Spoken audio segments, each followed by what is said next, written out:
I should probably put some, like, background music on. Huh. That would make sense. Hold on.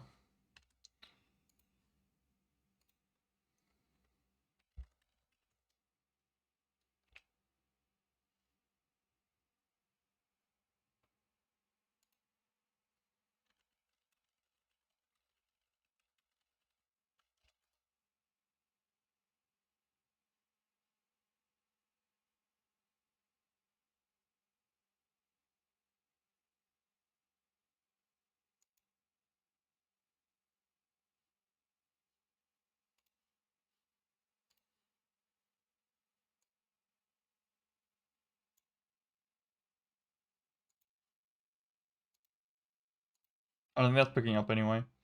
Okay. What is? I can just unmute it.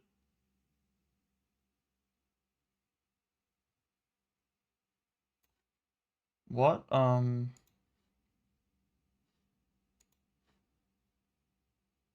I know what to do. Okay. Did I accidentally? I switched to the Super Auto Pets one. I was looking at my scenes. Well, I got my. What am I looking for? What am I looking for? I should have remembered to set up music before I started.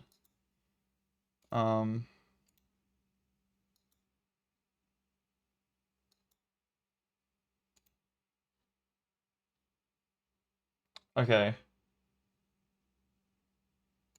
I wonder if I can just get... I feel like my playlist got nuked. Oh, it's still here.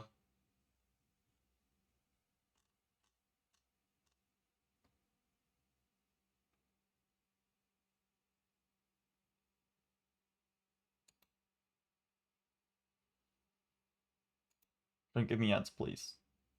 Please don't give me ads. Oh, I'm gonna get ads, aren't I?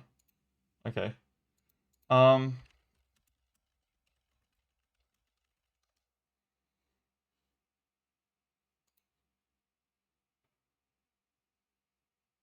I should have thought about this before I started. My bad.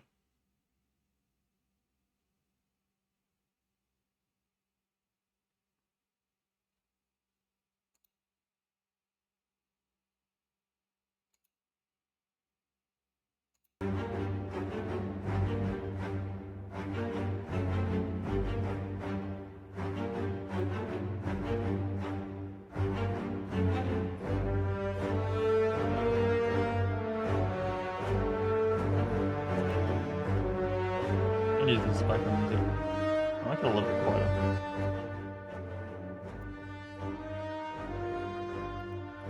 Oh, should I use the menu theme or this theme?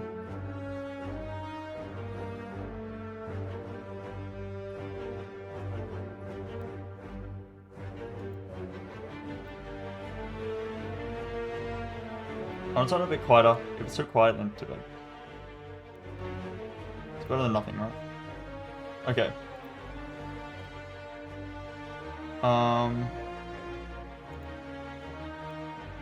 Slay Spire Tail's time!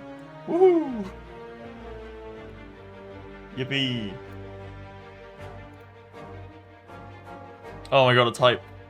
Okay. So, I might need to rearrange these tiers. I actually don't know how I'm gonna do this in terms of, I don't know how I'm gonna do this in terms of tiers. I don't know what I'm gonna do. Like, for example, I can't be bothered finding Headbutt. Pretend this is a Headbutt, right? I think Headbutt is one of the best damage commons in the game. Like for Ironclad, it's so easy to just pick up in Act 1 when you need, you know, Strike Plus cards. You just need early damage commons. It's very easy to click on Headbutt. I know this isn't Headbutt, but Anger's actually also kind of true. It's very easy to click on Anger. But I think Anger's a bit worse in the late game. I'll rank it properly later. But like, would that make Headbutt an S tier card? Because I will always take it in Act 1? Or is it an A tier card? It's probably an A tier card, right? Then what are like my names for tiers? Because I was thinking of making S tier run defining But I think if S tier is called run declining, then something like Demon Form has to be an S tier, and I don't think that's true. I think Demon Form is very strong, but has its weaknesses, so it shouldn't be an S tier card. Is S tier called always take? Because there are some cards I would think are always take, quote unquote. Then Wraith Form, technically I don't always take it. But I can always take it, I guess. I guess I could take it in most runs, and it wouldn't be bad. I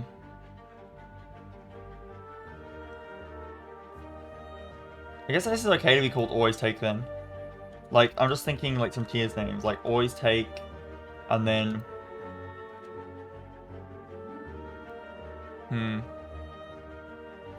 Yeah, Kage, if you can help me with the tier, like, the tier names, that might help. Because I could just do like S, A, B, and whatever, right? I'll just repeat it because I will assume you weren't there. I can't be bothered finding Headbutt in this list. I will find Headbutt in the list. Here's Headbutt. Okay. Like, Headbutt, I think, or an Ironclad damage common, is like so easy to click on. It is so easy to click on early game. Because this is actually good in the late game. Like, the effect on it, it's worse than Hologram. Hologram's definitely better. So Hologram might be an S tier card. Because it's like, it's so good forever. But, Headbutt is so like... The discard like redrawing effect is good if you have like any zero cost cards like Blood for Blood that you just want to play a lot, or if you're playing a Searing Blow run, then you need Headbutt basically, or your run is not going to work. Like, it's actually an okay effect for the late game, but I never click on it late game. I click on it early game when I need damage cards, because I know that unupgraded, like I never have to upgrade this card. I can click it on, I can click it in Act 1 just to increase the damage of my deck, and then late game I'm not sad to have it, right? So theoretically, like, this card I'm always happy to have. I'm never sad that I have a Headbutt in my deck. But, I'm never going to take it in Act 2 or 3. Or if I do, I would be a very specific situation. Again, if I'm on, like, a Searing Blow run, I might want Headbutts. But I'm really not going to take it in Act 2 or 3. Like, I don't think this card can be S. I guess it would be A. I guess A makes sense for, like, good damage commons, I guess. Like... So, like, yeah, like... Always take... Maybe always take a bull. Oh, is it really going to do that? Don't do this to me. I think you can fix... Wait. Always take a bull. Yeah, that worked. I don't know why it does it here. Really? You're going to do that to me? Fine, I'll make up a word. Take a bull. I wonder if you can actually see the... You can't. Okay. This red line's going to annoy me. Did I fix it? No, I didn't. God damn it. Okay. Takeable's not a real word. How about can always take?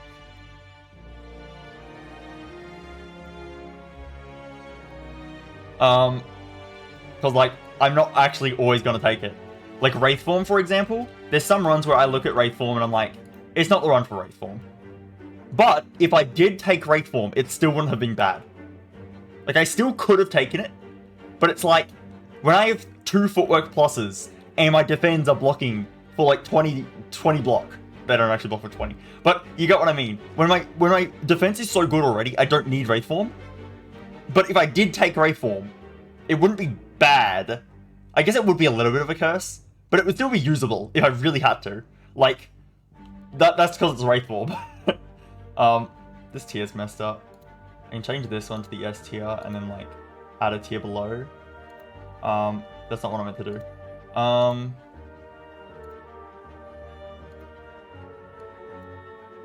just gonna delete this tier. So I guess that would be like can always take. Let me put this back where it was. This is what I didn't want to draw it out. It was here. I assume. Okay. Yes, then what would A tier be? Oh, I think if I... Oh, I see. If I do this, then I think I've broken it. Yeah, I have. Oh! Oh, so it's fixable. No, it's not. This tier list is gonna annoy me. I'll just remake all the tiers as I see fit. Okay. This can always take. I think realistically you only need like 5 tiers, so this one's probably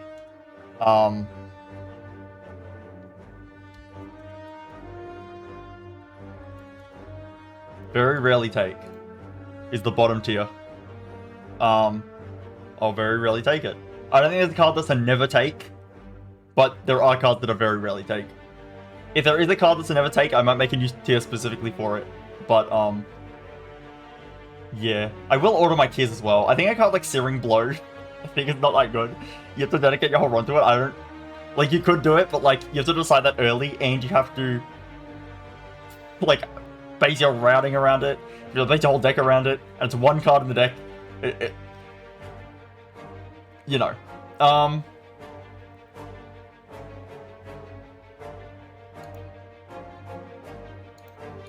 I was wondering if I should do, like, good early or, like, good late. Stuff like that.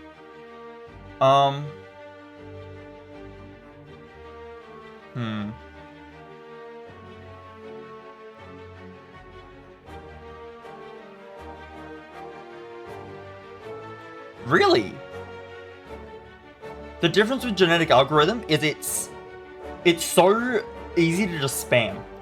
It's very easy to spam a genetic algorithm. Like, you don't have to build your deck around a genetic algorithm. You just put it in the deck if you see it in Act 1, or maybe like very, very early on in Act 2. But usually in Act 1, anytime during Act 1 is takeable. Ironically enough, the only time I would say it's a little bit untakeable is like the very first floor, because you might not get... Actually, no, I still take it on the very first floor.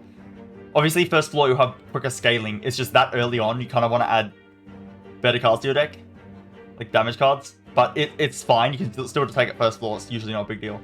You don't have to commit to genetic algorithm. You just have to use it once in a fight. And as soon as you use it the first few times, it becomes actively good to just use, because now it's just an energy efficient card. And then after it gets to the point of being energy efficient, which happens very fast, you can just... Yeah, you just keep using it. And then late game, it blocks for, like, 50. So, yeah, I don't know. It's very easy to use. Searing Blow, you have to put all your upgrades into. And you have to build your whole deck around it so you can actually draw it when you need it. Like, you need to, like, put a bunch of headbutts in, or, like, card manipulation so you can keep drawing the Searing Blow. Or just have a really small deck.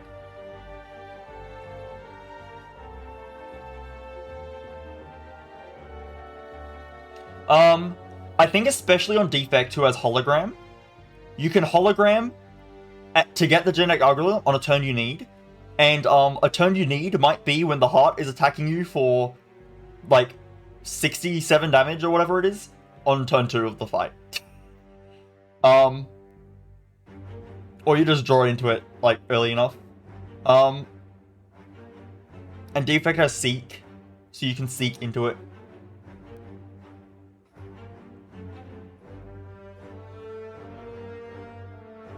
I mean, like, it's just one turn where you're... It's basically an apparition. It's one turn where you are immune to damage. It's one turn where you're immune to damage. Now, you might draw that on a bad turn, but unlike an apparition, it's like an apparition plus. Unlike an apparition, you don't have to use it if you draw it on a bad turn where the heart's buffing and you're not getting attacked. Then just don't use the genetic algorithm. But on a turn where you're being attacked, you just use your genetic algorithm, and you just don't take damage. And you can go all of your energy into attacks. So it's saving you multiple energy. Because you don't have to spend energy on defense.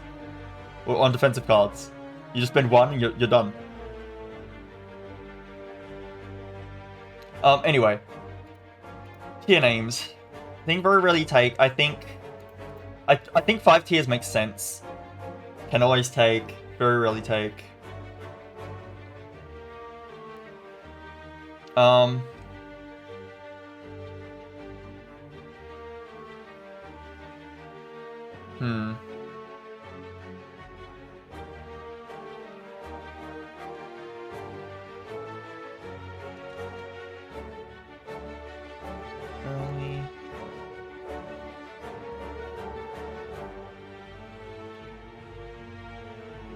This might be a long tier name.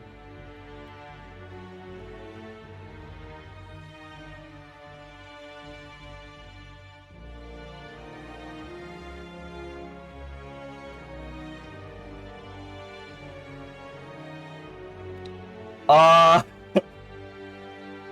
think cards that are great early and fine to good late, such as Headbutt, as I was saying before, should go here. But I don't just want it for early damage commons. I also need this tier for...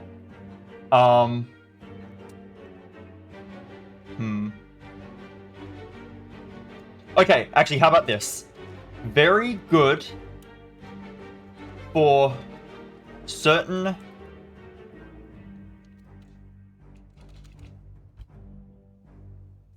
Very good when needed. This is your headbutt. Your headbutt, you take it in Act 1, and it's still fine later. Your demon form, you take whenever, and it's good in the fights you need it.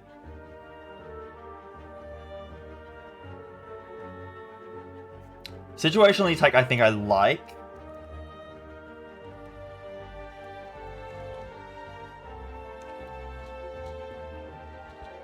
Is that not a real word? Situational take, sure.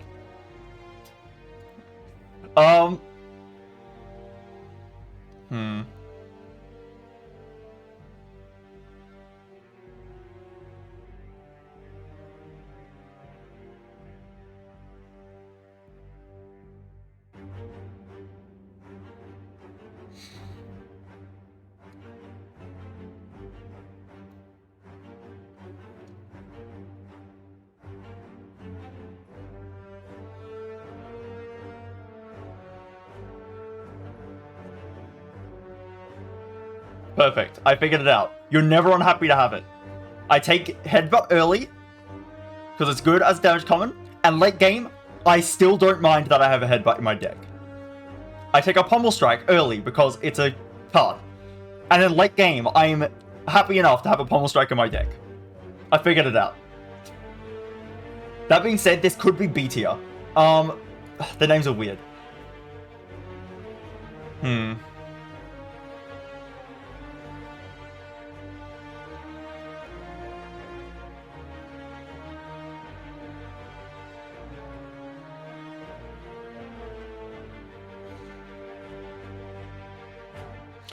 One thing I want with the tiers is I don't want the tiers to be...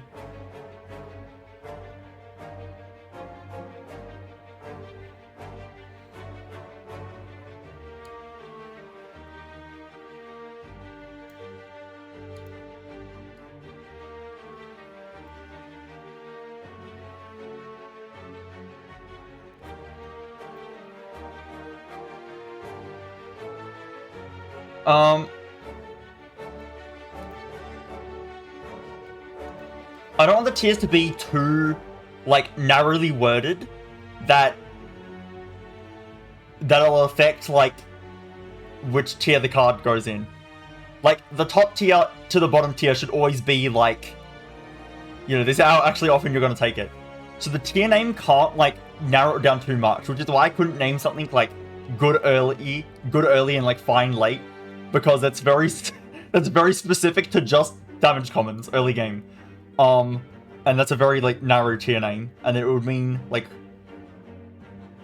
yeah,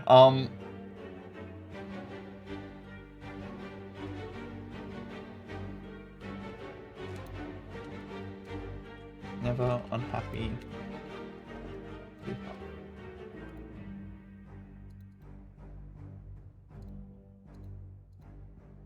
There we go.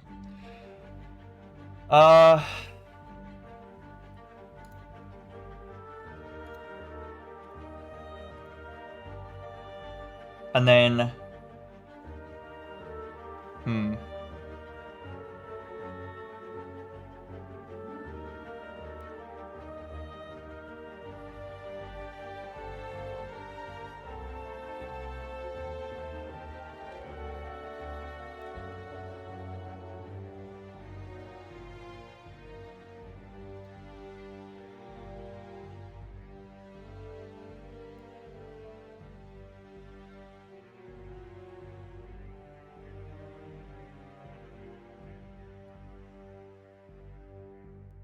Or maybe, like, take...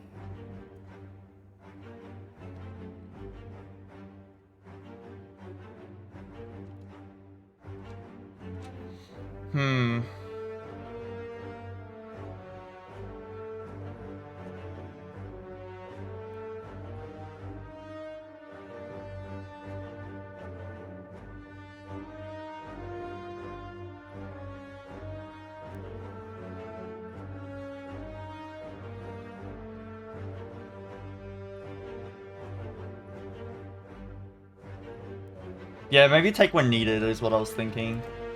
Take when needed. Like, I feel like any damage common that's like, Well,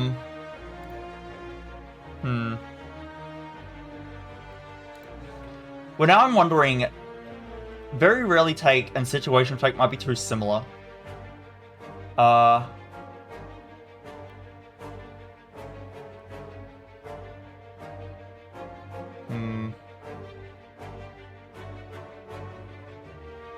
Because isn't situation take kind of the same as take when needed?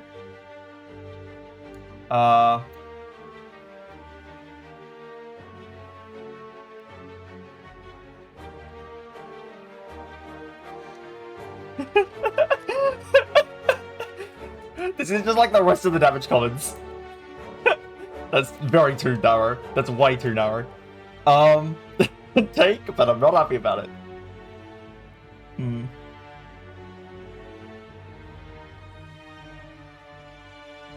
Like, these two I'm locked in on. I guess you are unhappy to have Demon Form sometimes, because Demon Form needs to go in the second tier. God, the tier naming is the real challenge.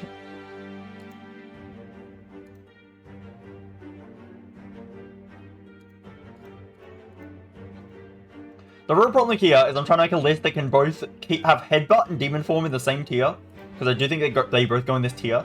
They need to have a Headbutt and Demon Form in the same tier when these tiles do completely different things, and I need to make a tier name that actually works.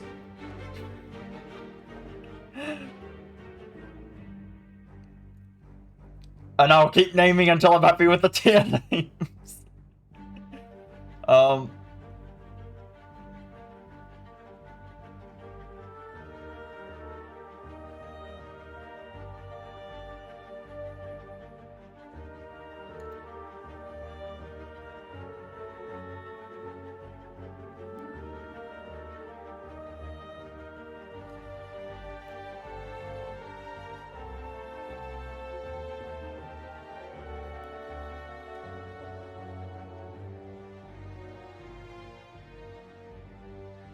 No, it'd be really funny. What if I spent all this time naming tiers and I just did default back to and just the normal tier names? What if I did that? Wouldn't that be hilarious? Because I might actually do that. I think maybe naming the tiers is making it too difficult. But I do like naming the tiers, because then I don't have to, like... And then things are consistent. I guess the real thing I need to do...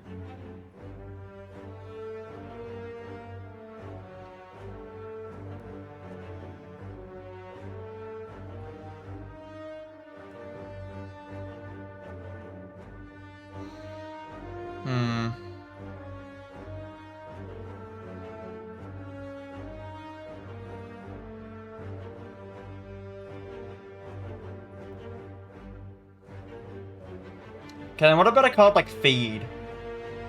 Which you don't technically always want. But if you see it early enough, you do always want it. Feed wins you the run. If you find it, like, early enough. If you find it late, it's not useful anymore. Is it really fair to penalize Feed because it's not good when it's late? Because finding it early, it's like your whole run instantly. Like, I think the first Feed you see, you click on. Like, if it's not too late, obviously. Like, if you see a Feed in Act 1, and then you just click it, and then you win. Like, I might actually just go back to boring names. Which would be funny, because I spent all that time.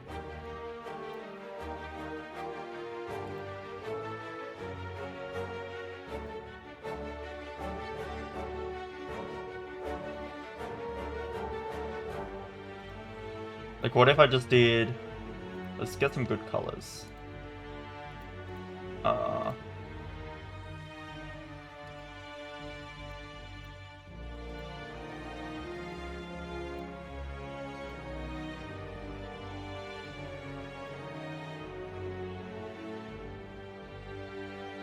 Yeah, okay. At least neither of us have sunk cost fallacy, right? At least neither of us have sunk cost fallacy. Do like this, maybe. Yeah, that's good. Okay. Maybe we just surrender to the sunk cost fallacy. We don't surrender to the sunk cost fallacy. We fought against the sunk cost fallacy, okay? We realized it was a fallacy. I'm not falling for its tricks anymore. It gets me too often. Okay. Yeah, let's rank the cards. I think just keep in mind that for damage commons and like scaling cards and everything, they're gonna have to be ranked differently, but at least relative to each other, they can be fine. That being said, I still think a damage common can't go in S tier unless it's like actually like so good, which I don't think one exists. But there might be. I'll see. A card might surprise me. Okay, Anger. Probably A tier. This is a very solid damage common.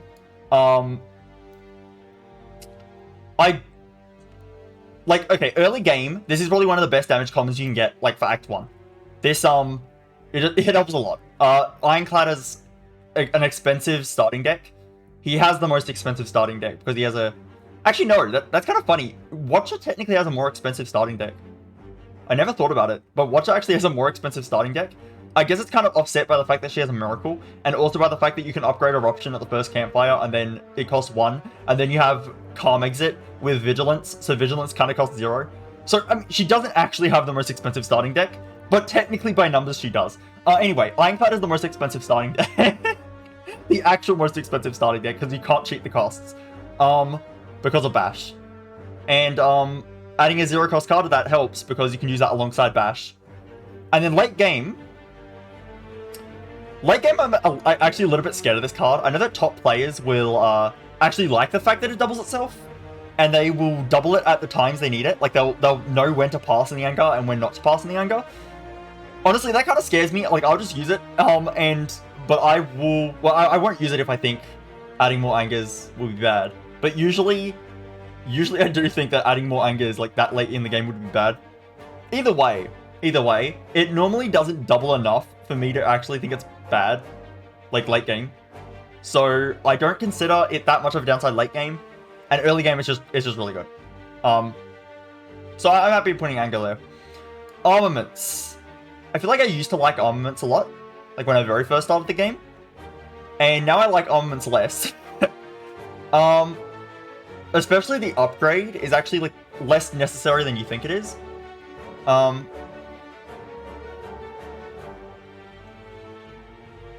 A for anger, fair enough. Armaments might be a B. This is what I kind of wish I had tier names now. Whatever. We'll figure it out. If I need to move things, I will. Armaments, I think, might be a B.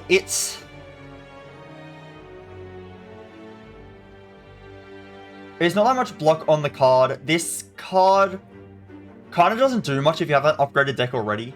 You have a very upgraded deck already. Usually when you're going to be upgrading stuff, you're going to be upgrading the key cards of your deck already. So you're already going to upgrade the key things. And then the things you haven't upgraded are presumably your cards that need the upgrade less, or just you don't care, like it's Defend.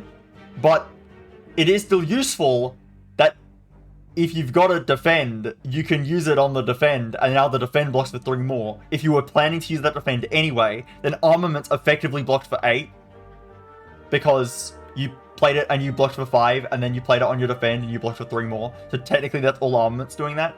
And then if you do redraw, you're getting the extra Defend plus, like, later, if you redraw. I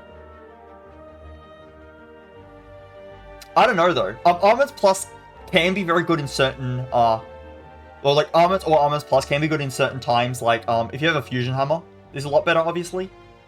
But I find a lot of the runs I do, I already have, like, very heavily upgraded decks, and I don't actually need Armaments that much. It's not a bad card by any means. I'm not sad to have it, but it feels a bit unnecessary a lot of the time. And I normally don't add more than 1 to my deck, like, pretty much ever. I mean, I don't add more than 1 Anger either, but Anger does a lot more to carry me through Act 1, which Armaments doesn't do. Like, this card for carrying through Act 1 is a lot. So I think Armaments with B is fine. I think that makes sense to me. Oh god. This is gonna be hard to rank. Oh, this is gonna be so hard to rank. How do you rank Barricade? Okay, Barricade relies on the rest of your deck. It relies on the rest of your deck. It does nothing sometimes. If you have enough block, then it does, like... Okay, if you have enough block, it's S tier. If you don't have enough block, it's F tier. Like, it's one of those cards. It's one of those cards.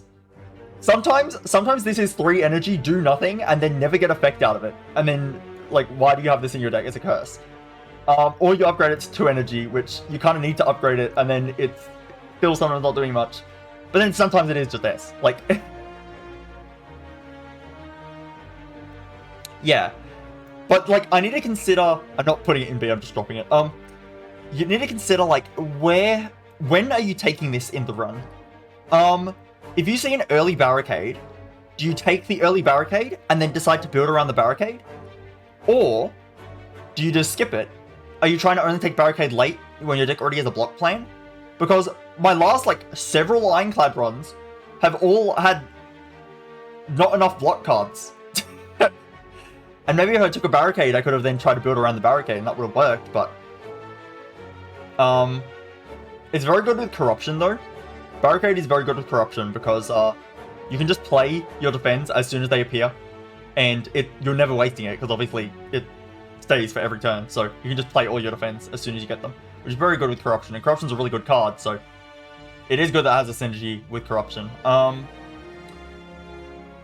yeah, it's like barricade and entrench are obviously amazing together, and both cards I feel like it's hard to take them first. Like, I'm not taking an entrench first. And if I have an entrench, I'll take a barricade, but I don't have an entrench. And if I take a barricade, I'll take an entrench. But then, like, I want to take barricade after I have entrench. So it's like, I can't take them I can't ever take them. I do take barricade, though, and, like, sometimes I'll just try to slot it in, and then sometimes it just doesn't do much. I don't know, it's really hard to justify taking, sometimes. I think just because of that, I have to put it in B, but I'll put it at the top of B. Because it is situational. Like, it is so good sometimes and so bad other times. Oh no, this is so hard to place. I wish I had tier names. Is it too late to make tier names?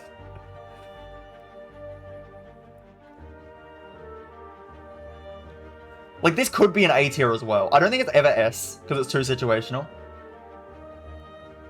I'm just thinking, like, when are you actually clicking this card?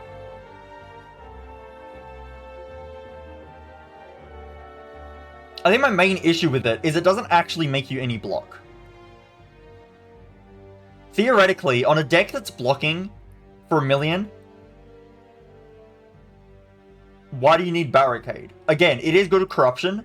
Corruption decks can block for 1 million because they get all of the defense, and then they exhaust them, you don't have them anymore.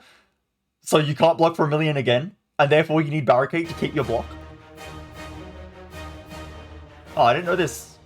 Okay, I guess there'll be occasional... why is the heart theme play? Oh, I didn't loot the playlist. Wait, hold on. My bad. Give me a sec.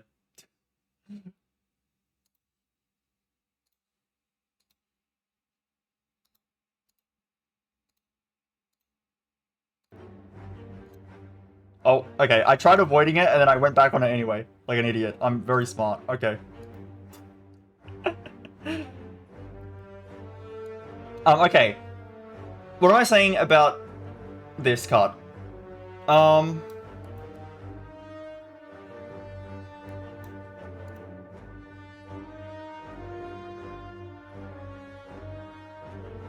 don't play it significantly louder. It's the same as before. What?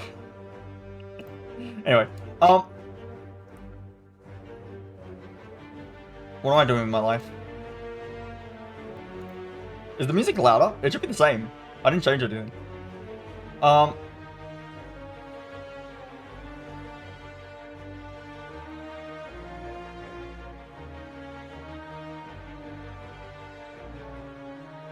wait, you're making a joke. Okay, never mind. Look, I'm a bit slow sometimes. I take 10% more damage from your attacks every time you play a card. I'm a nerd. Anyway,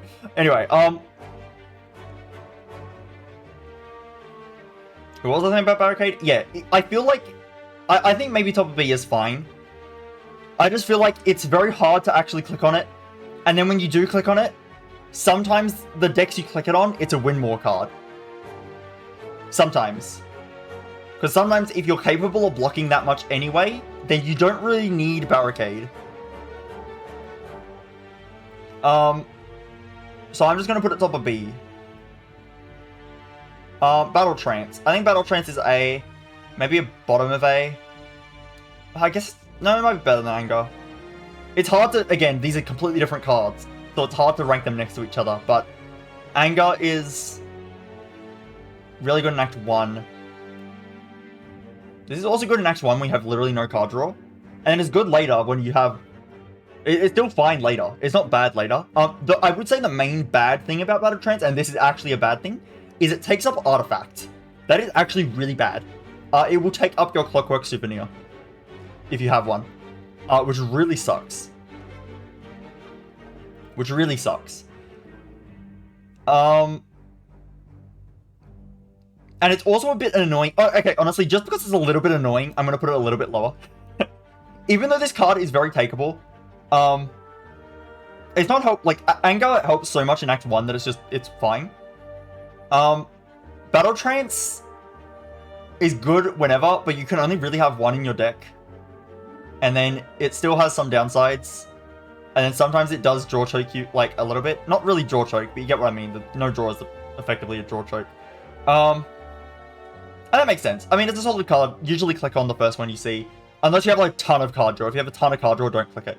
But if you don't have card draw, which sometimes you don't, a lot of the time you won't, just add one. It's good. Berserk. Okay, Berserk. Listen. My first ever run, ever, on Ironclad. You know how I died? I may or may not have used Berserk against Grapple Leader and said, the vulnerable won't matter, and then the vulnerable did in fact matter, and I died. However, I think Berserk gets a bit of a redemption arc. Because I had an Ironclad run, I would say recently, but it's not actually that recently anymore, but I had an Ironclad run, which, I played it, and my thing disconnected. Are you kidding me? I'm gonna flip. I'm gonna flip. Okay, that's fine. Let me fix that. I had an Ironclad run at some point, which was, what am I trying to say? It was a run that I replayed the seed for because I was honestly thinking, like, how do I beat this run? Like, at all. Like, trying not to abuse the fact that I have perfect knowledge of what's gonna happen. Try to make card choices I could have reasonably made before seeing the whole seed. How would I have beaten this run? And I did replay that seed. I still lost to Dono and Decker, but I was a lot happier with how the run went. So I didn't feel the need to replay it again. I felt like the Dono and Decker fight, I misplayed one of the turns, and if I didn't do that, I probably would have won. So I think that's on me. But before I was more concerned about the actual card choices, it was a run that got stuck on 3 energy, basically. It never got offered an energy relic, and it got offered very few energy generating cards. And therefore it was just, like, the run just didn't work. I took that lesson to heart, basically, and I've decided that in Act 2, if your Act 1 didn't give you an energy relic, then in Act 2 you have to take energy cards. Have to. Every energy card you see, you have to take it, because in Act 3, if you end Act 2 without getting an energy relic, and you're stuck on 3 energy in Act 3 as Ironclad, you probably lose. So, literally my last Ironclad run I did, exactly that happened. And I was smart enough to take Berserk from the boss reward on the Act 2 boss, and the Berserk was very good. It was very good. To be fair, I did have a Frozen Egg, so it was a Berserk Plus. And I do think Berserk kind of needs the upgrade, because 1 turn of Vulnerable is a lot easier to get around. Like, a lot easier to get around. But yeah, Berserk actually, it has its place. It has its place. I think if you have 4 energy already, then it is less good. But if you don't have 4 energy... Also, give me a sec. I got my guy back, I think. Is he fine? Is he fine? I think he's fine. Is he fine? Good enough, whatever. Okay. Oh my god, now he's not gonna blink ever again. Oh my god. I'm gonna... Yeah. I never used to have this issue, but sometimes the camera for my guy disconnects. It's really annoying.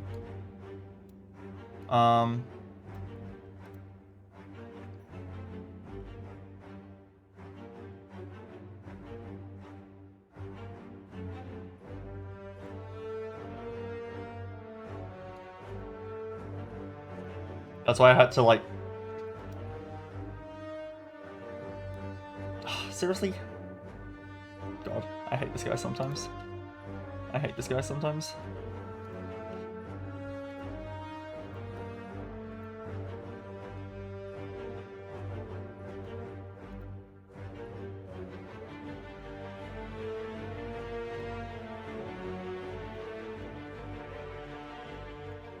Guy can't decide if he wants to blink too much or blink not at all. He can't decide.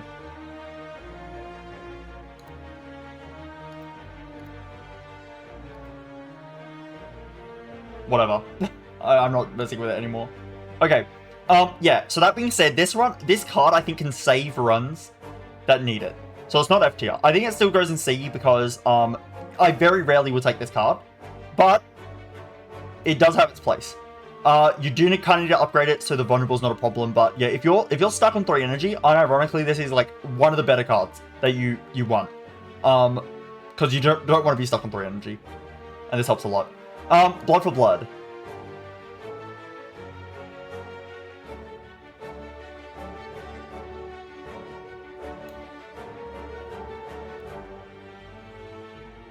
Yeah. Blood for blood is one of like the best early game cards you can get. It's got a really good upgrade, cost reduction, and it does like a bunch more damage. And then, oh no, maybe it's only 4 more damage, but the cost it's a cost reduction and 4 more damage, which is a very, very valuable upgrade. Yeah, you have this card in Act 1. You have a lot easier in Act 1, and it's still kind of good late game. Like, you're just gonna draw a 0 cost, deal like 1,000,000 damage. I think it's a low S, but in terms of it just a card that does damage, this card's kind of crazy. It could be a very high A, maybe, but I think it's a lot better than Anger. So, yeah, I think that's fair. Yeah, late game, this card is still good. Obviously, any card that just does damage is worse late game, so maybe it doesn't deserve S, maybe. Maybe it doesn't deserve S. This is where it's like weird.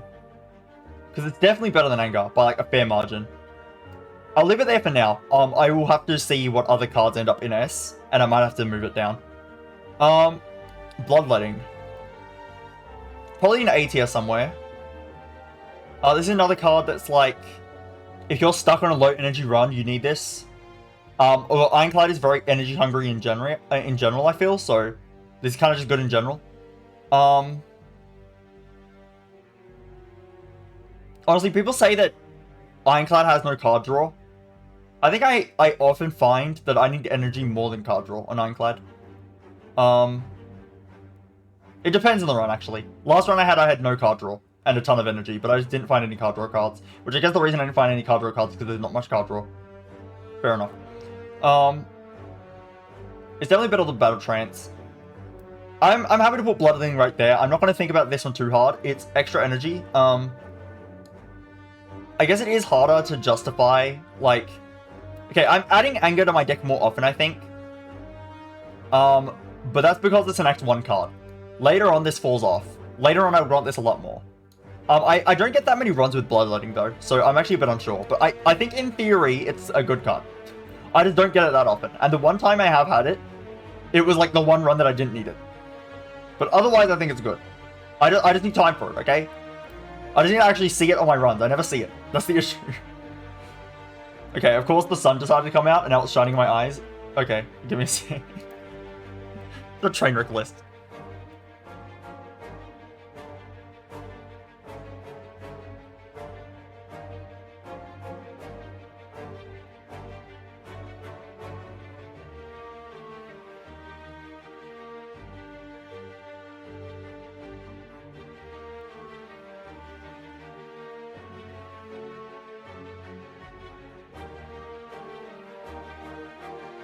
Okay. Bludgeon.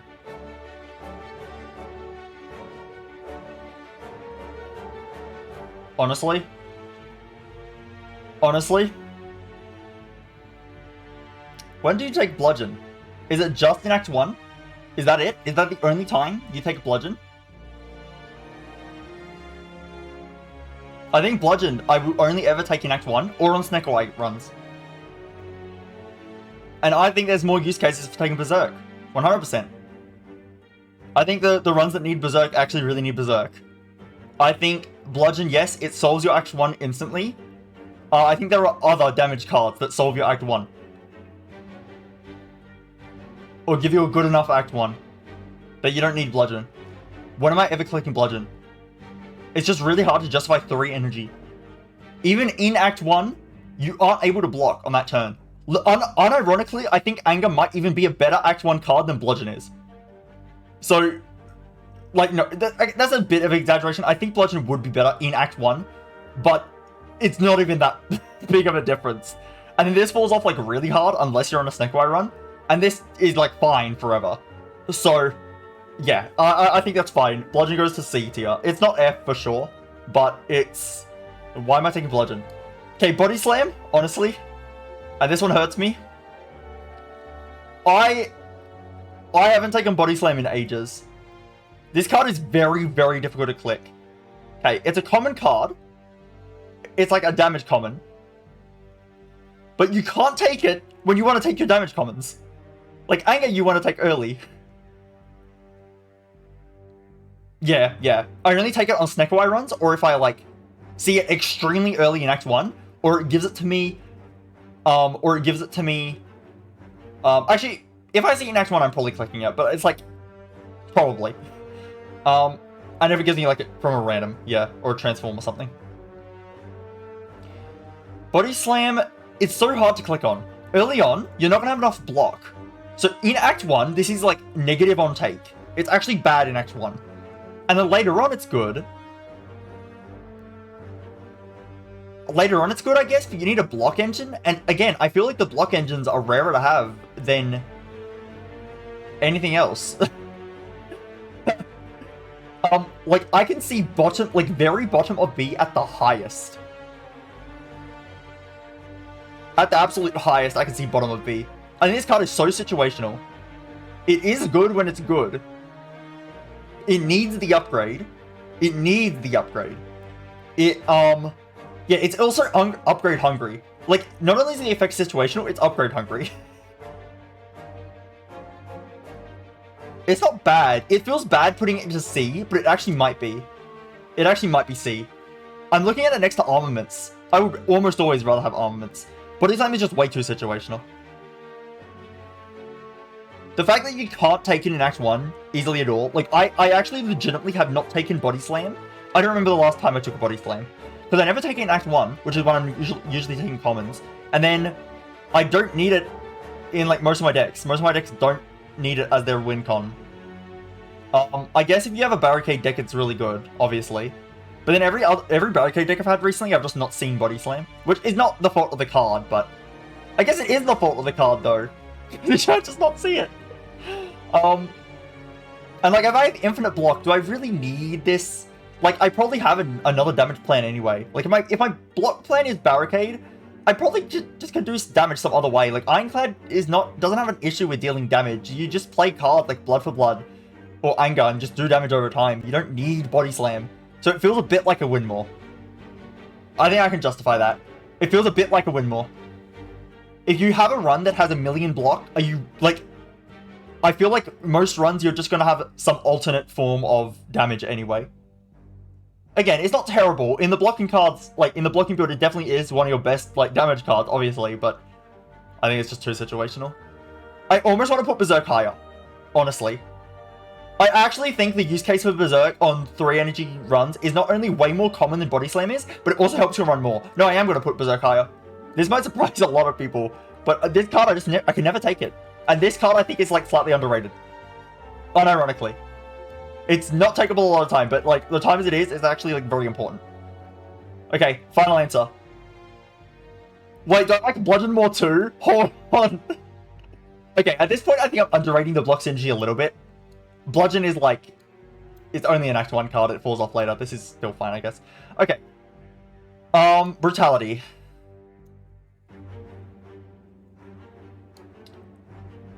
I'm not a huge fan of these powers that draw you a card every turn, because they don't actually draw you, like, they don't actually make you draw positive until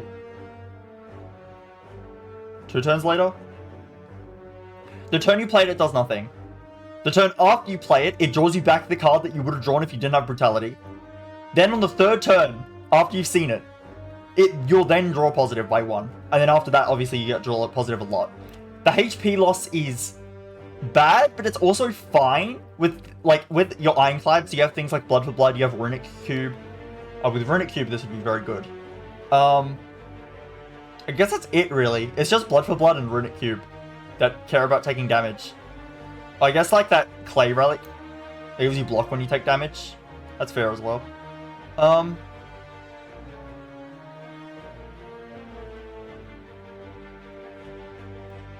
don't know, do I care about this card at all? Maybe I'm underrating this card. I just don't feel like it's necessary a lot of the time. I almost never take this. On my rare options, I think there's almost always a better rare option. I think it's too slow, it deals damage to you. I'm just not a huge fan. I'd rather have Berserk. But would I though? Would I? Probably not. And at the end of the day, it's still card draw, and card draw's good. Cards that need card draw definitely want this card. Decks that need card draw definitely want this card, I mean. The fact it's free right away, unlike Tools of the Trade, is quite good too.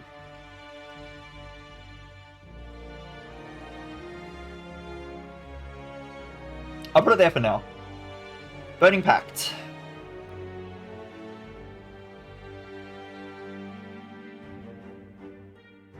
Okay.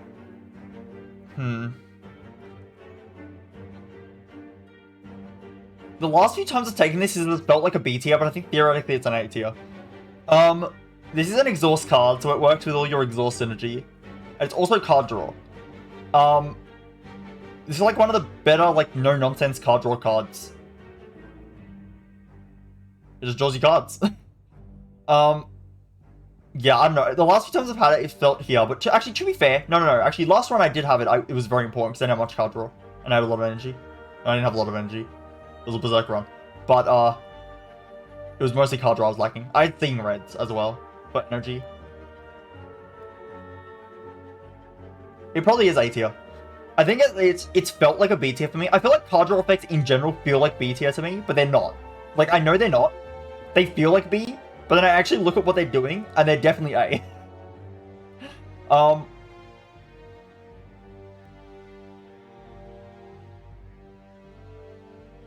But it is harder to justify card draw effects when they cost energy, and again, Ironclad is a very energy-hungry character. So I think... Yeah, actually, that's a good point. I think the Silent, for example, the Silent can get away with spending 1 energy to draw cards. Because all of her cards cost like 0 and 1. But Ironclad is a bunch of cards that cost like a lot. You have these like massive powers. There's multiple of these massive powers.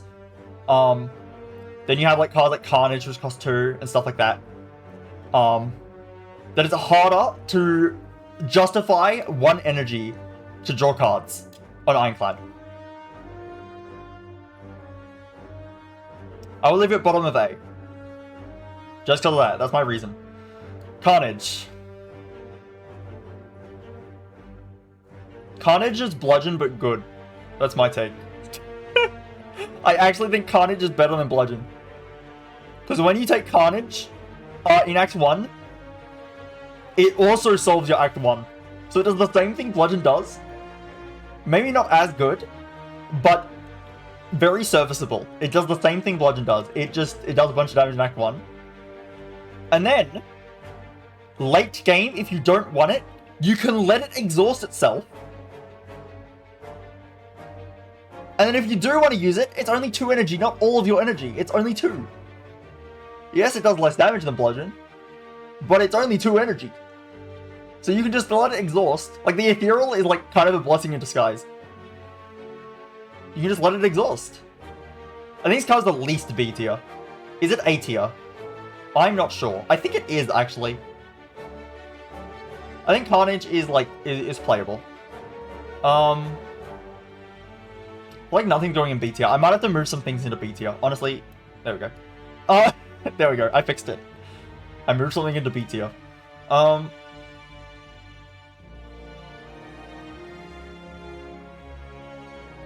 Yeah. Yeah.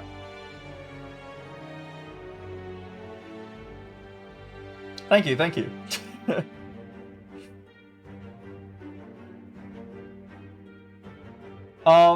Yeah, I mean, like, yeah, Ironclad decks, it does damage. It does damage.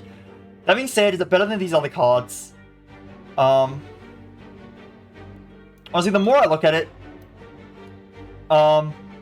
sorry, Anger.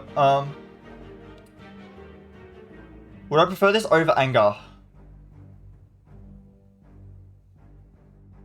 I think I do actually prefer it over Anger. I think I took Carnage in Act 1 once, and it literally just solved my entire Act 1. Anger, like, is good for Act 1. Carnage solves Act 1. It feels like. I think I like that. Okay. Clash. Cleave. Okay. No, I'll actually talk about Clash. So, I'll actually talk about Clash.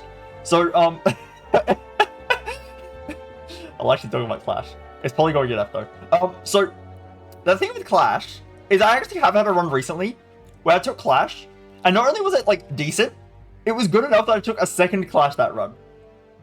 I took a Clash Plus in Act 2. Okay, clear. I'm sorry. So...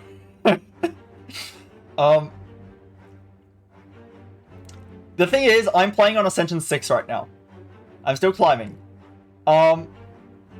In Ascension 10, I know this gets a lot worse, because when you have an unremovable curse from your deck, if you draw it alongside Clash, you're not using Clash. That being said,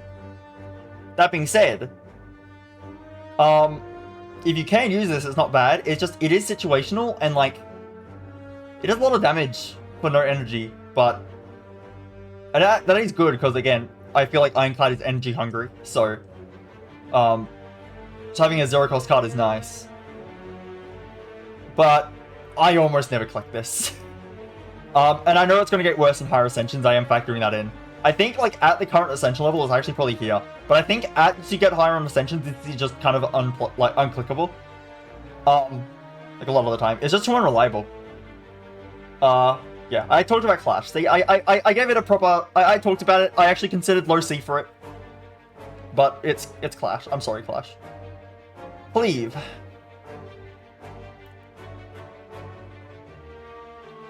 I think Cleave is a very solid damage common. You take Cleave, and it's a good AoE card. It'll help you. It does its thing. It feels so wrong seeing Cleave next to Barricade, but at the same time, it's like it's Barricade. It's very hard to rank. Honestly, that feels bad though. That feels bad. Actually, you know what? I'll put Armaments above Cleave, and then I'll put... That's actually better. Okay. No. I know I just shuffled, like, all 3 cards, but that feels better to me. Cleave is one of the cards that falls off late game, right? You're not going to care about it that much late game. But early game, it does its job. I think Armament scales better into the late game. It's worse early game, but it's better late game, so it can be better than Cleave. Barricade is very situational. I'm just going to leave it top of B. I think it's too confusing for me to rank. This one's just hard. But yeah, Cleave when you need it, you really need it, so it's good. Clothesline. Oh god, this is a card my opinion on has changed a lot. I used to think it was a really good card, and now I barely ever take it. But now I'm wondering if I'm actually should be taking it more than I am. I think B probably is fine. The 2 cost does make this a lot harder to play. The 2 cost makes it a lot harder to play, but the weaken's good. I think Cleave is usually easier to take than the Clothesline is. Honestly, no. Go back, Brutality. It just looks weird. Like, okay, would I take a Brutality over a Clothesline? Probably. Or would I? I probably would. But I feel like when I need this, I need it more. If that makes sense. Like, the reason I take a Brutality over a Clothesline is because this is a common. I will find another Clothesline if I really need one. So, like, early game, this is more takeable. Yeah, I think I can justify it based on that. Maybe I'm low rolling Brutality, but hey, the whole point is that I'm making this list at an early enough time in my Spire career that I think I have, like, things to talk about, but no, at a late enough time that I have things to talk about, but an early enough time that I have no idea what I'm saying, and in a year's time, I'll laugh at the list. That's the whole point. That's why I'm making it right now, and not any later. I made this a high priority to get done. As soon as I had the idea, I'm like, I need to do this as soon as possible. So I set aside the whole day today.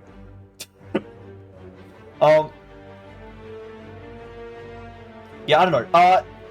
Again, Ironclad is energy hungry. You're adding a 2-cost card to your deck. It can be awkward to play sometimes. But it's weaken. It's weaken. Weaken's nice. I think Cleave is a lot easier to add to your deck just because it's 1 cost. But this is decent. It's basically 2 strikes, but you get weaken on each as well. Yeah. Yeah. Actually, yeah, it's the same damage value as 2 strikes, but you're getting weaken for free at that point. Yeah, I don't know. I don't mind it. It's very good on Snake Wide runs. I don't know. Don't have much to say about Clothesline. I think it's alright. It's not bad to have. I don't mind taking it, but I don't take it that often. Speak of underwhelming cards. Okay, honestly, actually...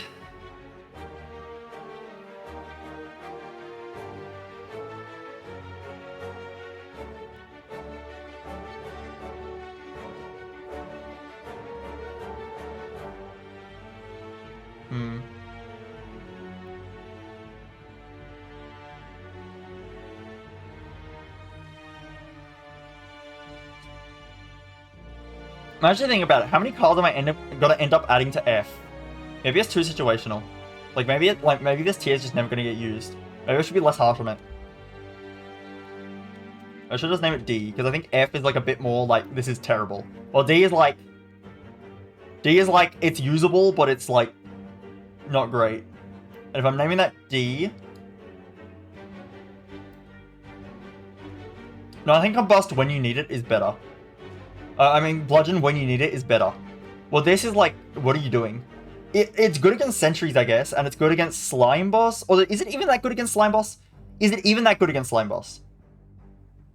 Can't you just split Slime Boss and then kill him? Do you need the Combust? No, it is good against Slime Boss. Let's not kid ourselves. But it's like, I don't know. I guess this is a counterpick card. I just remember on that run I was talking about. That run where I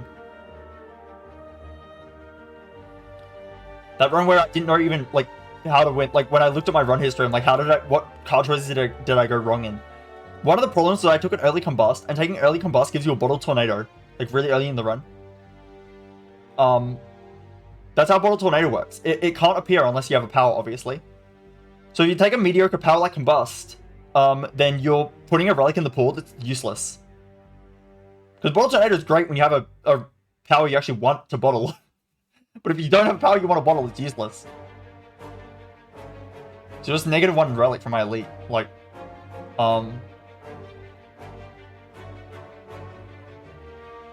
yeah, I don't know. It's a bit slow. It's a bit slow. It's life loss. Again, the life loss can be good with Blood for Blood and stuff, but I don't know. Just spending life to deal a bit of damage. It's like, why? At least Bludgeon like single-handedly solves. Like, okay, actually, if we're talking about Slime Boss, I'd rather just bludgeon him. If we're talking about Sentries, just kill one of them. Like, just kill one of them. Yeah, I don't know. Corruption. Get above Blood for Blood. There we go. Corruption is crazy. It's a stupid card. It does a synergy with Dead Branch, which wins you the run instantly, pretty much. But even without Dead Branch, it's just good. It is expensive, and I do think it kind of needs the upgrade just so it's actually playable, because... Well, here's the thing with Corruption, actually. The turn you play Corruption, any defend that you would... Like, normally with a 3-cost power, let's say like a Demon Form, right? Let's say with a Demon Form. You play Demon Form for 3 energy, and then you have no energy left to play your defense, and you take a bunch of damage. But Corruption, you can just play your defense for 0. So, like, what's the problem? The problem with Corruption is that if you don't finish the game fast enough, you will lose. You know what else? You know what corruption basically is? It's just Wraith Form. Isn't this the same as Wraith Form? You play them, and if you don't end the fight fast enough, you lose. It's just Wraith Form. That's a bit of a joke. That's a bit of a joke. But unironically, there's a bit of a comparison to be made there. It's kind of just like Wraith Form. It just says, worry less about your blocking. No, it's not Wraith Form. Wraith Form's way better. Which is... Okay, no. Wraith Form's way better for different reasons. It's way better at doing the thing I just said, but, like, that's not the only thing corruption does. It makes every card trigger exhaust keyword. That's the crazy thing. Every single card. Well, not every card, every skill. I do feel like sometimes with corruptions, you don't have enough skills to actually play with it, but you can just add skills. I don't know, it's very good. And Dark Embrace is next, and Dark Embrace is also here. If anything... Ooh, is Dark Embrace or corruption better? That's hard. I think some decks can't add corruption, but every deck can add Dark Embrace. Final answer? Yeah. Yeah. Dark Embrace is easy to get into play if you upgrade it. You want to upgrade it so it costs 1. Dark Embrace is easy to get into play, and you don't... It's not going to exhaust your skills, which can be a good thing. I mean, this is just saying card draw versus energy. What do you need more of? And Ironclad struggles on both a similar amount. But yeah, I think Dark Embrace is a lot easier to add to your deck. That being said, I think corruption is on the runs you have corruption. It's arguably doing a lot more. But I feel like corruption kind of relies on Dark Embrace to be like really good. So doesn't that imply that Dark Embrace is really good? Like Dark Embrace on the corruption runs is like really important to make the corruption work. And then like if you don't have a Dark Embrace with your corruption, I feel like a Dark Embrace on its own is better than a corruption on its own. Is that true? Is that true? It might be, honestly. It actually might be true.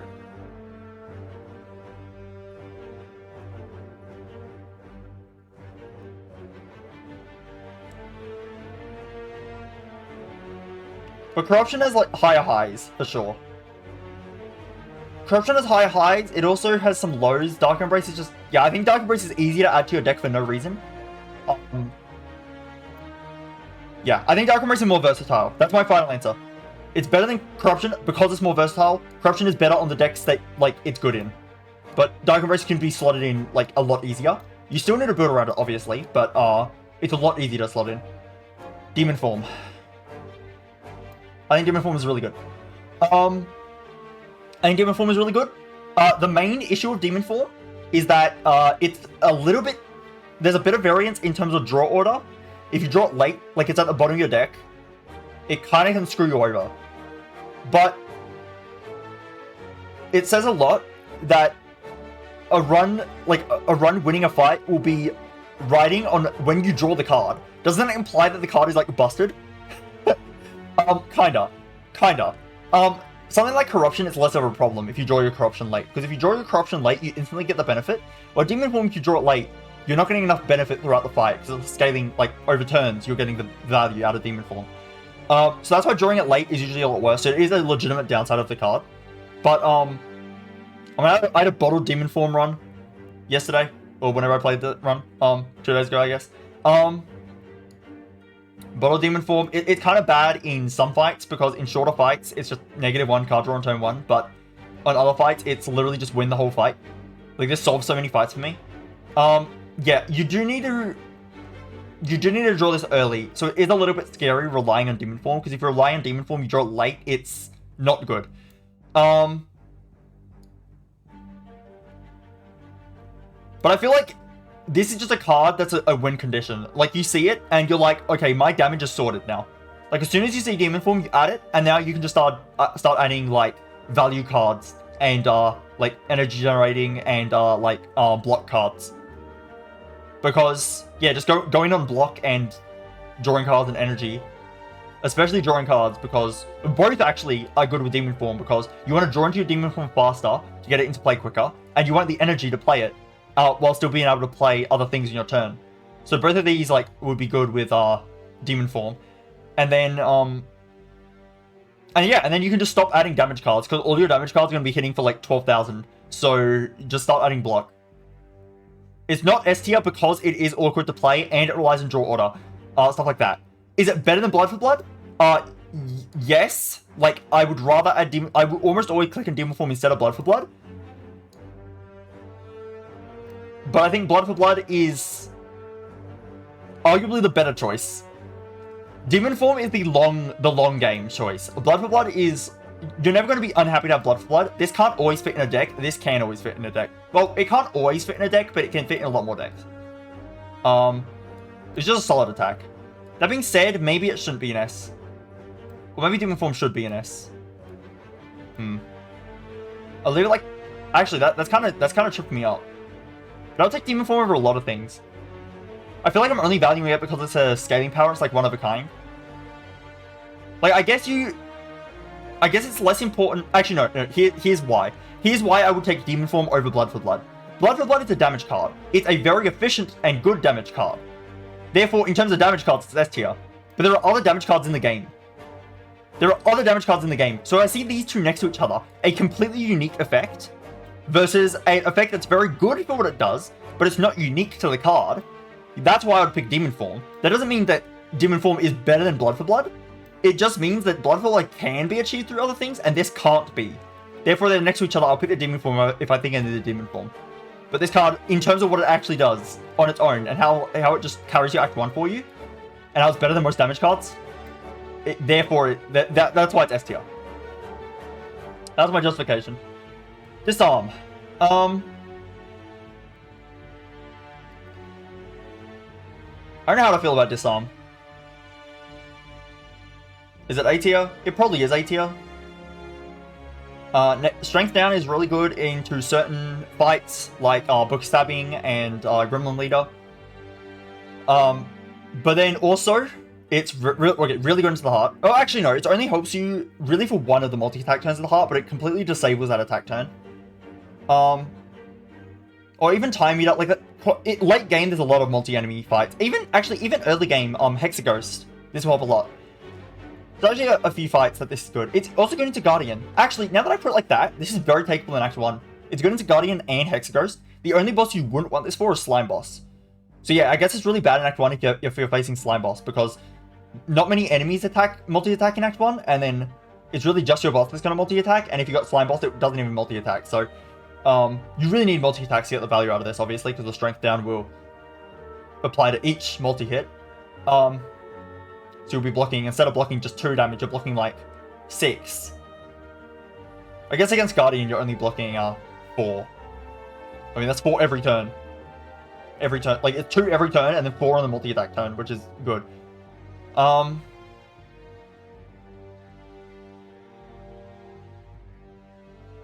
going to lower Anger a little bit more.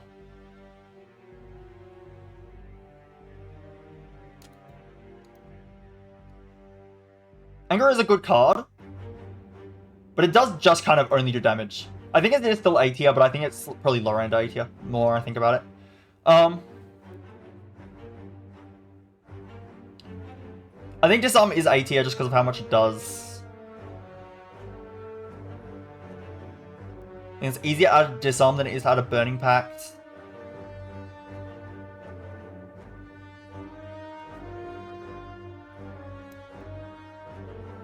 That looks right to me. That looks good enough. It's a good card. It helps against the heart.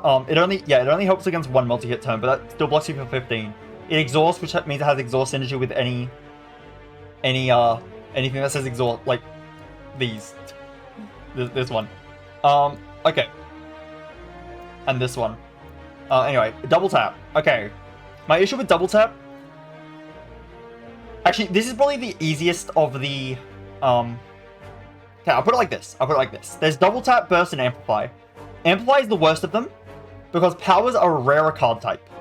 Yes, doubling up power is probably the best effect out of all of them. Actually, yes. Here's a good way to put it. Attacks are the most common, So double tap, you're most likely to draw next to attacks. I guess skills are like kind of as common, but they're good skills. You're gonna draw double tap next to a lot of attacks, but doubling an attack is probably lower impact than doubling like a good skill on silent. I think the average skill is probably worse than an average attack on Ironclad, but the good skills on silent, if you double, like burst is literally a win con with Catalyst. Like you just win on the spot. So I think the good skills on silent make burst really good, which makes burst better on silent than double tap is on Ironclad. And then amplify, doubling a power is definitely the best of those effects in terms of just like what you're getting. But the problem is that powers are rare enough, even on Defect. If you spam too many powers, your deck's just going to have no way to block and then you're going to die. Because you're going to take a million damage trying to get your powers in play, and then like you just take too much damage.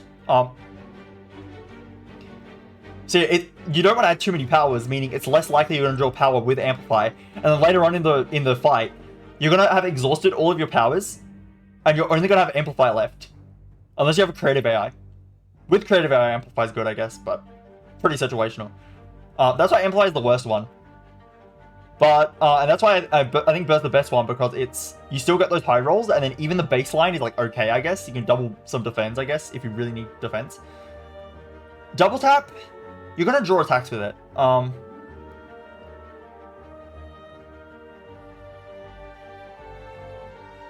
feel like I underrate this card, to be honest. I feel like I used to think like, oh, I don't like this card because you need to draw. No, I was thinking of dual wield. I don't like dual wield for that reason. Okay, no. I was thinking of dual wield. Double tap I like. I'm getting the cards mixed up. I don't like it a huge amount, but I like it.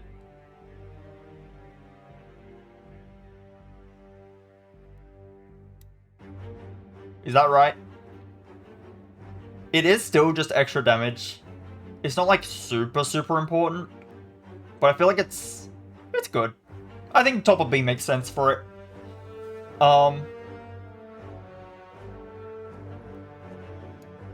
But do I just want Barricade to stay at the top of B because I'm too confused on how to place it? Maybe. Maybe. Yeah, and I feel like double tap... It's kind of harder for me to think about. Well, it's not double tap that's hard for me to think about, it's Barricade that's hard for me to think about.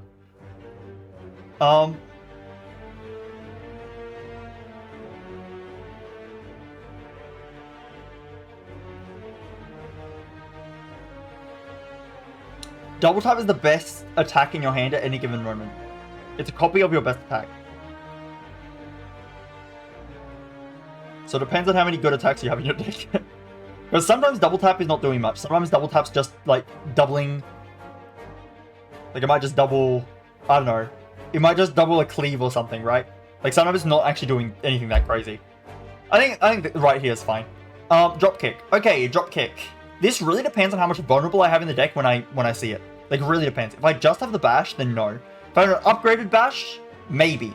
If I have thunderclaps, suddenly this is a lot better if I have thunderclaps.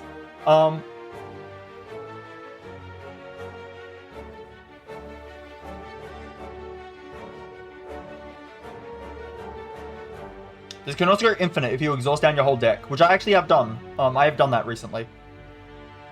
Like if you have corruption exhausts your whole deck, you're left with just drop kick, then you win. 2 drop kicks.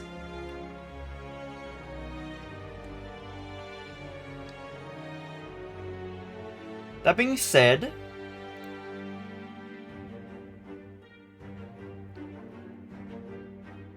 the fact that this is conditional on having vulnerable already makes it kind of harder for me to pick up. Like, you need a lot of vulnerable, otherwise it's just a straight up bad card. It's worse than a strike if you don't have vulnerable up. And if you do have vulnerable up, it's still a bad matchup into Time Eater. Because, like, you know, cards like Flash and Steel and Finesse that are 0, but they give you some benefit and drawback cards, so they're card draw neutral and energy neutral. They're bad into Time Eater because you want to get the most value out of each card you play. Same applies to Dropkick. It's a basically upgraded Flash of Steel. It's a little bit less than upgraded Flash of Steel, but it's actually slightly worse because you can't play it at 0 energy. You have to play it at 1 energy. They need to be vulnerable, and then it's still bad into Time Eater. It's an okay card. I actually think it is, even though I have taken this more often than Clothesline recently, I think Clothesline probably is better most of the time. Or in certain runs. I don't know. This is a bit interchangeable. But I'll put it there for now. I'm not a huge fan of dual wield at all. In fact, I'm really not a huge fan of dual wield at all. This is what I was thinking about with double tap. You need to draw this. Okay, double tap, right? If you have an expensive attack, which you're going to get the most use out of doubling, it's not going to cost you any extra energy. Like, you're going to cost extra energy on the attack. But in the double tap version, you're basically getting for free. Or you're getting for 1 cost less. Like, if you use it on a 1 cost card, you're doing the same thing. But if you use it on a Carnage or a Bludgeon, right? You use a Bludgeon, then use a double tap, you're basically saving 2 energy. Because you're getting 2 Bludgeons out for only 4 energy. Right? Dual wield will copy Bludgeon at 3 costs, and you won't be able to play it. So you can't play it on your big cards because you can't play the big cards. You don't have the energy. And then playing it on your small card, like, why do I care about getting another copy of Cleave? Like, so what you're meant to do is use it on 0 cost cards. Well, I mean, if you're using it on an anger, that's pretty sad as well. You're meant to use it on, like, madness 0 cost cards. Like, you have a Bludgeon, you madness it to 0, and then you dual wield it. And it's like, if you're being that situational, like, what are you even doing? In fact, I think a bust is better. I think this card is just way too situational. I never find uses for it. It's good. The power thing is good. But then you need to draw it with your powers. This is an Amplify. But it's an Amplify that you have to spend the extra energy on the powers. You have to spend on the dual wield 1 energy. Then you need to play the power, say some Metallicize, like you're just trying to double up Metallicize for some reason. You play dual wield. You play the original Metallicize. Then you have to play the other Metallicize. You just spent your whole turn to play 2 Metallicize. Like, if this was 0 cost, it would be better, obviously. But I actually arguably think this should be 0 cost. If this was 0 cost, it would be a lot more playable. Because the fact that you still have to spend the energy on the other attacks means I don't actually think that would be that overpowered. I feel like I can never use this card. It's just too awkward. That being said, if you have Blood for Blood, it's good. Because you can get free Blood for Bloods. Which I did have last time. I had to do it last run. It's because I had a Blood for Blood. Yeah, it's just too awkward to use. Entrench. I don't want to put it in D. I think even you do need to upgrade this, but if you do upgrade it, then it's usable without Barricade, and then with Barricade, this is an insane card. That being said, it's probably right here.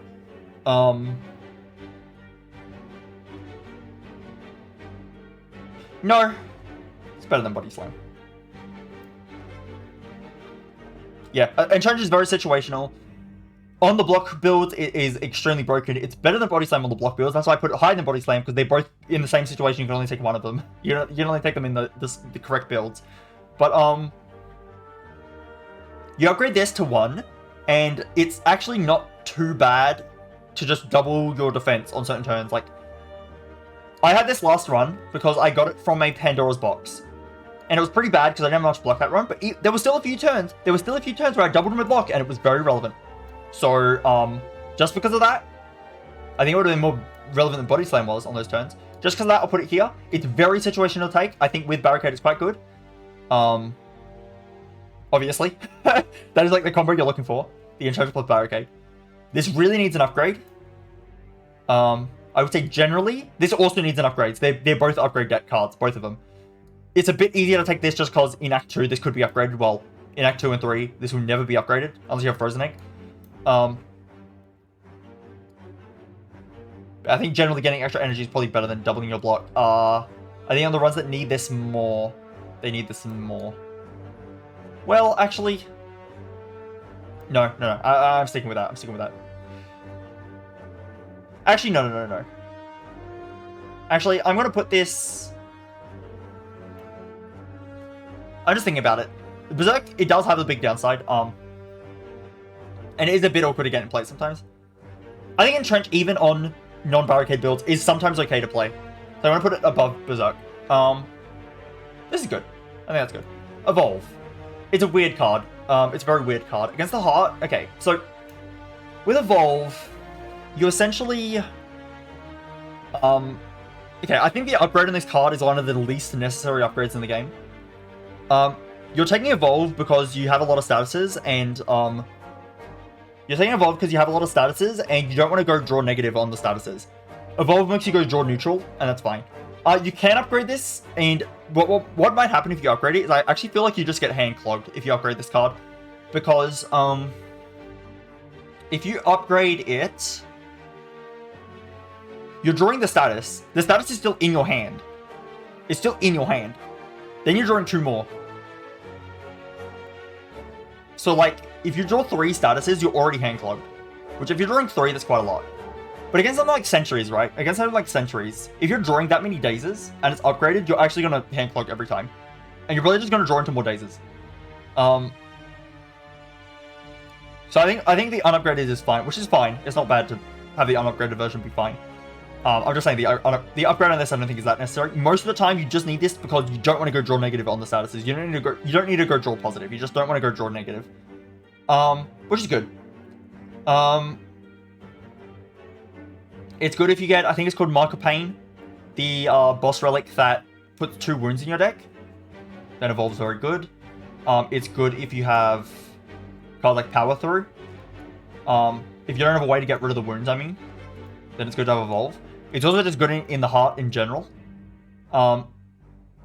It's good in the heart in general because you're not, you can just draw past those statuses. That being said, how useful is this card actually? How useful is it actually? But definitely, it's B at the highest. I'm wondering if it's C. I feel like B makes sense. The problem with this Evolve is you need to draw it before the statuses. You need to draw it before the statuses. But it is giving you a lot of card draw in the fights as necessary, and I think in some fights this goes crazy as well. It's an awkward card though, I feel. It's very awkward. Be right here. The middle of the list, the exact middle. This isn't the exact middle, but it looks like the exact middle. It's the middle of the middle tier, which is effectively the exact middle, okay? I'm just gonna leave it there. Exhume. Okay. This has a lot of, like, combos. If you have Apparitions, this is really good. It's basically an Apparition. An Apparition is an S tier card. Like, on its own, Apparition is just kind of... don't take damage on 1 turn. But this is an easy-to-use Apparition because it's not ethereal. Actually, no, because Apparitions are ethereal, they go a bit lower. Like, they're not the best thing in the game. But Exhume is an ethereal is not an ethereal Apparition. Because you can just... you just wait the Exhume and then use it when you need it. But it can also, obviously, like... I'm bringing up the Apparition combo as a point for why this card is, like, good. On top of what it already does, which is all of your exhaust cards in general you can bring back, which is really good. Because you often have some important exhaust card, like a Fiendfire or a Pummel on, like, a Strength build or Pummel. Or, like, maybe a Limit Break, or an Impervious. There's quite a lot of good exhaust cards, and you can just use them again. Impervious is a good one to bring up. That's a very good one. Reaper as well. Reaper's good. Offering. Offering is a pretty solid hit. I Exhume Offering if I have that. Quite solid. There's quite a lot of good hits with the Exhume. That being said, it is a bit situational sometimes. But I think it's enough to be an A tier. I feel like this card does a lot quite often.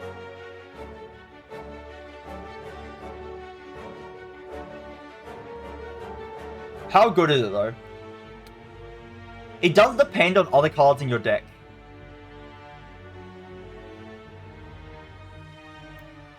Is that too low? Is that too low? The fact that it does depend on other cards in your deck, however, it is so versatile. Like, you can... there's a lot of combos with it, right? You're gonna have one of them. You're gonna have something good to grab with the Exhume. And if you upgrade this, it costs 0, so it's not even costing you energy to play the extra card. And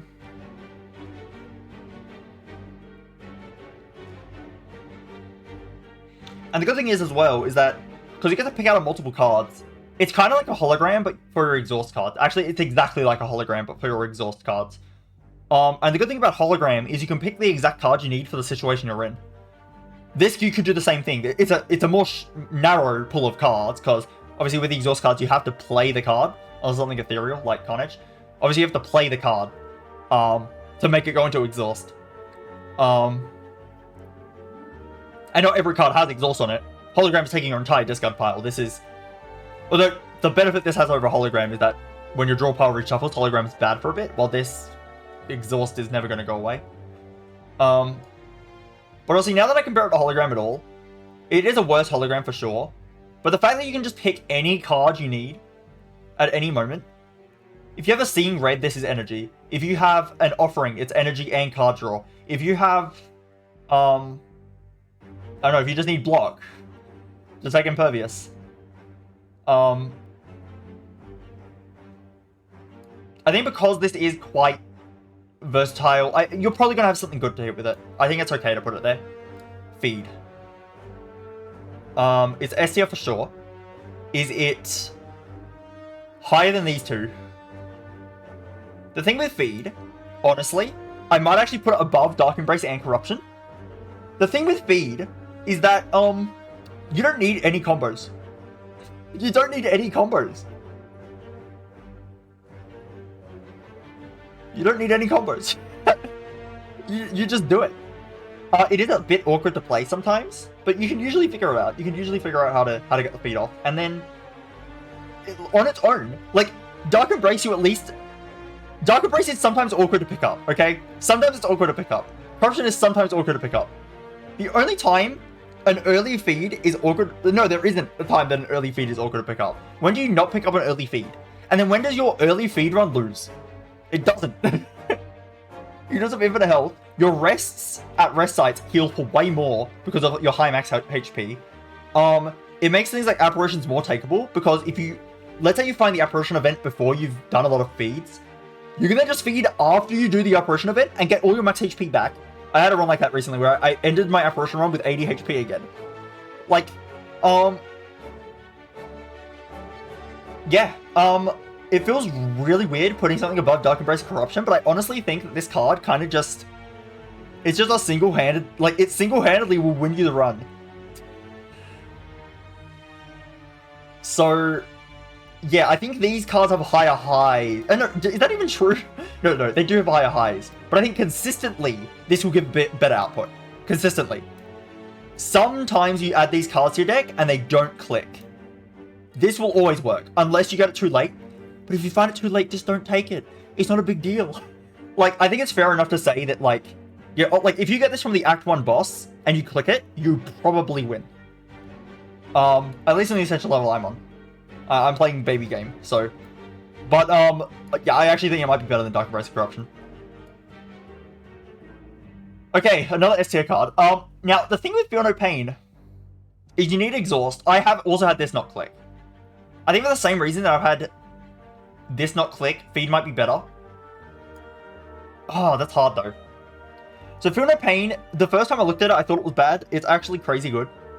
Surprise, surprise. It's actually crazy good.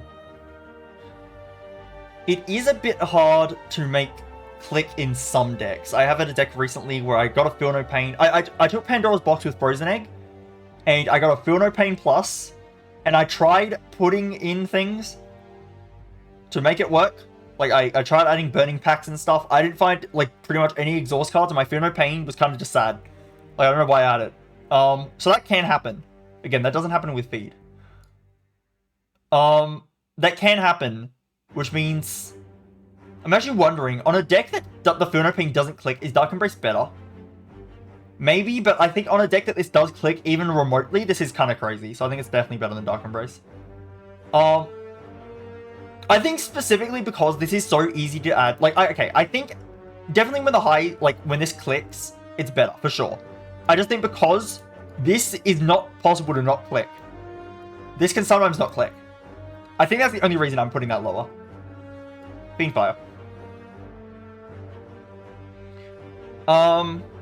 Fiendfire. No, I will say, actually.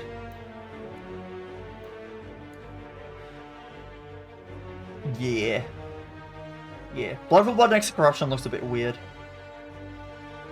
Those S tier cards are kind of a different level. I might move Blood for Blood back up, but, I might move Blood for Blood back up. Before I didn't want it in the same tier as Anger, but now Anger's went to the very bottom of A tier. I think Anger will stay here though, it's not going to drop. But now Anger's went to the very bottom of A tier, then I think I can justify Blood for Blood at the top of A tier. It makes me feel better about that. Fiend Fire. Fiend Fire. I feel like this card is really good, but I don't use that often. It is really strong. If you have Dark Embrace, this is crazy. If you have Feel No Pain, this is crazy. But if you don't have Dark Embrace and Feel No Pain, then how good is it really?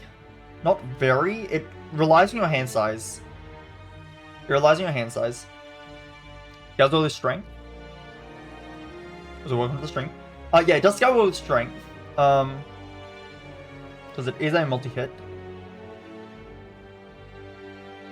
On base, if you have... Well, this can do 21 damage for 3 pretty easily, which is better than Carnage, actually, if I put it like that. Although this is a one-time use. But I think, actually, now that I put it that way, at 3 energy, if you play one of your cards for 1 energy, and then you play Fiend Fire, it's doing 21 damage, which is more than Carnage. So I think, by default, if I think about it like that, it has to be higher than Carnage. Because then it has way higher highs as well. Like, it has way higher highs.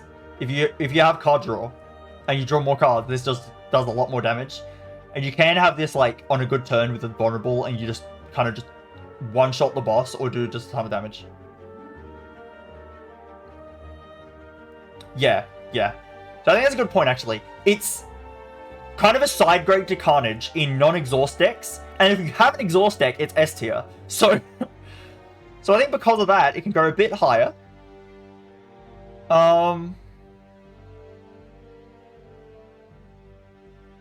Maybe right there.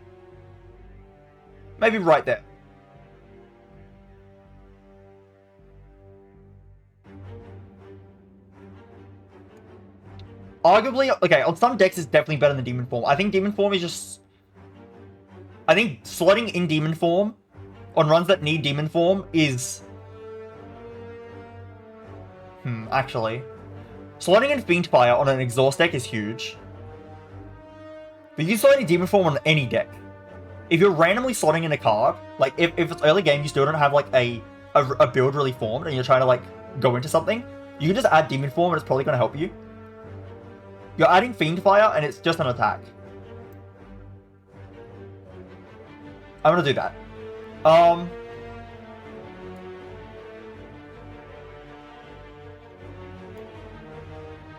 Okay, no. This card, everyone says it's really good against Sentries and Slime Boss, and they're right. It is good against those enemies.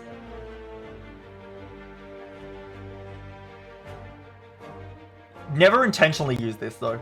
Never intentionally use it. Don't add statuses or curses to your deck. When I very first run, because Vi misled me, in like my very first run, I had Vi and Genius saying, "Oh, fire breathing decks are so good, you should add status and curse cards to your deck," and I believed them. And then I realized it was bait. But I have had a fire breathing win, though. I actually have. It was like my 3rd ever run. Yeah, exactly. You're either worried about an early elite, like you're thinking about finding the first elite, and you think you're bad into Sentries for some reason. Although I don't know why you would be bad into Sentries as Ironclad. I feel like Ironclad is quite good at the Sentries, usually. I feel like Ironclad usually just kills Sentries. Ironclad's decent into all the early elites, to be honest. I guess Sentries block your vulnerable, that's annoying. But, I mean, this does murder Sentries, though. Like, instead of taking a bit of damage to Sentries, you'll take no damage to Sentries with this. Or you'll take very little. And yeah, Slime Boss, this will help as well. For sure.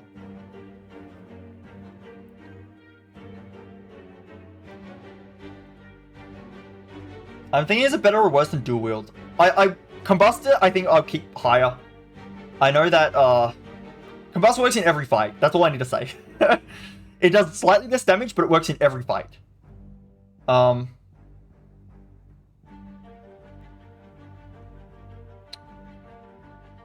feel...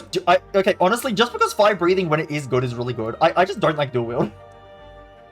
I just don't like Dual Wield. It's so much energy. It's like, why? Why are you doing this? You need a Blood for Blood, or you need, like... I don't know. You need to draw it with the power at the right time. I just feel like when am I adding this to my deck? I'm never going to add this to my deck because it's too situational. Like, I need to draw it at the right time. And then I need to spend all the energy, so I need a bunch of energy to play it. At least I can see adding this if I'm scared of a certain boss, and this might just win me a boss that I would have lost to otherwise. At least it does that. Flame Barrier. I never get this card. I just never get it. But it's good. I don't have much experience with this card at all. 12 block. So it's a bit better than playing 2 defense, but then you deal Thorns damage. Yeah, exactly. Exactly. Like, I did have dual wield in my last Ironclad run I did. And I had Blood for Blood. That was good. That was actually good. But otherwise, the only good turns I had from Blood for Blood is when I got Madness in Act 3. And I was able to Madness my Reaper. And then I dual wielded my Madness to Reaper. And I had 3 0-cost Reapers. That was the only time that it was, like, really good. It's so situational, though. I had it since the start of the run. Why did I have it again? I think a Pandora's Box gave it to me. Yeah, Pandora's Box gave it to me, I think. No, actually, I actually think I took it intentionally. I don't remember why. I think it was because of Blood for Blood. I took it dual intentionally for some reason. Yeah, I don't know why I actually did. I think I was trying to test it out, maybe. But I had a dual wield, like, very early on in the run. And it just basically did nothing for most of the run, except when I sometimes got it on Blood for Blood, and when I did it on the 0-cost Reaper with Madness, which is so situational, because I had to draw Madness, have it hit Reaper, and then have dual wield hit the Madness. Oh, then have dual wield in the hand with the Reaper, I mean. Yeah, whatever. Anyway, Flame Barrier. Yeah, it's not the most block efficient thing in the world, but it's good. And yeah, it's good for multi-hit enemies. It's good against the heart as well. If you're worried about dealing enough damage, this against the multi-hit of the heart is a lot of damage. That's a lot of damage. That's 60 damage. 60 damage unupgraded. I never get this card for some reason though. I actually have so little experience with it. I don't, yeah. But I'm just gonna give you some context for my list.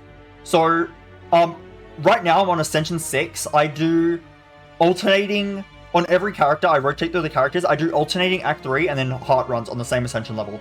So, for example, I'll play all of Act 6. I'll play all of Ascension 6, just going to Act 3 as Ironclad, Silent, Defect, Watcher. Then I cycle back around from Ironclad again on the same Ascension level doing the heart. And only once I've done the heart, I go up. And I have not been struggling at all. I've not been struggling at all. The only reason I'm on low Ascension is because it takes a while to play all those runs. But it does still mean that I am a low Ascension player. So, if certain cards get, like, really bad later, I'm not going to know. And I probably will need to change some of my strategy on higher Ascension levels. Like, some of the things I do, like, I can be very aggressive going to Elites. If that no longer works in the future, I won't know about it because I'm not there yet. So, I'm making this tier list, like, at this stage on purpose because I want to see what my pins will be in, like, a year's time when I'm a lot better at the game. I figured, like, I have enough to talk about right now, but it's early enough that my pins are probably going to change. That's why I'm making this now. Anyway, yeah. So... yeah, I don't get this card that often. But I think it is a good card. I just never see it. That being said, how good? How good is it?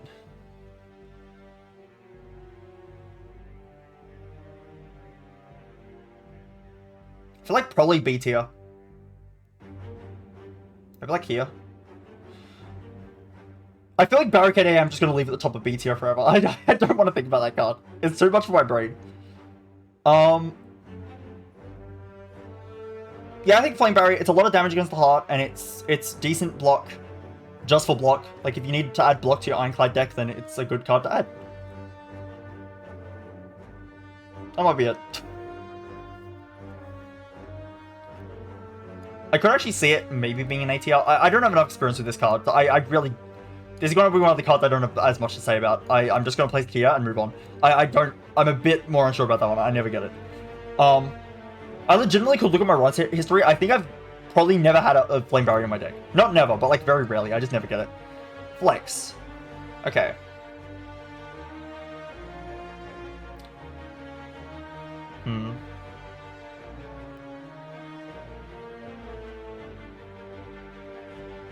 Yeah, for sure. You want Limit Break to be able to capitalize off of the strength. And then Let's look like this, right? Let's compare to anger right now. If you have flex and 3 strikes, you're dealing, and you need to draw 3 strikes and then play all of them. You're dealing plus 6 damage. Well, anger just deals 6 damage.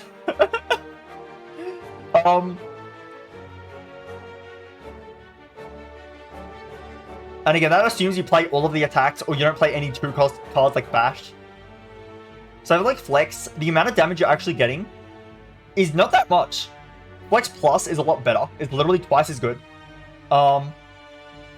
Being able to block the Strength down is good if you have Artifact or Orange Pellets or even Limit Break just to get the Strength, and then when you lose it, you only lose like a little bit of it. It's good if you have card draw and not much energy. But it does feel like sometimes it just doesn't do much. Yeah. Yeah. Yeah, so if Anger's bottom A, there's no way this is an A. I think this is a B tier card, though. I feel like C is very, like, way too harsh. But I think it might be, like, bottom of B. I feel like this card is hard to add. Like, these, like, damage commons are easier to add just in general.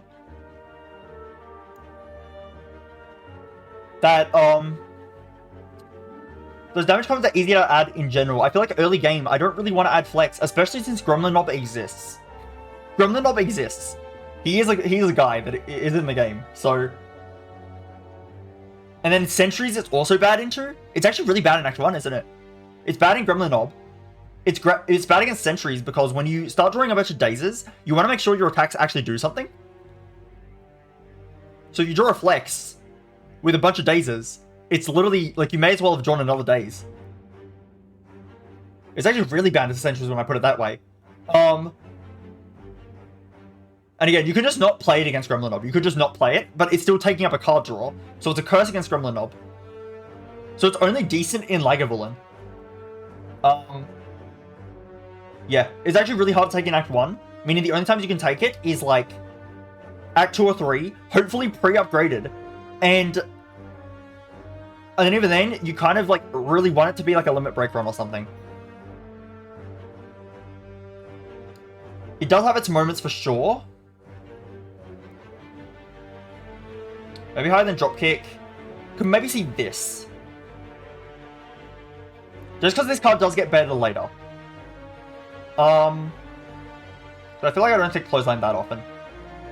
Maybe it's like that.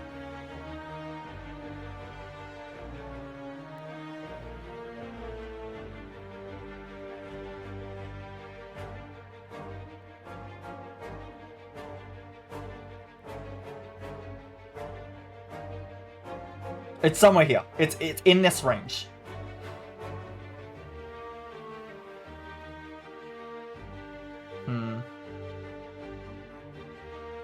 I actually really do not take Clothesline that often anymore. But it's all alright. I could actually see dropping it. I could see dropping these two to C, actually. I could. I'll leave them there for now. Okay. Goes the armor.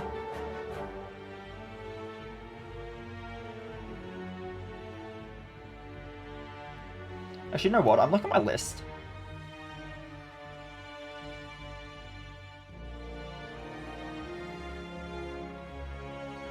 I think I might want an extra tier, actually. I might want an extra tier.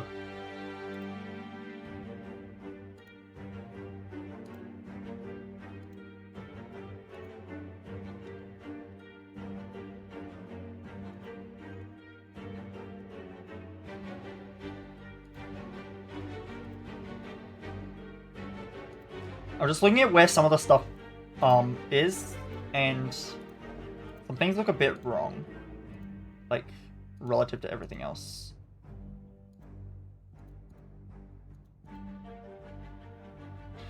You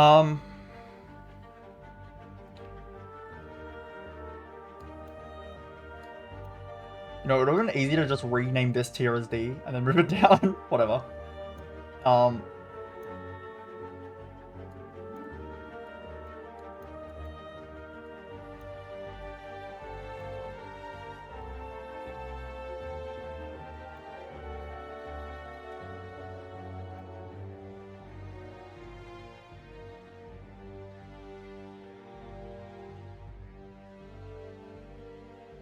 Does that make more sense? I think that makes more sense. Like when I pick up a cleave, I feel like it's a C tier card. I'm picking it up because I need to when I pick it up, and then I don't actually like really care about it that much later. I feel kind of the same about armaments. Like double tap, I think is like kind of a card I'm kind of excited to see sometimes. Flame barrier, if I actually ever saw it, it might be.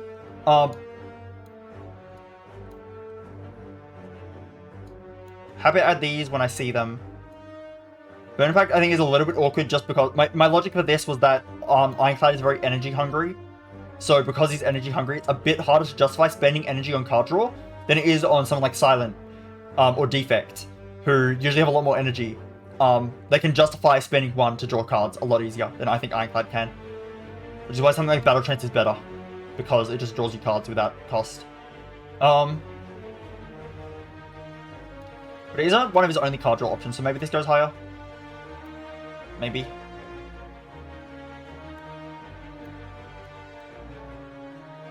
Kind of just so much in Act 1 though. I'll do this. This feels better, I think.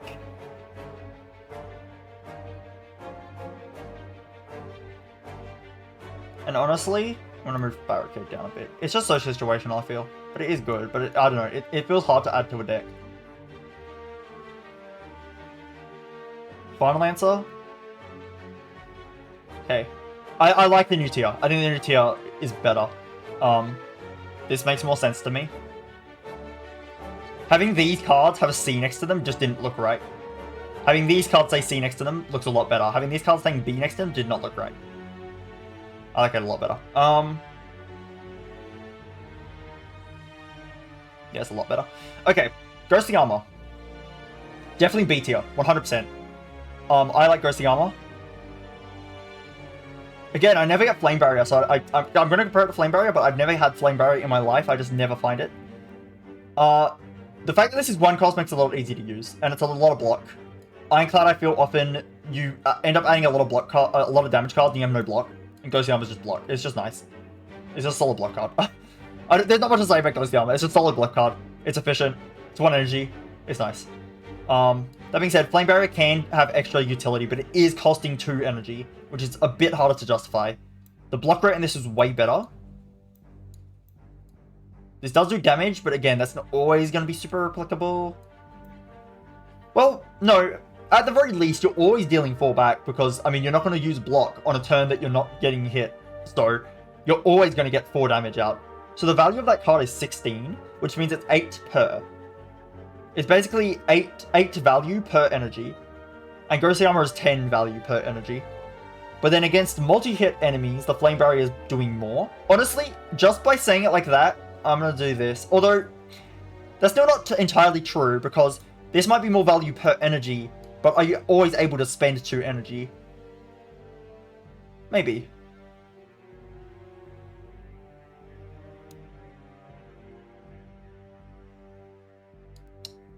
That being said, just my gut says Ghostly Armor's better. So I'm going to have Ghostly Armor higher. I think they're right next to each other, though. They're... Yeah, I'll leave them next to each other.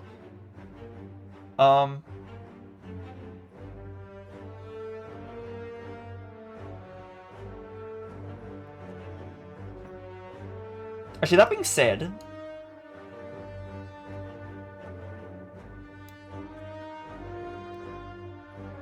Do I want to drop Anger a little bit? Anger fell a lot. Poor Anger. It's not dropping out of B. 100%. I'm saying that right now. It's not dropping out of B. Okay, I like that better. Okay. Havoc. Oh, sorry, Havoc. Sorry, Havoc. This card has its moments. It has its moments. I find it kind of difficult to justify taking these. I also find it difficult to justify taking this, but I feel like in more runs, this is... It sometimes has its moments. If you have a deck with lots of headbutts or lots of war cries, then Havoc is actually kind of good. Because it's just going to get you free cards. You just headbutt back some expensive card on top, and you Havoc it. Easy. I think Havoc actually is not terrible. It kind of does need the upgrade, though. It kind of needs the upgrade. But I think Havoc is actually not that bad. That being said, it's still kind of bad. Yeah, it's very hard to add this to the deck, but it's not terrible. Headbutt is one of the best damage commons in the game. It's a strike plus that has actual good text on it. It's actually useful text. It's like very good text. Literally, as I was just saying, with Havoc, this is great. Because you can just play the card you put on top. With any card draw, then it's effectively hologram. Headbutt, anger, headbutt, anger. Yes, true. Honestly, headbutt is such a good damage common.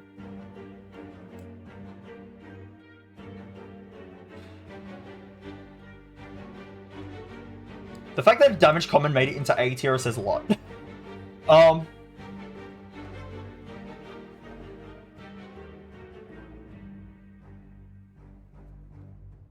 Also, I'm going to actually do this. I think Battle Trance is a little bit better.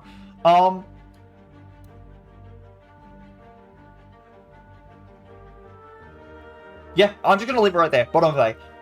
This is a Strike Plus card. You take it in Act 1. So I really like just clicking on Headbutt in Act 1. It feels really free to me. In Act 1, you just need any cards that do more damage than Strike. Headbutt does that. 9 damage, pretty good. It can draw back good cards. Like, if you have a Blood for Blood, then just draw back your Blood for Blood. If you have an Anger, draw back your Anger. A lot of damage. Or if you really need to, like, defend next turn, like maybe it's Hexaghost, you know the exact attack pattern, and you know that you're not going to draw, like, a defend. You can just headbutt it back and defend. Like, not a defend, but like, I don't know, Ghostly Armor maybe if you have one, like, anything, right? Like, it's just card selection. I think it's better than Burning Pact because, okay, Burning Pact is good for getting through your deck to your powers you need. Like, if you have a Demon Form, you want the Burning Pact to get to your Demon Form. But if you're just playing, like, Headbutt is basically card draw. Like, okay, in a way it's negative card draw because it does put the card on top, meaning you're going to go down to card draw, you're going to cycle your deck slower, but you're drawing the card you want. You're drawing the exact card you want. It's basically like Hologram, but a bit worse. Like, I think it's good. Yeah, exactly. And the good thing with Headbutt is when we get to Pommel Strike, it will be more relevant. Pommel Strike is also a pretty good damage card to just add immediately. But my downside with Pommel Strike is the draw card is actually not good unless you upgrade it. You need to upgrade it for it to actually be positive on card draw, because a regular unupgraded Pommel Strike is just going to draw the card you would have drawn if you didn't have Pommel Strike in your deck. Like, unupgraded Pommel Strike is not that special. It's basically just 9 damage, replace itself. It's like, well, late game, I'd rather just not have to spend 1 energy on 9 damage. But the upgrade's very good. Yeah, so adding Pommel Strikes, my issue with adding too many Pommel Strikes to Act 1 is that later on, I need to upgrade them. Like, I need to upgrade them. It's usually worth it. It's usually worth it, to be fair, but it is upgrade get, I consider. Headbutt is not upgrade get. The only upgrade is damage. But I don't care about the damage late game. I care, but I still care about the return a card from your discard pile effect. And that's the same, even unupgraded. So, in Acts 2 and 3, where you can see upgraded cards from card rewards, if I see a Pommel Strike Plus, I add that. It's way better than Headbutt. However, in Act 1, I would take a Headbutt over a Pommel Strike. Because, late game, I don't need to upgrade this. It's still good. It just does the effects as is, and it's fine. I'm okay having an unupgraded Headbutt forever. Well, I'm not okay having an unupgraded Pommel Strike forever. But I'll rank Pommel Strike probably when I get to it. Heavy Blade. This is outclassed by Sword Brew ranked so much. It's kind of sad. It's good if you have Necronomicon or Snecko Eye. But, I mean, if we were ranking based on Snecko Eye, then this would be high. Yeah, the problem with this is, I mean, Sword Brew rank hits 3 or 4 times, right? How much does Sword Brew rank hit for? Is it 4 times or 3 times? I forget. Where is it? Oh, it's over here. It's 3 times. It's upgraded 4 times, I think. That makes sense, I think. It's upgraded 4 times. And this is upgraded 5 times. Okay, so at base, unupgraded, it does more damage up front, but it scales with strength the same. And when you scale with strength, you don't care about a high initial number. Like, when you're scaling with strength, Thunderclap is strong. Because it hits all enemies. It doesn't matter that it starts on 4 damage. It applies vulnerable and hits all enemies. When you scale with strength and it's hitting for, like, I don't know, 10 damage, let's say. It's just good at that point. And this will hit, like, the starting 14 is not worth it. And at that point, it doesn't become worth the 2 energy cost. When you could just play 2 sword boomerangs. Or just a sword boomerang. No, literally you could just play a sword boomerang and any other 1-cost card. And it'll be doing more damage than a single heavy blade. That's a good way to put it. Yeah. Yeah. No, I think 1 sword boomerang plus any other card will do more damage. I think sword boomerang plus strike. Yeah, no, on a strength scaling build, sword boomerang plus strike, literally just a strike, will do more damage than heavy blade. That's sad. That's how outclassed it is. So yeah. It doesn't even help with, like, bludgeon is at least really good in Act 1. This is not good in Act 1. Like, you can't take it early, because taking it early, you're not going to have the strength to use it with, so it's bad. And then it's also going to be too expensive to use because it's 2 energy. And then taking it late, it's just, sword boomerang's better, so why not just look for a sword boomerang? Honestly, is that too harsh? Like, it's either bottom D or it's, like, here. But, like, no, I guess it does have some synergies. It is really good to Sneckerwai. It's good with Necronomicon. I'll leave it bottom D. However, and I guess if you don't find Sword Boomerang, like if you have a strength scaling build and you really want the Heavy Blade, like it's okay to take. It's okay to take. But it is just outclassed. You can probably find a Sword Boomerang and that's going to do better. Whatever. It is what it is. Yeah, because the problem with... Okay, actually, the inherent problem with this card, the way it's designed, is that strength, you want to play as many attacks as possible. Like, Anger's really good with strength. Not because it has any, like, special strength scaling property. No, it's just because it's 0 cost and you can always play it. And you're getting a flat bonus on top of the, like, it doesn't matter what the damage is. It matters how many cards you play a turn. Every card you play is getting more value out of your strength. And this is meaning, yes, it scales the strength better than other cards, but it means you don't play another card that scales the strength. So really, the way you should read this card is deal 14 damage, strength affects this card 2 times. It's 2 times. Because you lost a card for playing an extra energy. You could have played a 1-cost card and got a strength scale on that. Actually, no, you can take this a step further. This only scales strength. No, I guess it is 2 times. Yeah, it's 2 times. You're getting 1 extra strength scale. If you play 2 strikes, that will scale with strength 2 times. You play a single heavy blade, that scales with strength 3 times. That's actually really sad. When I put it like that, it's really, really sad. That's really sad. Like, Sword Boomerang is 3 times the strength scaling. This is 1.5 times the strength scaling. Yeah, that's why it's so bad. I never put it into words that way before, but yeah. Because it's 2 energy, that's really the killer. I can actually see this. Putting it next to Bludgeon feels bad, because Bludgeon is at least really strong in Act 1. Like most strength scaling builds, this is outclassed. Is my music okay? Is the music... What happened to the music? Wait, hold on. Hold on. Why did it do that again? I looped it. Can you say looping, please? I never told you to not loop. Whatever.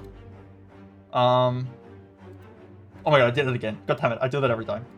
I try keeping it on just the list. It doesn't matter, I don't know why I'm doing that. But I mess it up every time. Anyway. Okay. I kind of want to put Heavy Blade in F. When I read out the numbers like that, it's just so sad. It's the 2 energy that really hurts it. At least Bludgeon is just up front. I guess it's another thing. I guess it's another thing as well. With a Bludgeon, right, this is front-loaded damage. It's front-loaded damage. And in fights you need front-loaded damage. It's really good at that. Not really good, it costs 3 energy, that kind of hurts it, but it is still good, right? It does a lot of damage at once. This is bad front-loaded damage. Like, 14 for 2 is not good front-loaded damage. And then it's good scaling damage, but if you have a demon form and you're scaling anyway, then why do you need this? If you're already scaling, just use anything else. Like, you don't actually need this. So it's like a win more on your strength builds, because it's like, and again, Sword Bearing just does a better job, and so does Pummel. Yeah, I'm putting an F. I'm sorry, Everblade, you're bad. Hemokinesis. So, Hemokinesis it's pretty good. It's probably B tier somewhere.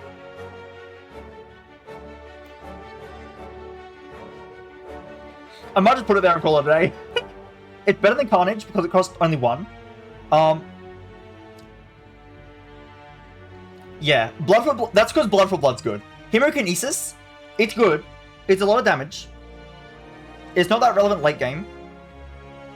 It's a lot of damage, right? It's front loaded damage. It's good cards to add in Act 1. It'll help you through Act 1. But you do take 2 HP. Oh no, I think right here is the perfect place for it. It's definitely better than Carnage. I could even maybe, at the very highest right here. At the very highest.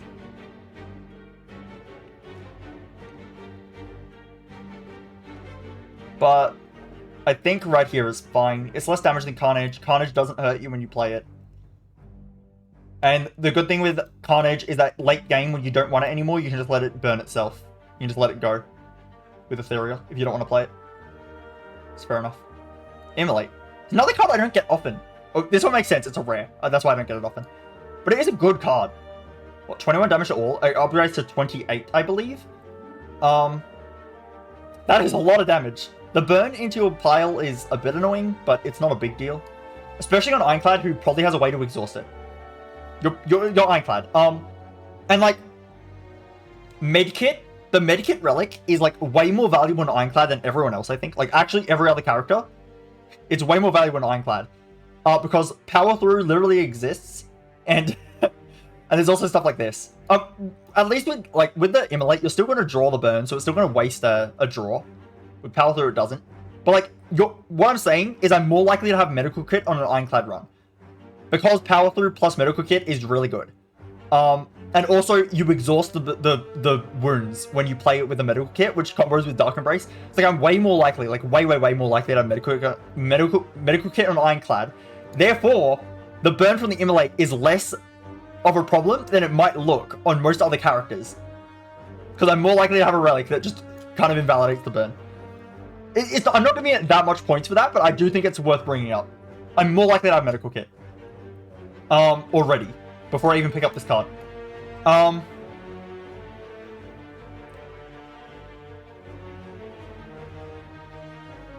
Yeah, exactly. Exactly. The damage on it is so good.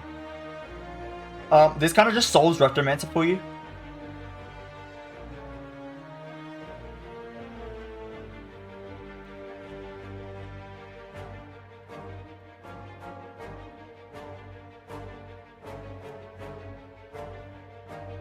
Isn't this card kind of like Hyper Beam on Defect, but with way less of a downside? Isn't it just Hyper Beam with way less downside? Hold on. Isn't that kind of just stupid? That is stupid. Now that I put it that way. It's Hyper Beam with way less downside.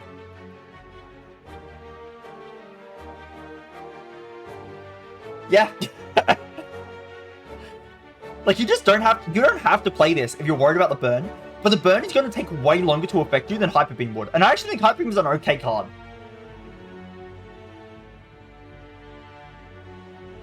Yeah, exactly. You draw this in certain fights. The thing is, it's doing so much damage that in regular enemy fights, you're not going to draw back into the burn. You won't. You'll end the fight first. Because the Immolate does so much damage, you'll end the fight first.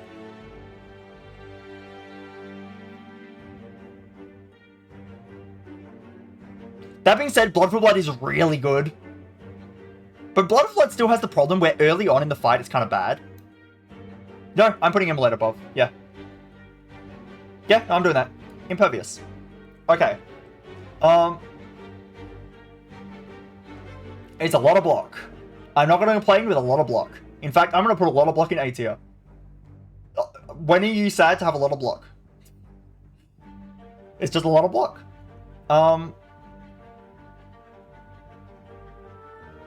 That being said,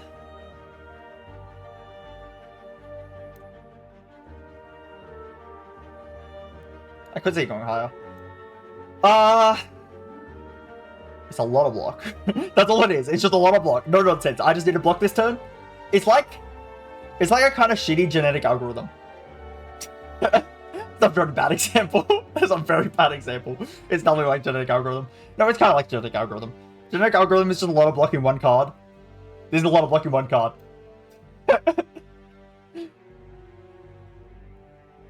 Yeah, no, yeah. I feel like sometimes you draw it and you just don't play it. But when you do play it, it's easily worth the 2 energy. Easily. You know what's kind of funny, though? This card does the same rate.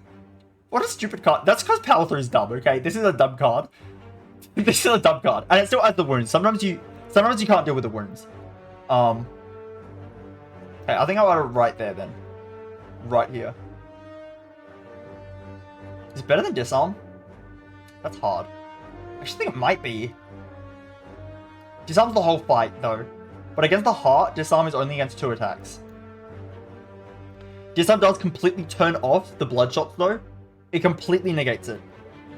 And on the 2nd or 3rd turn of the heart, when you're frail, this will only block for 22, or something like that. And the heart will do 45 with the bloodshots. Or with Disarm, you take 0 from the bloodshots. Disarm lasts the whole fight against stuff like Book of Stabbing. And it costs less energy. Okay, I think I've convinced myself that Disarm's better. Because Disarm lasts the whole fight. It's worse in some fights for sure. I think these are comparable. Burner Blade. Oh, easy, yes. Get a random attack? Yeah. No. I actually don't mind this card. It needs to kind of be upgraded. I actually had a run once where it was 0 cost Inferno, like upgrade Inferno Blade and Exhume plus as well. And I kept growing back my Inferno Blade with my Exhume. Because it was just a lot of free damage. Like, for 0 energy, I got to just play attacks with my Exhume. It was actually okay. Otherwise, this card is very unreliable. I don't think it's F. I actually don't think it's F. It's an okay card. It's okay. That being said, when am I ever going to take it? It's probably very bottom of D. You never really take this card. Inferno Blade Plus, even then, even Inferno Blade Plus isn't that great. But I think it's okay. I don't mind having it. It's okay. It's free attacks. It is, like, unreliable. You could get something really bad. But, I mean, at worst, right? You're going to get something like Anger. And that's 0 cost 6. You do need this to be upgraded, though. That implies this is upgraded. But I mean, most of Ironclad's attacks are not 0 cost. I think Anger is actually the only one. So, even if you play this for 1 energy, you're probably getting something okay. It does exhaust. The exhaust keyword, I think, is very relevant because it means you draw stuff with Dark Embrace. Like, it actually has synergy with your kit. And you can high roll and just grab a bludgeon. I'll put it bottom D. I don't think it's that bad. But it's not that special either. Inflame.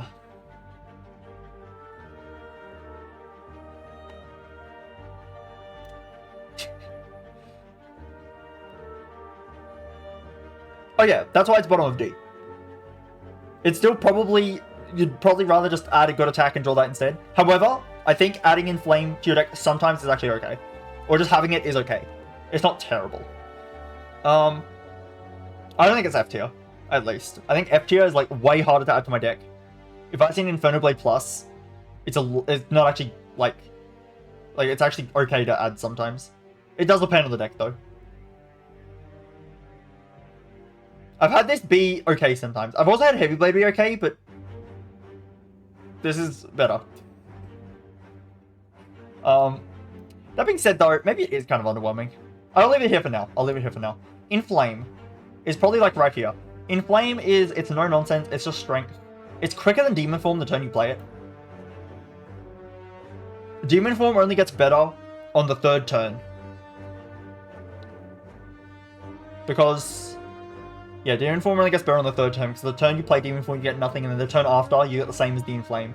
And then after that you get better than Demon Form. That being said, Demon Form, the main strength is that you play it and then you win the fight in a few turns. Not in a few turns. In a few turns, yeah, well, actually basically.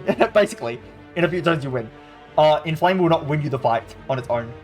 But, it is helpful. I don't think it's quite A tier. It's good though.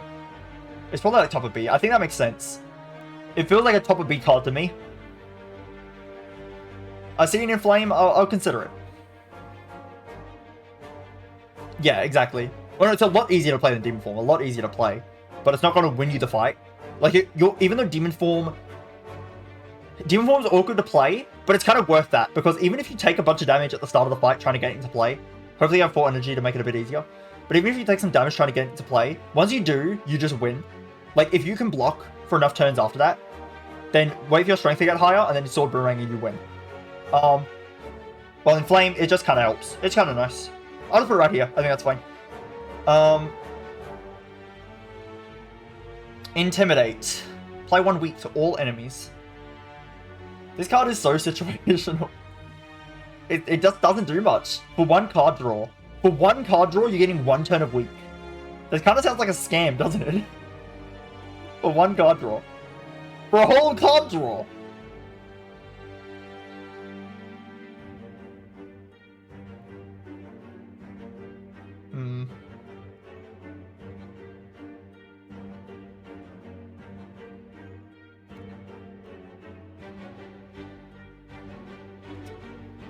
When it's 2 weak to all enemies, it's not as bad. If you have a Dark Embrace, this is good. Like, it's actually just good if you have Dark Embrace. Because it's free. It's free weaken. But even then, it's not that impactful. Like, Inferno Blade will save my ass sometimes. Inferno Blade will just grab a good attack I need and just... it will help a lot sometimes. Intimidate doesn't do that. I mean, it can weaken enemies. I guess that kind of helps. I don't know. Telling them is better. It's just not high enough in impact.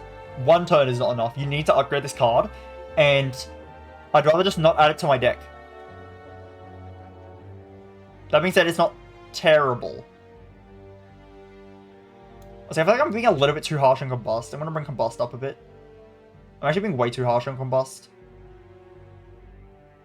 Combust is not terrible.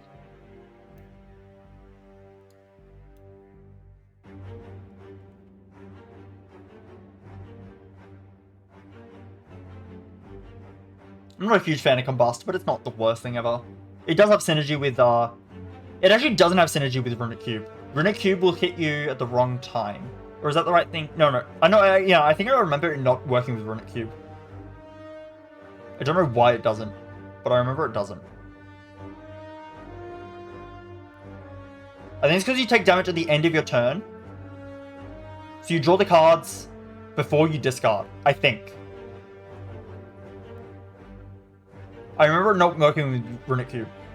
If you know the answer to that, correct me. But I'm pretty sure it doesn't work with Runic Cube, which really sucks, because you'd think it would, but it doesn't. You are kind of right that, like, when am I going to add an Inferno Blade? I don't know, I just feel like Inferno Blade is higher use than most of these cards down here. I get more use out of this, I feel.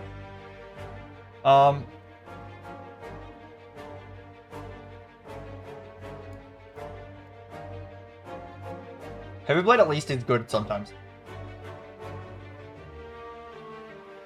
I think Havoc is better too. I think when you have Havoc be good, it's better. And I guess when Fire Breathing is good, it's better as well. But it's not going further down. It's just too low impact. It's basically -1 card draw. It's too low impact. At least Fire Breathing. Okay, but in like long-term decks, this does have Exhaust Energy. And this does help, like, I mean, this is not going to do anything in most fights. Yeah, I'll do that. I'll do that. Havoc can be very good with Headbutt and Warcry. And, like, you can get Demon Fall in play easier. So I actually think this card, like, not terrible, but it's not great.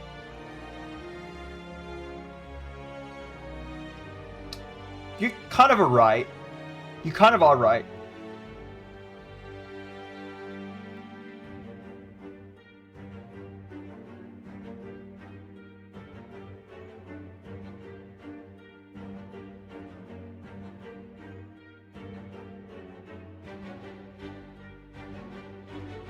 Okay, honestly, hear me out. Hear me out. I actually think Havoc is underrated. I'm thinking about it. Why? Okay, this plays your own card. It is the same thing as Inferno Blade, that once you upgrade it, it's good. This is energy cheating. It's energy cheating for stuff like Demon Form. You do need to combo it with like a Headbutt or something, but it is energy cheating.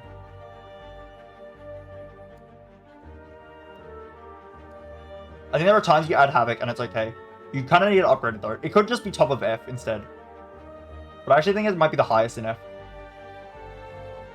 I really think the card's a little bit underrated. Like, it's not good. But I think people think it's worse than it is.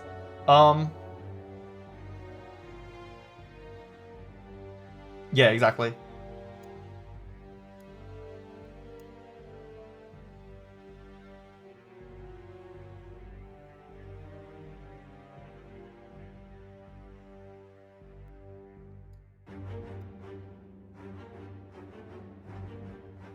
I think Inferno Blade's slightly better. I'll do this. Am I more likely to add a Heavy Blade to my deck? No, honestly, I think I'm more likely to add these than a Heavy Blade. Heavy Blade's kind of sad.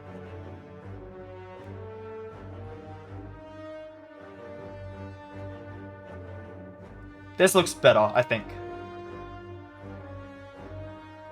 Yeah, I think these cards are like so situational that I'm probably not adding into my deck. Combust is okay to slot in sometimes. Sometimes I slot this in just for AoE.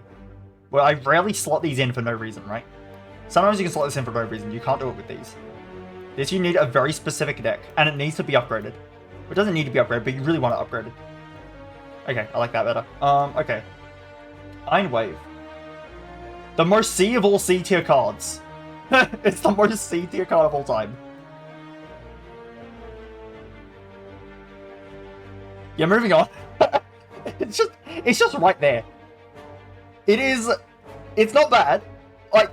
Like C tier are like the cards that I'll add early on. And I won't be like, I won't hate that I have them later. But if you did let me remove them, I might. Almost like the only one that I might not even remove. Honestly, there you go.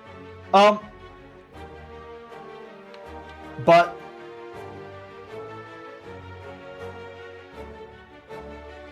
no. Top of secret armaments. Top of secret armaments.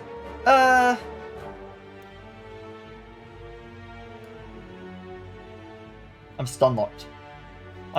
I'll leave it bottom. I'll leave it in C. It's just whatever. It helps, I guess. Cool. Juggernaut. Yeah, I definitely like Dropkick better because when this is good, this is really good.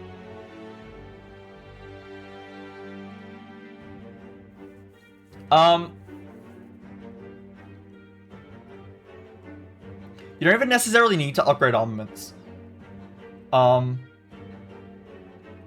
Reason I'm not super huge on armaments is that you're already going to upgrade all of your good cards anyway.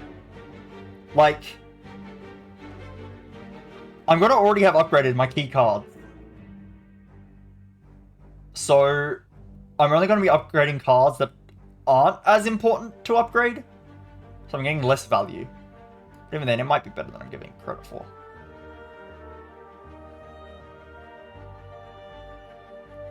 I want Barricade at the bottom of B. This card is an enigma to me. I'll put it right there. I think I'm slightly lowballing it, so that's better.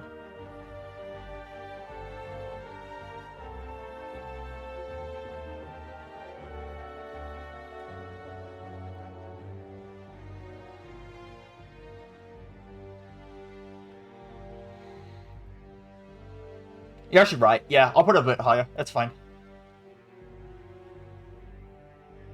It goes right there. Okay, Juggernaut. It's D tier. I'm sorry, Juggernaut, but you are not worth building a deck around. You're 2 energy. If you were 1 energy, if you upgraded to 1 energy, you kept the damage, but you upgraded to 1 energy, I would consider it. But 2 energy...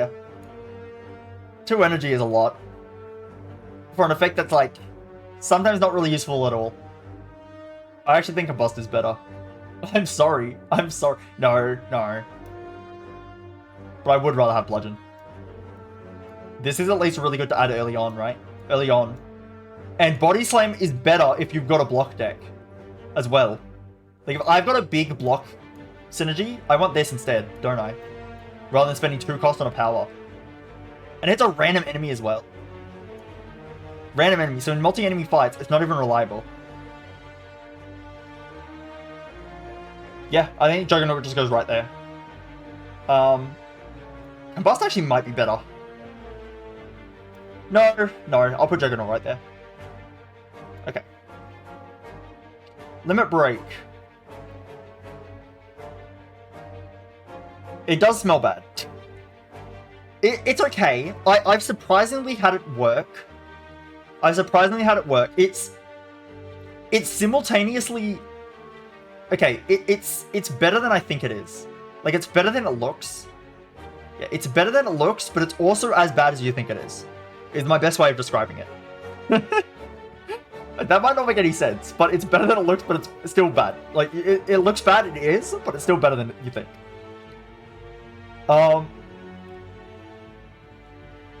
It's mostly the energy cost. If this was 1 energy, it would be a lot better. Anyway, Limit Break. Limit Break is good, but it's a little bit of a windmill sometimes. It's a bit of a windmill sometimes, but then sometimes it's not even a windmill and you actually just win. Like, that's it. It just helps you win.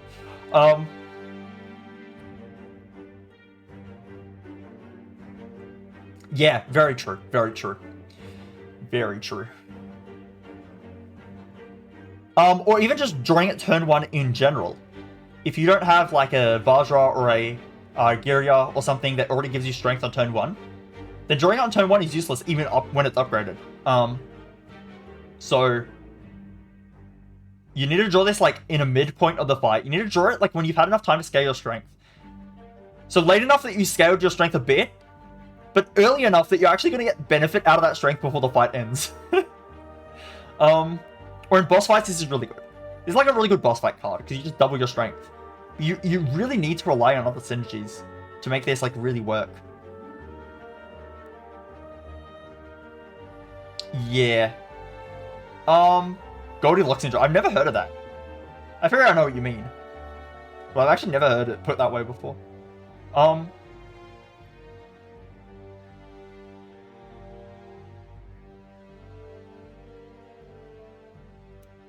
I'm kind of just feeling this spot, to be honest. I'm kind of just feeling it right here. I think because it is kind of hard to play sometimes, it can't go higher in A, but the effect is so strong, and it can be like a thing you build a run around, so putting it in B feels wrong as well. Yeah. I think right here. On the runs it's good on, it's really good. But it's a bit awkward sometimes. So maybe it goes right here.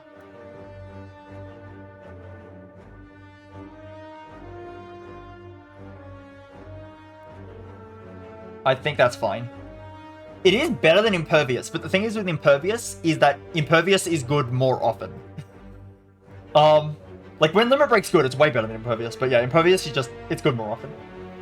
I'll put Limit Break right there, I think that's fine. Metallicize. This card's kind of mid. I'm going to put it in C, almost certainly, in C.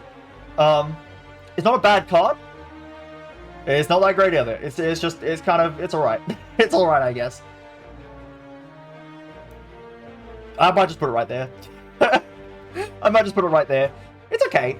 I like... No, actually, I'll put it a little bit higher than Evolve. It's just like...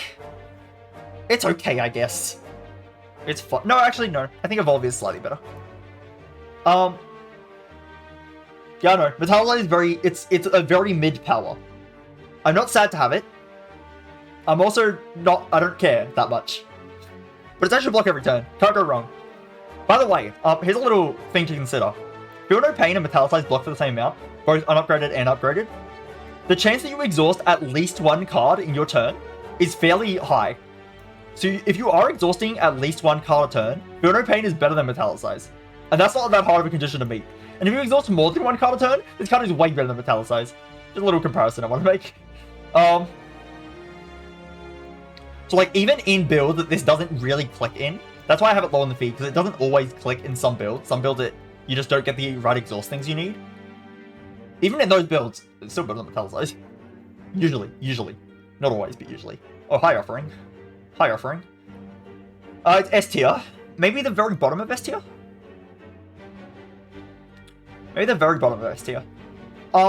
Just because Offering is not a run winner, right? It's not a run winner, but it definitely helps quite a lot. Offering is one of those cards, it's a very safe pick. It's like Adrenaline. This and Adrenaline are like the classic safe picks. So is Seek. Seek's another safe pick. They're just good all the time. You can just click them. Just click them. If you have nothing better, click it. And usually, it's pretty good. Yeah, exactly. Why would you ever skip offering? The 6 HP is not enough to matter. Okay, it is annoying sometimes, but it's not a big deal. You could usually just click this. It's pretty good. I'm not going to even talk more about it. Okay, actually, I will talk slightly more about it. This basically gives you, like, 60% of an extra turn. Like, 60% of an extra turn. You get 2 out of 3. Like, normally you start with 3 energy. You get 2 energy, so that's 66%. You get 3 out of 5 cards, so that's 60%. It's 60% of a new turn for 6 health. Like, who cares? And the amount of energy and cards you get is probably going to make you, like, block for more than 6. Or kill an enemy that was dealing a bunch of damage. And you'll just save 6 health from killing the enemy or blocking. So, yeah. To be fair, if you have 4 energy, then this is only half a turn worth of energy. It's not as much, but if you upgrade it, it's a full turn worth of cards. It's quite good. Yeah, it's an extra turn card in disguise. It's like a fraction of an extra turn in disguise. For a little bit of health. Perfected Strike. God, I hate Perfected Strike so much. My first ever win, though. My first ever win was Boss Swap Sneckereye Perfected Strike build. I'm not kidding.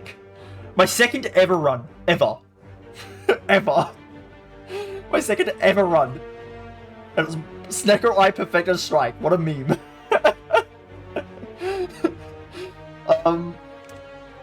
I think if you ever make a Perfected Strike deck, you're throwing. I think you're just throwing. A Perfected Strike deck is not good because you want to remove strikes. Strikes are bad cards. They are worse to defend, usually. So you want to get rid of strikes, and then this gets weaker. And then suddenly for 2 costs, this sucks. Yeah. I think the worst thing about this, how I would buff Perfected Strike, make it look at the amount of strikes in your deck. In your deck.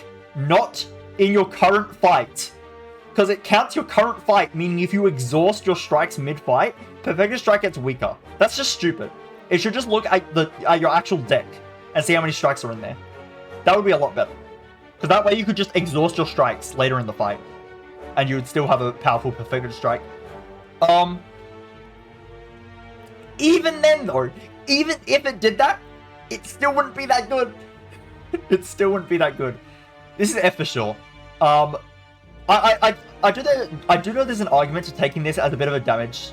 Just a damage card like a Carnage early on for Act 1.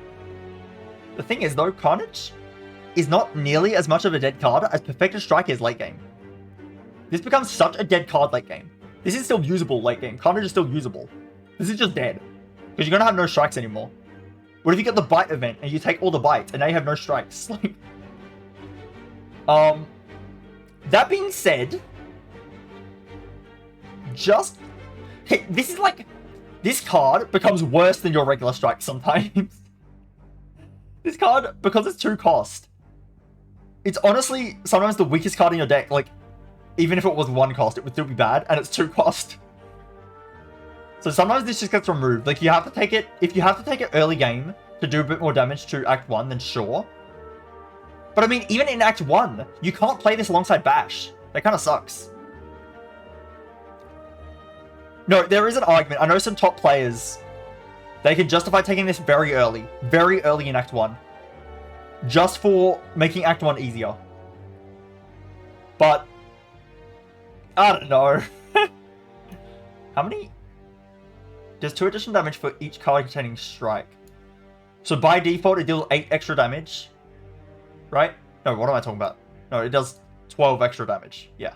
So it does 18 damage for 2 energy. 18 for 2. 18 for 2. It's not that good. It's not that good. It's not that good. It's good with Pommel Strike. You can add Pommel... Oh, Pommel Strike's next. You can add Pommel Strike and make this more powerful. I don't know. I'd rather take a Heavy Blade. And if I'm picking fight specific cards, I'm picking Fire Breathing as well.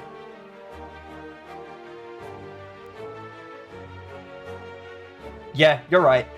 You'd have to get... I would only take this if I got offered no damage cards in like the first few fights, and I'm like, wow, I really need a damage card. It goes right here. I think because it still has that argument for taking, I don't really know what the argument for taking Dual Wit is, because this actually has an argument to take it. I'll do that. Wait, honestly, this might upset a lot of people. I've had the argument to take Clash before. I have taken this sometimes, and it's been okay. What is the argument to take Dual Wield? When do I even want to add it to my deck? I've sometimes thought that it's okay to add this to my deck.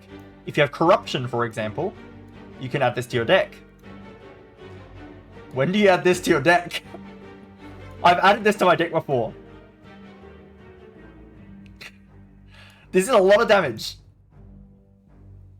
And if you think about it, in Act 1, yes, you have the Ascender's Bane. But... yes, you have the Ascender's Bane, but, that is ethereal anyway. You just play the skills most of the time. Like, let's say you have to play Defend to play Clash. If you have to play Defend to play Clash, that's 1 energy, 5 block, and 14 damage. That's not bad. What if you have to play 2 Defense to play Clash? Well, that's 2 energy for 10 block and 14 damage. That's also not bad. You can just play your skills and then play the Clash. And you're still getting the benefit from the skills in their entirety. And then you're getting Clash for a lot of damage. I actually think this is an okay card sometimes. Ascender's Bane makes it a lot worse. This, I think, is just way too situational. I can see this as an Act 1 desperation. I need damage pick. Like, I need damage right now in Act 1. Take Clash. What does this do? This is bad into Gremlin Knob, though. That's a good point. This is really bad into Gremlin Knob because you can't play the skills to play the Clash. Fair enough. That's a good point. This is also bad into Gremlin Knob. This is also bad into Gremlin Knob. Why would I use this? Oh, this is also bad into Sentries. Never mind, I convinced myself. Never mind, I convinced myself. It's terrible into Sentries as well. I'm sorry, Clash. I tried. Clash, I tried, okay? I tried to help you. I tried to get you out of the bottom spot. But you're too bad. I'm sorry. Okay, Bubble Strike. Yeah, so I think this will be A tier. In terms of being a card I can just slot into the deck, I like to slot in Headbutt more. But this card upgrades to a better effect. I'm going to put it right next to Headbutt, right above it. Again, in Act 1, I would rather have Headbutt. But in later acts, I would rather have the Pommel Strike. The card draw still isn't that great. It's only 2 cards for 1 energy, and again, Ironclad is energy hungry. I think it's a lot easier to justify using Backflip on Silent to draw 2 cards. Again, because one of the cards would have been a card you drew anyway. If you're going +1 card, you're only going +1 card when you play Backflip. But Silent could do that easier because I think she has less to spend. She has like less high cost cards. Ironclad has so many high cost cards. He's a bit more energy hungry. Silent has other ways to gain energy, and she's less energy like hungry for like particular cards. Unless you have Nightmare. If you have Nightmare, it's all different. So I think Silent could justify playing Backflip easier. Also, Backflip doesn't need the upgrade. It does not need the upgrade. It already starts with 2 cards. I think Pommel Strike's a bit harder to play in Ironclad for that reason, but it's pretty good. And it's one of his because he doesn't have any other card draw options really. Like, he doesn't have much card draw options. This is pretty good for that. I'll put it right there. Power through. Oh god, this card's good. This card is very good. It's A tier for sure. This card is kind of stupid. Card is kind of stupid. It's kind of a stupid card. It might go right here. It might go right here. If Disarm is better than Impervious, I think Power Through is better than Disarm. The wounds are sometimes a problem. The fact they go to your hand is kind of good because you can just exhaust them. Like with a True Grit or a Burning Pact or something, you can just exhaust them. If you have Medkit, you can just play them. And then it's Exhaust Synergy. If you have Fiend Fire, you can power through, and it adds cards to your hand that you can then play Fiend Fire with, and you block for 15, and did a bunch of damage that turn. Like, the wounds are actually, like, they're not that bad. They are bad. Like, I would rather not have the wounds, but they're not that bad. It's okay that it spawns wounds. And the rate is the same as Impervious, and it's not Exhaust. Like, what? It's the same as Impervious. Yeah, no, it's a crazy card. When I see this card, I usually just click it. It's just really good block. It's really good value block. I think these cards can be more... Actually, is that even true? It probably is. I think you need Value Engine, and this is Value Engine. But this is like...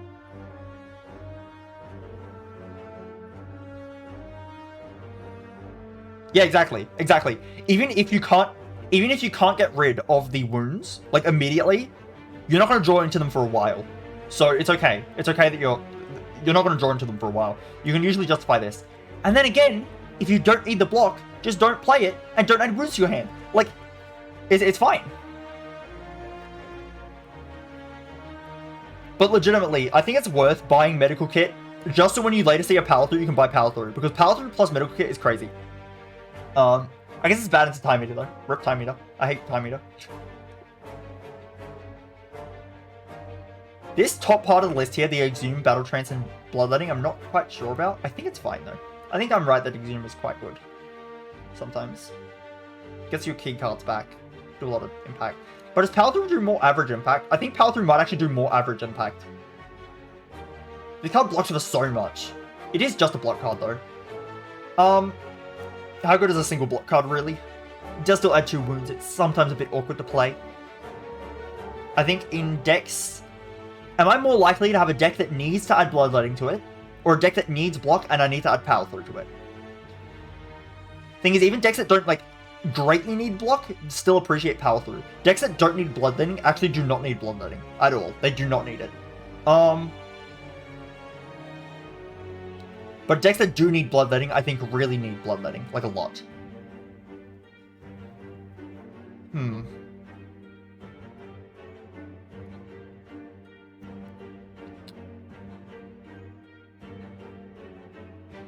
Yeah. I think this is... I feel a bit weird about this, but these cards do, like, so different things. This is, like... getting back Exhaust things. This is, like, a weird hologram. This is, like... Maybe Exhume goes lower, actually. Maybe I'll highball the Exhume a bit. I feel like Exhume's really good sometimes, but I guess it is more situational. Maybe I would just rather have draw energy or a lot of block. Oh, I think my music turned off. Hold on. You know what? I'm actually not going to... I'm just going to go here. It didn't. Huh? Hello? Okay. Okay, never mind. It's still there. Whatever. Whatever. Okay. I don't know why it stopped. It sounded like it stopped there. Yeah, maybe Exhume goes a bit lower, actually. Maybe I highballed it a little bit. I think Power Through is that crazy that it's better than Exhume. But I think it stops there. This card's stupid. Pummel. Pummel is very good in strength builds. And then it is... Actually, no, I'm fine with it. Actually, what do you think on the Exhume placement? I'm a bit... I feel like Bloodletting probably is better than Power Through just by a little bit. What are the Exhume placement? I'm actually a bit lost on this one now. I definitely think Battle Trance into Bloodletting is good. Into Power Through is good. Into Disarm is good. Where's the Exhume?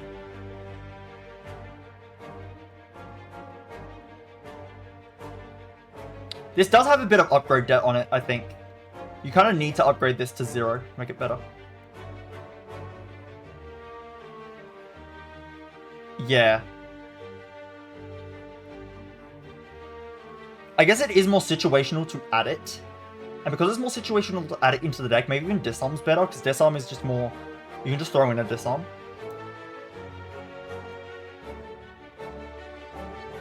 But it feels wrong having Disarm below, above Exhume. I feel like Exhume does a lot sometimes. I'm gonna do that. Okay. I'll do that, that's fine. Pummel. Pummel is...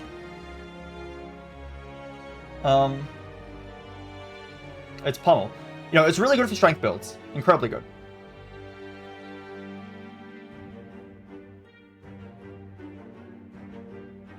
Yeah, exactly.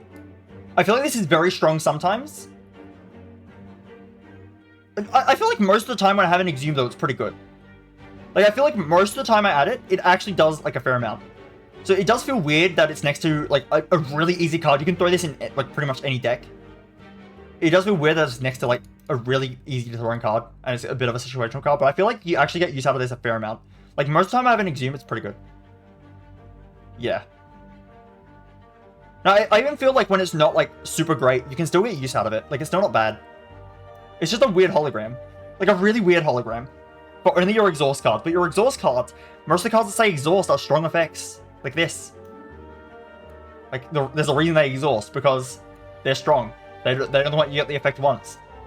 Like this, or this, or this, or this. I was about to say all this, no, that doesn't exhaust. Or this actually as well. This one is less. I have had Exhume plus feed before, it wasn't that relevant. But in multi-enemy fights you can feed twice. That's something. Anyway.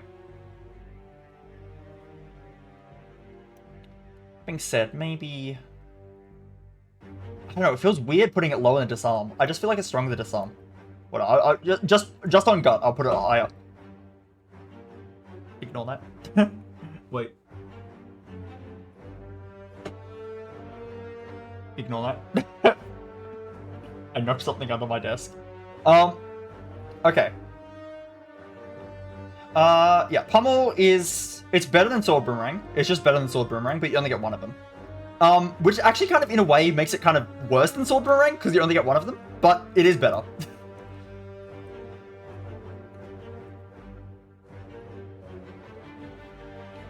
I guess. The way I see it is if I'm on a strength build... If I'm on a strength build and I add Sword Boomerang to my deck, I know that I can play the Sword Boomerang multiple times to win. I can headbutt it back, I can do stuff. With Pummel, I can't bring it back, unless I have Exhume. I can't bring back Pummel. And that makes it a bit harder to justify, because if I don't win on my Pummel, the fight might go on a bit too long. But usually, actually, to be fair, usually when you have a ton of strength, you only need the one big hit with the Pummel. You only need the one. It does mean that this card's a bit awkward that you can't use it though. On a strength scaling build, let's say I'm on, actually any strength scaling build, so Demon Form, maybe you're just stacking in Flames or Limit Breaks, whatever. Whatever strength scaling build you have, if you draw this too early, you have to ignore it. You have to not play it. Which kind of sucks. And then you have to play it later in the fight, so it's kind of a curse every time you draw it. At least with Sword Boomerang, if you have the extra energy, you can just play it. That actually makes it, like, I don't think Sword Boomerang's better, for the record. I don't think Sword Boomerang's better at all. But it does make this a bit...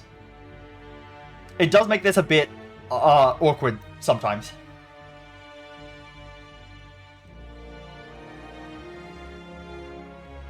I had a run actually with Boot. This is actually unironically good with Boot. Like, I don't think Boot's good. This is good with Boot. This does 20 damage. And then upgraded does 25 damage. So it means that before you have the strength scaling, it does decent damage. And then after you have the strength scaling, it does better damage. That was good. I like that. It let me play it early and not feel too bad about it. But yeah, the fact that you do need... I'm gonna put it here. The fact that you do need... it is a bit awkward to play in the strength builds. Means it goes there. Yeah.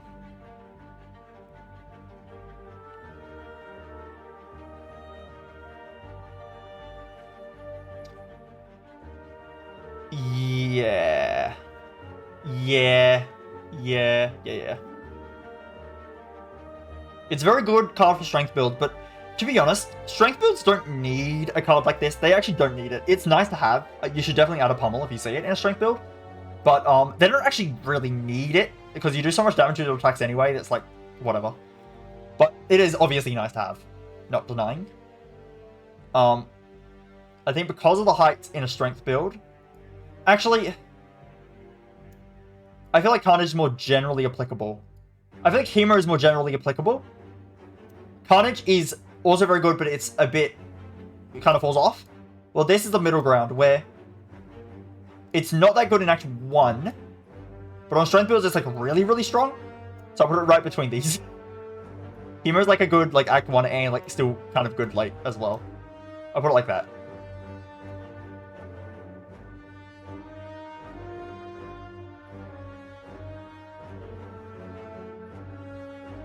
I'm doubting myself, hold on. I just don't like how weak it is in Act 1 before you have strength. I guess it's just a card you take late then. It's not a big deal. I'll do this. I'll do this. Okay, Rage. My opinion on Rage has changed a lot. When I first started the game, I thought Rage was really good. Then I stopped picking Rage. And now recently I'm coming back around and I'm thinking Rage is good again. No.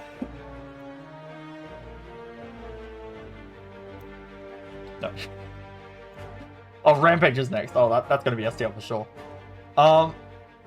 I actually think it's decent. It's a decent card. The fact that it's 0 cost is huge for Ironclad. I've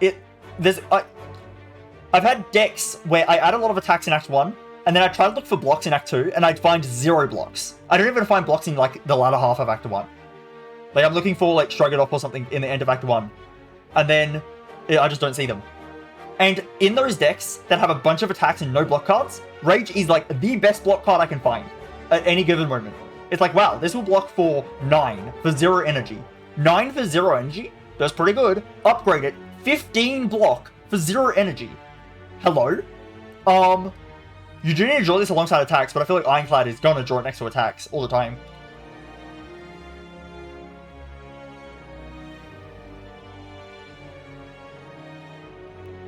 I think it's B tier, for sure. I think it's B tier. It's not A tier for sure, and it's not C tier for sure. It's B. Where in B? I'm going to put it right there. Ghostly Armor is the generally applicable one. If you need block, you can't go wrong. This is better in some decks and worse other times. I'll put them next to each other. Might actually do this.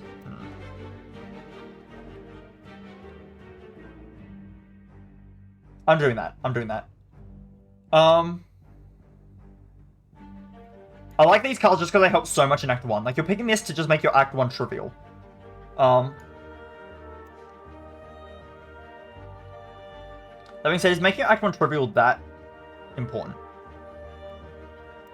Late game, the block cards are better. And let me just rank Rampage first.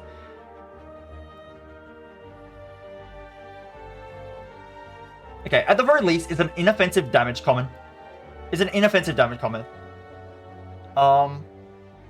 That being said... Okay, so this is weird, right? This is weird. A lot of these D tier cards are cards that I think aren't that special. Honestly, I'll be a little bit nicer to Brutality. I'll be a little bit nicer to Brutality. It's a bit harsh being indie.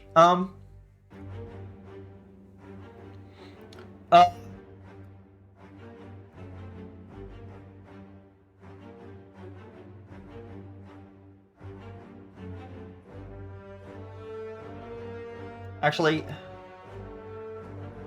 better like regular damage commons. Brutality's fine. Ironclad doesn't have much card draw. Actually, you know what? I just put Brutality up a whole tier. I just realized I didn't like it as much as like next to the other cards. That's why I had a tier below. But now that I've moved all these down, I basically created a new tier for these cards. Brutality should be the top of the tier.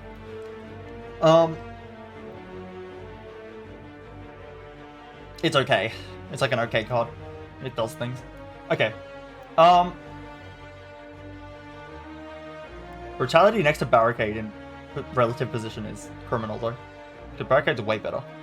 But again, Barricade is situational.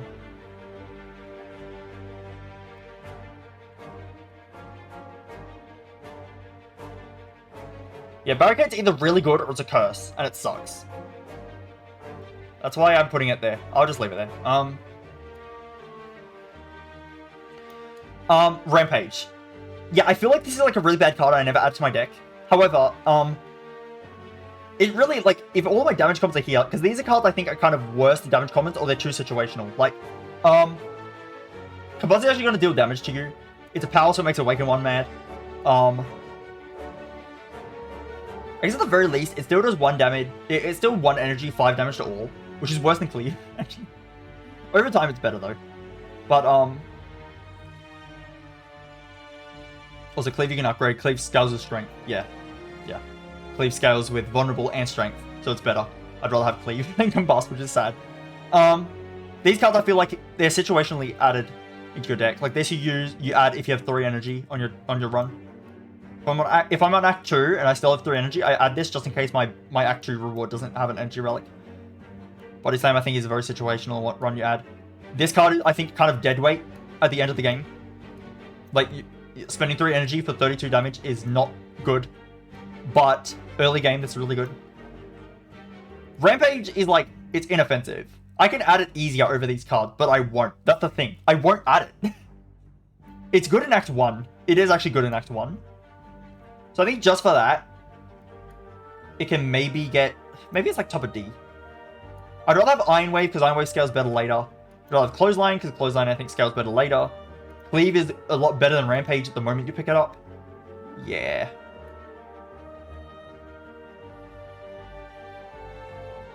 I think Berserk, when you need Berserk, legitimately saves your run. I think it's like that. Or maybe it's like this.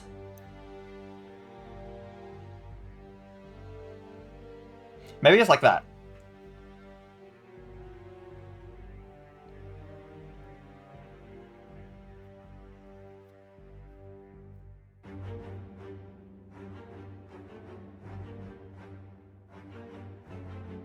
I'm actually wondering if I'm misevaluating. Maybe this card's better than I think. I'm just looking at the actual numbers, like logically speaking. Logically speaking, this is a strike at the end of the game. It's just a strike.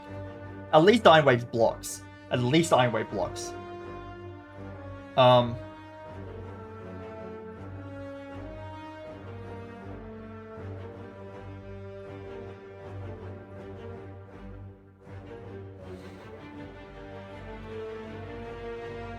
I guess Entrench is kind of a curse sometimes. Berserk's really hard to get into play.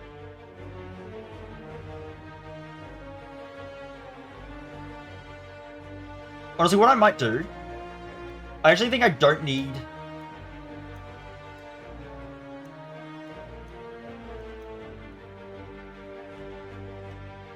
Do I?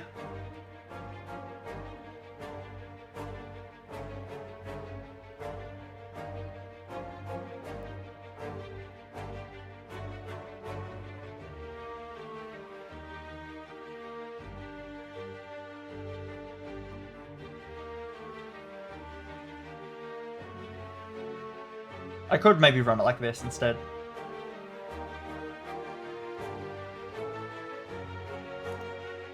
I'll call this D again then.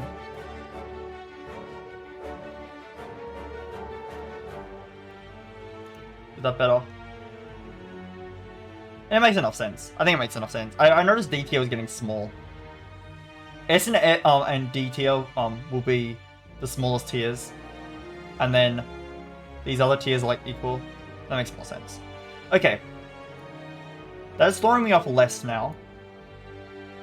I think... Oh, see, Iron Wave is so underwhelming. It just does nothing. Why are you adding it to your deck? And Trench at least can do something. I think the same with this.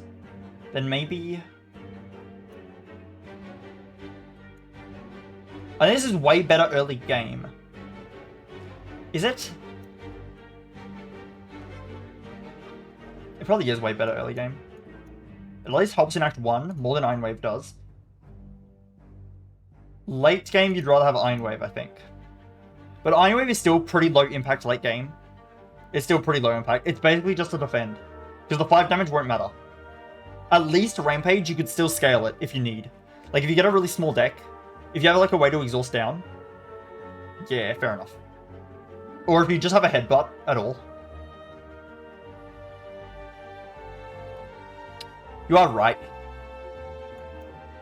This is still pretty good in Act 1 as well. I don't take it that often in Act 1 because it's going to become a bit dead weight later. But if I do take it in Act 1, it's very solid. It's better in Act 1 though. Actually I'm going to put Rampage higher. The reason Rampage is higher is because you take it more often, I think. You can take it if it's like a very early on Act 1 card. And that will help a lot more than Rampage. It will make your Act 1 really easy. And then, yes, it's worse than Iron Wave later. But I think Iron Wave is like so low impact later, and it's still kind of low impact early game as well. That just overall is kind of just doing nothing. Like, it's the most mediocre card of all time.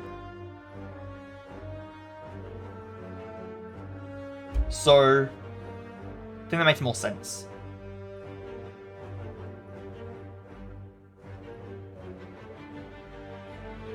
I'm saying Bludgeon's probably better. I think the issue I had with C tier was Iron Wave is too high. Iron Wave feels like a C tier card to me. Like a bottom C card. And it should be. But because I had it bottom C, it meant the things that were in D tier that I felt needed to be above it was confusing me. Now that it can still be in C tier, but it can be below the other cards. Which makes more sense. Because Body Slam's also better. But when Body Slam's good, it's good.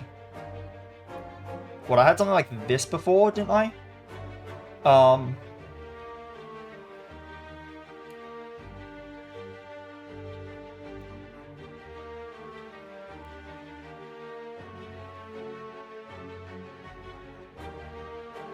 I think that's better.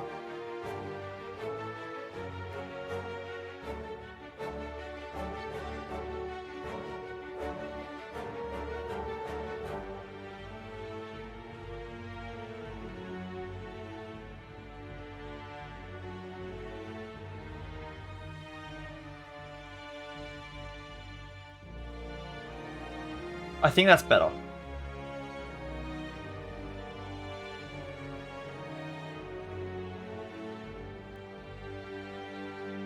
Yeah. I could actually see Juggernaut going slightly higher, but it's so hard to add to decks. Like, what decks need Juggernaut? I feel like you can make a Juggernaut deck, but I feel like you're making a Juggernaut deck just for the sake of making a Juggernaut deck, and not because it's actually good. But you can make a Juggernaut deck, and it will work well enough. Okay.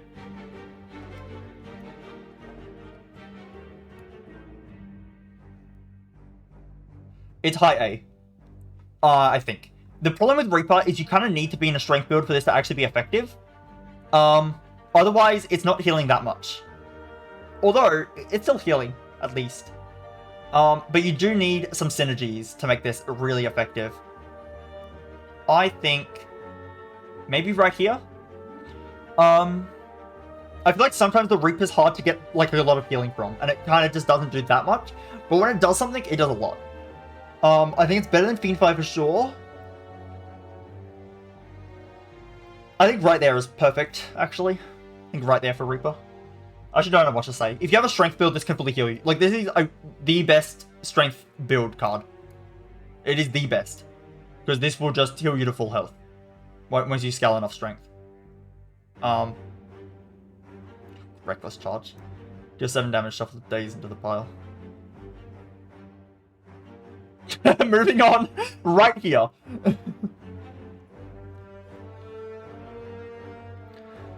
Okay, Fiendfire on the runs it's good on, versus Reaper on the runs it's good on, like with Demon Form. Reaper's better than Fiendfire. However, you might have a case that on average use, Fiendfire might be better. Like if you're on an average run, Fiendfire might be better. Actually, you might be right. But those are right next to each other. Yeah, I think... Yeah. Yeah, you're right, you're right. It's barely better. Fair enough. Reckless Charge.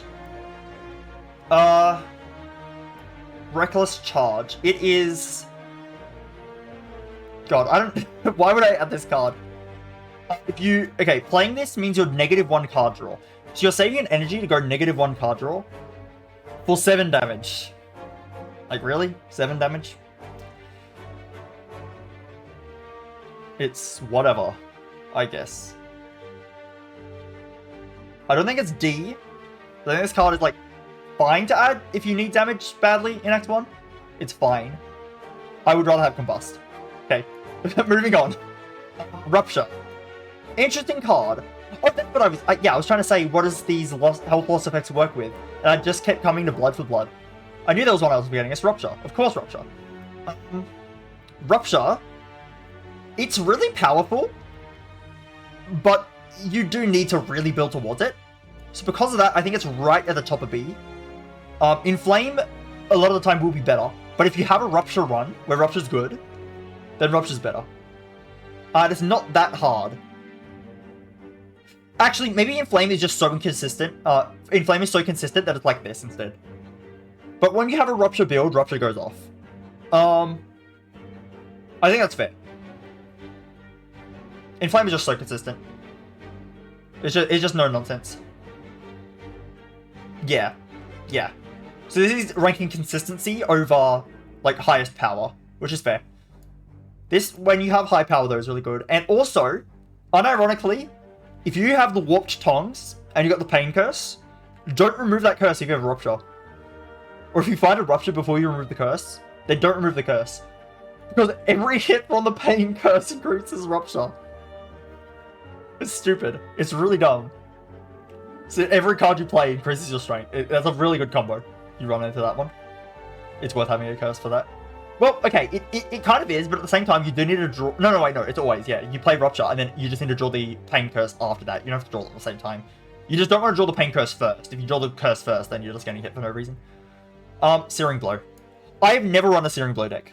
Like I said with Flame Barrier, I just don't see it. That's why I don't use it often. I've legitimately never run a Searing Blow deck, ever. And the reason for that is because you have to, like, turn your entire run into a Searing Blow run. You have to upgrade all of the Searing Blow, add some headbutts, and then that's it. That's all you're doing. And I feel like that is a good way to lose. It's like Perfected Strike. It's a good way to lose. That being said, it's definitely better than Perfected Strike, I think. But I've never really used this. Honestly, it probably goes here. I'm sorry, Searing Blow. You're a cool card. I will use you one day. One day, if I get Searing Blow really early, like if I find a Searing Blow on my first or second card reward, I think I might just try to do a Searing Blow run, because I think it would be nice to experience at least one. But I think it's so situational.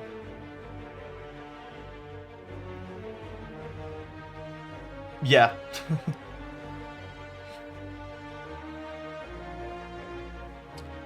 I want to try it out at some point. I think it's better than Perfect Strike. It goes right there, though. I'm just... Vibrating, like, I never take it, but at least it has some good use. Second win. Okay. This card. Everyone says it's good. And I agree. I can see the vision for this card. I can see the vision. But every time I use it, it does nothing. Every time. It's been bad every single time I've taken it. So, like, I'm not going to lie to myself. Just based on my experience, this is bad. Like, I have to read it badly. I don't actually think it's bad. Like, I can see why people like it. But every run I've used it, it's always been bad, and I wish I removed it. I wish I didn't take it, and then I wish I removed it later. It's been bad every time. I see the vision. It's just, it doesn't work. When I use it, it just doesn't work. It just doesn't work. Every time.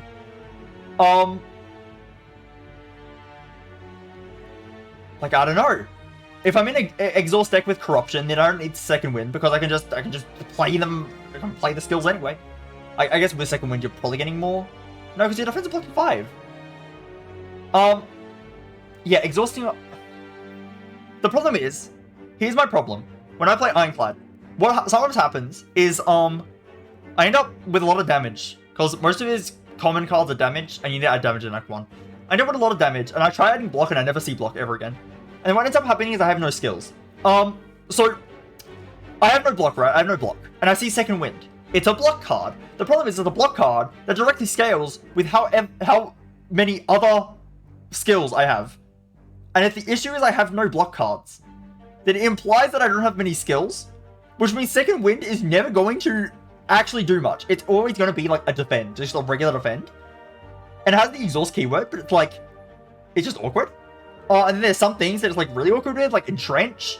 Like, it's going to exhaust my entrench before I can play the entrench. So if I want to second wind into entrench, I can't do it, because it's going to exhaust the entrench. And then it might exhaust skills that I want to keep.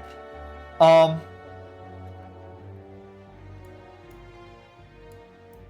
don't know. I know it's a lot of value in one card. It's just, it's so awkward to play. It's inconsistent. It relies on me drawing other skills with it, and then me not wanting to play those other skills, and instead play second wind. And a lot of the time, I just want to play those other skills instead. So I'd rather just not bother with it. I know it's good in an exhaust build, but you need to have an exhaust build.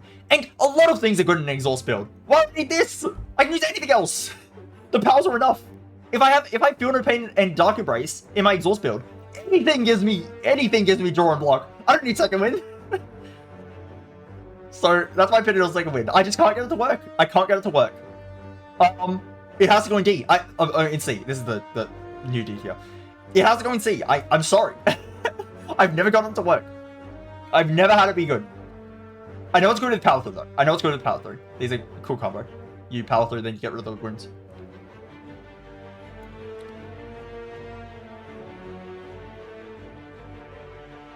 The opposite side of Impervious. Huge one-turn block, but you remove your blocks instead of having them prior barricading with Impervious. It's way harder to slot. Yeah. Huge one-turn block, but you remove your blocks instead of not having them prior. I don't know what you mean by that. You remove your blocks instead of not having them prior. Yeah, I don't know what you mean by that. Oh wait, you didn't have blocks. And then you fixed your no block issue by adding Impervious to your deck. That's what you mean. Yeah, okay. Yeah, it's way harder to slot. Like, if I'm on a low block deck, if I'm on a deck that's struggling with block, it implies that Second Wind doesn't have that much to exhaust, and therefore won't be a good bluff option either. And then at that point, it's just a curse. Yeah, I don't like it. I'm actually going to put it... It feels so bad. It actually might be the bottom of C for me. I don't want to put it in D. I don't think it's that bad. I just think it's so hard to play this. I've had... Okay, actually, it says a lot. I've had runs where Havoc was good, like an actually good card to add to my deck. I've not had Second Wind go off yet. Maybe I haven't, I don't remember though. So I'm going to leave it right here.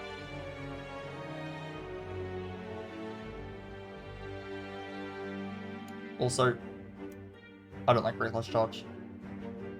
That feels better. This can get rid of statuses, which is one thing. That's good. It gets rid of statuses. I like that. But, yeah. I can't get it to work. Seeing Red. Seeing Red's nice. It's energy. Kind of needs the upgrade. Without the upgrade, it is only +1 energy, which is not much. If it has the upgrade, it's +2 energy. That's a lot better. It exhausts, though. It's not like Bloodletting, which stays in your deck. So Bloodletting is definitely a lot better. Seeing Red is... It can patch up bad. Like 3 energy decks, though. It can patch those up. Because of that, I do value it a little bit.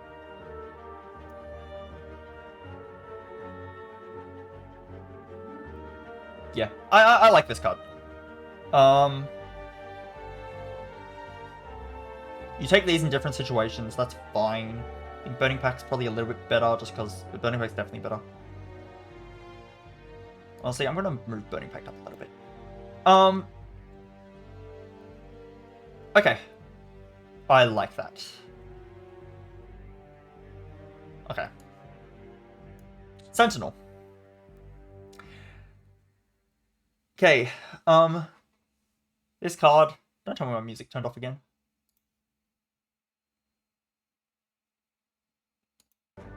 I don't know why it just didn't make sound. Okay.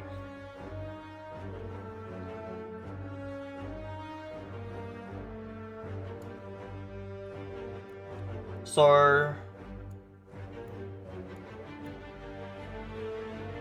My brain is gone for a second. Let me get my brain back. Let my brain come back to me. It's going to come back. Trust me. Trust me. It's coming back. Okay. It's a block card. It is a defend at base. It's actually always a defend. It doesn't upgrade the defense, does it? It only upgrades to... I'll actually check that. I want to check the wiki for that one.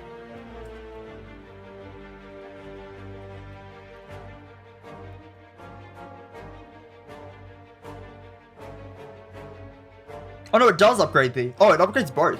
Okay, good. Okay, I thought I had 8 block when I had it last time. Okay, it upgrades the defend. So, okay, it's basically literally just a defend. But if you exhaust your defend, you get benefit out of it. Which is okay. Yeah, so in non-exhaust decks, it literally is just the same as a defend. Which is not amazing.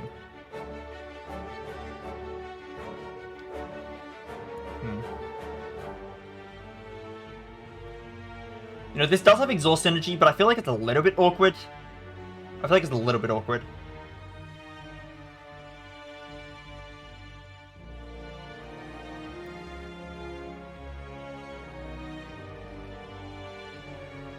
Yeah, that's a good point.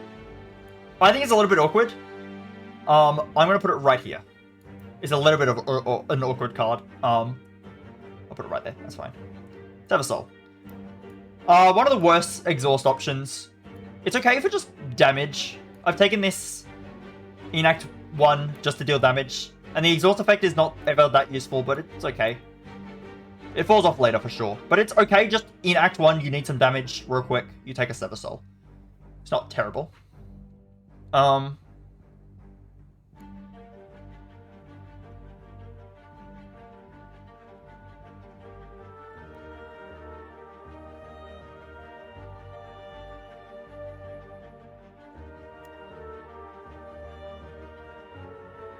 think that makes sense.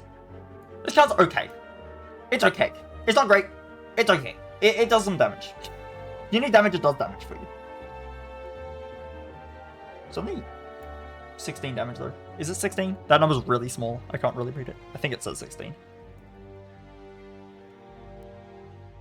It is 16. It is only 16 damage. Still though, it works with exhaust stuff. That's good. That actually might be better than Iron Wave. Problem with Iron Wave is it's just such a nothing card. At least Rampage is really good in Act 1. And at least it has like cycle potential.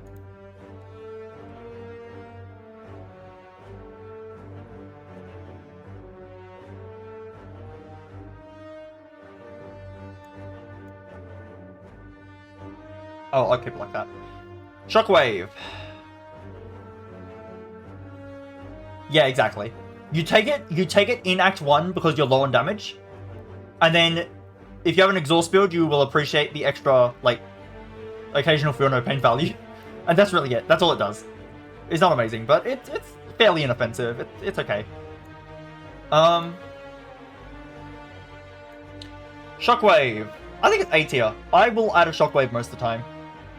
It's just good to have. I mean, this is almost the only weaken source you need in Ironclad. If you upgrade this, 5 turns of weaken's a lot. And the vulnerable. Like, you don't have to worry about vulnerable ever again either. So you don't have to use bash anymore. Very good, because vulnerable is very good. So both effects, definitely worth the 2 energy. Shockwave is very good. It's so easy to just slot in and just use. Honestly, it is so easy to slot in.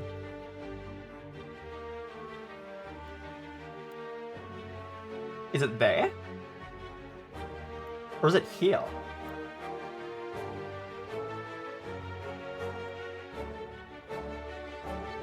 I actually think it might be here. Ironclad doesn't have that much weaken source.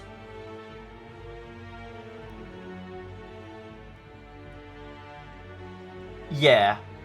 I mean, this is a lot of value. You're getting the weaken, and you're getting the vulnerable. This is going to get you back your energy for sure. Like, the amount of damage you're going to deal extra, and the amount of damage, like the amount of damage you're going to not take.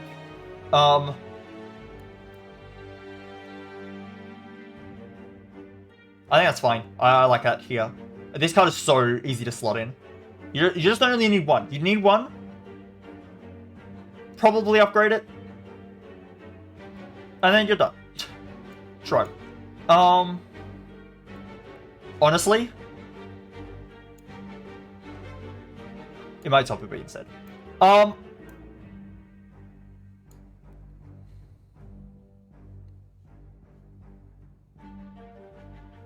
It might actually be in B. I just really like Shrug. It's like the only block card you can add as Ironclad. The only one that exists. It doesn't have any other block cards. You always end up with no block, and just Shrug, it just helps. But in reality, it's kind of just mediocre. It kind of just, it's a little bit of block, it helps. It was kind of nice. I actually probably would rather have Ghostly Armor, to be honest. Actually, Ghostly Armor doesn't block for that much extra. Never mind, I would definitely rather have, wait, that's weird. I'd actually rather have Shrug than Ghostly Armor. It's not uncommon. This barely blocks for more. That is odd, actually. That is odd. Maybe it's like this, then. It's like a decent card. Honestly, maybe better than Rage, because Rage is a bit inconsistent. No. I know. Shrug's fairly inoffensive. It's fairly inoffensive. It's a pretty simple card. It's just block. Spot weakness. Spot weakness is better than Inflame. I know that it's not as reliable technically, but I see it as an Inflame that doesn't leave your deck. Yeah. It's Inflame that doesn't leave your deck, and it gives you more strength each use. It's an Inflame Plus that doesn't leave your deck. Like, hello? Um...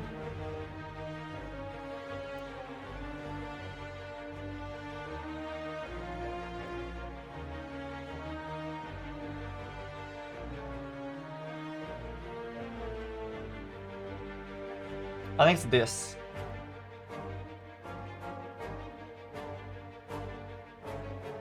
I've actually never had more than one, so I didn't actually know that. But I can kind of see why. Yeah, I usually only have one. Now that I think about it, I think it is better than Limit Break just because it's so easy to slot in, and it's a fair amount of strength at once. Maybe it doesn't have the issue though. If you draw it on the wrong turn, it does nothing. But so does Limit Break. I think your Limit Break is more likely to be on a dead turn than Spot Weakness is. But if you do draw on the wrong turn, it literally does nothing. That kind of sucks. That's true. I'll do that. I'll do that. That's fine. Final answer. Okay. This card is really hard to rank. This card, in terms of damage commons, if at the start of Act 1, the chance that I pick this card is like down here. I will never pick this in Act 1. It is so god-awful in Act 1. But when you have a strength build, suddenly it's like comparable with Pummel. And Pummel's already been knocked down a bit for being situational. So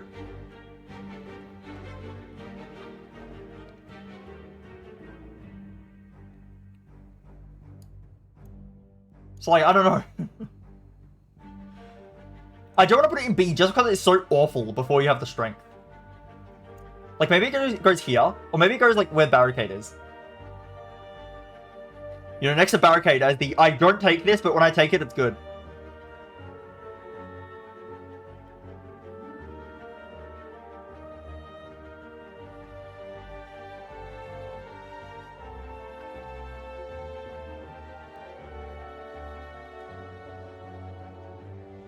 It's just the random targeting sucks. Early game, that random targeting is so bad that even with the strength, I would rather just have an attack that just straight up does damage. But when you have the strength, it's a lot better.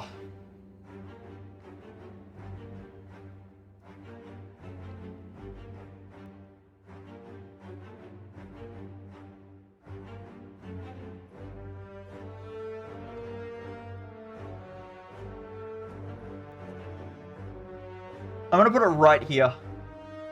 It's a card that feels bad a lot of the time, but when you have it and it's good, it's really good. I'm just going to leave it there.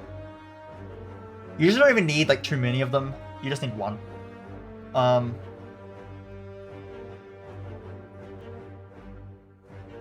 feel like that's right.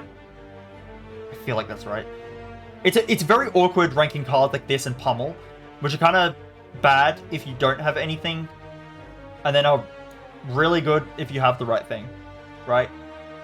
It should just more base damage than Pummel, but again, random target, not great. Because yeah, I guess it's also true that would I ever take Pummel? If I have no strength, am I taking Pummel? No, it's like down here. Or it's like here or something. If I have no strength. This card's also bad with no strength. It's not an Act 1 pick like the others are, like Carnages. So I'm ranking this on it's bad normally, but then with strength it's good. Then shouldn't this be in the same position? But that feels really wrong. That feels really wrong. But I think the only reason that feels wrong is because... That's true, actually, it's true.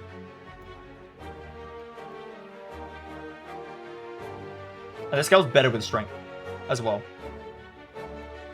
So even when it's strong, it's stronger. And it's also better without strength.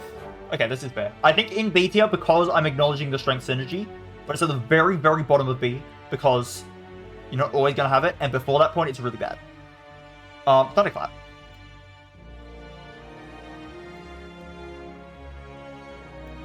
Legitimately, this card's okay. I'm having it right here.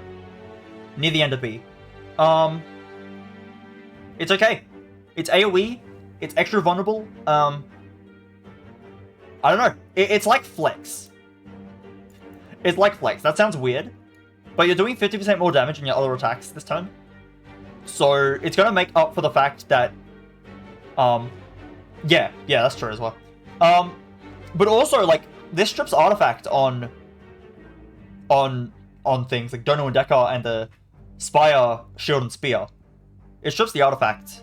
So if you have like a shockwave, you can use this to strip the artifact and then get the weak on it. So that's useful as well. Yeah, I mean, I think armaments can sometimes be better, but I think Thunderclap, I slot it into my deck sometimes. It's good. It's just nice to slot in sometimes. Have a Thunderclap or two. That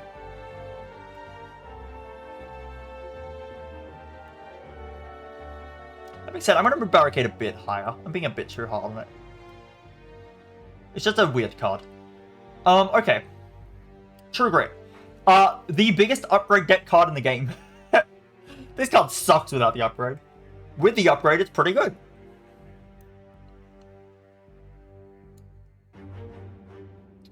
With the upgrade, it's decent. This feels right to me.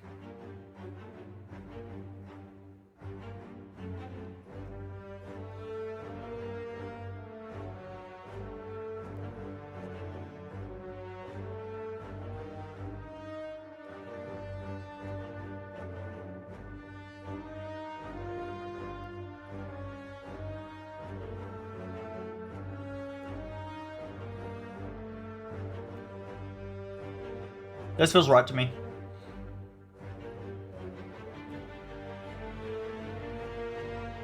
Yeah. I think because of the upgrade deck, it goes right here. I think that's decent. Because when it's upgraded, it's actually like a pretty good card.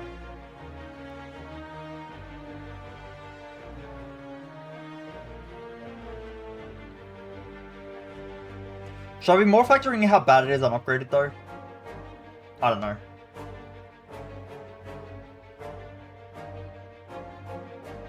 Twin Strike. It's a strength scaler. But it's not as good as Sword Boomerang. It's okay as early damage. Like it does 10 damage.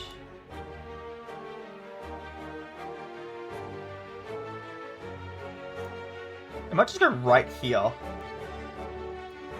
Oh no, it's a lot of damage though. It goes right there. I think Cleave is more important to take. Especially since it's doing 8 damage at once. And it's doing to all enemies. But... Actually, I'll do this.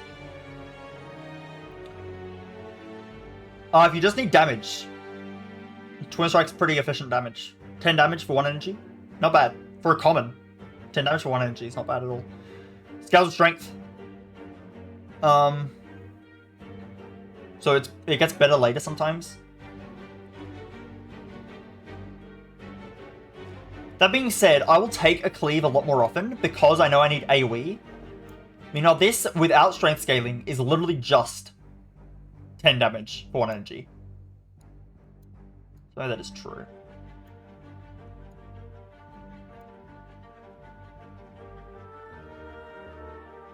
I'll do that. It's a C tier card for sure. It's around here. That makes enough sense. Okay. Upcut is really good. Upcut is really good. This one really wants the upgrade. You want the upgrade. 2 weaken and 2 vulnerable is very good. It's very good.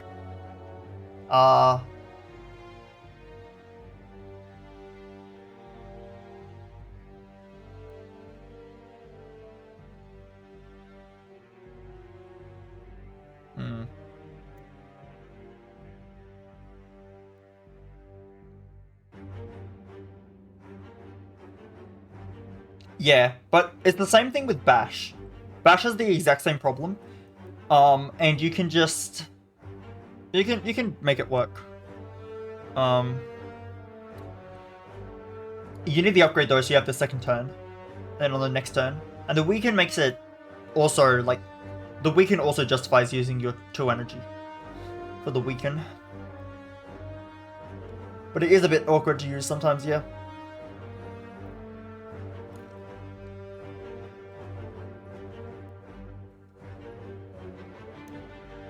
Might be right here.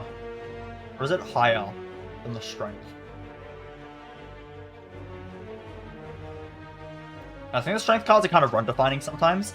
I'm gonna put it here.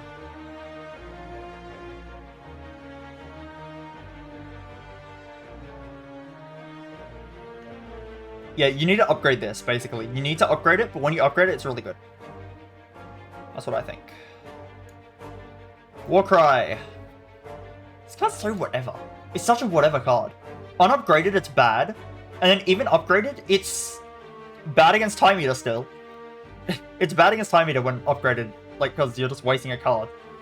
And then, yeah, and you're also going to take beat of death damage. Unless you have Feel No Pain. I guess it's okay with Dark Embrace? I don't know, this card feels like you can just slot it in, but it's like, why? Like, like you can, and it's good, I guess. But it's such a nothing card so many times. Like, technically it's better than, like, Cleave and stuff when it's upgraded. But I'm actually going to add those to my deck. Like, I only add this if I find it pre-upgraded. And then, yes, I'll click on it. But it's like, it's not a big deal. Like, I don't really care. Oh, thank you for the follow. Thank you for the follow.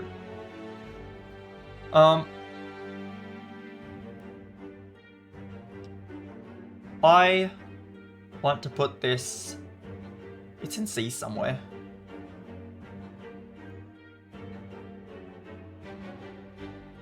Oh. Oh no. I got followed by a...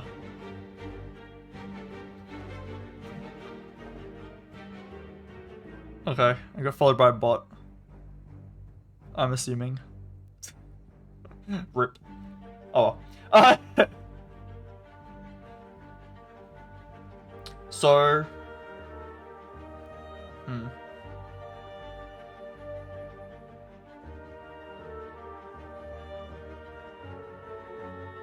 Yeah, it doesn't really. Like, even when you add it to your deck, like, yes, adding a Warcry Plus, if you find a Warcry Plus in Act 2 or 3, it is directly a good thing, because it lets you scout a few more cards on the turn you get it. It's kind of card draw, but it needs to be upgraded. And it's not worth taking this unupgraded to then upgrade it, because the upgraded version is not impactful enough. So you need to find it already upgraded to add it. And then it's only, like, marginally useful. Meanwhile, these cards, yes, they fall off late. But at least I can just add them early game. Final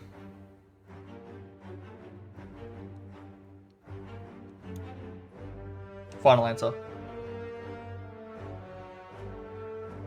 Yes. Yes. That's what it does. No, it's actually a -1 unupgraded. It's a -1. It draws the card that you would have got if you didn't have Warcry, and then you need to put a card on top of your deck. So you're -1 draw. Upgraded, it's net 0. Because upgraded, you draw 2. So you draw the card you would have drawn if you didn't have Warcry in your deck. And then you draw another card, which you actually wouldn't have seen that turn. You would not have seen that card that turn. And you put a different card on top of your deck. Or you can put the same card if you want. Yeah. No, unupgraded, I legitimately think it's a never click. I don't know why you would click this unupgraded. In Act 2 or Act 3, if it's already upgraded, then you may as well click it. However, you won't click it if you have Battle Trance. With Battle Trance, it's bad, because if you can't draw, then it sucks. But if you find an upgraded one, like a pre-upgraded one, it's worth adding. There's actually almost no reason not to add it, so it's weird. It's a never take until you find a pre-upgraded one, and then the pre-upgraded one is an always take. It's so weird. I'm just gonna leave it here. I'm just gonna leave it there. Whirlwind. Whirlwind's good, but I feel like it's not as good as it should be. But it is good. So the problem is, the actual damage on this card kind of sucks. It's less than a strike. So, early game, if you have this, right? Oh, against multi-enemy fights, it's very good, but early game, if you have this on a single target, you're not getting any extra damage because you could just play 2 strikes and you'll deal more damage. Like, let's say, just 1 strike to deal more. Or if you have 2 energy, you just play 2 strikes to deal 12 instead of doing 10. Now, because you can upgrade this, you're basically you know, it's saving you upgrades, right? Like, you're not going to upgrade 2 strikes. But let's say you upgraded 2 strikes, then the 2 strikes would still do more than an upgraded Whirlwind, but the upgraded Whirlwind takes 1 upgrade. And it's not an actual, like, good card if you want to use this.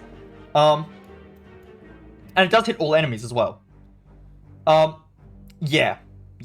Like a Cleave, for example, if I have a Cleave, why am I spending energy on Whirlwind? Right? I can just spend a Cleave. Even Whirlwind Plus does less damage than the Cleave. I believe this does 7 upgraded, I believe. I should probably check that. I think it's 7. Pretty sure it's 7. That being said, sometimes Whirlwind is just the best card in your deck.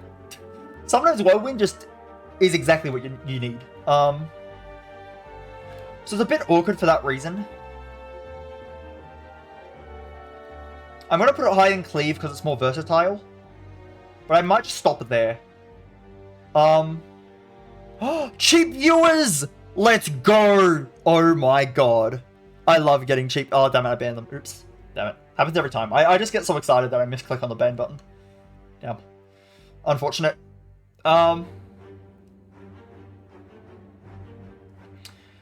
So, I think... Yeah, it's probably better than Cleave, but honestly, like... I'm not a huge fan of this card, but it's good, I guess. Honestly, it's probably... I'll give it a bit more credit. I'll give it a bit more credit. I'll give it a bit more credit. It's okay. This when it has its time, it has a really good time. Oh. I wish it cycled up. I can't actually use the scroll while I'm holding it. I don't know why I never tried that before. It's just slightly awkward, but it works. Yeah, easy. So it does 12 damage, right? And it shovels a wound into your draw pile. So you're going to draw it in the near future, and you're going to be -1 card draw. And then it's permanently in your deck. Damn. Okay, let's look at Reckless Charge and see how this is 0 cost. And it's like arguably worth the fact that you're getting free damage.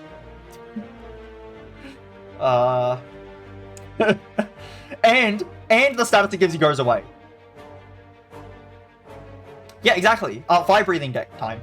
You know, run Fire Breathing. Oh my god, it's insane. It's so good.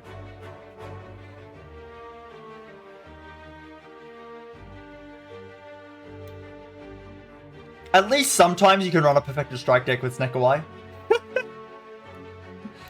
And at least Perfected Strike doesn't add permanent wounds into your draw pile. Into your whole deck. Okay. I think this is tier list over. I think still, as a damage card, if you're really desperate... No, honestly, when am I ever... No, actually. When am I ever adding Wild Strike? When in any reality am I clicking Wild Strike? Do it at least sometimes is good. Okay, final answer. That's a pretty good list, I think.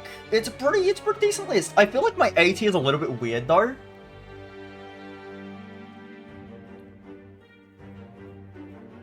Exactly! Oh my god, you're so right. Yeah, I think True Grit has to go to S tier for that one.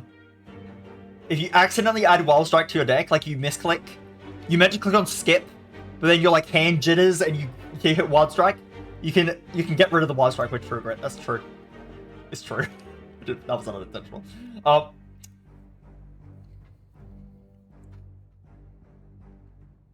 like this. This is good. Do I want to move some cards up? Like, I can move Immolate and Blood Flood up, but I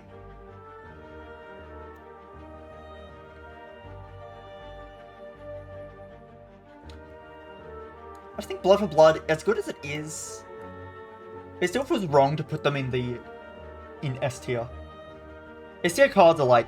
I could actually see Immolate, though. I'd actually see Immolate being here. This is a crazy card. This is Hyper Beam with, like, so little downside. Blood for Blood's really good, too.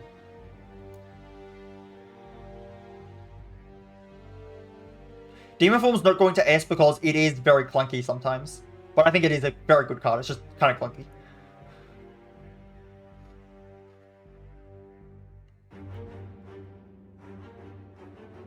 Yeah, you're kind of right. That's fine. That's fine. S tier can be reserved for the really good cards. For the really good cards. I think Feed legitimately, like, obviously don't take it too late in the run, but if you find an early Feed, I actually think it's just all the time you'll do well. Like, all the time. These are all really good. Like, the Exhaust Synergies, there's a reason they're so good on Ironclad. These cards are crazy. They have slight slightly sometimes it is awkward to use them. Sometimes. Sometimes your deck just doesn't quite click with the exhaust build the way you're trying to get it to. That being said, they're very good, and yet you never pass this. Yeah. Yeah. I think this is a good list. It's decent. It's alright. Is there anything I want to change? Yeah, so I feel like, in general, my list... Thank you for the follow, by the way. In general, for my list, it's a bit weird that... And I got no block cards other than Power Through and A tier, but I guess that makes sense. So... A lot of the A tier cards are like more situational, but they're better. I guess, kinda, but not really. No, kinda. They are more situational, but they're better. I guess they're easier to add to the deck. I think the B tier cards are arguably more spammable to add to the deck. Like, you can kind of just add Ghostly Armor, like whatever. But it's not going to give you as much impact. I think if you add like a single Pommel Strike Plus, or you add like a single like Disarm, it's going to help a lot in the fight. If you add a Power Through, it's kind of crazy. It probably makes sense. It probably makes sense. Yeah, I'm going to come back to this like when I've done A20. Or whenever or however long I want to wait until I come back to this. And I'll see if I feel like this will probably change. I'll probably like lighten up to this card. But this is the only card I'm placing that I actually feel like I know that it's better than I think it is, but like I'm not going to place it higher just because of that. I'm going to place it where I think it needs to go.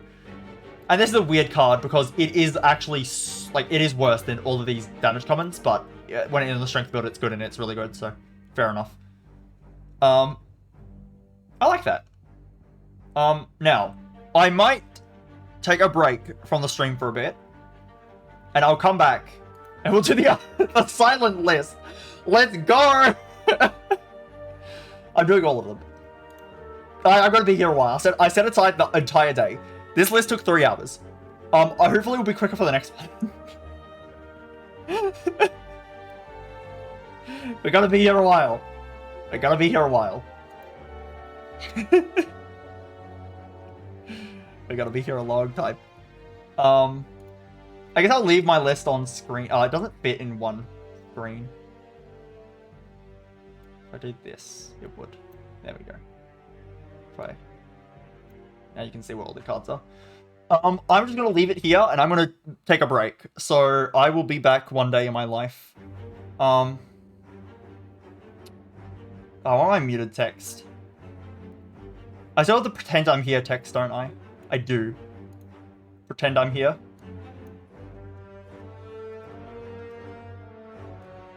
Okay, I'll be gone for a bit.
Hello, hello, I am back. I am back. Sorry, I took a while. Yeah, cool Ironclad list. I should probably save this.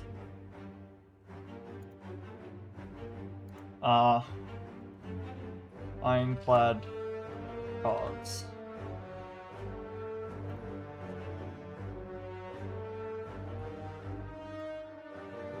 I have done it. I saved my Ironclad card tier list. I can't actually move these. Oh. Anyway. Pretty good, pretty good.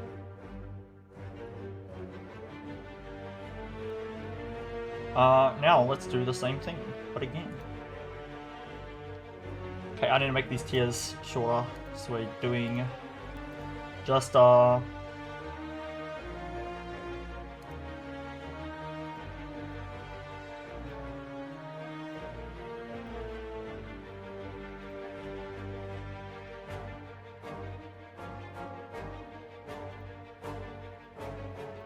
this? No, it was this.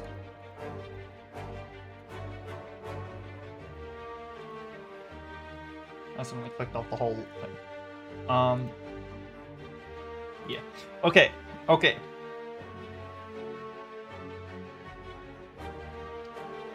Time to start silent.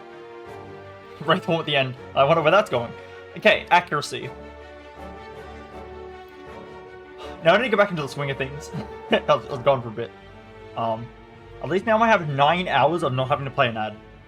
Because during my break, I played 4.5 minutes of ads, so I don't have to play ads for 9 hours now, which is good. Okay. I feel like accuracy is probably B tier. It's hard to talk about things when I have no placements on the list yet, but, compared to the Ironclad list, it feels like an Inflame. It's obviously better than Inflame per Shiv. By actually quite a margin, it's better than Inflame per Shiv. But it's only Shivs. You can add an Inflame. You can add an Inflame before you... I mean, you can just add an Inflame as the first card pick if you really wanted. Like, it's going to help your starting deck. If you add your accuracy to your starting deck, it doesn't help at all. Until you add more Shiv cards. And then you have to go into a Shiv build. And you have to go into a Shiv build. Which sometimes limits you. Sometimes limits you. That's the problem with accuracy. I might move it up. I'm going to leave it there for now. Acrobatics. A tier. Drawing a lot of cards is good. The discard one card is actually a blessing in disguise as well. I think in general and silent, this will become more relevant when I talk about concentrate. But I think in general and silent, if it says discard, it's a good thing, but only if it is also tied with drawing cards. I would say the exception is Survivor. I think Survivor is fine. Discard 1 is okay. I think that's mostly because it's on a block card. You have to block anyway.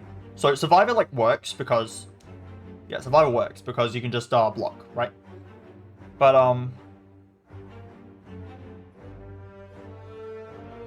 what was I saying? Yeah, but discard is actually a good thing. It's actually a good thing when that's there. If this card was just draw 3 cards, I actually think it would be worse than it is right now. I think the discard one's actually usually pretty good. Because of all the discard synergy you have as the silent. Yeah, you like having discard outlets. Well, I guess the outlet is the, like, reflex or tactician. I guess that's the outlet. I guess the trigger would be the acrobatics. You want discard triggers. I don't know what the right terms would be. It's fine, you get what I mean. You understand the point. Drawing cards is really good. It is a little bit awkward to take this early game, like very early game, because playing 1 energy to draw a bunch of strikes and defense is not useful, but... So it's a bit hard taking in Act 1, but in Act 2 and 3, it's very easy to take this. You can just find... If you find an upgraded one, usually you can just throw it right in the deck, and it actually usually helps your deck more than hurts it. Like, it's making the deck bigger, but it's actually making the deck thinner because you cycle through it so much faster with the acrobatics. It's just a really good card. This is Offering. It's the same thing.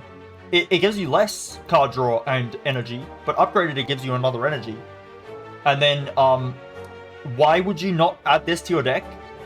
Give me one scenario, actually one scenario, other than the other cards being better, okay? Let's say you're Busted Crown, and you get Adrenaline as your card pick, or Skip. Do you ever click Skip? No, you don't. You don't ever click Skip. Even against Time Eater and the Heart with the Beat of Death, the small amount of Beat of Death damage you take and the extra card from Time Eater it's still going to be worth it to use Adrenaline. It's still going to be worth it to use Adrenaline. There's no reason not to add this card to your deck if it's available. I actually think there is zero reason not to take it. So there's that. It's just really good. I don't have to talk about it more. It literally just is a net positive card. It is positive on draw by +1 positive on draw. And it's positive energy on draw too. It's literally positive +1 energy and +1 draw. But being in your deck at all. It's kind of crazy. After Image. After Image is pretty good. I would say A tier. Is it better or worse than Acrobatics?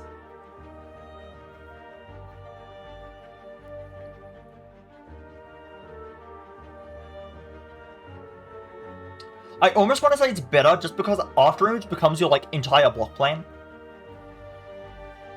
Or, it doesn't become your entire block plan, but it becomes a lot of your block plan.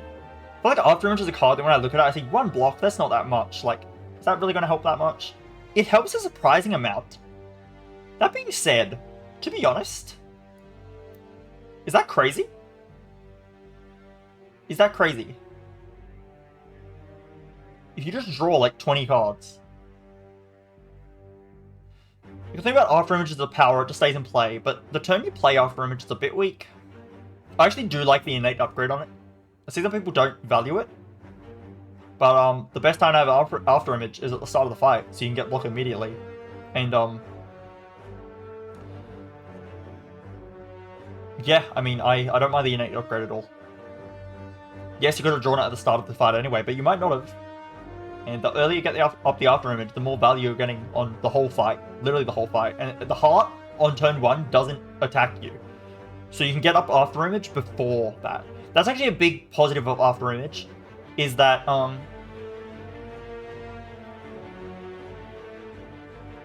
a big positive of After Image is that... What am I trying to say? A big positive of After Image is that it doesn't scale with...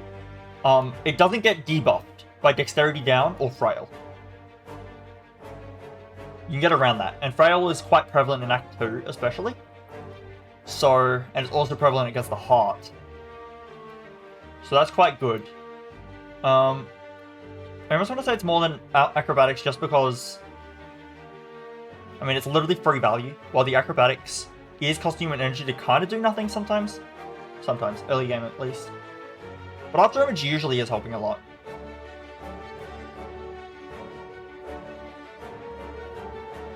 It really depends what kind of deck you are. I think Acrobatics is more generally applicable to Nord decks. I want to put Acro over After Image. Alchemize. Another S tier. This card is stupid. It's a stupid card. I think Adrenaline's better. Is it? Alchemize is a stupid card. You can upgrade it for 0 cost, and then you get a potion, and therefore you can use potions. Potions are really strong. Potions are really strong. So being able to just spam potions is pretty strong. That is my final verdict. Yeah, potions are really strong. So there's that. I don't even have to talk more about it. It's potions. All out attack. The discard one at random is bad. And again, I did say if it was just... If a card doesn't draw a card... Okay, so if it just discards, then you're going down on cards in hand when you play it, right? The Acrobatics puts you up in cards in hand. And when we get the Dagger Throw, that puts you neutral in cards in hand, while still having the discard keyword, which is quite prevalent in some builds. This is... The discard at random is quite annoying. This might be a very high C, though. I only take this card if I really need AoE. And I wouldn't take it late game. I'm not taking it for the discard synergy. I'll leave it in C for now. 1,000 Cuts. Why do you cost 2 energy? Why do you cost 2 energy? Why did it have to be like this, 1,000 cuts? You cost your entire turn. You do some just 1 damage intervals. You know what I could do, 1,000 cuts? You know what I could do? I could just play a good attack and do damage straight away. I could play a Bane, 1,000 cuts. I could play a Bane and do 14 damage, okay? 14 for 1 energy. What if I play 2 Banes? Okay? What if I play 2 Banes? What if I play Blade Dance? What if I play 2 Blade Dances without your 1,000 cuts help? What if I just play 2 Blade Dances with my 2 energy? Right? That's 24 damage. 1,000 cuts. Am I going to be playing 24 cards after I play you to do 24 damage with my 2 energy? If I am going to do that, then yes, you have equaled out my damage. But it was harder to get you into play. That's a big factor. Because if I need to defend twice and then play my last energy on Blade Dance, I can do that. But I can't do that with you. I'm sorry, 1,000 cuts, you're just too expensive. You are just too expensive. I think there are better ways to deal damage. Card spam is also kind of bad against the heart and Time Eater, so 1,000 cuts is terrible in those fights. And it's bad into Awakened 1 too, so you're bad in Act 3. I'm sorry, 1,000 cuts. It just has to be like this. Backflip. Well. Now this is hard. Now I really need to question if I like card draw more than After Image. Now I really need to question it. God, I feel like After Image is so like, it's such a sleeper card though. It feels like it isn't gonna do as much as it does, but it does more than you think. Like every time I have After Image, just like, giving me so much block, over the course of the fight especially.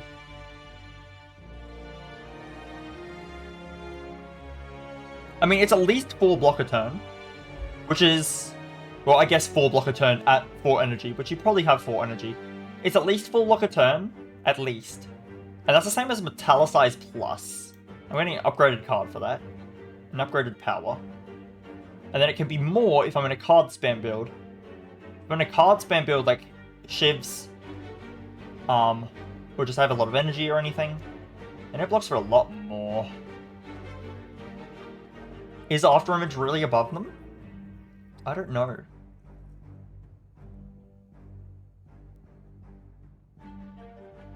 Is it actually like this? I think I'm going to apply the same argument that I applied to Demon Form versus Blood for Blood. I will take After Image because it's a more unique effect. These effects are common, and they are... These effects are common, and they are, what am I trying to say? They're common and they can be done by other cards. This is unique. So when they're next to each other, I will take the After Image. Although, actually, with Demon Form, it's a bit different. The problem with Demon Form is it's awkward to get into play. This isn't.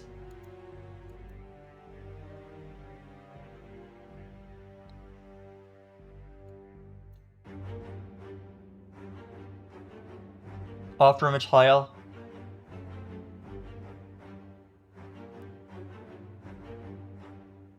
Is After Image higher? I think it is... Is it?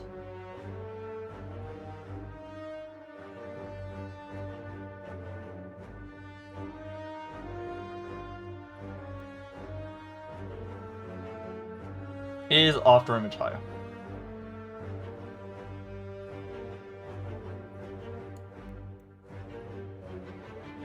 I feel like I overrate this card, but it's also really good every time I use it. Although the card was probably more important.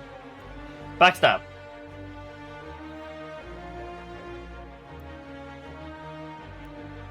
I'm just thinking. I guess I would always take a After Image over a backflip. But I think that is just because it's so common, and I would want an After Image in play. And a backflip. Rather than just having too many backflips, right?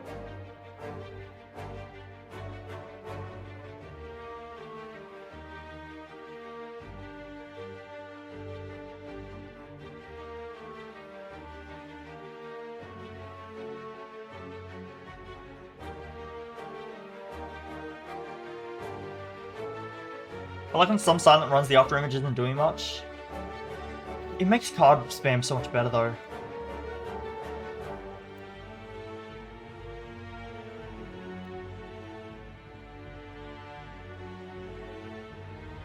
And especially if you can get 2 of these up at once. If you get 2 after images up, you kind of just block forever. You need a block plan. Okay, I'll do that. Backstab.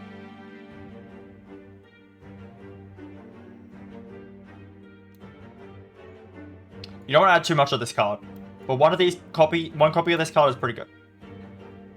Is that my final answer? I think it is. I'm not even going to talk that much about it. It's an 8. It does a bunch of damage straight away. Is that 11 damage? That was 10. Anyway,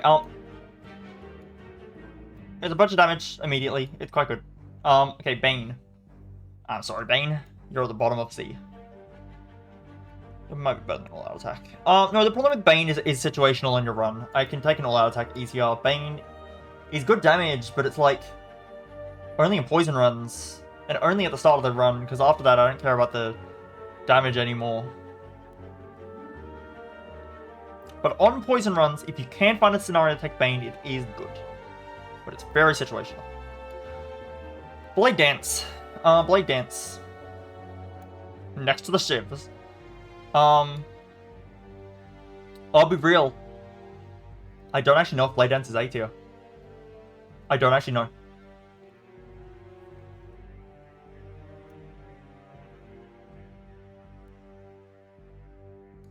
Very good card to just take for damage, but the thing is, it sucks into Time Eater. All Ship's card sucks into Time Eater, and I think Time Eater, especially when I get to 820, I think Time Eater is the toughest Act 3 boss, by far. It's also not great using Shivs against the heart. I think because card spam is punished in this game, in some of the late game bosses, like Time Eater and the heart, it makes this card not be an A tier. It does a lot of damage on one card though, and it does scale with like kunai and stuff. It's pretty good. But it does require some support to be really good, you know? I actually do think if you're running Shivs, then accuracy is better. But if you're not running Shivs, you can just slot in a Blade Dance. It's harder to slot in an accuracy. Blur. This is a card that I've not got a solid opinion on. I don't really get to use it much, unfortunately. So I feel like I'm going to underrate this card. I know it's good, but I don't really get to use it as much as I want. I'm going to put it bottom of B, because I'm kind of lost. And I'm going to call it a day. Bouncing Flask.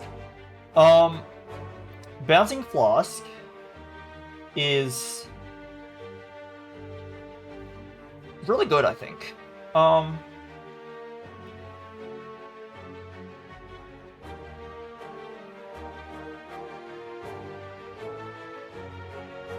Bouncing Flask is really good. It's good poison. It's probably in B tier, I think.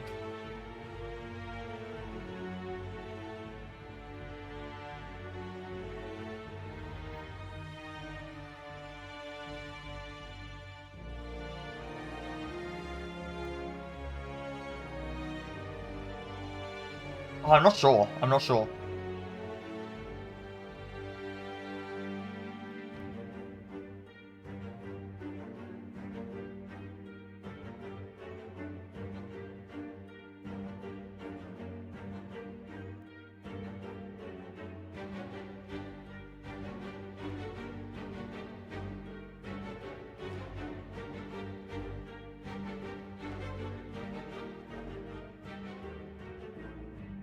That's gonna be B somewhere. It's a lot of poison. It's 9 damage, and next turn it's 8 damage. It's still less than 2 Blade Dances. In 3 turns, it's 987.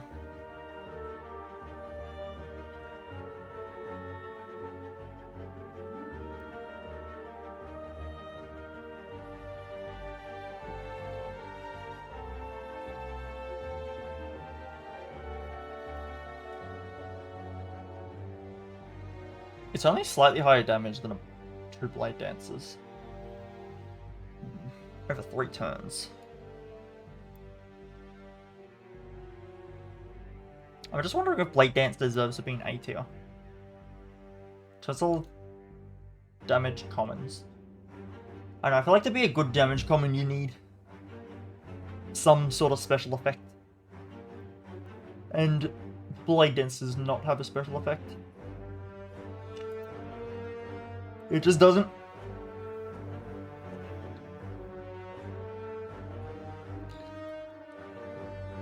I like Bouncing Blast because it strips artifact and it is poison, and poison's good. I almost think just because poison as a mechanic feels better than shivs do, because shivs get punished, but poison can get cleansed from like Time Meter. I hate Time Meter so much. Cleanses debuffs too. He's just evil. He's an evil boss.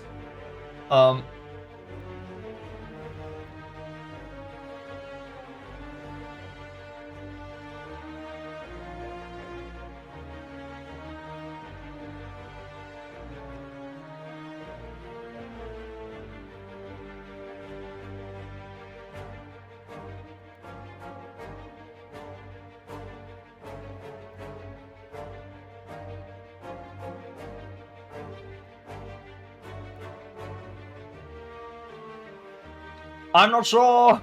I'm not sure. I'm not sure how to place Bouncing Flask.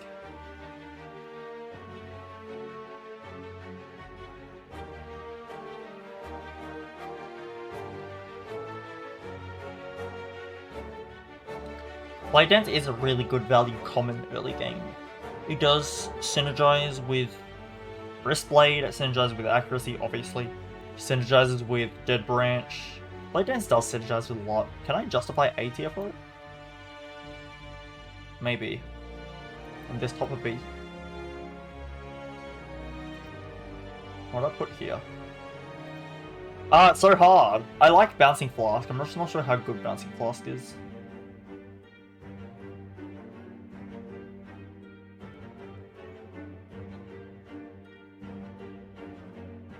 I'm just gonna go on for now. Do I want to go on for now?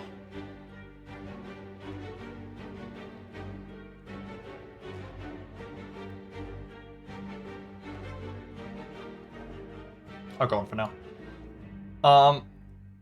Bullet Time. This card's a little bit sad. I don't think it's nearly as bad as everyone says it is. But it's very situational. I'm gonna put it on top of D. This card,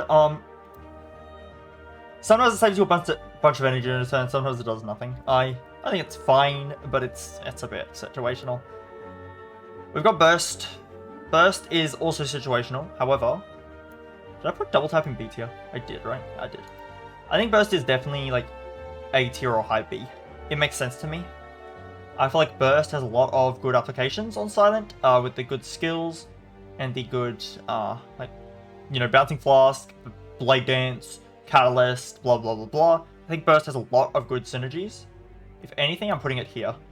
I think Burst oftentimes does a lot of value. It's a bit harder to use than just getting a lot of card draw with card draw cards. Honestly though, I could even see it higher. I think Burst is like... I think Burst very often gets a lot of value.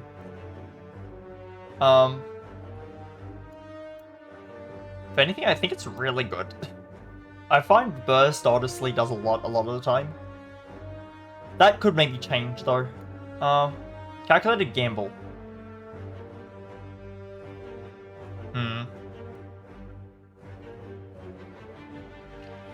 Calculated Gamble. It's objectively good, and for some reason it just doesn't click with me. It just doesn't click. I honestly do think that Acrobatics and Backflip are better. I honestly do think. This card, it's just... I don't know, sometimes I want it to work and it doesn't work as well as I want it to. But these cards always work exactly as well as I want them to.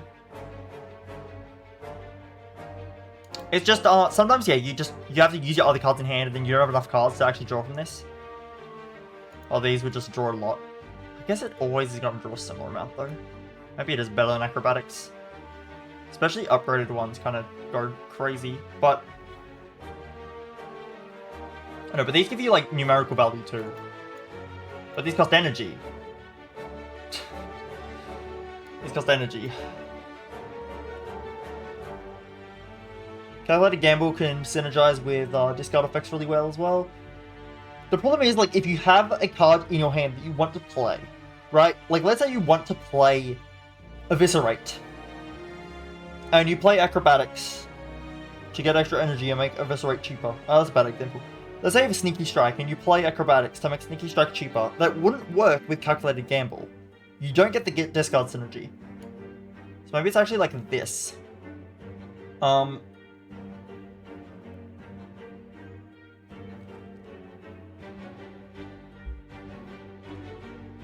You probably draw at least 2 cards with Calc Gamble. You probably draw at least 2, and it's free. It's free as well. And it triggers discard things. I think it's better than Backflip, but worse than Acro. I think that makes sense.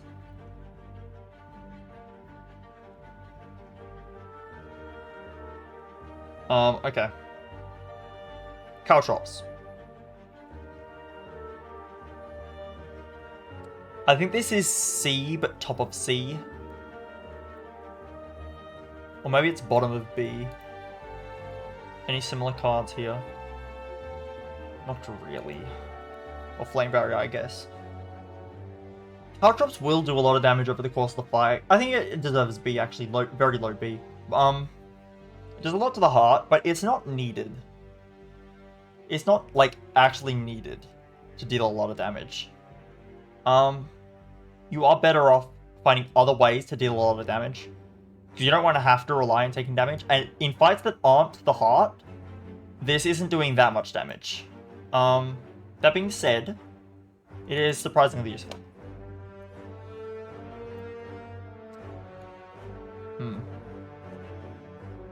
Where does this one go? It's in S. I'm saying that much. Yes, it is situational when you are able to take it. It's the same way that Ironclad's exhaust cards are a bit situational. You have to build around it. You can build around this card. You can take a Catalyst and then start taking poison and then you win the run. Because Catalyst is actually that crazy of a win con. If anything, it might even be here. Alchemize is just so free. Alchemize doesn't win you the run the same way Catalyst does. This is run winning. And you have to build your deck around it. But it is legitimately run winning. You just do so much damage with poison that it doesn't matter what your enemies want to do. They're just dead. This card is actually stupid. It's actually stupid overpowered. It's actually so crazy. You just kill bosses immediately. Choke.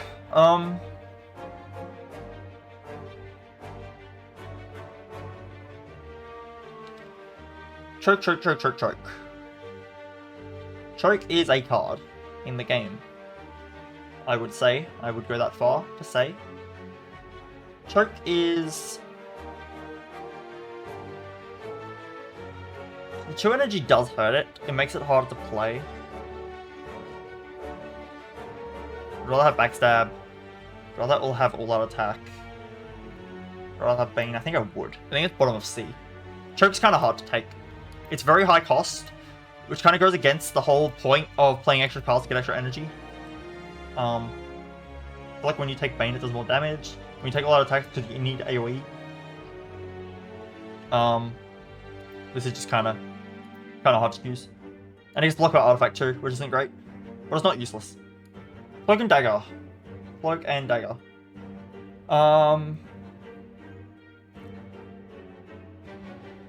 Either low B or high C. This is Iron Wave in disguise.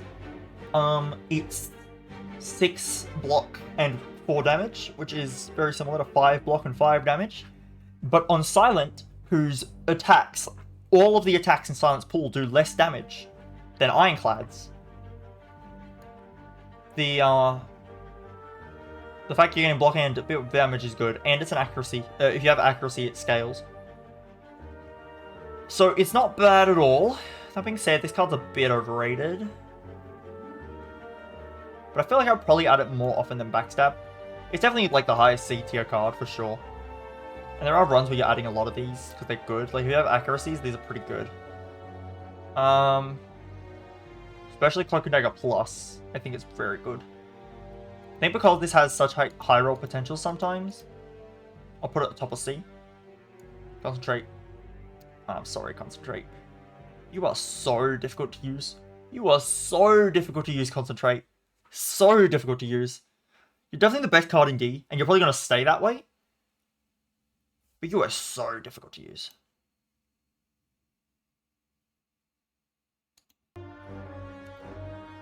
The most difficult thing. Okay, I said I was going to talk about discard effects. Yeah, if you have discard effects and you don't have card draw to offset the discard, then the discard keyword becomes a bad thing. That is a great example for concentrate.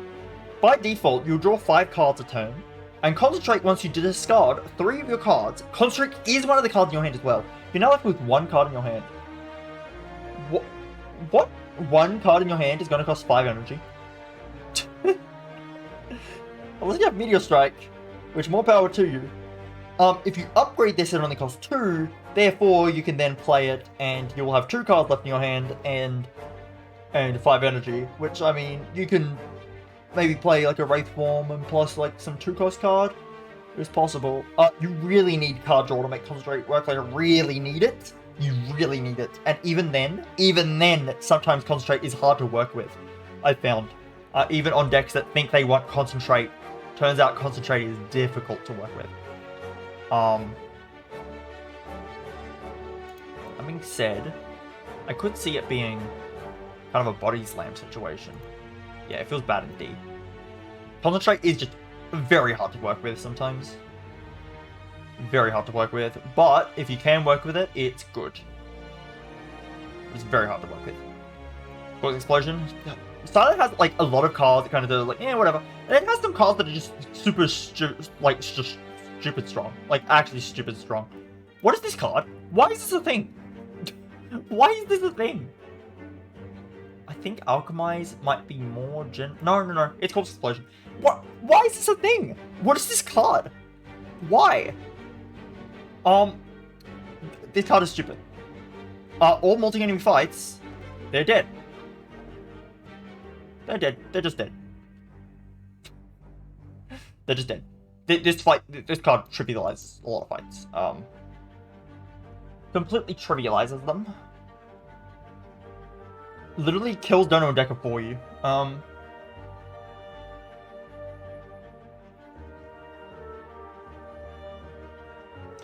The card is just stupid.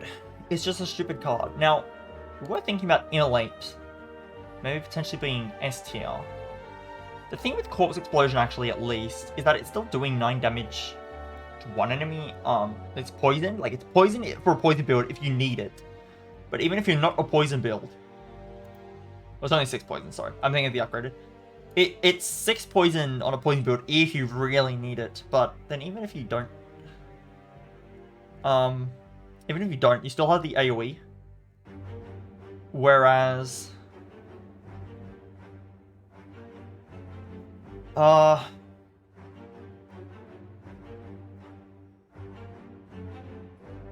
maybe Immolate could have been us.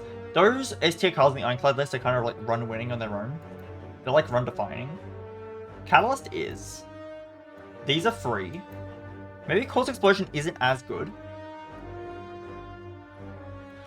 Because Corpse Explosion only deals with AoE fights, but it deals with the entire AoE fight, for sure.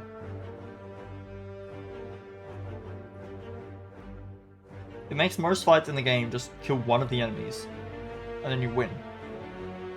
It's very consistently doing like 40 damage AoE. Something stupid. Whereas doing like Immolate damage on like, you either kill a dagger on Riftomancer with it, and it kills all other daggers with Immolate damage, but it doesn't add a burn to your pile. And it also does extra damage to the one dagger you targeted on originally. And it scales with poison if you have poison. And you can stack it to do double damage to the other daggers. Like, hello?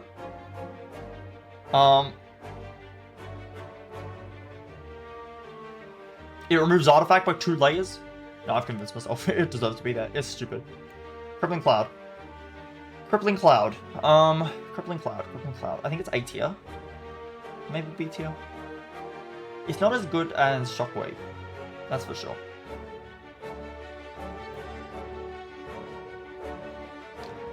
Crippling Cloud might be A tier. It is weakened to all enemies, which is good. It's very expensive though. It's very expensive. It's very expensive. I have found that in some recent runs, I picked up Crippling Cloud and I've slightly regretted it. Like, I've thought that the cost is quite high and it's been awkward to use.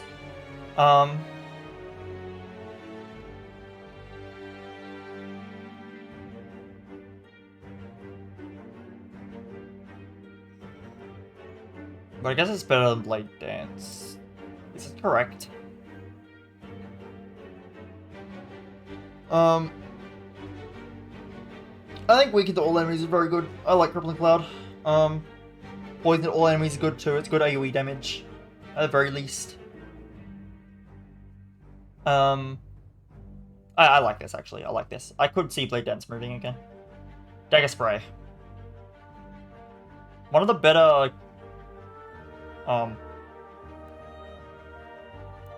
Honestly, maybe a backstab goes higher, and then Cloak and Dagger. You don't want to take multiple backstabs, but they are good. This is way better than this.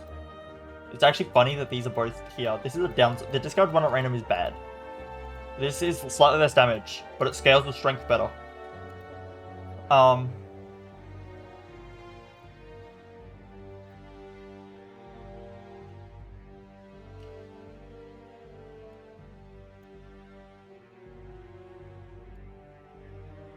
This has better scaling late game. I think Dagger Spray is a C tier card. It's not a card you want late, but early on it's pretty good. End of story. Dagger Throw. Dagger Throw is probably one of Silent's better commons. Like here, maybe. Maybe here. Yeah, Dagger Throw is one of the better commons. Dagger Throw is... It's got the discard word on it. As a strike plus type of card, the fact that it has a discard word on it is kind of very good.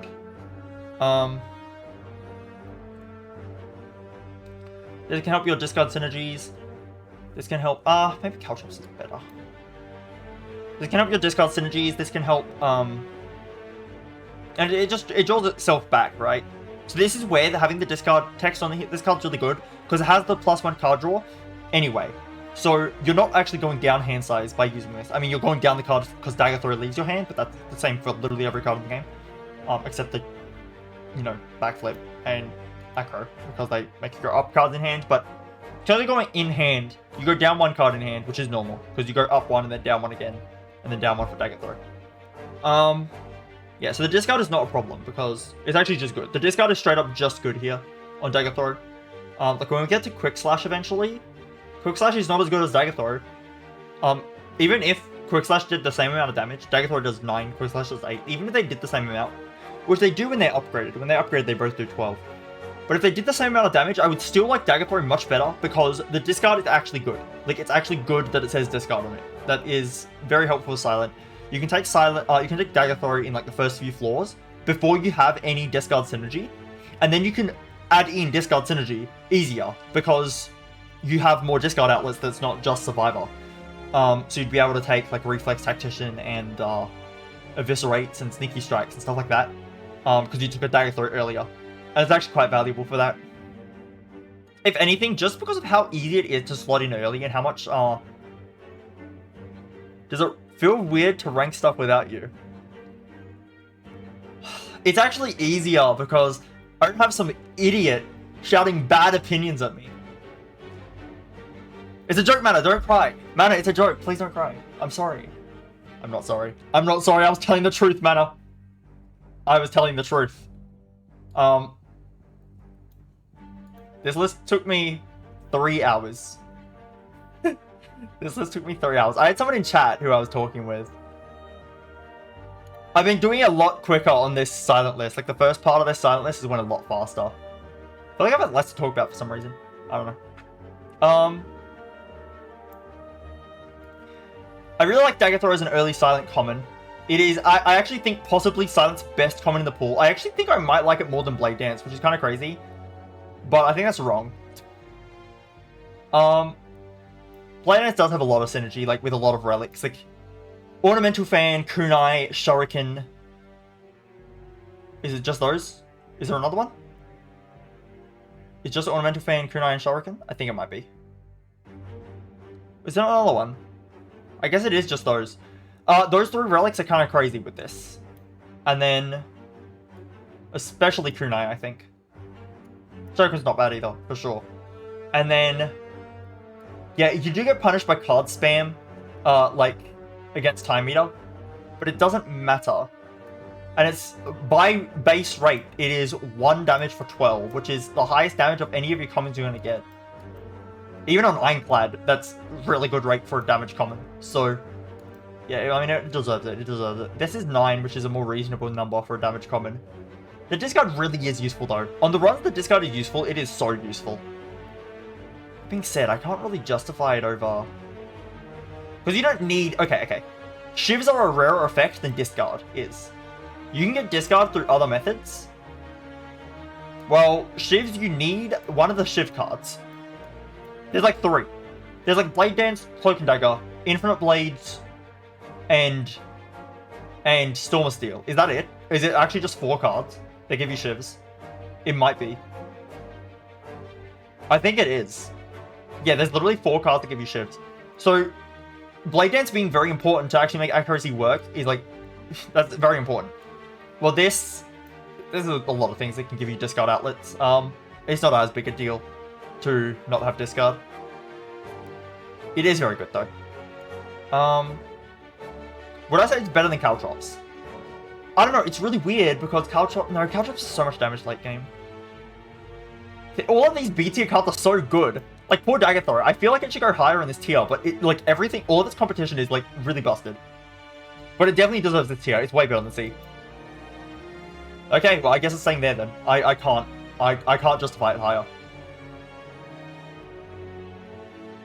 I really like Dagger Thrower as a common though. I take this a lot. You don't want too many though.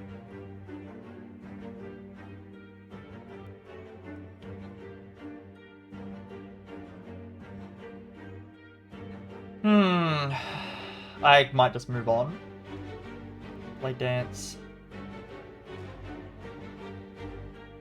I might just move on. Okay. Dash. I like Dash a fair amount. I think it is B tier. Exactly B. And it's better than Dagger Thrower, I'm sorry.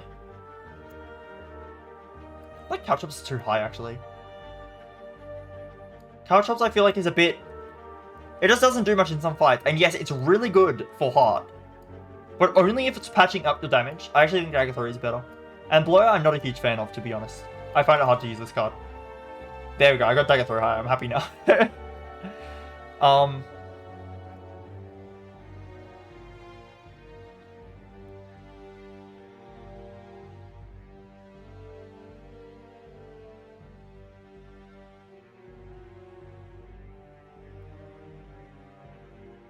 This is good. Yeah, I think Dash is just a very solid card. The fact it's in the middle of BTM makes a lot of sense to me. Lots of damage and lots of block.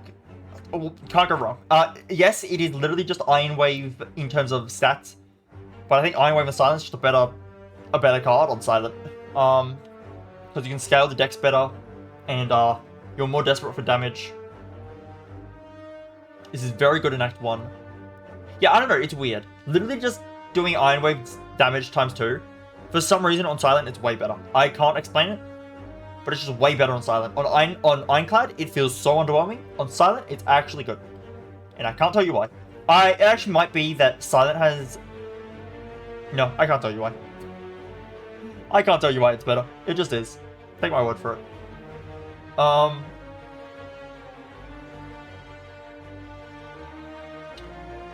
Okay, Poison. Deadly Poison. It's a C tier. It's a very whatever card. It is very whatever. I think Bane is better. I think it's right there. Deadly Poison is... it's definitely the worst poison card in the game. Which is weird because in terms of actual poison rate, it's actually one of the better poison cards. It's just it's got no like variety. It's got... it just... I don't know, it just poisons. It's a skill, so Gremlin Knob hates you for using it. It does nothing into Sentries. Like, it's a bit hard to take early, and then late game you're not going to take it because it's kind of bad late game. It's whatever. It's a bit weird. Yeah, it just goes right there. Deflect. Deflect is something. This is a card. It is a card. Deflect really needs footwork to work. If you don't have footwork, I think this card is quite bad. If you do have footwork, it's a lot better. Or if you get a Deflect Plus, it's a lot better. You really need the extra value. Just 4 is nothing, but if you're blocking for 7 with this, pretty good. Pretty good.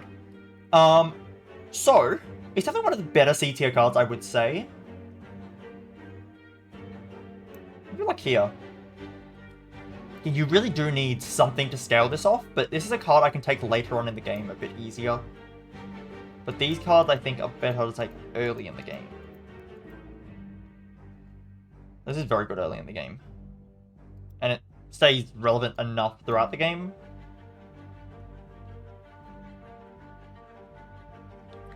I'm putting Deflect there. Die. It's no nonsense. It's 30 damage to all enemies. That's a lot of damage. No nonsense. It just does its job. And it does its job well enough. It's probably B tier somewhere. It's not the greatest card in the world. But it's a lot of damage. Maybe it's like here. It's better than a Blade Dance for sure.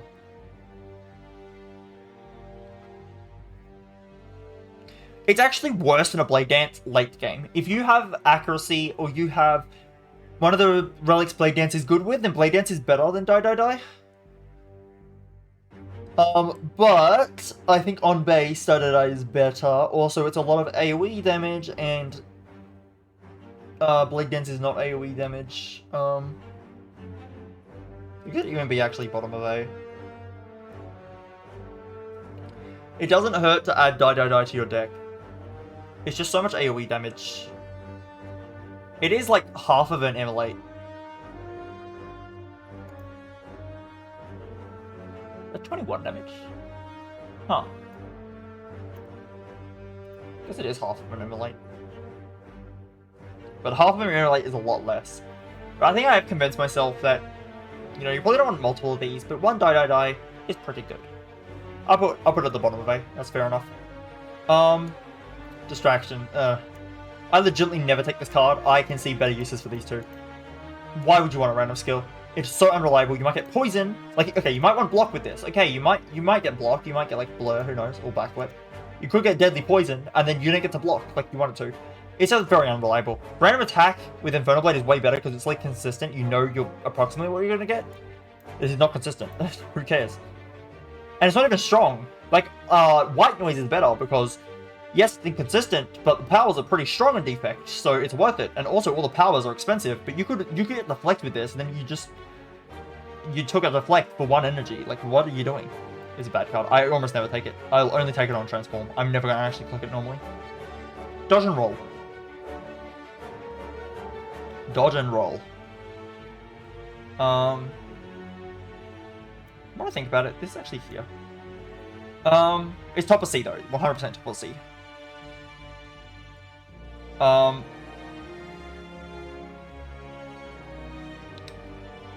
and Roll is also a C tier.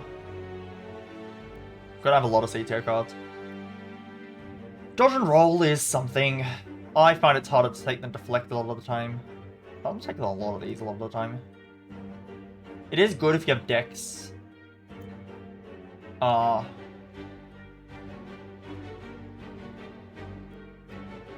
Maybe it's like right there.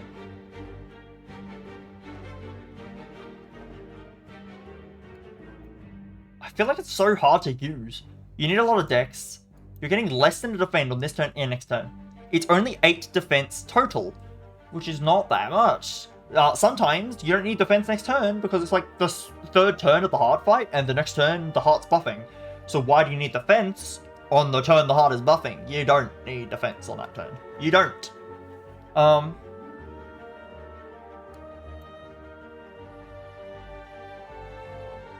guess it is still a lot of block. It's just, you normally want block all at 1 turn, the turn you actually need block, because you don't know what you're drawing. You might just draw in a way you don't need the defense next turn, right? Like, you might just have a ton of block next turn anyway, and then why did you use Dodge and Roll?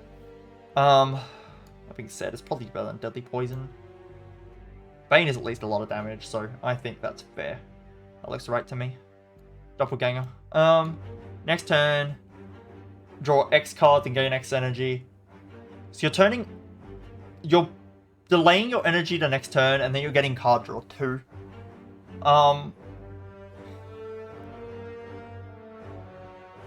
It's honestly not a terrible effect. I feel like this effect's slightly underrated.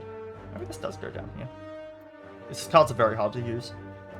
Yeah, I guess if you have a lot of card draw, then this is kind of better, isn't it? But this is a bit easier to use. You can still draw cards. Doppelganger is not terrible. It's a bit awkward. You need the upgrade on Doppelganger. If you have the upgrade, then it's like a weird outmaneuver, but it's like, I want my energy and card draw right now, please, not next turn. Next turn is ages away. I don't know what I'm doing next turn. I don't know what I'm doing next turn. What do I need next turn?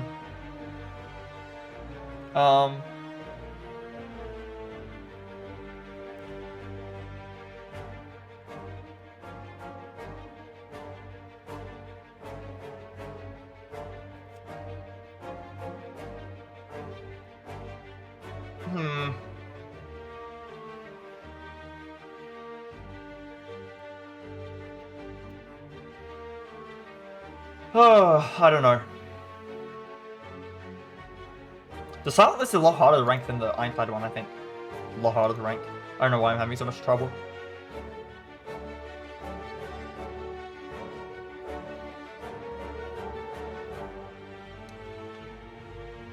The card's not terrible. It's just, it's hard to justify. X cards and gain X energy. Yeah, next turn effects are just kind of weird. Like, why not this turn? Why not just do it right now?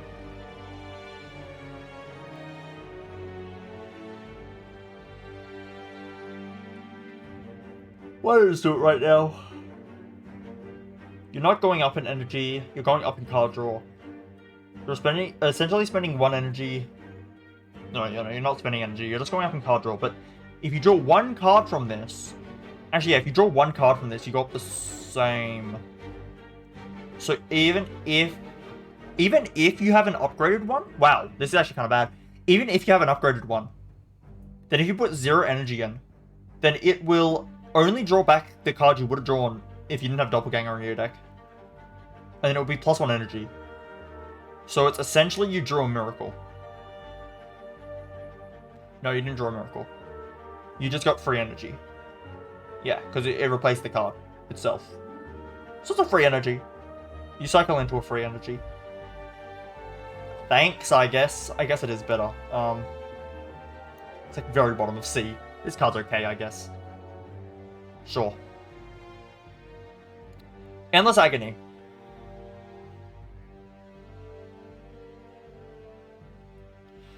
Endless Agony is... it's okay.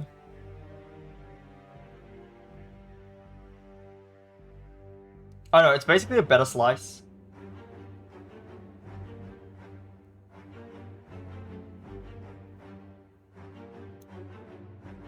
Maybe I will do this.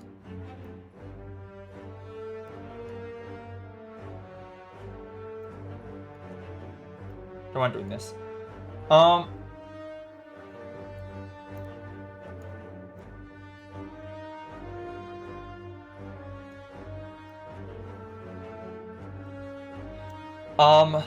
Where does Endless Agony go?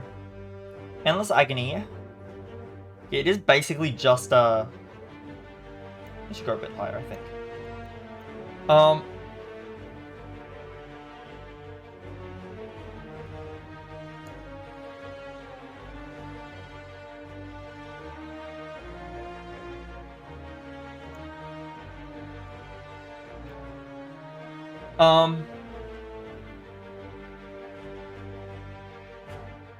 I think it's like right here. It is a lot of free damage. It's a lot of free damage. For free. It's free. It scales with Wristblade. It is card spam though. Honestly, I'm not a huge fan. Maybe like this. It still is free damage at the end of the day.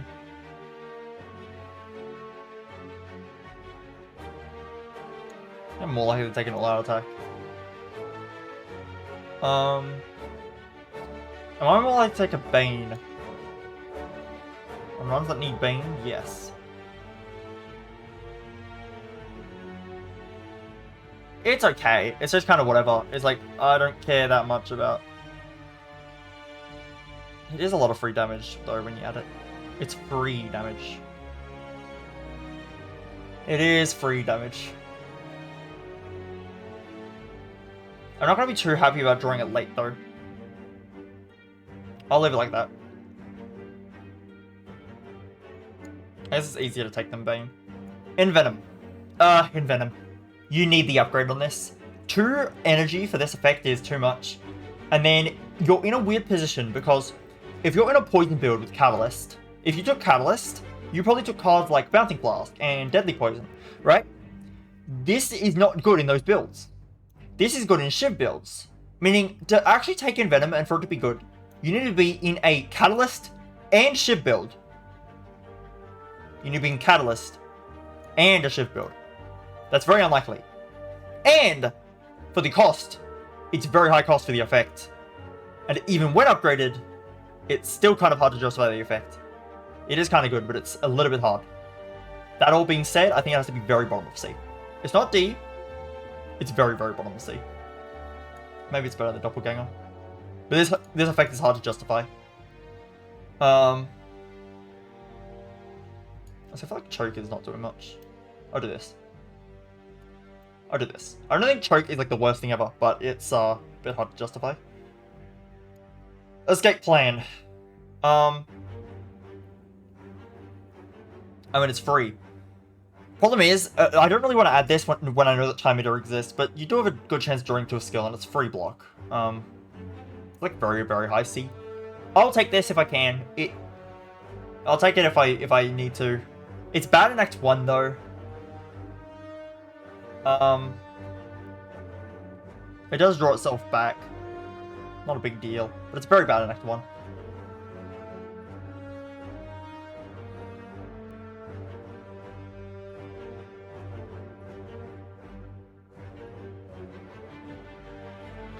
It's a hard card to rank because it's like, whatever. It's not guaranteed block like Deflect is, but it sometimes blocks, and when it blocks it's nice, I guess, but you need the upgrade. No, you don't need the upgrade. What is the upgrade? No, you need the, you need Dex with it. You need Dex. Otherwise, you're not blocking for much, and then again, it is a waste into Time Eater. Or the Heart. Even the Heart, you can't guarantee that you draw. You can't guarantee that you actually draw a skill with it. Yeah, and the Time Eater is just bad. It's just bad. Finesse and Flash still are bad at Time Eater, and Time Eater I do think is honestly worth mentioning because he is a tough boss. Especially the Silent, who there is a chance that when you're playing the Silent, you're running a Shiv build, and you have a terrible matchup into Time Eater, and you really don't need to make your matchup worse. Like, at least Deflect, if you have a Dexterity scaling, you're guaranteed to get the block from this. This you're not guaranteed to get the block from. That being said, putting it lower than top of C feels wrong, because it is literally just okay to have in every other fight in the game. Like, it is okay to have, at worst. It is okay. Because it doesn't cost you a card draw. And it has a chance to give you block. So it's literally just free block. It either does nothing, it either makes no difference on your deck, or it gives you free block, and it didn't even cost a card draw. Which is pretty good. So I can't rank it too harshly, but I think top of C makes sense for it. Yeah, okay. Eviscerate. This is B tier. Eviscerate is definitely B tier, but where in B? It's better than that, it's better than that. It's better than Blur. It's better than Dagger Throw. But funnily enough, you need it with the Dagger Throw. It's better than Dash. Does it stop right here? I think so. Yeah, Eviscerate's just a lot of damage. You need to be in a discard build, but if you are in a discard build, it's a lot of damage. Yeah, moving on. It's a lot of damage. Expertise is a weird card. I've only really used this once, and it was in a Grand Finale deck, and I think if you have a Grand Finale, and you have like the World Laid Plans for the Grand Finale, then this is, okay, World Laid Plans is the number 1 best card you can have for Grand Finale, or Runic Pyramid, one of the two. And then the second best piece to have, the second most important thing, is the expertise. Excluding the grand finale, obviously. Obviously, the most important thing in a grand finale deck is the actual grand finale you play. But yes, the expertise is the second most important thing behind retain. Because you can draw an exact amount of cards, which can help you line up your deck to be 0 so you can play grand finale. The fact that this enables grand finale is actually kind of relevant. Even without enabling grand finale, I haven't used the card enough to have a good experience on it, but if you have a normal 5-card hand, and expertise is in it, you can play expertise, even at the first card, even if you play it as the first card, you draw 2. Upgraded, draw 3. And then if you play a card before you play the expertise, you're drawing 3 immediately. Those rates sound good, right? Like, surely this card's actually alright. I just haven't used it much. Backflip I like a bit better, probably because it gives you block and it's consistent. Like, if you have a big hand, you can still play backflip. Same with acrobatics, which is relevant with calculated gamble. So this is probably a B tier card, but I think going in C is too low. I think if it's in C, it means I'm just not using it well. I think I need to take this card more often. I think it's good. So, that being said,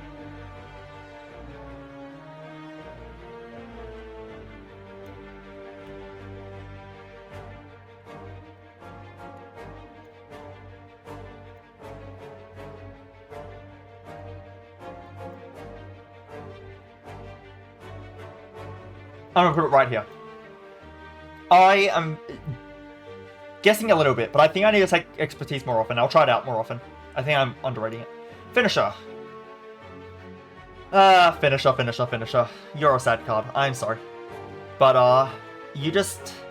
Too many things need to go right for you to actually do a lot of damage. And then I feel like you don't even do as much damage as I want you to. Like, come on, Finisher. You could do better than this.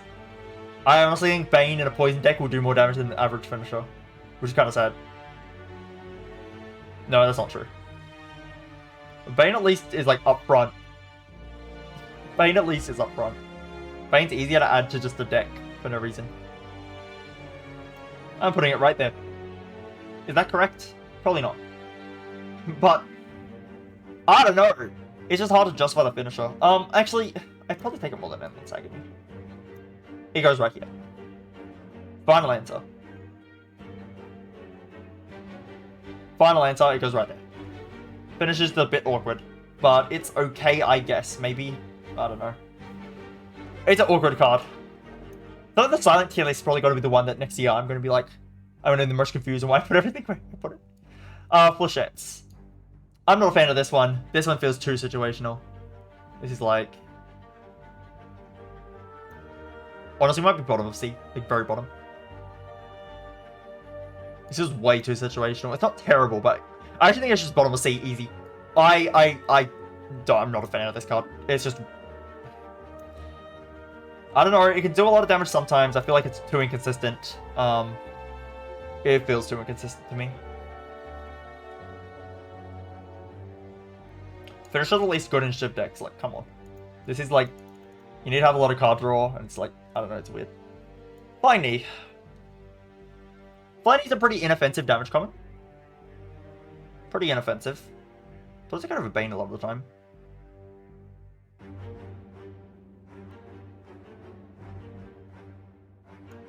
Probably goes right here. It is, the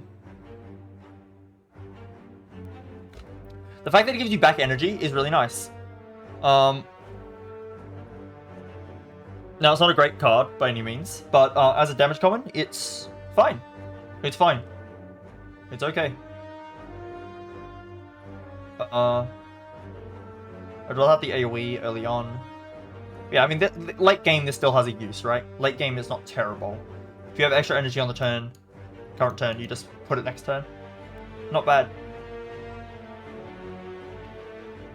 Okay, footwork. It's definitely A tier. Footwork, it lets you turn all of these like really small number block cards into really big number block cards. And footwork, honestly, I actually think this card is kind of crazy. I hear it's a noob trap, and I don't care if it's a noob trap. I'm falling for it. It's good. At least better than After Image.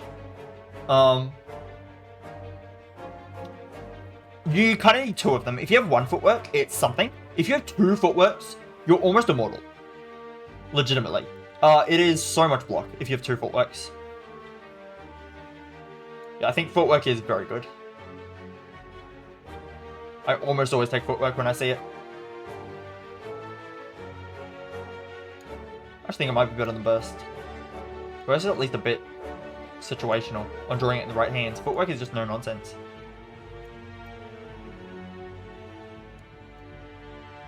Yeah, like that. I like that better. Blast knife. It is a lot of damage. It's just a lot of damage. This is at least B tier. It could even be A tier. I think for the amount of damage it does at once. Could be A. There's no scaling involved in this card.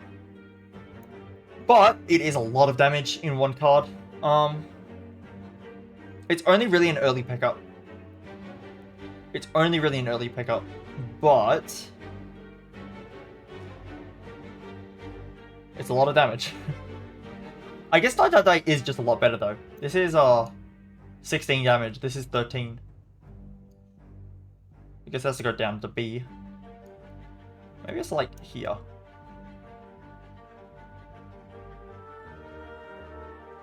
Something like that.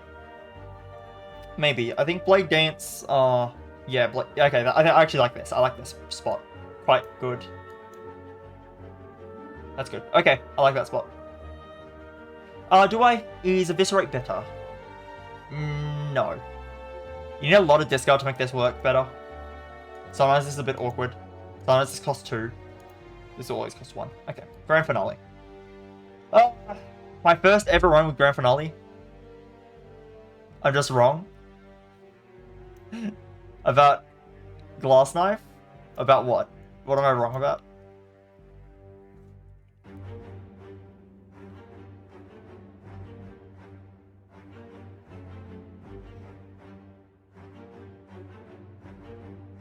Eviscerate's better than Glass Knife?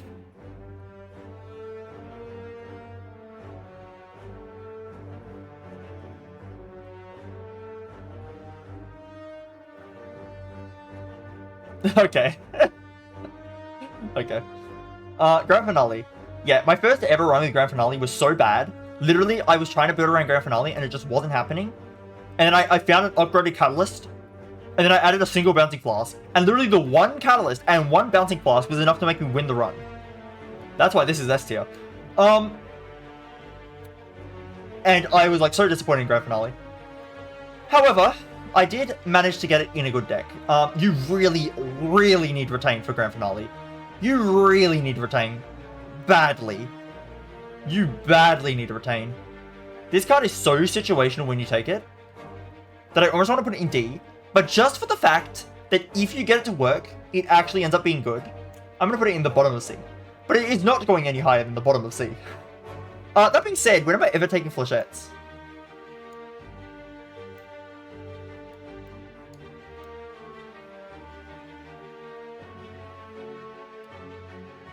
Yeah, I'm not going to do that. That's a bit too mean to Flechettes. Maybe I'm underrating Flechettes. I might be. I don't know, I'm not a huge fan. I barely ever add it. I barely ever add Flechettes. Ever. Like, when would I ever click that card? It just feels too inconsistent. I'm not a fan. I'm not a fan of Flechettes. Maybe I'll come around one day. I like that better. Grand Finale is very hard to use, but when you get it to work, it's actually really good. Therefore, it gets out of D tier. But you really need a extremely specific deck. Okay, Heel Hook. Heel Hook's okay. It's fine. Where did I put Dropkick? It's gonna be in the same spot as Dropkick. Yeah, in C, like, next to some damage commons. That makes sense. Sure, let's put this in C, next to some damage commons. What's like here? Oh, yeah, we done. That's literally it. If you have a Weakened, it's free. That's it. It's whatever. It's a whatever card. Infinite Blades. So, Infinite Blades is kind of sad. It's too slow. It's just too slow. It's just too slow. Why do I want Shiv a turn? 1 Shiv a turn? A measly 1 Shiv? Who cares? Actually, who cares? It might be D. It is so slow. It's probably top of D, but it is like the slowest card in the game. Why do I care? Well, I would care if I have accuracy and my shivs are dealing, like, 12 damage. Then if my shivs are dealing 12 damage, it's basically a power that says deal 12 damage a turn. Which is okay. It is still slow, though. Maybe you get out. Okay, you managed to get out of D tier Infinite Blades. But just barely, okay? You're kind of ass. You're kind of ass. I'm sorry. But I have to say it. It's true. Oh, here's a good card. It's Leg Sweep. I really like Leg Sweep. This is A tier for sure. This card puts so much weaken on the enemy. I'll upgrade it as 3 weaken, and it blocks for a lot. It's just really efficient. Like, you need to not take damage in a turn, you use Leg Sweep. And you don't take damage. You block for so much, and they're weakened, they do less to you. You usually block most of the damage, or all of the damage. Or, like, you'll be able to use the Defend alongside this to have full block. Very good. And then the weaken will last, so you have future turns where you don't have to worry about getting hit. Very good.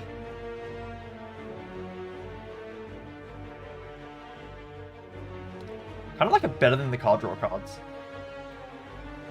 For sure.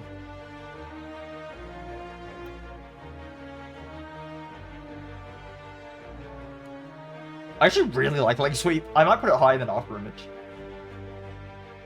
I think Leg Sweep is just so efficient. It just blocks for so much. I find it a really valuable card. I'm actually going to put it higher than After Image. I legitimately love Leg Sweep so much. It's just so good. It's just so good. I don't know what else to say. It just blocks so much. Okay. Malaise. It's another A tier card. It's another A tier card.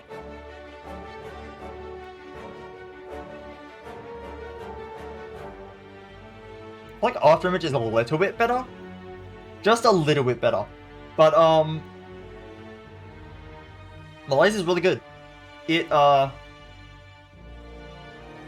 lowers strength, which is relevant against enemies like Book of Stabbing. It can get rid of a whole attack from the heart. That's a lot of weaken. It's just good. It's just good. You have to use it in practice to see. It's just really good. Okay, Masterful Stab. Masterful Stab. Masterful Stab. I'm sorry, Masterful Stab. It's really good early game. You take this immediately early in the game, then it's the same as Endless Agony. It's stronger than Endless Agony, but it's basically the same thing. Oh, I'm sorry, Masterful Stab. I'm sorry this had to happen to you. But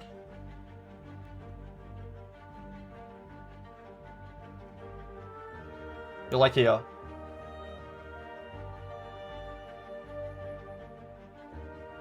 Is that correct? Oh, I think it might be. I'm sorry, Masterful Stab. But you cost like 2 million damage in the heart fight. You cost 2 million energy, and it's just not viable to play. Nightmare. Okay, Nightmare is not an A tier card. This card is like weird. It costs so much energy. It is so energy hungry. It has to be B tier. It's honestly like, I'm not even sure where in B tier. I'm not even sure where. This card is like the most energy hungry thing of all time.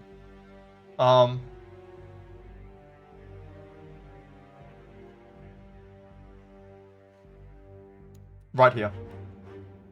It is better than Backstab. Because it can high roll. It's worse than... It's better than Cloaking Dagger. I think it's worse than Caltrops. Is it? Maybe it's like this. Blow's probably better. I need to use Blow more though. Blow is one of the cards I'm least informed on. Nightmare is very awkward to use sometimes. But when it can work, it works really well. It's kind of like the Barricade of this list. Put Barricade like over there in B. That's the same spot. It's literally the Barricade of this list. Wait, it's the exact same spot. Well, that's funny. Yeah, we'll leave it there then. Perfect. Noxious Fumes. Noxious Fumes is... It's actually a little bit slow. Like, when I first saw this card, I said this looks slow. And everyone laughed at me, and they were right too. But, it is actually slow. Now, it's not as bad as I originally thought at all. It's way better than I originally thought. But it is actually still slow. I was kind of right. So I don't think it's A tier at all. I think it's probably B. I think accuracy is more important to Shiv decks than Noxious Fumes is to Poison decks. by actually a margin. I think it goes here. Yeah, I think it goes right there. Okay, fair enough. Yeah, well, I think it's better than Dash, but Eviscerate I feel like does a lot. Outmaneuver. I'm not a huge fan of Outmaneuver. Outmaneuver is a bit of a weird card. How are the tiers so big already? I guess I had more A tier cards in Ironclad's list. I could probably move Blade Dance up. I don't mind.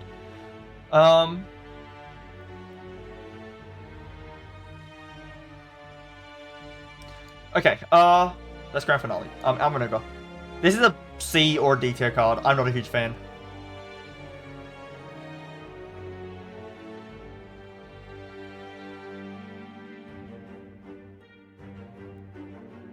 I'm just really not a fan of Outmaneuver. I really don't like it. It's just so slow. When do I ever take Outmaneuver? Why do I care about having energy next turn by spending energy this turn? Why not just... I don't get it. I don't get it. It doesn't make sense.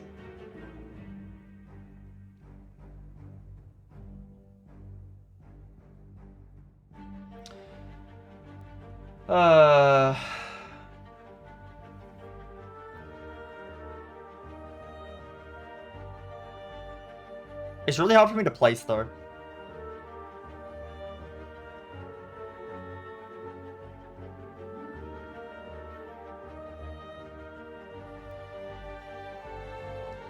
I do kind of want to put it in D. I'm just really not a fan of it. It's probably the... I'm just not a fan of it. I'm sorry, Outmaneuver. I'm really just not a fan. Concentrate is hard to use, but at least it does something. I feel like the energy from this never gets used. Well, this, on the right builds, you can actually use this really well. Bullet Time's a bit awkward. Bullet Time is probably better, though. Bullet Time at least, like, it's also awkward to use, but it's better in terms of energy. And then 1,000 cuts is just really sad. But even 1,000 cuts, I just really don't like Outmaneuver. I just really don't like it. I will say, just from looking at these lists, the DTR Ironclad cards are probably less easy to take than the DTR Silent card. Like, Bullet Time is not too hard to take sometimes. Maybe I'll put this down here just because, make this the top of D, as like, this is super situational, but when it works, it works. Move this down as well.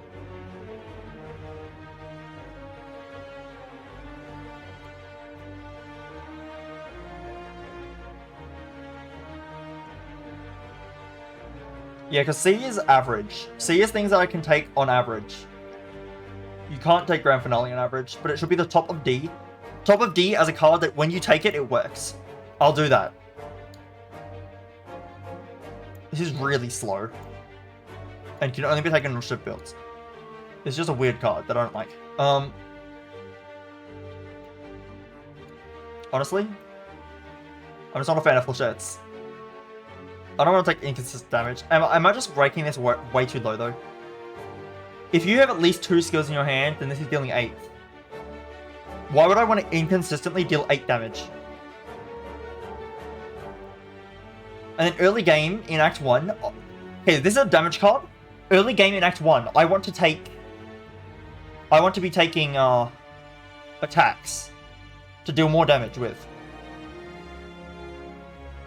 And then the more attacks I take, the worse Flechettes gets. Maybe I just don't see the vision. I don't see it. I don't see it.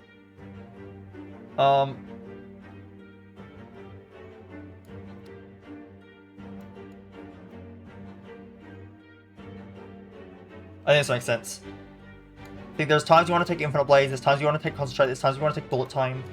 There are times you want to take them, the same as this list. There are times you want to take them, but not that often.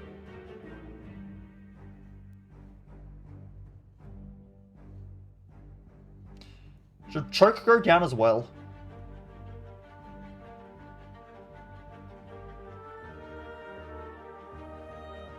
Nah, Choke's fine, Choke's fine. Just barely. It just barely escapes my wrath.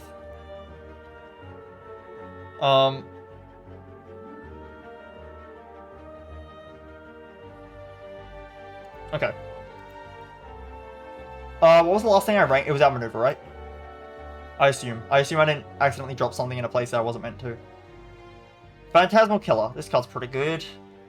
I don't think it's quite A tier, but it's probably B tier. Like top of B, I think. Very top of B. This card is a bit awkward sometimes, because sometimes you just don't draw any attacks on the next turn. To be honest, though. This card does do a lot of damage. It is kind of a crazy card in terms of dealing damage. It's bottom of A, though.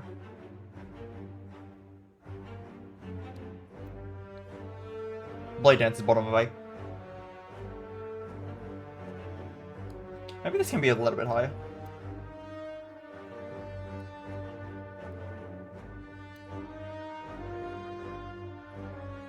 I like these card draw effects are too high.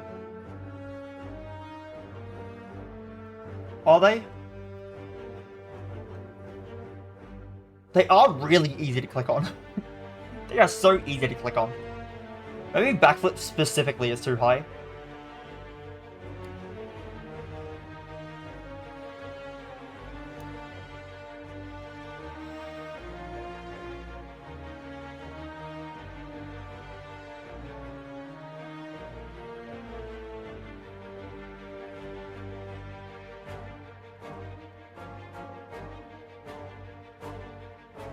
In fact, I can probably make these go slightly higher. You know what? No, these need to go higher. These cards are ridiculous. These cards are ridiculous.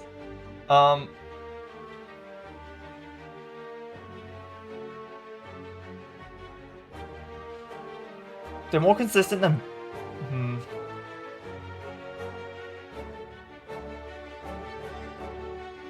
I was trying to keep the backflip and the acrobatics next to each other, because I do think they're similar, but the more I think about it, acrobatics is just a lot better. You draw so many cards.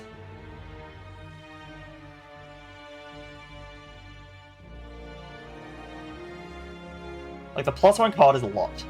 It doesn't seem like it would be, but it's actually a lot. Okay.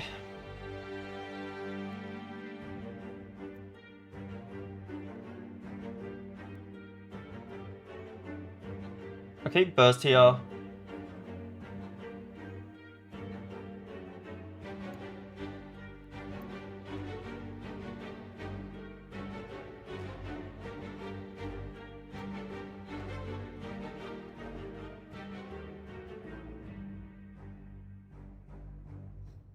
I like this a bit more. Okay.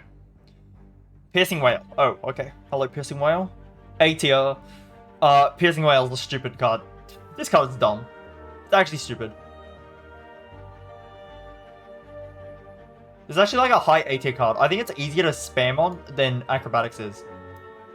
Maybe slightly less.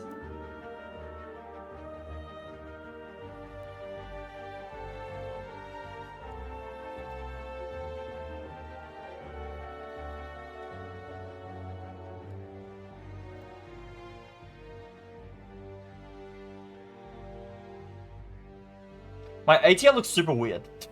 It's confusing me. Also, get back down.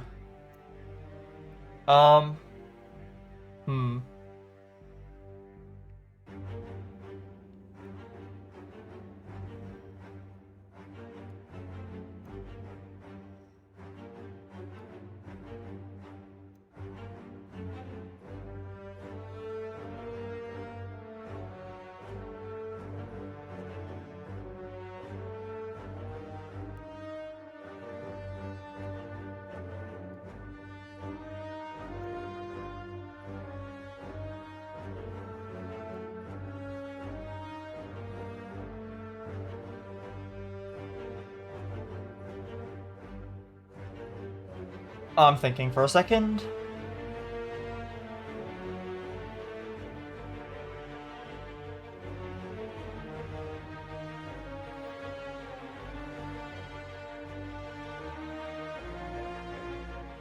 This one is honestly better than Malaise sometimes.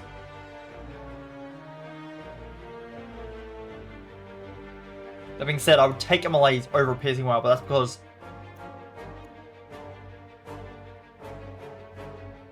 I would take a Malaise over a Piercing Whale.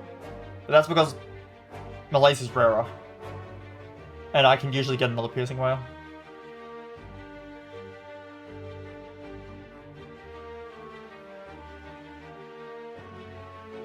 No. Malaise goes slightly higher. Slightly higher. Just a little bit.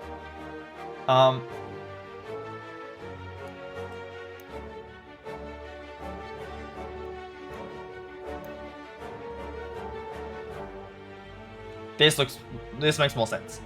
This makes more sense. I think.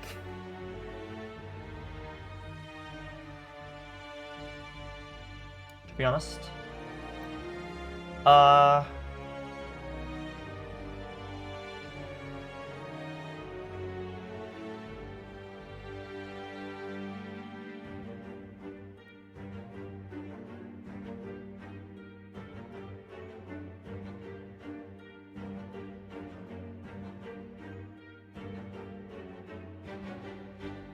My A tier is very confusing right now. I'm not sure what I'm doing. Well,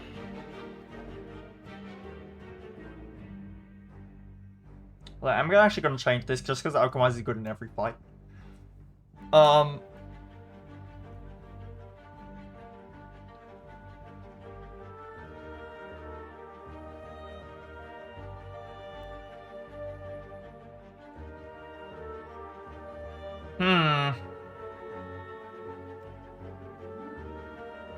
Acrobatics versus Malaise. Acrobatics versus Malaise.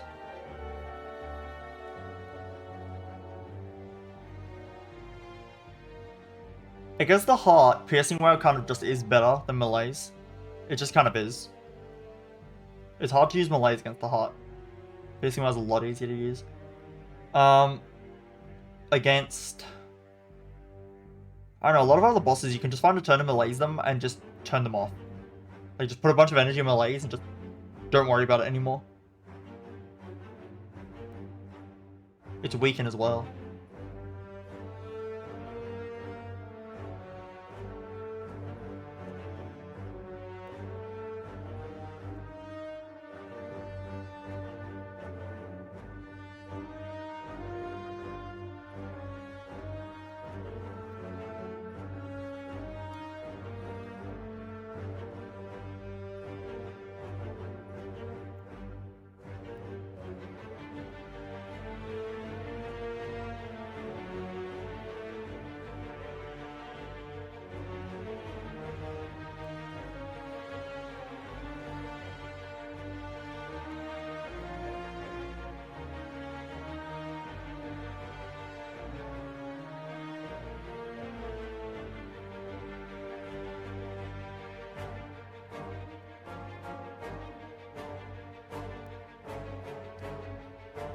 I think what's throwing me off is there's a lot of scenarios where I'm taking Malaise over Acrobatics, or I'm taking Leg Sweep over Acrobatics. I think I might just be doing that because of the card rarity. Like, I wouldn't do that if it was something like Acrobatics versus Doppelganger, because I'd realize that this is just better for card draw, and I'm not going to deal with Doppelganger. But when they're both good cards, it makes sense to take the rare one. Because you might see one of these again, but you're not going to see one of these again.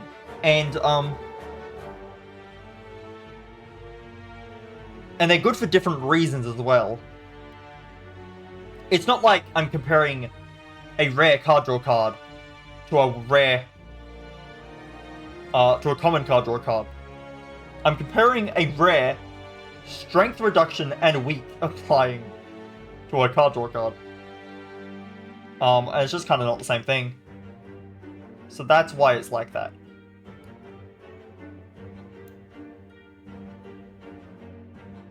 Like I said, I do think... This is weird though, because Piercing Wail is better than Leg Sweep is also throwing me off. I guess it kind of is. But Leg Sweep is like easier to add to the deck. I feel. I want Leg Sweep more when I see Leg Sweep versus Piercing Wail. But why? Because Piercing Wail blocks for more a lot of the time. I think the issue is you need to draw Piercing Wail on the exact correct turn. While Leg Sweep, you can draw whatever, whenever, on whatever turn. I think the fact that if you draw this on the wrong turn, you just don't get to use it is kind of sad.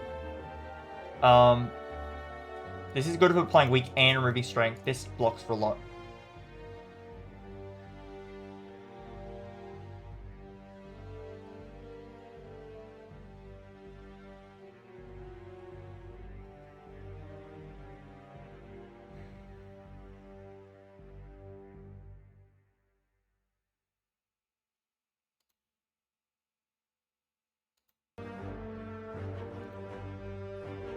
I'm good enough with this. Good enough. Poison Stab. Poison Stab is probably a B tier damage common. The fact it applies poison is kind of nice. It's kind of like Cloak and Dagger. It's okay. It is okay. It's one of the better damage commons to add, but I'm not too excited. I'm not too excited.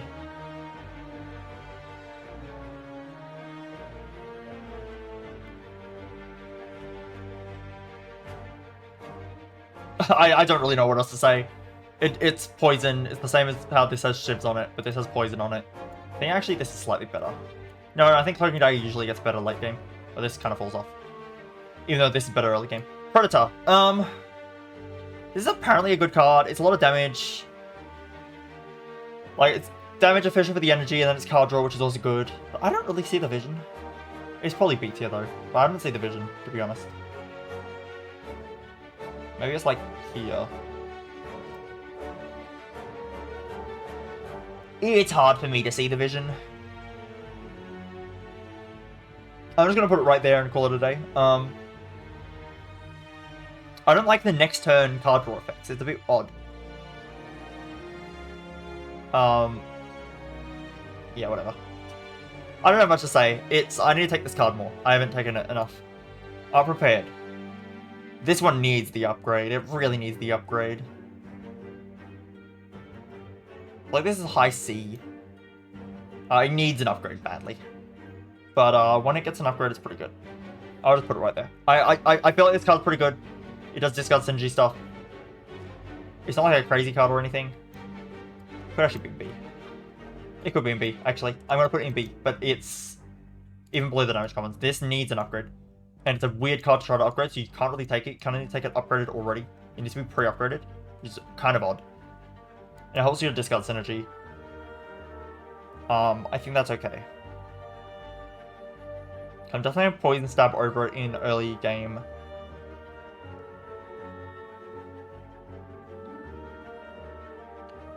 It's only drawing you one card.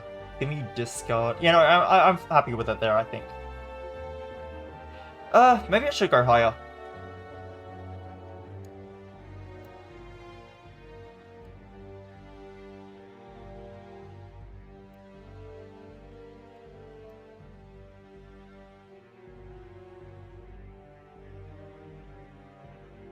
That feels too high.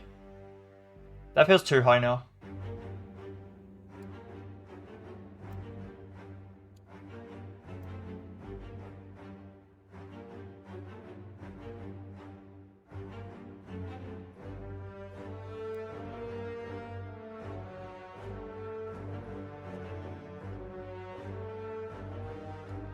I actually think Backstab's a little bit better, and I think...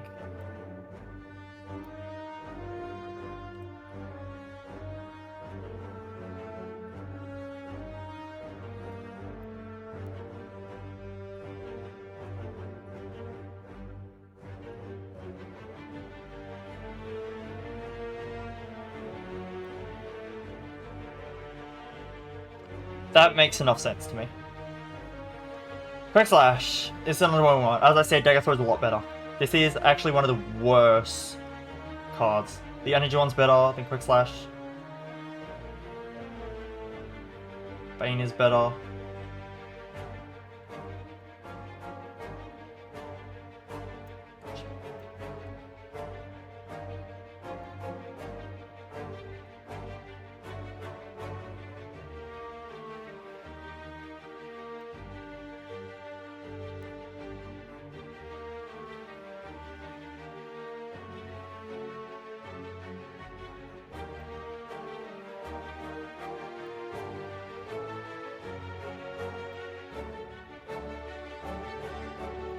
Okay. It's one of like the lowest tier commons. I'll at least take Deadly Poison in runs that it makes sense to take Deadly Poison in, but if anything, I think this is a bit lower. These are sometimes really good. Deadly Poison is sometimes good.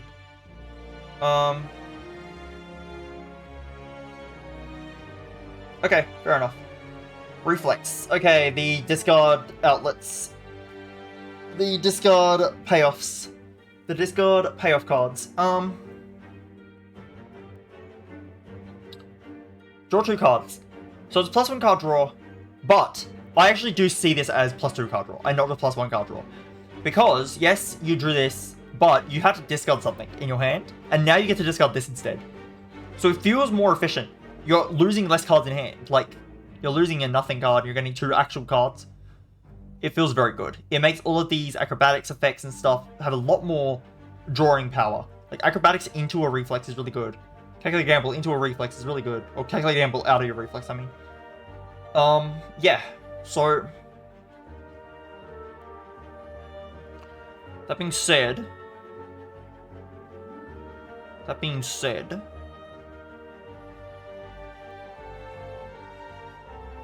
I don't know where to put it.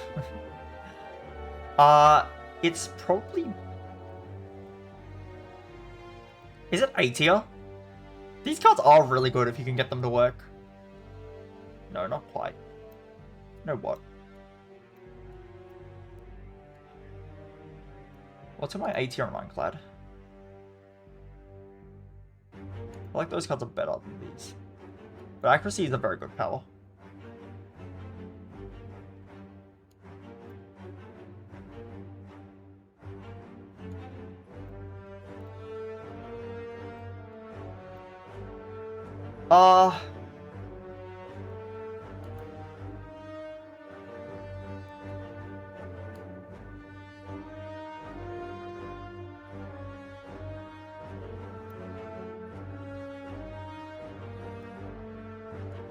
It's easier to take blind bouncing flask.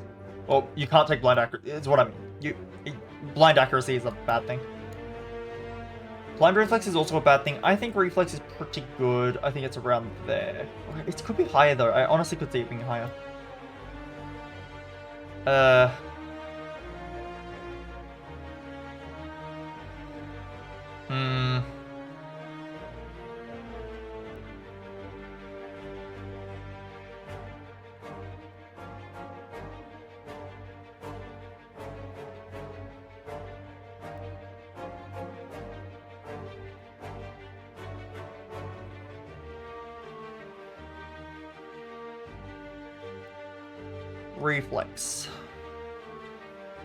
Reflex. I don't know what I want to do with it. I don't know what I want to do with it.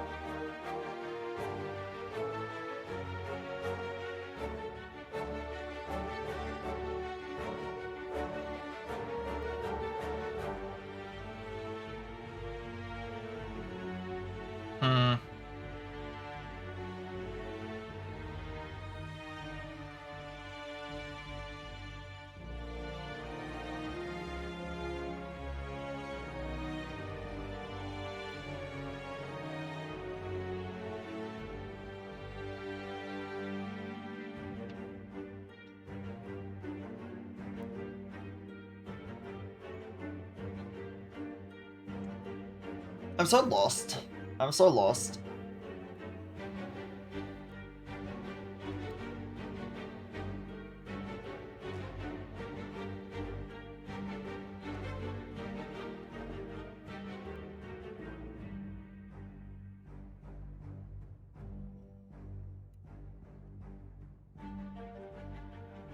My brain's definitely not working as well as it was in the Ironclad one, so I'm probably going to do the Defect and Watcher ones another day.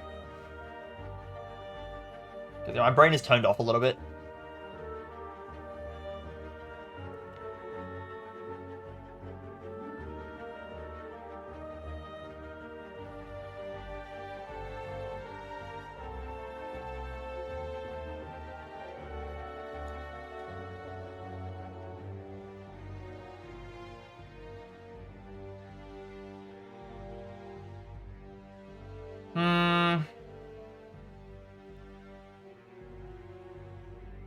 Trying to think, how much value do I get out of Reflex? I feel like Reflex is a lot of value when you have it in the right run. It's hard to take in the right run. I feel like Reflex is really good though. I feel like accuracy is also really good.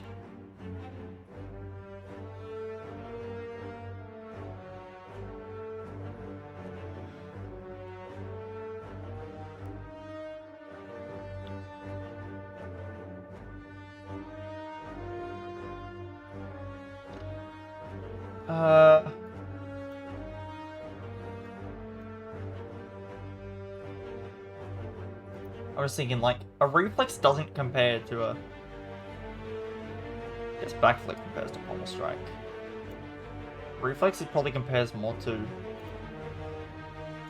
Because accuracy compares to inflame.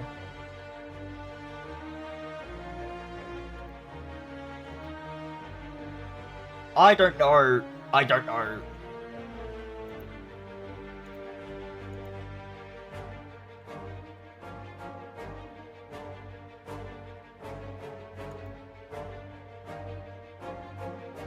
Accuracy is a lot of damage for the builds you need it in.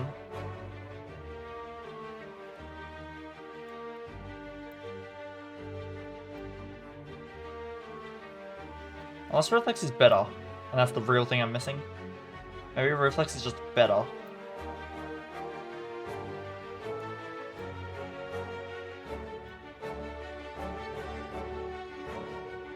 I think Reflex is the A tier.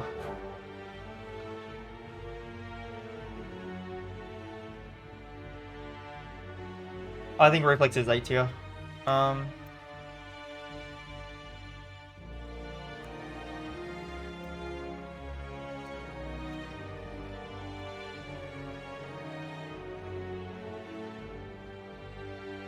Sometimes you can't take this, but when you can take it, it's really good. Is it easier to take a Reflex? Or a... Is it easier to take a Reflex? Or a... An accuracy? Probably a Reflex, because there's more cards that synergize with discarding in Silence Pool that aren't necessarily, like, are just value cards like Acrobatics, rather than shift cards, which are, like, very specifically shift cards.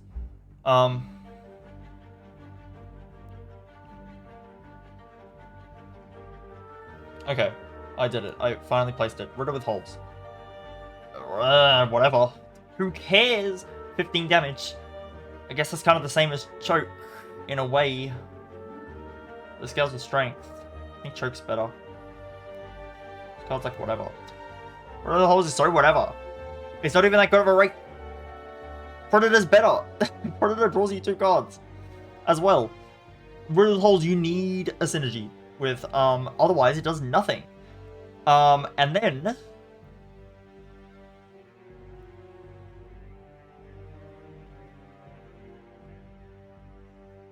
It's not that bad. It's just like, even Choke is always doing better damage.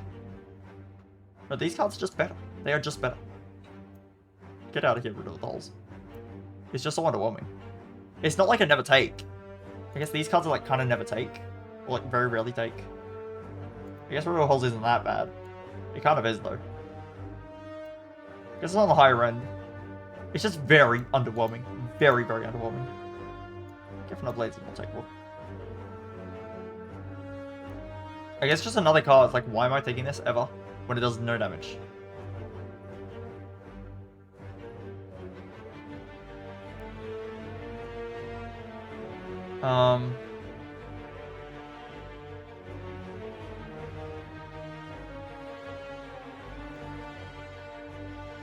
Is that really it? Am I just putting Riddle with holes right there and calling it a day?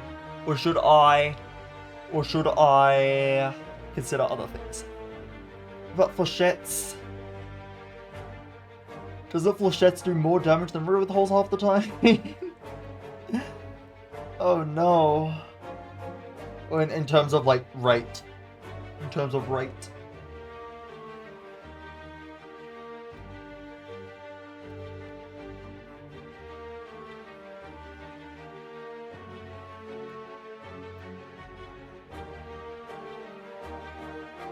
Yeah, honestly, this card's just bad. Like, most of your damage combos are better. This is 15 for 2 energy. Instead, like, 2 strikes is almost the same. Just take like flying knee. Like, really. Setup. Last time I had setup, it was not that good. You need to set it up, and then you need to draw the top card off. It's like a big hassle. And then you're only saving a bit of energy. It's better than outmaneuver, I think. And that is it. That's all I'm giving it.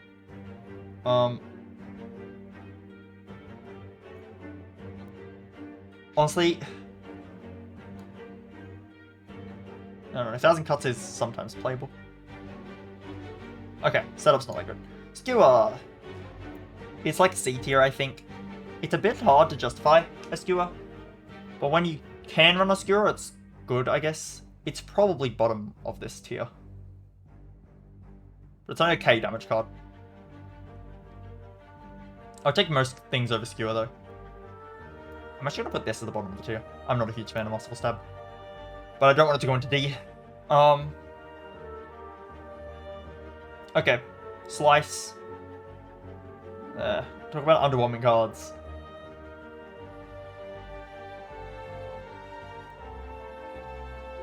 Talk about underwhelming cards. We got the most underwhelming card in the game. It's not the most. It's just kind of whatever. Kind of whatever. Which I get over Quick Slash though. I really don't like Quick Slash. But these are like very similar in my mind.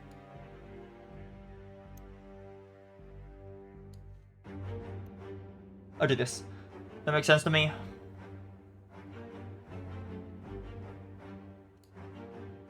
I would take Slice over Quick Slash. But those are very similar in my mind. Sneaky Strike. It's a good card. Oh my god, it's good. It's a good card. We found it. Sneaky Strike is... I really had a lot more to talk about for Ironclad. I think I'm a bit tired. I don't know what it is. Sneaky Strike is very good with all your discard synergy. Yeah, it's very good with all your discard synergy. Like, Dagger Throw. I feel like this is a card that's easy to slot into silent decks.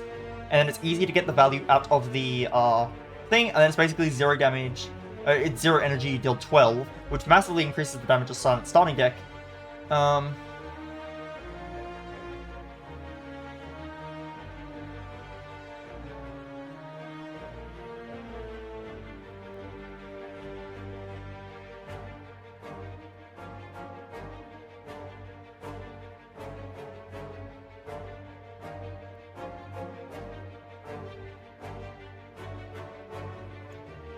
Something like that.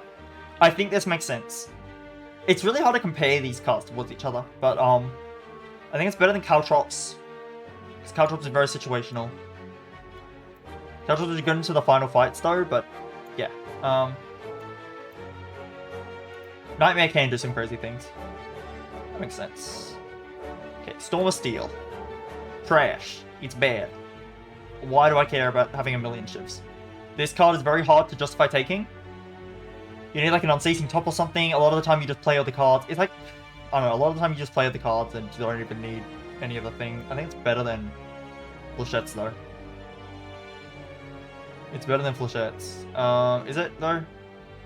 Flechettes might be better. Storm of Steel is so hard to take. But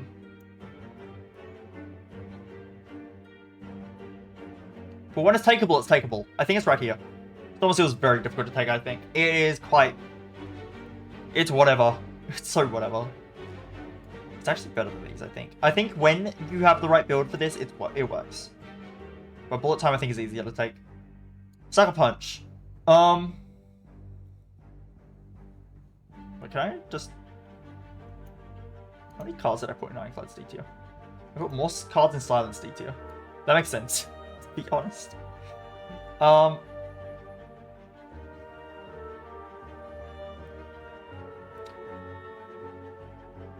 Oh, we still got 2 of the S tier silent cards waiting right at the end of the list. Spoilers. It's Wole Plans and Wraithform. Spoilers. Sucker Punch. I feel like Sucker Punch like should be in B, but it's just not. It's an okay common. I would rather over Flying Knee, I think. Because weaken is weaken. I don't mind some weaken. It is less damage than Flying Knee.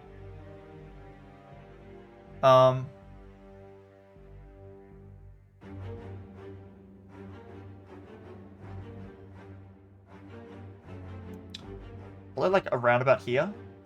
Psycho Punch is just like whatever. Yeah, maybe I should be taking it more. But I feel like because it doesn't synergize with anything and Silent already has so much better weaken sources that I don't need Psycho Punch late game either.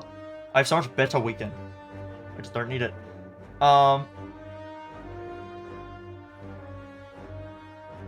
It's barely more damage than a strike. Yeah, barely more than a strike.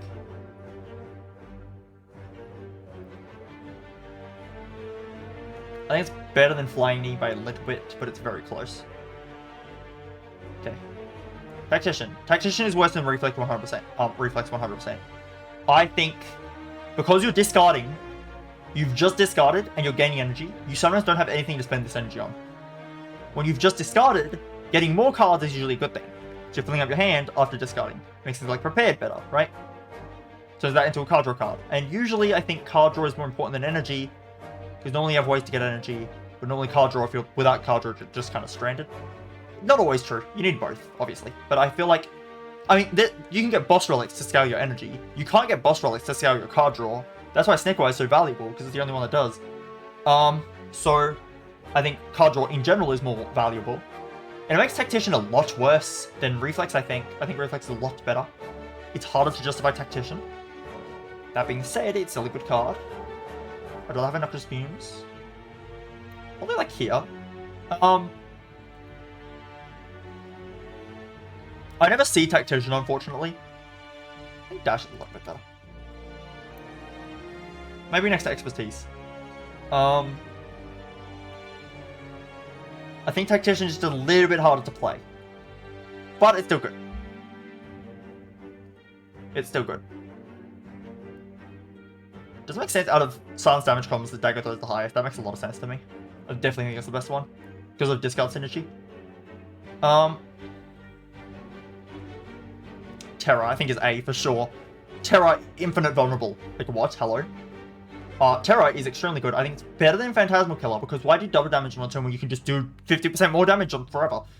I think Terra is super important on Silent. It's probably better than your block plans. Is it? I think Terra is like a card that if you don't have Terra, what is your build doing? If you are a physical damage Silent and you don't have Terra, like what are you actually doing? This card is crazy good.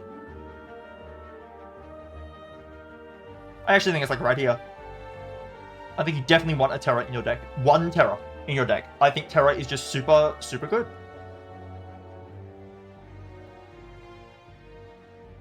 Tools of the Trade. A lot of people shit on Tools of the Trade, and I kind of agree.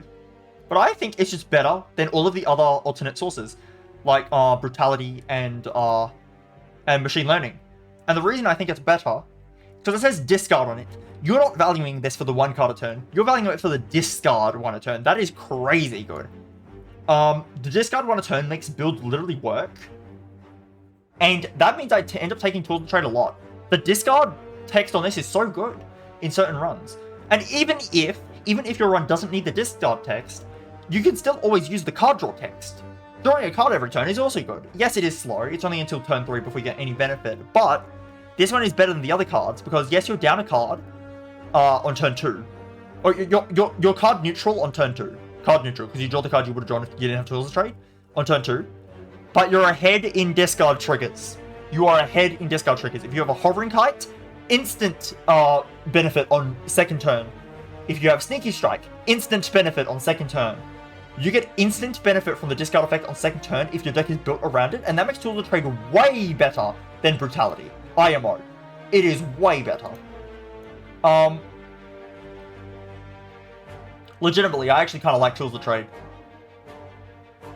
I think just for that discard text, it's actually kind of good.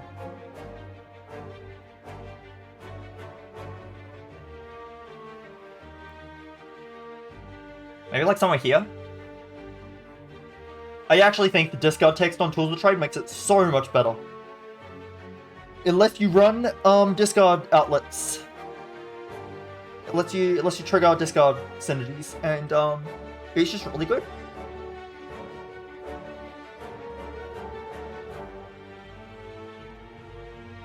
That being said,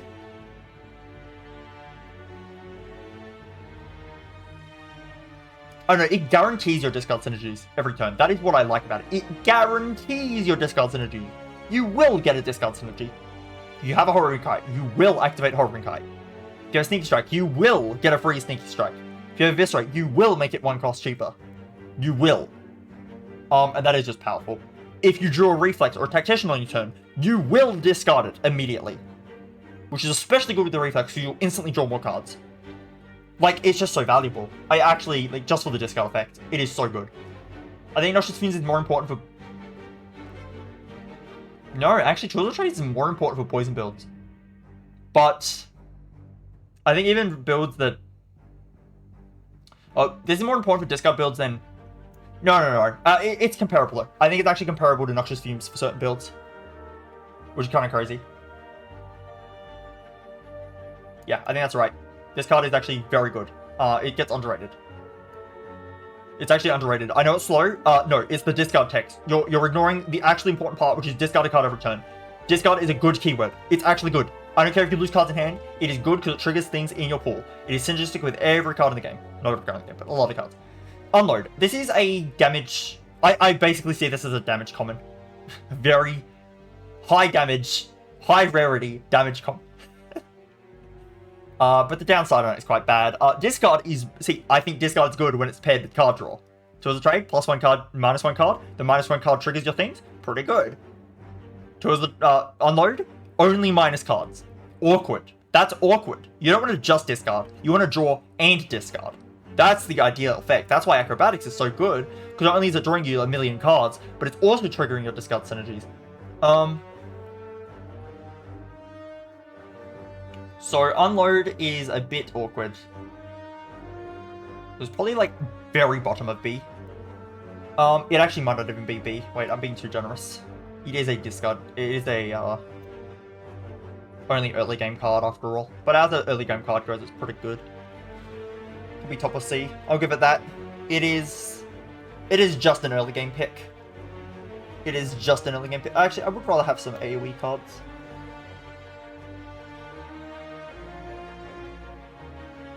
I think Finish is a little bit weak sometimes.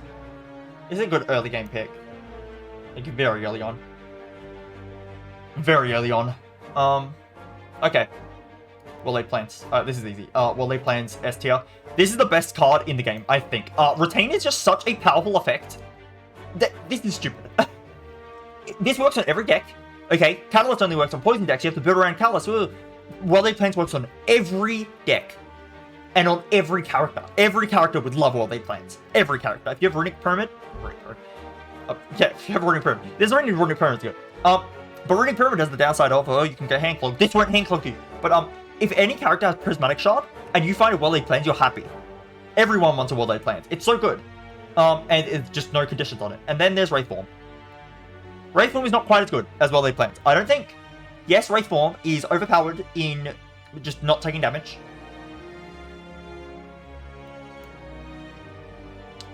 I think Catalyst is more important to the runs that win with Catalyst than Wraithform is to the runs that win with Wraithform. Is that true?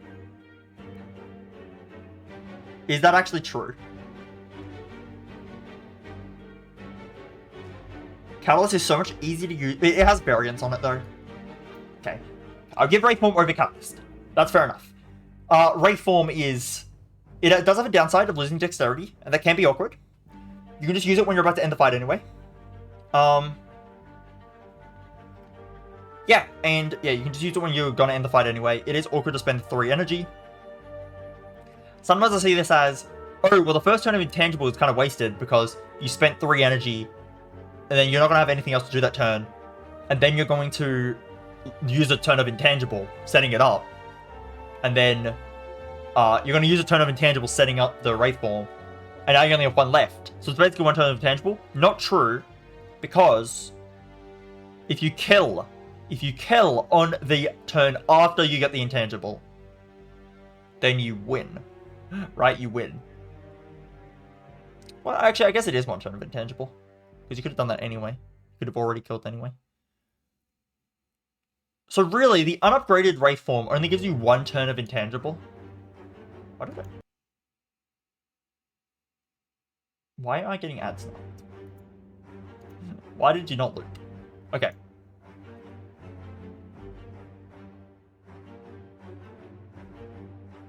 What am I saying? What am I saying? What was I saying? It is only really one turn of intangible if you think about it, because, yeah, the turn you play Wraith form, you're not really doing much else. And then if it's upgraded, you get 2 turns of intangible, but the 2 turns you're playing in, you're not really, you get 2 turns of intangible. You have to end the fight in 2 turns. That is kind of awkward sometimes, and I feel like some runs can't afford to take Wraith form, or they don't want to take Wraith form. Some runs don't want Wraith form. But Wraith form really solves you against most regular enemy fights. Against bosses, it's a bit harder to, it's a bit more awkward.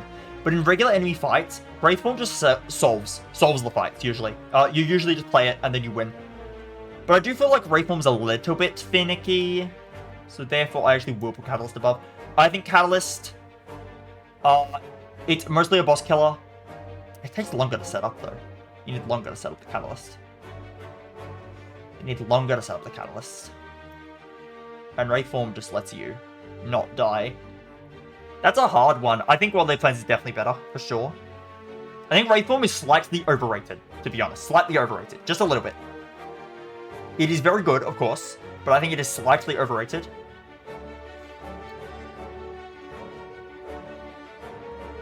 I think it really wants an upgrade for regular enemy fights, and then for bosses, for the heart, the upgrade doesn't actually matter at all, because unless you have like apparitions or some extra form of intangible, because in boss fight, on the heart, you can just play it on like turn 2. That's the 1 turn of intangible. Then turn 3 is your 2nd turn of intangible. And then if you had the upgraded one, you have intangible on turn 4 when the heart is buffing anyway. So the 3rd turn would be wasted against the heart. So Wraith form's kind of upgrade is not good against the heart, but on every other fight in the game, I think the Wraith form upgrade is huge value. Massive, massive value, the Wraith form upgrade. The extra turn of intangible is actually massive.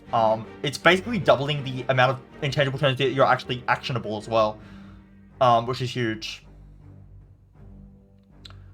Yeah, and the dex down is scary though. It does mean that you sometimes need to cycle past Wraith form, but you also need to cycle past Catalyst quite a lot. And guess what World Laid Plans does? World Laid Plans makes both Catalyst and Wraith form easier to set up correctly. Just makes it easier, of course. You know, it just does it. Catalyst is specific on poison builds. It is harder to blind pick. It is harder to blind pick, and it's a curse sometimes. And sometimes you don't draw enough poison quick enough, or you draw your Catalyst first before your poison card, and you then have to wait a whole cycle before you can Catalyst. But the thing is, when you Catalyst, you win the fight. You just win. And Wraith form does have a downside. Wraith form does have a downside. Catalyst has no downside other than someone who's being cursed. But again, Wraith form's also sometimes a curse because in boss fights, sometimes you don't want to play it too early. That being said, it's really hard actually. It's really hard. It's really difficult. I think that Catalyst is good.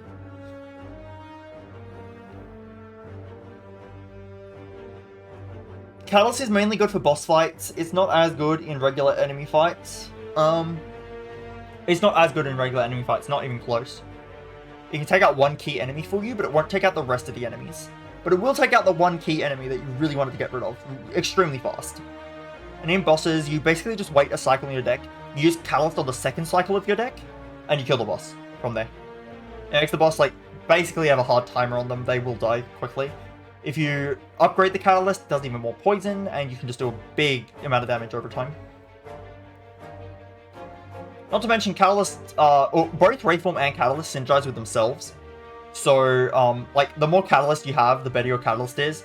And the more Wraithforms you have, well, you already have Dex down, so you may as well just play another Wraithform and keep your intangible longer. Who cares about your Dex at that point? Wraithform, of course, is applicable to every deck. Every deck can take a Wraithform, but I find that some decks don't want a Wraithform. If you're a Footwork deck, you do not need this card. You just don't. In fact, I would actually say don't take Wraithform if you're a Footwork deck. If you're blocking with Footwork, who needs this? If you're not a Poison deck, you obviously don't need Catalyst, but I don't think it's enough to just say that it's a not an S tier card, because in the Poison decks, look, honestly, Poison decks would probably not be nearly as good if Catalyst didn't exist. But because of Catalyst existing, Poison decks are like kind of busted. It feels, at least.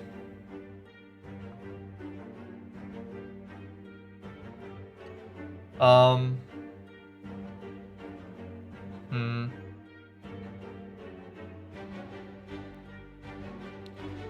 really don't know what's better out of Wraithform and Catalyst. I really don't know.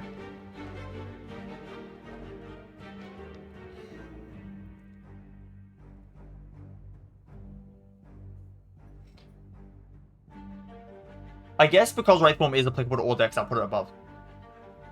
Even in Poison decks, like regular Poison decks without Catalyst, Wraithform's decent. And it's really good in regular enemy fights, a lot better than this is in bosses, so I think it's my list. Silent...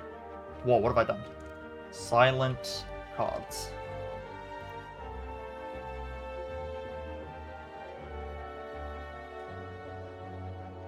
Beautiful. Is there anything I wanted to change, or is it too late? I could have changed some things, maybe. Reflex being A is okay. Play Dance being top of B.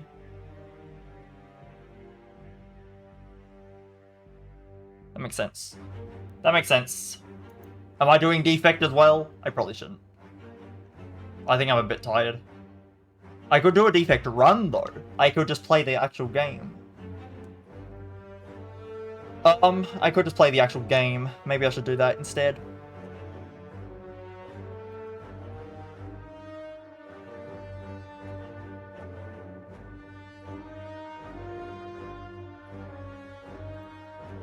What if I just quickly do the Colourless card tier list?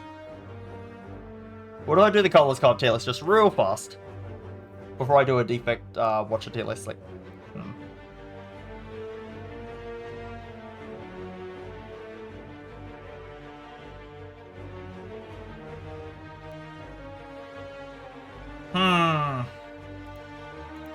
What if I did Defect right now? I don't think I have the brain power for Defect right now. I think my brain's dead. I think I'm a bit washed. Do I try Colourless cards? Do I try Relics? I'm probably not even going to do Relic tier list at all, but I have it set up. I even have a Potion tier list. I did any topic I was maybe a little bit interested in. I just got the template ready.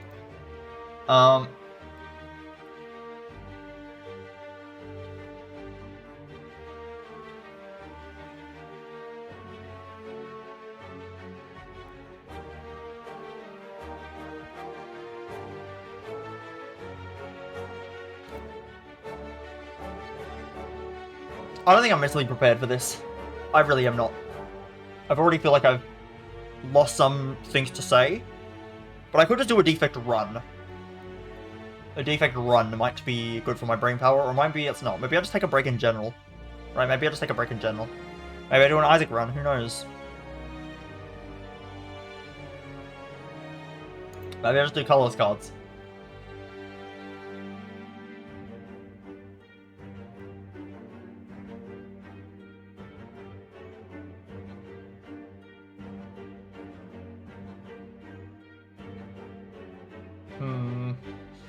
What to do?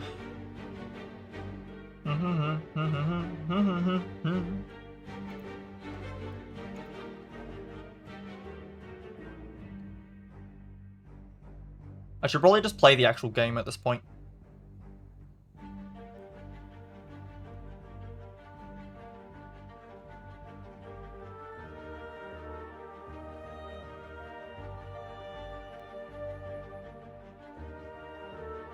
No, let's do Defect. Let's do Defect. I am decided.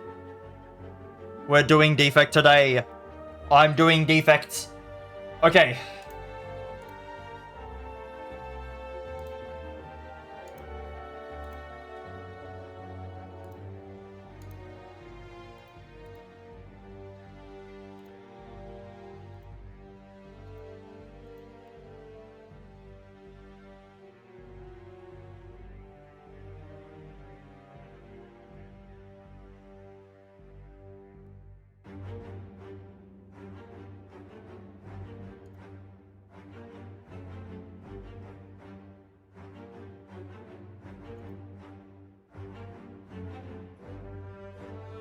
What was I doing again? Oh yeah, I was checking this.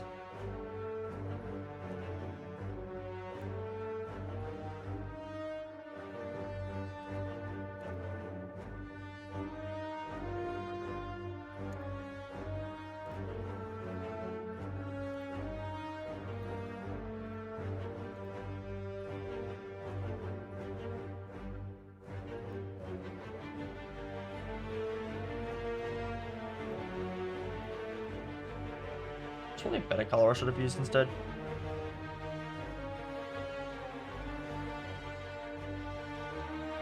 That is a better color. My modest colors are a bit weird right now, so I should have been using that color all along, but I wasn't, so.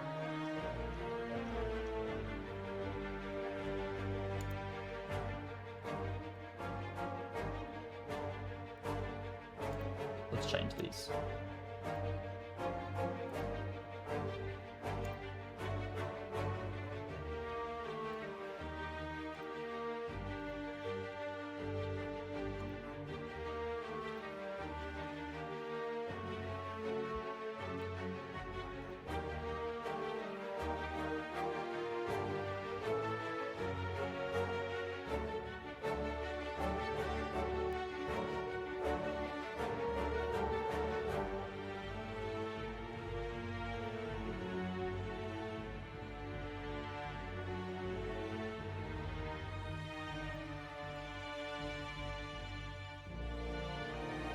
Okay.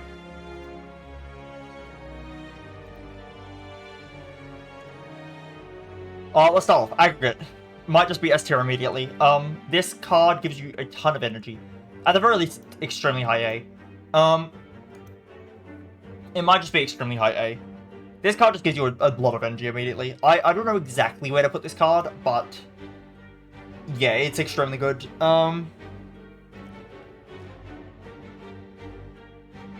Aggregate is an extremely good card.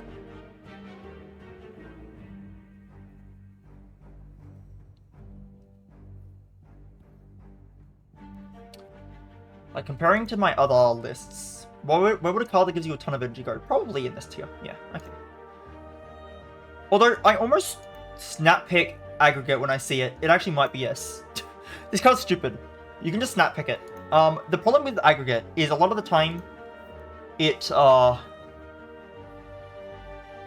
it's not as broken as the other cards. It might just be very tough play. It's a snap pick, but it's not card draw, right? And so a lot of the time, you don't get to use all this energy. But it's basically bullet time. If bullet time said, you can still draw cards on your turn. And you have...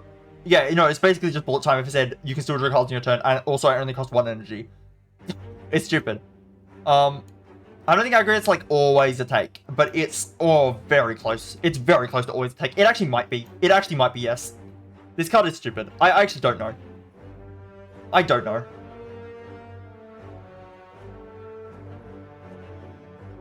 It very well could be yes. Where would All for One go? I need to see what other cards are in S for Defect to decide if this is an S tier card. But like, I almost will always add this to my deck. Almost always.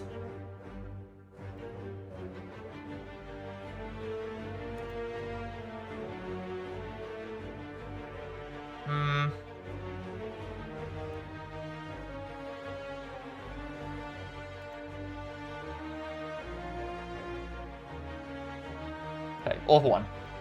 I think All for One's pretty solid. It's either B or A tier. You can make a deck around All for One, and it's pretty powerful. I think it's A tier. You can make a whole deck around this card. It's really fun. Is it optimal? I'm not sure. But,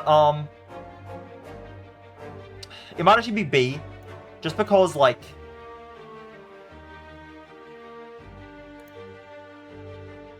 You can make a deck around it. It's just, like, I'm not actually sure how effective it is. It is fun. It is very fun, though. It's probably actually B tier, all things considered. Amplify. I don't like Amplify. I think it's actually D. Amplify, you need to draw the powers at the right time. And, yeah, I was talking about it earlier. But, okay, for one, when you go through your deck once, you're already gonna, like, you're gonna exhaust every power. Meaning, there's nothing to amplify. And Amplify is still in your deck. So it's a curse after that happens. Amplifying a power is powerful. Like, getting 2 powers is powerful. But, powers are the rarest card type. Less so for Defect, but still. And also they do nothing on the turn they're played. A lot of them do nothing on the turn they're played. So, you're spending 2 energy to play 2 cards that aren't doing anything right now. For something like Echo Form, you need 4 energy to be able to play this and Echo Form. And then, yeah, like, bursting skills. Burst is so good because Silent has skills that both do damage, such as Colourless and Belting Flask, and also skills that defend, such as Blur, I guess, and then, or like Leg Sweep, and then also skills that draw cards. Like, skills are so versatile on Silent that Burst can basically do it all. You're probably going to have something to burst that's good. Ironclad Double Tap isn't amazing, but it's still a lot of damage, and it's very easy to draw attacks, because there's so many attacks in Ironclad's pool. In Defect, yes, you have more powers, but you're not guaranteed to draw powers next to Amplify, and then even if you do, you're doing basically nothing on your turn, and then, once you cycle through the deck, Amplify becomes useless. There's just a lot that needs to go right with Amplify. It's theoretically good, it's in practice, it's not the greatest thing ever. And that's my opinion on Amplify. Auto Shields. Is a high B or even an A? Probably a high B. Auto Shields is very good. It's a lot of block for 1 energy. What else can you say? It's a lot of block for 1 energy. I am actually wondering, I think All for One is better. I don't know, I'm biased. This is like my favorite card in the game. I love building decks around All for One. It's really fun. I'm not sure if it's actually good. It's probably better than Auto Shields. But I'm only saying that because it's a rare card, and therefore I should take it, because if I don't take it, I'll regret it. The problem with All for One is that you have to draw the 0-cost cards before the All for One. If you draw All for One first, it's kind of useless. However, there's a little card in Defect's pool called Hologram. And Hologram will fix that issue. Where is Hologram? Where is it? I don't see it. Oh, there it is. Hologram will fix that. Oh, you can't see it. It's over here. Show up on the screen? Hello? Is it gonna show up? Stream? Oh, my stream is like delayed on my end. I should restart my stream manager. It's very delayed. Like, is it caught up now? It's still pretty delayed on my stream manager. It's pretty delayed. Anyway, yeah, Hologram can fix that issue, but then you're spending 3 energy to Hologram into All for One. It's quite a lot of energy. I'm not sure how good All for One is, unfortunately. But would I take it over Auto Shields? And also, it is a bit of a win con in a way, because you just do so much damage with All for One. You get stuff like Go for the Eyes and Leg Sweep, yes. Go for the Eyes and Beam Cell off, and you just start doing a bunch of effects with the and you can get like zaps and dual casts if they cost 0. You have so many 0-cost cards that like you have to top deck All for One for it to be bad. And even then, Hologram fixes that issue with a single Hologram in your deck. So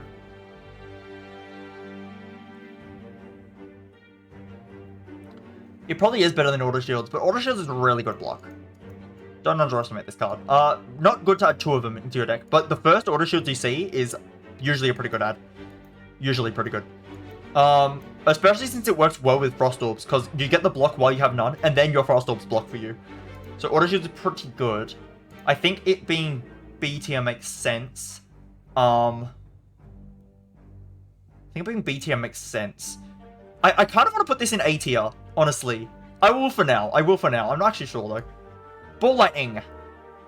This is a good damage common. I think Auto Shields is better. I'm not going to talk too much about it. It does damage, a fair amount of damage, and channels a lightning orb. What can go wrong? Barrage. Barrage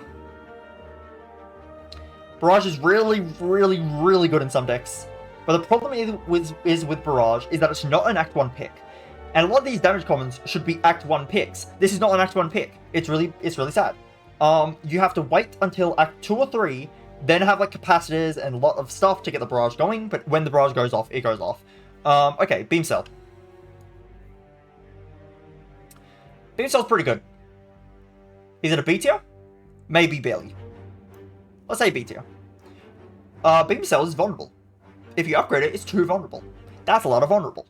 Now I think Ball Lightning's better early on, but Beam Cell's better later on.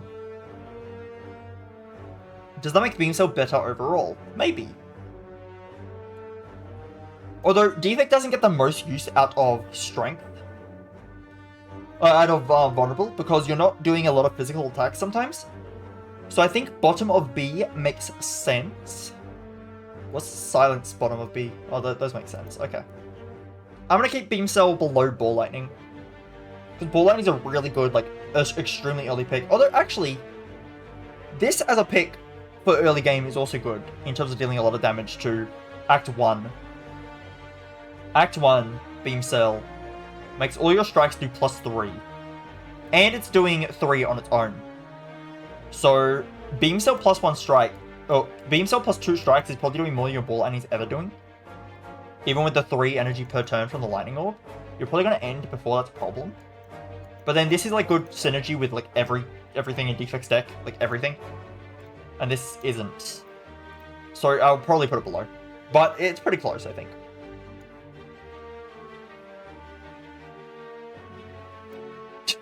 Bias Cognition.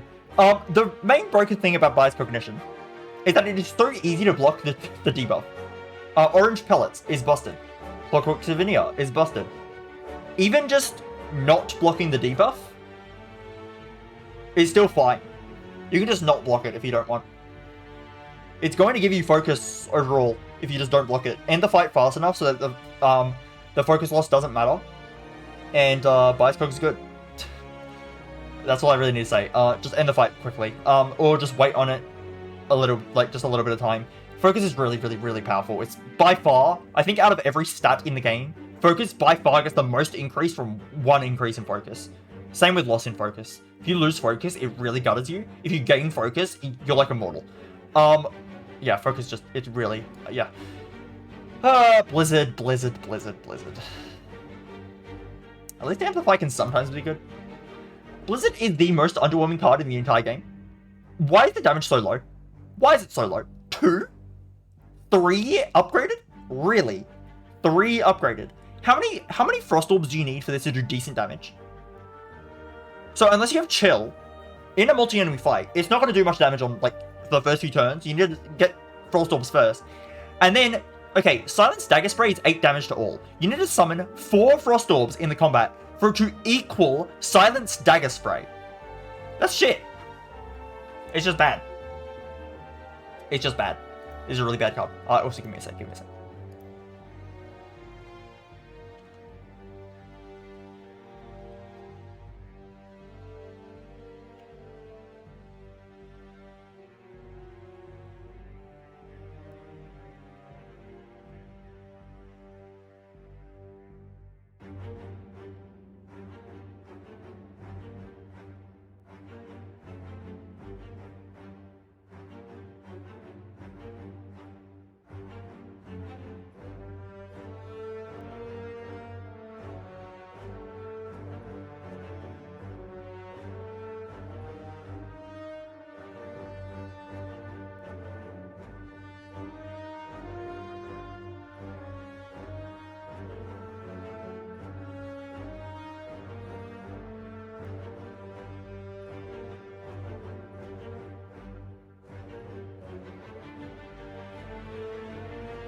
I'm sorry, I'm back. Hello. Sorry about that one. Okay, as I was saying, this card sucks. It is way too slow scaling, like significantly, just way too slow scaling. It is so slow. Even if you have a deck that just only uses Frost Orbs, using this as a finisher is still, like, so situational. The only time it's actually worked is one deck where I had Nilru's Codex and I lived long enough with Frost Orbs that I lived 2 Hyper Beams from Bronze Automaton, and my Nilru's gave me a Blizzard and I killed him. But, like, that's like one in every Defect run I've ever done. Like, really. Every other card I've had more use out of. So, yeah, Blizzard just kind of... And it doesn't matter that it's all enemies. Yeah, I guess so. Again, may I remind you, Silence Dagger Throw, I put in C tier, and that is 8 damage to all enemies. No strings attached.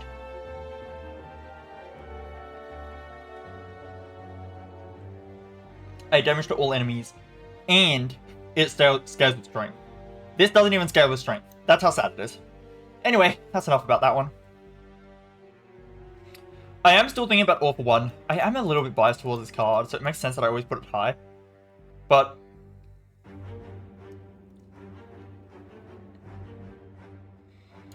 I am a little bit biased towards this card. I just think it is powerful. Like, it's a run-defining card. You can just spam cards. Gets its bad into Time Meter and kind of the Heart as well.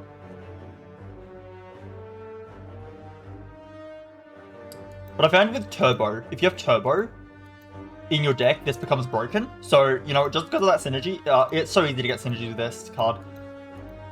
I think it's worth it in A tier. Okay, Brute Sequence. I think Brute Sequence is solid. It's actually solid. It might be top of B or bottom of A. Probably top of B. Yeah, it's probably top of B. This card is just nice. Turn 1 block. It's just turn 1 block. You want to take one of these only, just one. And it's turn 1 block. Good into Tri-Slavers. Good into actually all of the Active Elites, all of them. It's good into the Shield and Spear. And it's bad into the Heart, actually. It's bad into the Heart, except it prevents Speed of Death. It prevents Speed of Death in your first turn. Not terrible. Not terrible. Although, you probably want to get your powers up more. It's a bit of an awkward card. It's probably staying at the top of B. It's a little bit awkward sometimes, but sometimes I like having one. Buffer. Probably top of A. It is kind of expensive to get this card into play. However, once you get this card into play, you don't take 2 hits of damage. Or 1 hit of damage, normally, I guess. Upgrade it's 2, which is a very good upgrade. You do probably want to upgrade it, just get the 2nd hit. Although, really, you're going to react to the 1st hit. You need to be careful not to waste this on Beat of Death. I mean, Buffer's very good. This just save you a whole hit. It's like Wraithform, but... It's like Wraithform, but only 1 hit. Like, it's not going to do the whole turn. Like, if there's multiple enemies attacking, like, this is a lot worse in regular enemy fights. This is good in bosses, but a lot worse in regular enemy fights. Wraithform works in regular enemy fights really well, because everything attacks you for 1. This, you'll still get attacked by the other enemies, so that is a big thing to keep in mind. Which I think keeps it in A tier, and not in S tier. But damn, is it a good card. Yeah, I don't think it's quite S. I don't think it solves the run in the same way that Wraithform can, and that Bias Cog usually will. Okay. Bullseye. I feel like Bullseye is kind of underwhelming. I'm gonna put it at the top of C. It, I don't know, Lock-On is only really good for... I wish Lock-On made your Lightning Orbs always target the Lock-On target. That would be very good. That would actually be good. But it doesn't. And also, without Focus Gain, Lock-On only increases the damage of Lightning Orbs by 1, because it's at 3, and then time, like, everything rounds down in this game. So it only actually goes up to 4 from 3. So your Lock-On is only making your Lightning Orbs do 1 more damage without Focus Gain. And it's not even making it target the Lock-On target. It's good with Dark Orbs. But often Dark Orbs will kill the lowest health enemies really easily anyway. So the only thing this is good against is the bosses. But I think against the Heart, if you do cast a Dark Orb, you're already hitting the damage cap. Like, when the damage cap on A20, it's 200 only. But even when it's 300, I just think lock on is a bit too situational. To be honest, I just think it is. In fact, I think Barrage. No. You're gonna do more damage with this than Barrage. In most times. But I think this is a bit of a situational card. It's not the greatest thing ever. It's okay, but yeah, it's whatever. I'd actually definitely rather have Ball Lightning and Beam Cell. Capacitor. It's definitely A, for sure. And it's better than All for One. It is not quite at the level of Buffer though. Capacitor is just really good. Orb slots are good. Next. Like, what do I say? You want to fill your Orb slots. You have more ways to block with Frost Orbs. You have more ways to do damage with Lightning Orbs. It's just good.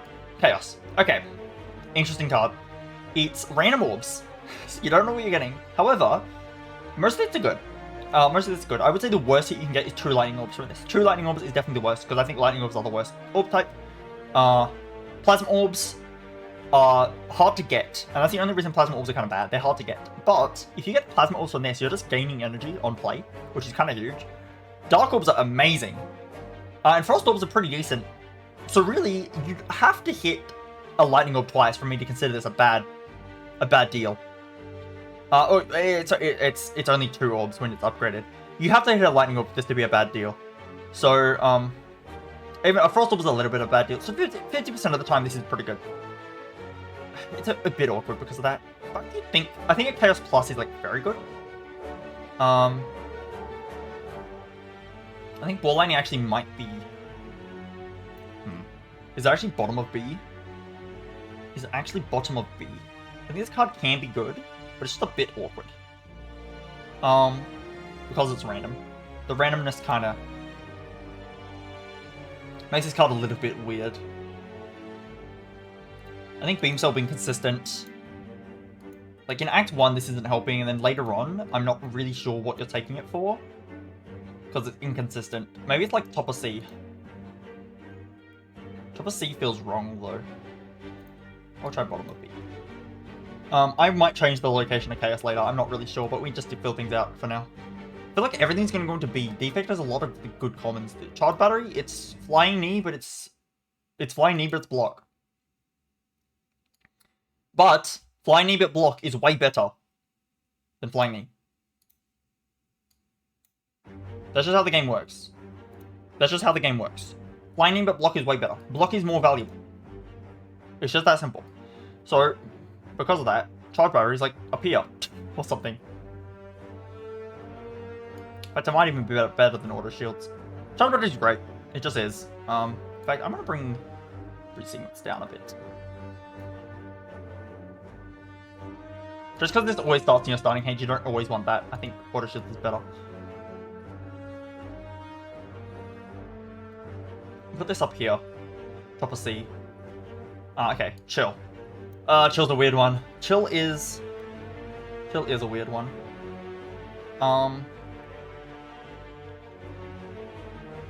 3 Lightning Orbs.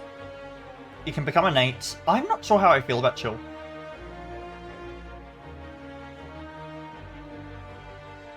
I'm not sure how I feel about Chill.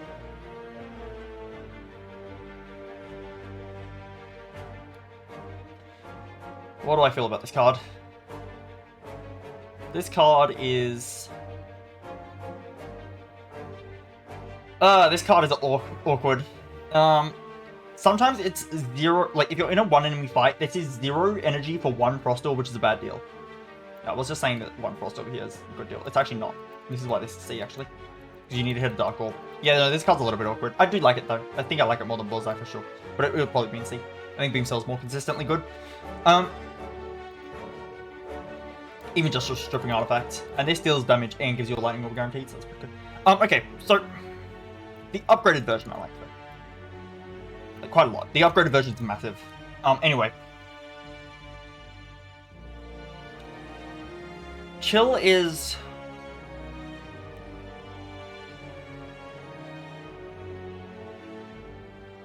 Just 1 Frost Orb isn't a lot. It might be, like, up here. I feel like... This is where you have to, like, know what your deck is doing, right? If your deck really wants Frost Orbs, then Chill is great. Right? If you're making a Frost deck... Actually, the fact that this upgrades to be innate, and I'm trying to, you know, rank based not on the upgrades, but if you upgrade this to be innate, that's a lot of upfront block, and it's less than Brute Sequence, though. but it's permanent. You get to keep it. And one problem with Frost Orb scaling sometimes is that you have your focus cards, but and you can get your Frost Orbs but you need to get your Frost Orbs in play, right? Well, this gets your Frost Orbs in play instantly.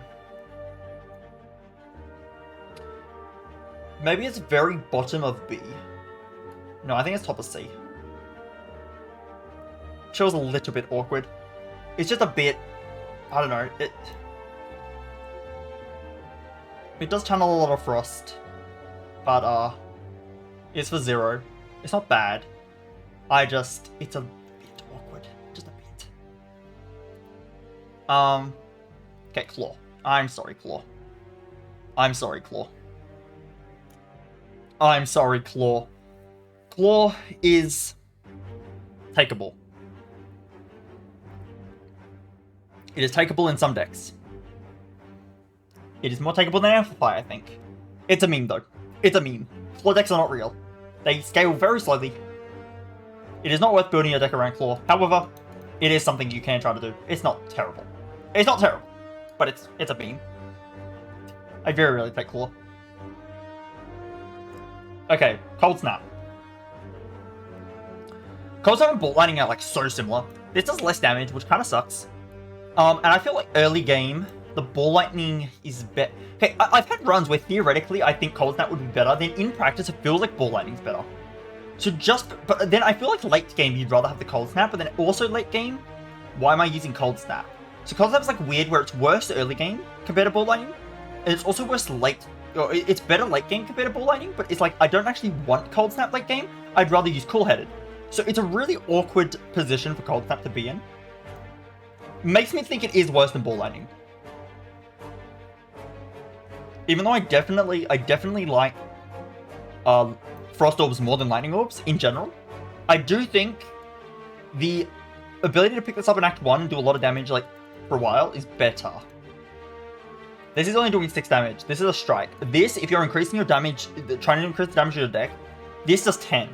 And I think in Act 1 that makes it easier to pick. But I'm going to put them right next to each other. These are very similar cards. They just fill up your orb slots. It's good. Compile Driver. Compile Driver is card draw. I actually think Compile Driver is super good. I'm going to put it in A tier. This is a Pommel Strike. This is Pommel Strike. It's literally just Pommel Strike. But you know what's even better? It's a Pommel Strike you don't have to upgrade. You don't have to upgrade this Pommel Strike.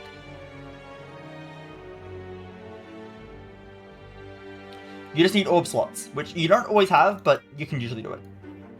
But yeah, it's a Pommel Strike you don't have to upgrade. You have a Lightning Orb and a Frost Orb, and it is 7 damage, draw 2. Pommel Strike Plus is 10 damage, draw 2. It's less damage than Pommel Strike. But this can also draw 3 sometimes. It can draw 3, and it doesn't need the upgrade. It doesn't need the upgrade. Now, if Pommel Strike was 7 damage, draw 2, and it upgraded to 10 damage, draw 2, I would consider that a card that I could just add to my deck and not buy the and not upgrade. That's what Compile Driver is. You don't have to upgrade it. You don't have to upgrade it.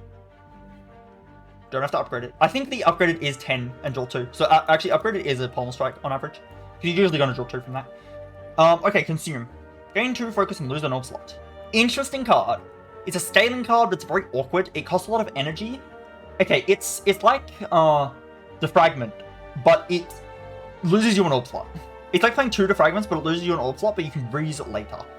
Orb slots are hard to come by. Capacitor is one way. Otherwise, Inserter is a way, and then Runic Capacitor is a way as well. Inserter is probably the best way with Consume, because you're going to keep getting orb slots, and then you can get rid of them. But Consume is the awkward issue of you're gaining focus, but you're losing an orb slot. Like, okay, let's check for a second. Let's check. If you have Lightning Orbs, okay, you're running Lightning Orbs at the start of the game. You have 9 damage. With focus, they go up to 5, but you lose an orb slot. So now you have 10 damage. So it's only raised your damage by 1. Like, it's not that good. And if you use it again, you're actually losing damage, for sure. Because now you're doing 7 damage. So, same with Frost Orbs. So Frost Orbs, you normally do 6. The gain 2 focus on Frost Orbs will be a lot better, actually. Because then you'll get 8. You'll get 8 block. But then again, if you get rid of another one, you go back down to 6. So when you have 3 orb slots, the sweet spot is you use consume once, and you go down to 2 orb slots. That is better, but it is very marginally better, like extremely marginally better. And at that, you have got better dual casts though. At that point, you've got better dual casts. So it's something. It's just like a bit awkward. Like you're losing orb slots. Now if you have a lot of orb slots, like let's say you use capacitor and you have 5, and you got 3 by 5, that's 15. If you raise that to 5 by 4, that's 20. But it's just a bit awkward. It's just a bit awkward. Like if I just used Defragment instead at 3 orb slots. I guess it's less. I guess that's true.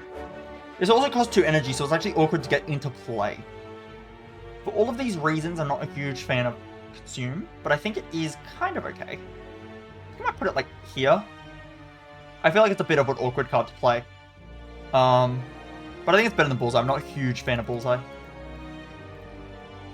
Not a huge fan of Bullseye. Okay, Cool-Headed. This card needs an upgrade. But when you give it an upgrade, it's really good. That's quite simple. Is it better than Power Driver? Probably. Cool-Headed is the pommel strike of this. Doesn't rely on what orbs you have. It doesn't rely on what orbs you have.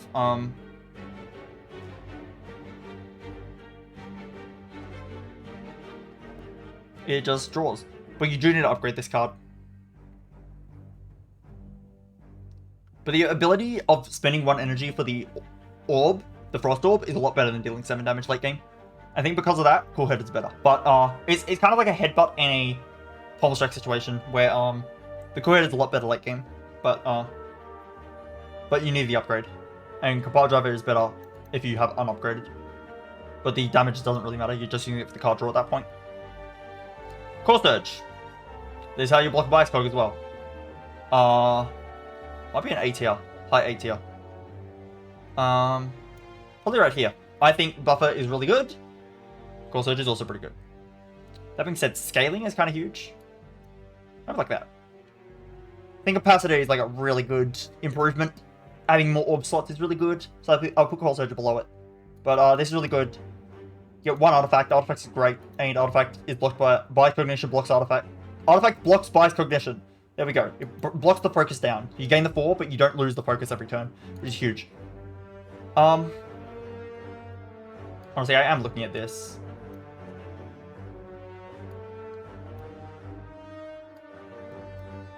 This just draws so many cards. You can make decks around this. You can make decks around this. I'm gonna stay with it there. I think it's better than a Cool-Headed. But it's probably not as good as a Core Surge if you haven't got anything else. Okay, Creative AI. Oh, this is an interesting one. Creative AI. I don't know how I feel about it. It's really expensive. Compared to Echo Form, which is also 3 cost, this is just way, way, way worse than Echo Form. Way worse, but Echo Form was really good, so it's not saying much. But yeah, this is way worse than Echo Form. And you can upgrade it to 2 cost, and that is better. But if you upgrade it to 2 cost... No, it's fine to upgrade to 2 cost, but it still has the issue that it's slow, right? You're not getting anything the turn you play it, which is the same as Echo Form. But next turn, you still have to pay for the powers. And what I really hate is when you Creative AI, and then the next turn, it gives you another Creative AI. It's like, I don't need 2 powers per turn. Just give me a good power. Sometimes you just get bad powers like Hello World or something, and then you can't actually do anything. So you spent 3 energy to just get nothing next turn. And it's like, I could have just played an actual power straight away. Like, instead of adding this, you could have just added, like, a good power and just played that immediately, instead of having to wait 2 turns for the good power. Because of that, I actually don't think this card's that good. It is a scaling power, though. It's really bad into Awakened One, like, absolutely terrible into Awakened One. The worst thing possible. But there are a lot of good defect powers, and they do build on each other. Like, they build on each other. Like, Capacitor plus Defragment is a good combo because you have more orb slots to use your focus orbs with. Also, if it gives you free buffers, that's good. Giving you Bias Cognition is a little bit sketchy. You can use 1, but if you're starting to use multiple, you're going to lose focus very quickly. It's very good at Amplify as well, if you get that. So yeah, I don't know. It's a weird card. I feel like it's actually a C tier card. I think this is fun. Is it actually good? I don't know. I don't know. I think it's right here. I actually think if you see Beam Cell and Creative AI, you should take Beam Cell. I think this will help me more. This is a bit of a gimmick, I think. Like, it's a lot... Okay, it's like if Demon Form costed 3 energy to play, and then gave you an Inflame every turn. Like, wouldn't that be kind of shit? That you spent 3 energy, and then you have to play 1 energy worth of powers every turn to actually get the use out of it? That'd be way worse. That's what Creative AI is. That's actually just what it is. Even upgraded where it's 2 cost. That's basically what it is. You just have to play the Inflames every turn. It's like, I'd rather just not. Like, why would I spend so much energy up front just to have to play energy every turn now? It's just a bit much. There's better scaling options. I think there's better scaling options. I feel like this is a slow scaler. Like, giving you that many powers, you will scale, but I actually feel like it's kind of slow in a way, and it's a very, very very high variance. It's very high variance. If you get a string of bad powers, this is doing nothing for you, and you wasted your turn. That's why it's up. It's down here. Darkness. Darkness is very good, and the upgrade it literally doubles the effectiveness of it and all other Dark Orbs you have, which is crazy. This is a really good card. Dark Orbs are very powerful. They're actually very powerful. I think it's top of B. It could even be bottom of A, honestly. Dark Orbs are that powerful. I think I'll keep it at top of B. Dark Orbs are so powerful. I don't need to say more. Dark Orbs are crazy good. They just shred bosses. Even regular enemies, you can just... I mean, it kills a lowest health enemy, and if you plan around that, it's fine. It's a little bit annoying sometimes. It's annoying in fights like Collector, where... Collector spawns the minions, and you have like a 50 damage Dark Orb, and you have a dual cast, and you're like, well, I could, but it's just going to kill both minions instead of actually killing the boss. Like, I want to do 100 damage to Collector, but instead it's going to just kill both minions. It's like, well, I don't want to do that. But, you know, it is what it is. Dark Orbs are very, very powerful, and they're kind of rare. So if you see a Darkness, it's worth considering just because they're rare, and it's a very powerful effect. Defragment.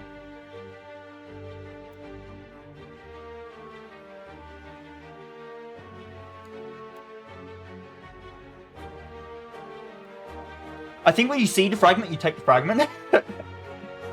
It's not quite S tier. I don't think it's quite as much of a snap pick as some other cards. But damn, Defragment is literally just, you can just take it. I think this is going to be the top of A tier forever. Like how Footwork was the top of A tier for Silent. I just think when you see Defragment, it really makes it easy to, if you get enough of them. It does scale pretty slowly, but Focus is such a big increase in number. You can upgrade these Defragments, you can do a lot. And honestly, the more I think about it, I think Capacitor is right next to it. Capacitor takes a bit more work, though.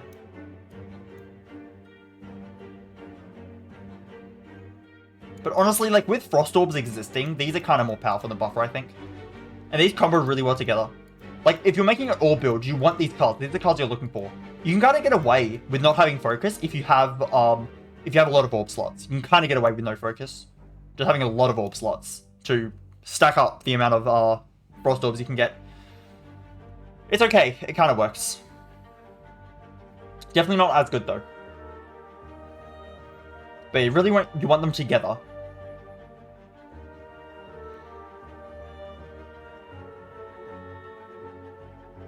Buffer does only prevent 1 hit. It's not... Buffer's really good, though.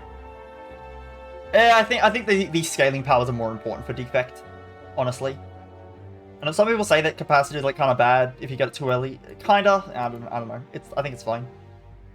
But it is true that you do need to fill those orb slots, and just because of that, I'm going to put Buffer in front of it. You do need to fill the orb slots. Defragment will instantly get you 2 best viewer bots in a row. Damn, the double whammy. The double whammy best viewers.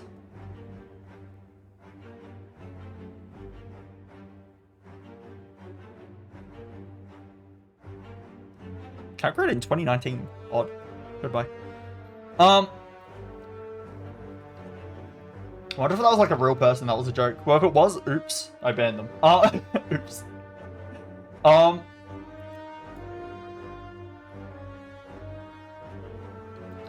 Anyway, yeah, I think Defragment, because it's like instant gratification, it just works instantly. it can separate it.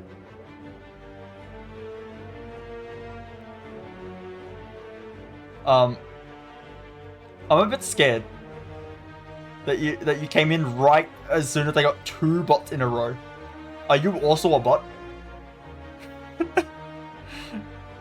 Is this a coincidence?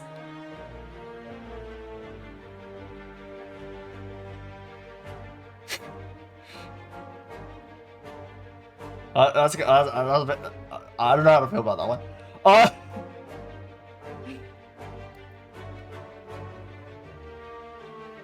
If you're not a bot, I'm sorry.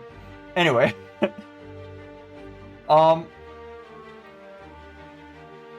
Doom and Gloom is pretty good.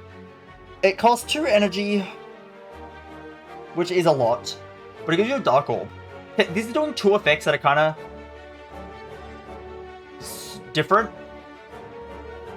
but they're kind of 2 completely different effects, but in a way it just means that it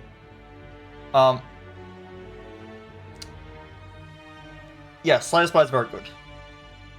Yeah, I do like Slay Spire. It is quickly becoming one of my favorite games.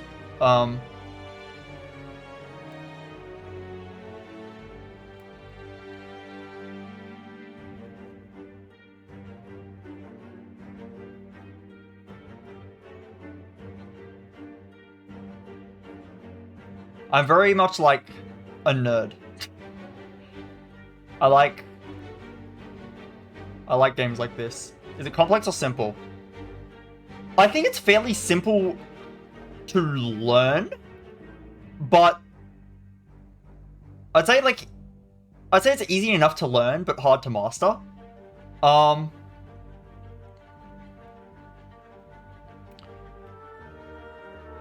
It is difficult because I've played a lot of I've played card games and stuff before. Like if you're not familiar with card games, then it might be not as simple as I think it is. But I found it simple. But it is hard to master. Like there's a lot of complexity, like if you try to get better at the game. But like just learning the initial rules and like learning how to play in general is simple enough. How much will it cost me? I don't know. I don't remember how much it costs at all. You can just check on Steam. I have no idea. I got it on sale for... I want to say I got it on sale for $7 Australian.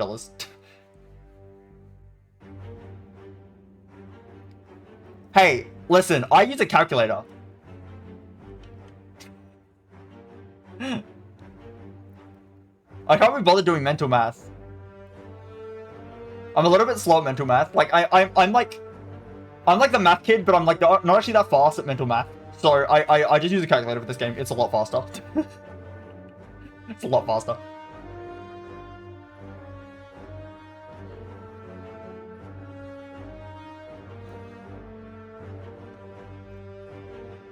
But yeah, Doom and Gloom is doing 2 separate things that are kind of like completely different effects. If this was 1 energy for a Dark Orb, that's literally darkness. If this was 1 energy for 10 damage to all enemies, that'd be a very good AoE damage card. But this is 2 energy for 10 damage to all enemies and Channel Dark Orb. They're completely different effects. But it kind of turns out that you kind of want both at once. Because the weakness of Dark Orbs, as I literally just said when I was talking about darkness, the weakness of Dark Orbs is that, let's say you're trying to hit the Collector with a Dark Orb. You're going to accidentally hit the torch heads instead. And you know what would help you not hit the torch heads? If you had AoE damage to hit the torch heads with. So you kill the torch heads with AoE, and then you kill them, and then you hit Collector with the Dark Orb. Doom and Gloom does that. Doom and Gloom gives you the Dark Orb, and it does 10 damage to both of the torch heads. Isn't that good? It's pretty good. Yeah, it kind of covers the weakness of Dark Orbs, in a way. So, yeah, like, it does, like... In the state? Oh, no, I'm Australian.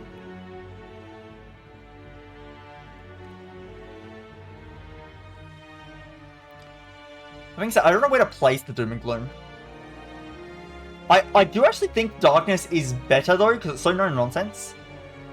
Darkness is so no-nonsense. And the upgrade on Darkness is actually so good. But I think Doom and Gloom goes next to it. Okay. Thank you. I'm sorry that I thought you were a bot. I had 2 bots come in instantly, and then you came in, like...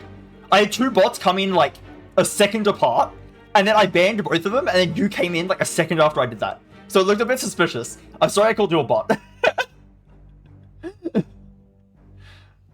Even though you left, like, an actual message, some bots still do that. So, you know.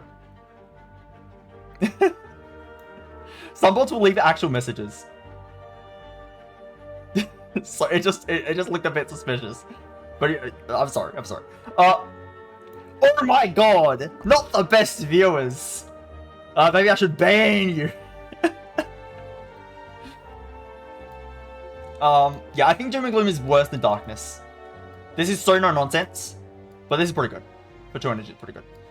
Double Energy. I think Double Energy is a bit of overkill. You need to upgrade this. If you don't upgrade this, this is like really losing you a lot of energy. It's kind of funny. If you don't upgrade this, this can only bring you up to 4 energy. So it's essentially that you draw this, you go down a card draw for gain 1 energy. So you need to upgrade on this, and then it's like too much energy. It's kind of odd. It's too much.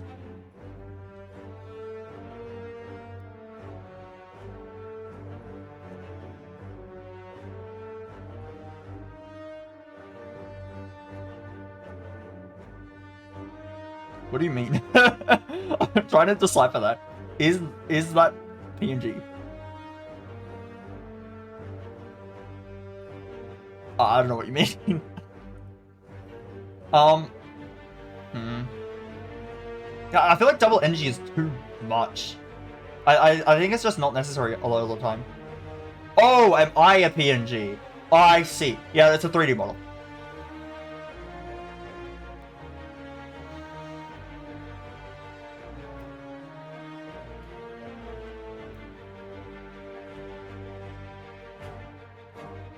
No, it's a 3D model.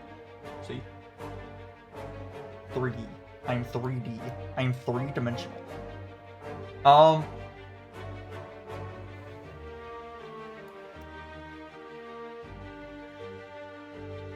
just feel like this is like, it's too hard to justify.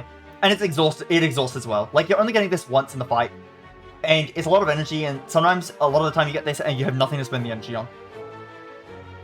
But I don't think it's D tier. It's just bottom of C. Echo Form. This is like a crazy good card. I'm not going to talk more about it. It is 3 energy. It's worth taking damage to get this into play. You double everything afterwards, and you win because you double everything afterwards. Turns out when you double every card you play, that's pretty damn good. Okay, Electrodynamics. Electrodynamics. I'm not going to put it in S tier, but I think I'll put it in A tier somewhere. This makes your lightning orbs do AoE damage, and on Defect you have pretty low AoE damage. Doom and Gloom is AoE. That's pretty good. But yeah, it is good to have AoE.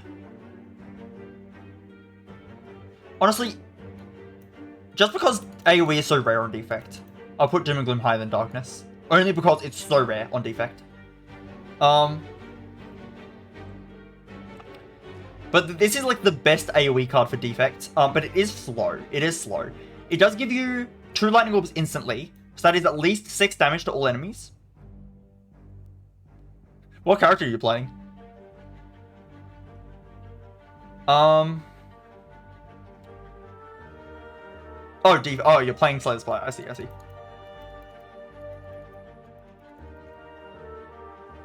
Oh wait, you're saying you hate when you play this character. You're not playing him right now. Okay, I got it. We're trying to decipher words. Too difficult. Yeah. I think Core Surge is probably better just because this exists. It does a lot of damage. But I think this is better than All for One. I think it's fair enough. Okay. Equilibrium. This says Retain on it. And Retain is pretty good. Next. No. This Retains. I've had this card once. I've had it in 1 run. It was good. It was really good. It was really good. Retain is just very powerful. I think it's better than All for One. I think I might stop there. It might stop there. It might stop there. Retain is just very good. This is a pretty good block card. It's a pretty good block card, and it retains your hand. And Retain is good. That's all. Fission. This card is stupid when you upgrade it. This card is actually stupid.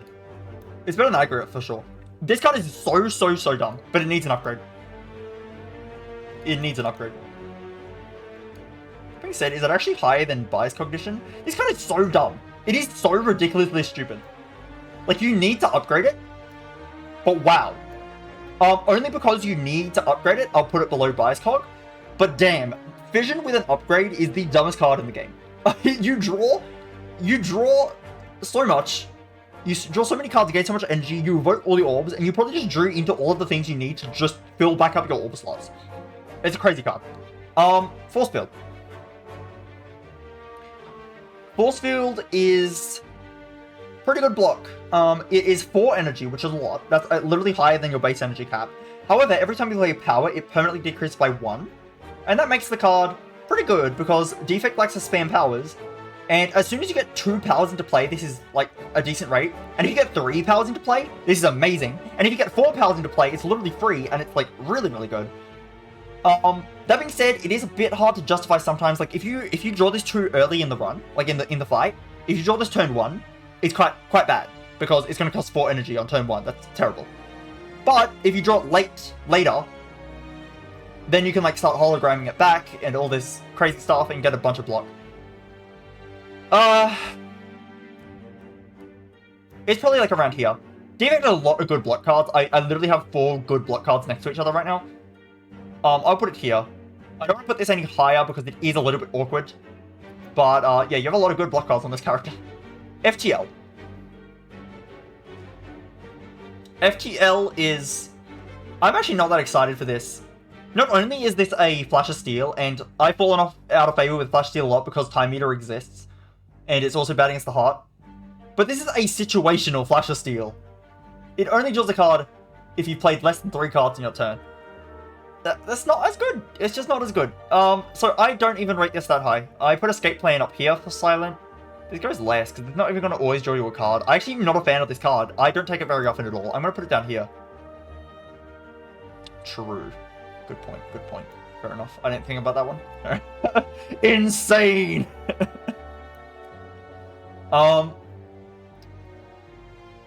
Yeah, I don't know. I don't take this card that often. I think it's... not... I don't really need to take it. In fact... no, I'm not going to put it in there. In D. That's a bit harsh. I'm going to put it at the very bottom of C. I don't see the point in taking this that often. I really don't see... It's okay to have. It's okay. It's just, I'm not that fussed with it. I don't really care. Oh, my music turned off. Music, come back. I don't know why it does that, because it's actually playing it and it doesn't make a sound. I think I accidentally... No, why did you do that? Oh my god. Hope my OBS didn't mess up. It might have. Let me see. Okay, I don't see anything. It's probably fine. It's probably fine. It is probably okay. Okay. Fusion. Another card that it's really hard to justify adding to the deck. It's really hard to justify adding. This needs an upgrade as well. There's some cards that Defect has a lot of upgrade debt in general, and this is another upgrade debt card. I think it is better than double energy if you can play it, but it is so hard to justify actually adding it to the deck. You need the upgrade on this. I think Barrage, when it's good, is better. Is more important. This is very hard to justify adding. Yeah, I think that's the correct place for it, right there. Genetic Algorithm. This is A tier. No, it's not S. It's only 1 use. If it was more than 1 use, it would be S, but...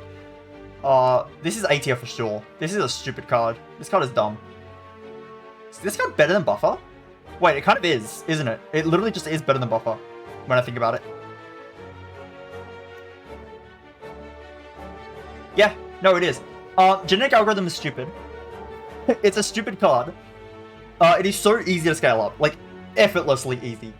And, then, it blocks for a lot on the 1 turn you need it to block for a lot. It's Buffer, but it costs 1. It's that simple. It's Buffer, but it costs 1.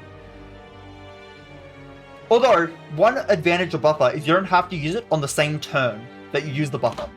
So because of that, actually, that's a good point. And Buffer upgrades to 2 buffers. So it's actually less than buffer, but I'll put them next to each other. I'll put them next to each other. I'll put them next to each other. That's a good point. That's a good point. You can't use this on the same what am I trying to say? You have to use this on the turn you're getting hit. You have to use it on the turn you're getting hit. That being said, in regular enemy fights, Genetic Algorithm will block every enemy, while Buffer will only block one enemy at a time, or one multi-hit at a time. And because of that weakness of Buffer, I actually will put Genetic Algorithm higher again. In fact, I will put Genetic Algorithm back at the top. Yeah, I need to just... this is actual block. It's not Buffer. It's actual block. So if there's multiple enemies attacking you, it blocks all of them. If you're trying to block the Heart's multi-hit attack on turn 2 or 3, the 15 hit, it blocks multiple hits. As much block as you have on it. I think it's top of A is definitely justified for Genetic Algorithm. Another block card. This is one of the best block cards in the game. This is probably A tier. I think it's better than Core-Headed. It's better than All for One. It's better than Equilibrium or worse? Ooh, that's a hard one. I think it's actually better than Equilibrium. Is it better than Lecture? I think it is. Lecture's so good. I want to say it's better than Core Surge. Core Surge, you like, sometimes don't have something to use the artifact on. Glacier's just so consistently good. It just blocks for so much. And it gives you Frost Orbs. This card is crazy. I really like Glacier. Really, really good block card. Go for the Eyes. Go for the Eyes is good. It's probably next to Beam Cell. I think it's actually better than Beam Cell. Even though you can only use it on the turn the enemies are attacking to lower their to weaken them. Weakness on Defect is more relevant than Vulnerable is, because Vulnerable on Defect isn't always going to be useful. Weaken will usually be useful. That being said, it's somewhere in this range. I don't think it's significantly better than Beam Cell. I don't think it's significantly worse. Beam Cell's better in Act 1 for sure. I think because Beam Cell is definitely better in Act 1. And I probably would still prefer Orb Generators. I can actually see this, maybe. Maybe it's just this. I think Over the Eyes in the long run is better. But in the short term, I would rather have the cards below it. These are Ball Lightning, Cold Snap, and Beam Cell. But in the long run, this is a lot better. Final answer. Yeah, final answer. I like that.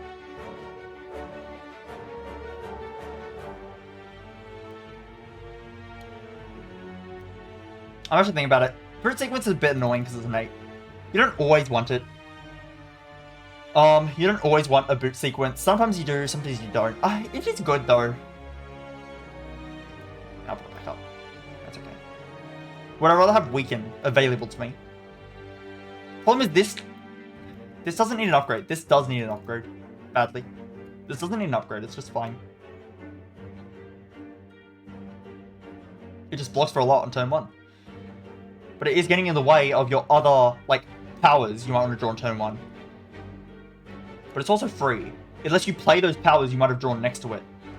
Because it's free. Yeah, okay, that's fine. Heat Sinks. Heat Sinks is a good card. It's card draw. But it requires you to have a power engine. It's a bit hard to, like, really justify where it goes. Could be, like, here. All for One.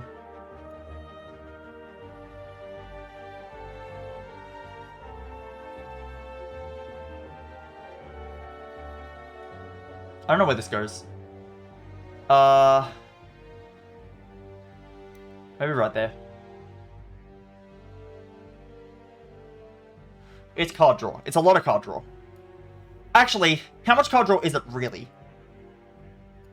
You need to play 2 powers after you play the Heat Sinks to make it draw more than it costs you in the first place.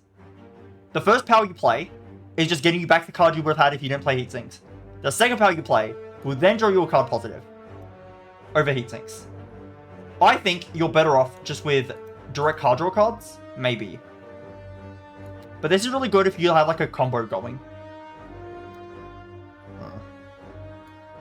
And this upgrades to 2 cards, right? I think it's 2 cards upgrade. An upgrade as 2 cards is fairly good. And this is also upgrade dependent. So I think having them next to each other is fine. Yeah, I'll do that. I'll do that. But, All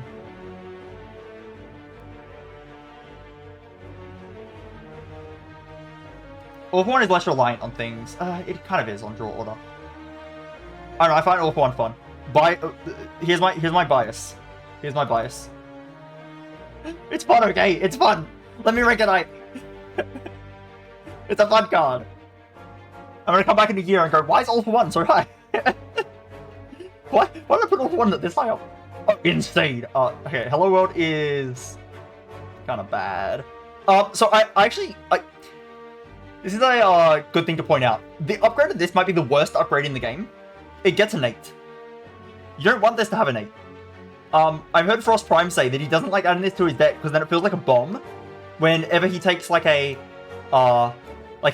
upgrade random cards event or like a tiny house or anything that could upgrade a random card in his deck. He's worried it will hit the Hello World. That's a reason to not take Hello World, which is kind of funny.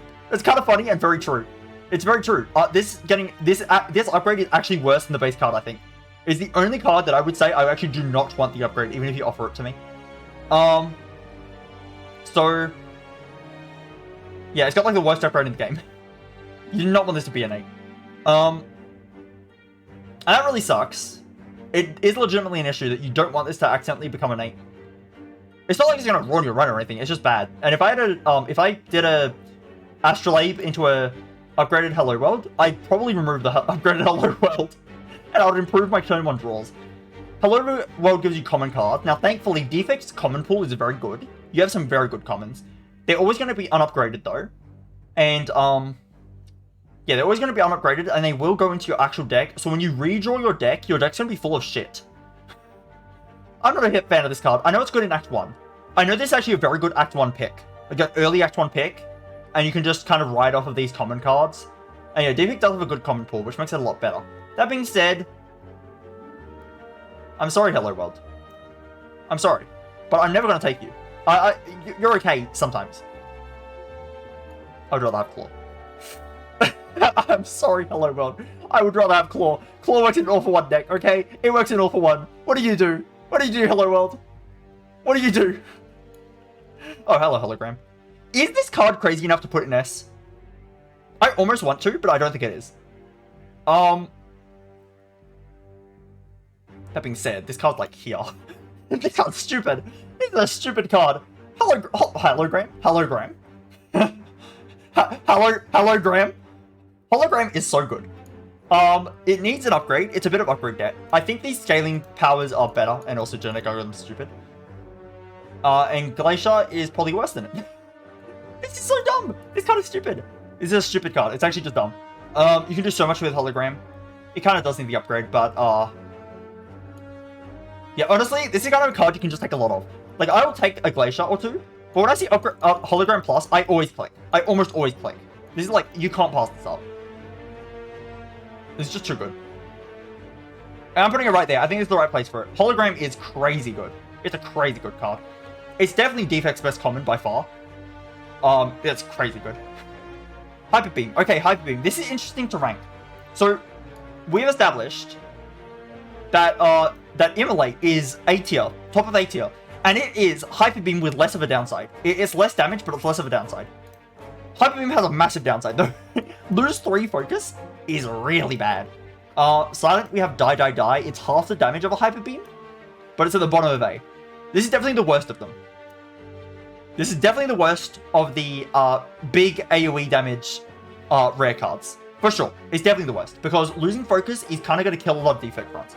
However, here's the thing. You can just use it at the end of the fight. You can just use it at the end of the fight.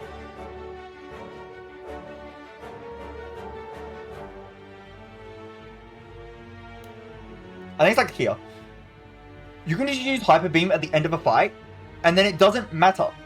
It doesn't matter that you lost focus. Just use it at the end of the fight.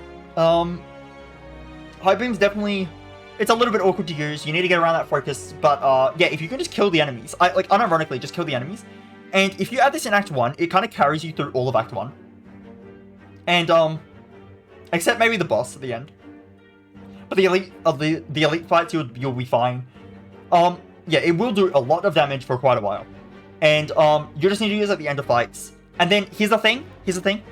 If you pick up this card and it kills all of Act 1 for you, and you eventually remove it, it was still worth it. It was still worth it. It will also kill a lot of Act 2. Like, Tri-Slavers would be a lot easier. This card actually does help a lot. This card does help a lot. Like, Doom and Gloom is a lot weaker. This is double the damage. Over double the damage.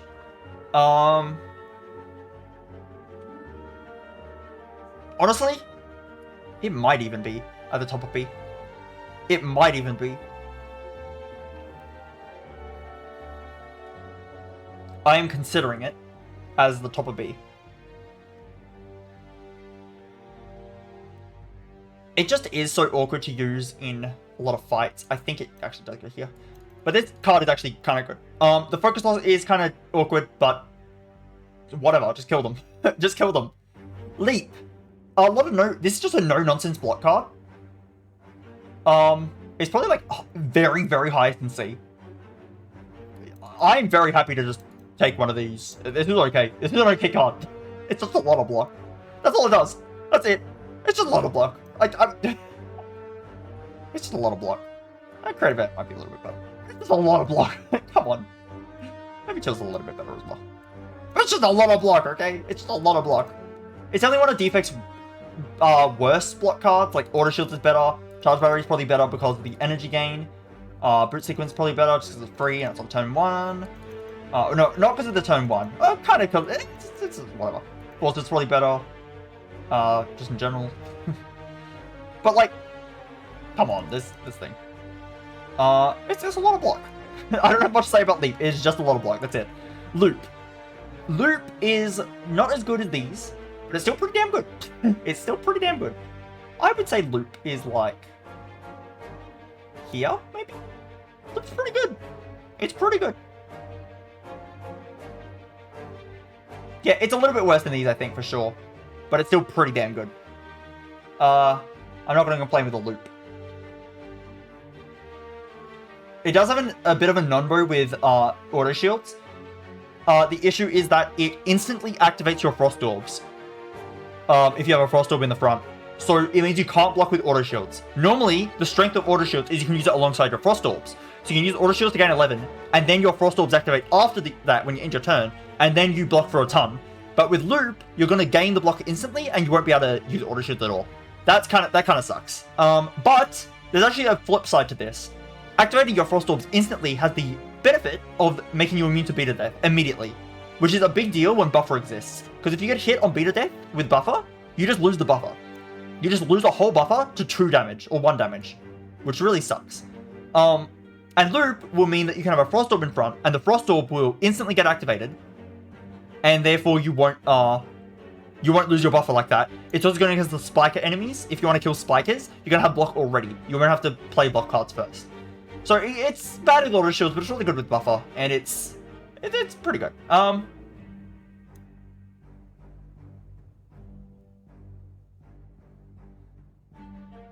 do actually think these cards are better, which is crazy.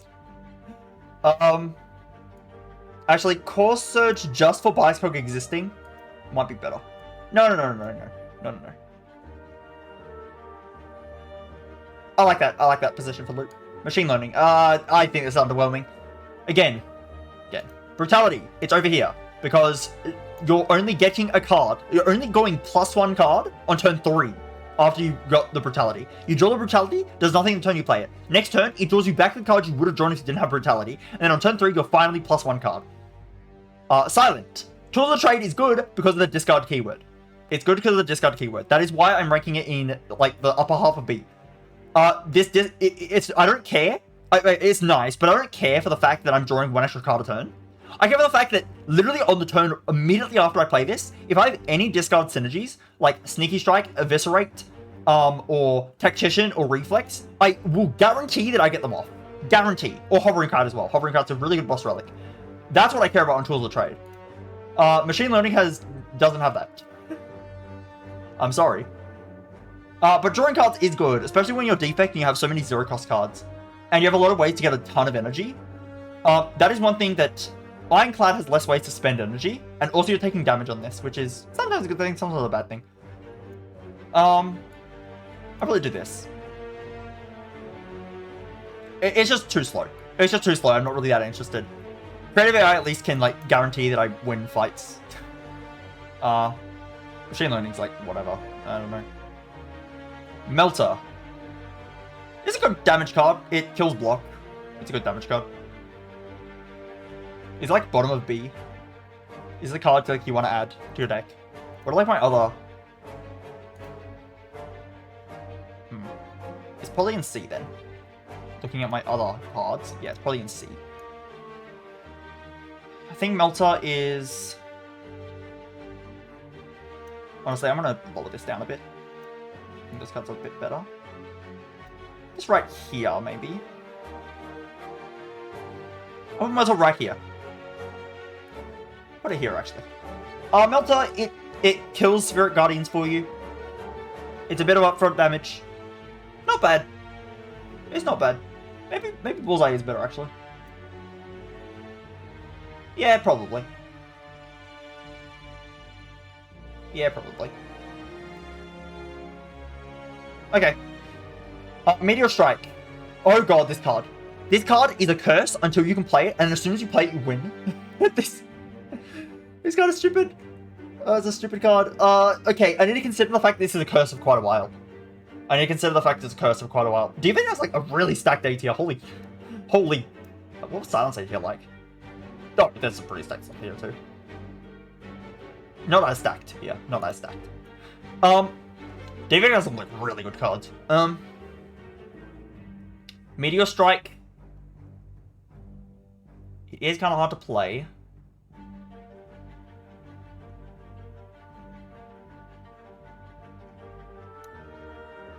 Maybe right there.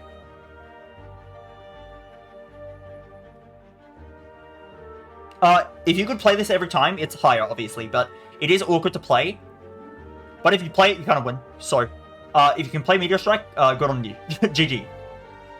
Yeah, Meteor Strike's kind of crazy. It's kind of a crazy card. It's hard to play. It's 5 energy, but if you play it, you win. GG. Multicast. I'm sorry, Multicast. I'm sorry it had to be like this. But you are kind of bad. Last time I had you, I was very disappointed. I actually think Amplify might be better. I'm sorry, Multicast. But you're shit! You're shit! You're shit. You're the worst card I've ever seen. You're so bad. Holy. Yeah, I don't know. I had Multicast for like a whole run, and it literally did nothing. I even had Dark Orbs in that run. I just couldn't find places to use Multicast. It's just bad. It's just bad. I don't know how to say it. It's just bad. Amplify at least. Doubling Battles is strong. Multicast feels situational and just bad. It's just bad. It's just bad. Goodbye, Multicast. I don't care. Okay, Defect does have a lot of ways to get a lot of energy though. And Multicast is good if you get a lot of energy. I don't know. It doesn't click. Something just doesn't click about Multicast. I don't know. It just doesn't work. It just doesn't work. That being said, sorry, Hello World. You're better than Blizzard though. Fuck Blizzard. This card's so bad. Actually, you know what?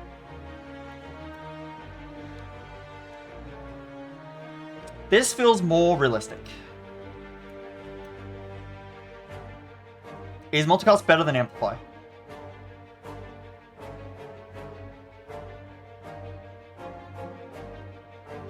I'm just gonna move this up slightly.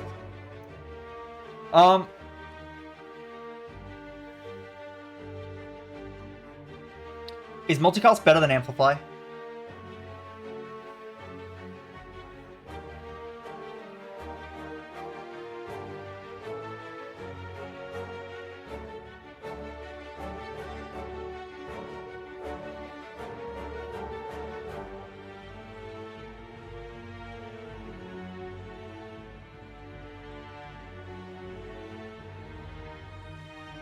So you know what? I'm actually looking at these card draw cards. Actually, they are better than All for One. All for One will be the top of B.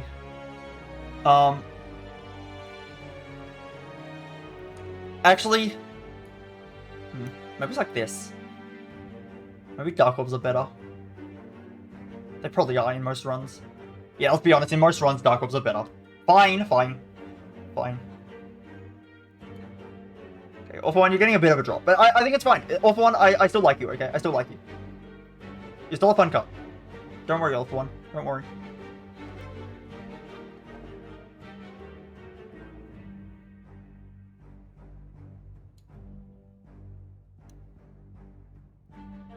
I think All for One's slightly better than Hyper Beam. Okay. But yeah, what am I doing with this? I just don't like multicast. It's just bad. I don't know what to say. It's just terrible. But Airfly is so hard to actually play, because again, you need 4 energy to even play it with Creative Eye. You need 4 energy to even play it with Echo Form. Playing a Bias Poke twice is actually not that good. Playing Defrag twice is good, but you have to draw Defrag and the thing. You're probably going to have powers to use, but then you're spending 2 energy on powers. I think it still is better than multicast. Like, multicast is just, I don't know, it's underwhelming. Okay. Overclock. Card draw is good. Card draw is good. It's instant card draw. This kind of needs an upgrade to have more cards. The burn isn't too big of a deal. It's not amazing, but when you need card draw, this card comes in clutch. And I think it comes more in clutch than the energy cards do.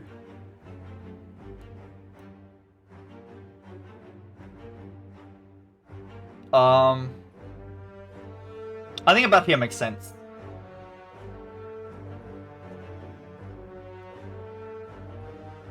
I think Bathia makes sense. When you need this card, it's good. But you don't need it that often. But it's card draw when you need it. Rainbow. Rainbow is pretty good. It's not actually that good. It is kind of good. It's a Dark Orb. It's a lot of other orbs. It exhausts.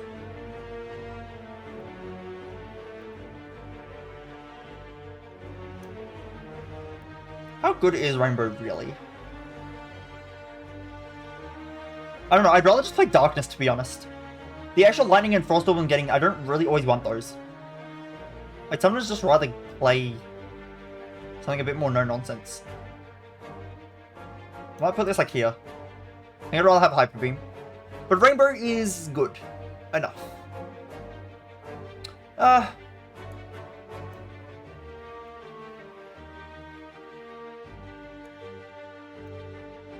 Just put Dark Orbs here in general. All the Dark Orbs. I think Darkness is way better, though.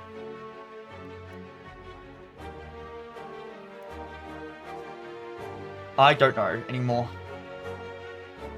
My life is a lie. It's all over. I think Hyper actually might be a little bit better, and then I think... like that? Yeah, probably, to be honest. Probably.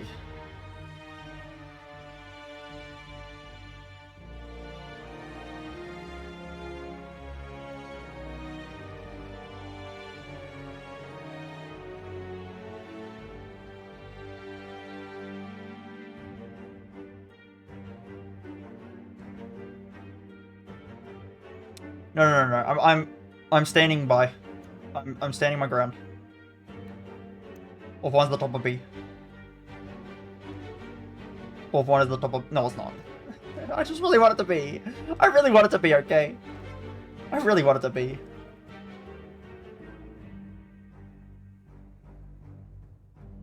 You just really need the deck to collect with All for One, and sometimes it doesn't. But it can be really fun. It can just work really well.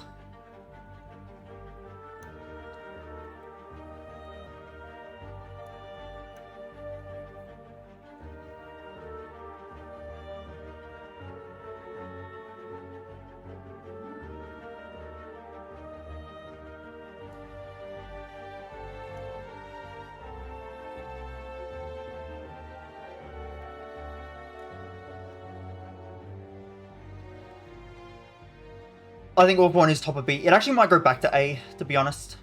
I think I'm lowballing it. But I'll keep it right there. I'll keep it right there. I like this order a bit better. Yeah,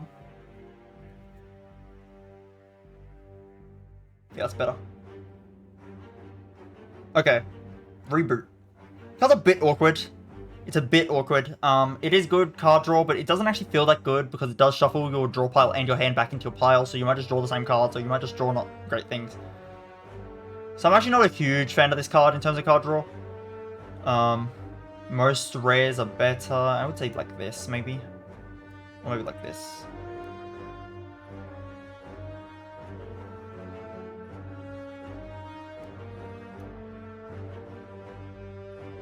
Maybe like this. Maybe Reboot goes here. I think Reboot, it's just... It's whatever. It's whatever.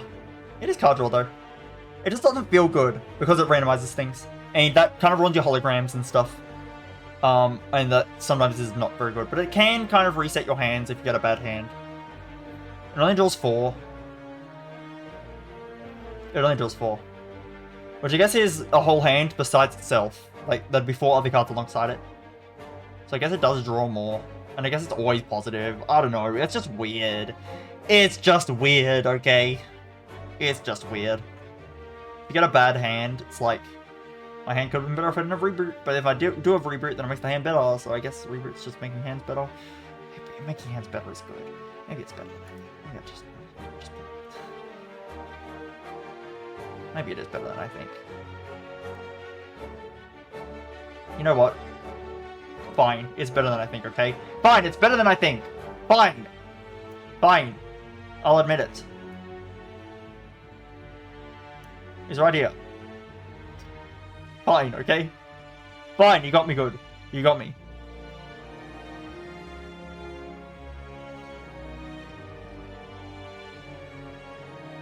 Whatever. It's a weird card. Rebound. I'm not a fan of Rebound. I know it can do cool things. I'm just not a fan. It's head... Okay, Hologram is good because it can take any card in your discard pile. Headbutt is good because it can take any card in your discard pile. This can only bring back a card in your hand right now. And yes, it works with Hologram and you can get it again. That's because Hologram is good, not because of this. Just use more holograms. Just add more holograms. Just add a second hologram and just go back to your discard pile and hologram it back out again. Why am I using Rebound? Hologram is worth it as well because it's block. I don't want to do damage. I'm not a fan of Rebound. I'm really not. In fact, I'm just not a fan of Rebound. I'm not going to put it through low. I know I'd be lowballing it, but it is the least of all these cards. I actually don't even want to take it in those scenarios.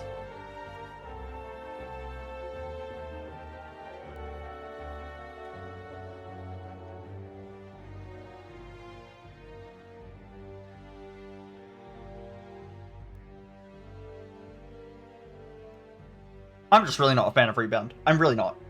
It doesn't click with me. It just doesn't. Recursion. Recursion's not great. Recursion's one of the defects.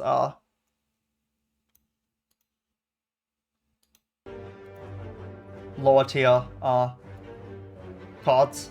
Common cards.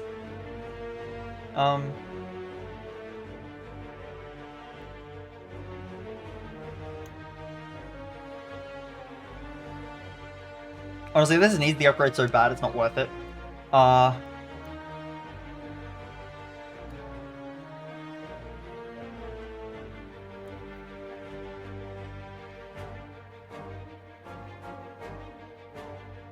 Recursion. This really needs an upgrade as well. Without an upgrade, this kind of bad.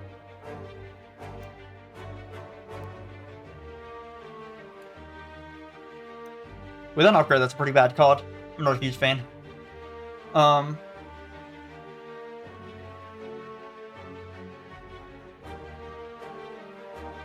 Recycle. Recycle's pretty good. This does need an upgrade, but when it gets an upgrade, it's really good. It can exhaust your cards. It can give you back energy. Pretty good. Is it A tier or is it just B? I'm going to put top of B. I'm going to put it at the top of B.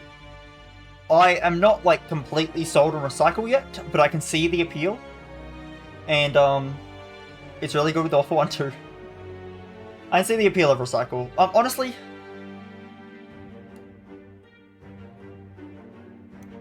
It's like here. It's like here for me.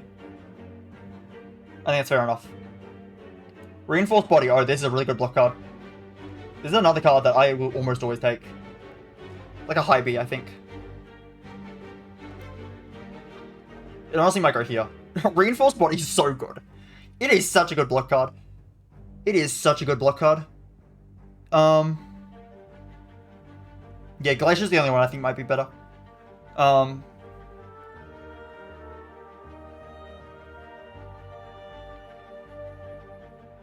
Yeah, Reinforced Body's kind of crazy. It lets you block for exactly the amount you want, which is really valuable. Really valuable. So...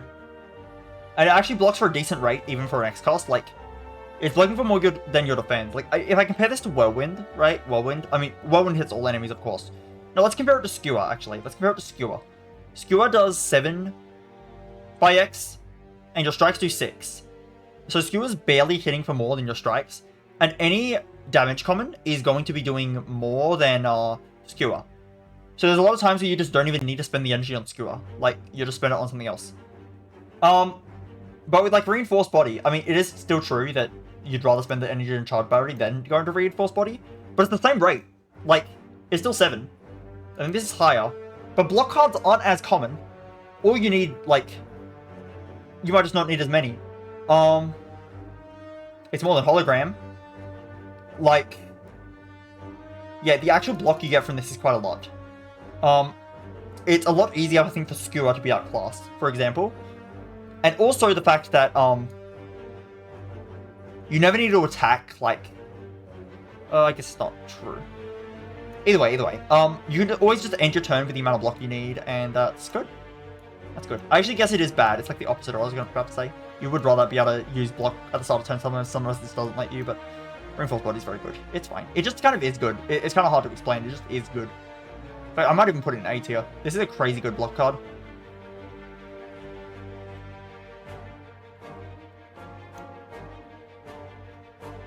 I would take Reinforced over Equilibrium. Would I take Reinforced or Glacier?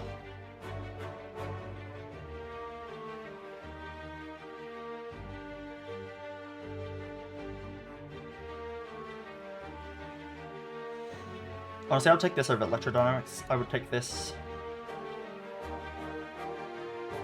I actually will put an next to Glacier. I think Glacier's only slightly better. Honestly. I honestly think it is only slightly better. If I don't have a Reinforced Body yet, I'm probably taking Overloop. I think Reinforced Body is that good. It is a crazy good card. Reprogram. This is funny. I thought this was going to be bottom tier. I actually see the vision in Reprogram. I see the vision. You just need to get it so early that you can make your whole entire run around Reprogram. And then just don't use all slots. And then you're set. And it sounds like I'm joking, but I'm not. I think this goes bottom of C. I think you just need to get a run around it. But if you get a run around it, I think this goes hard.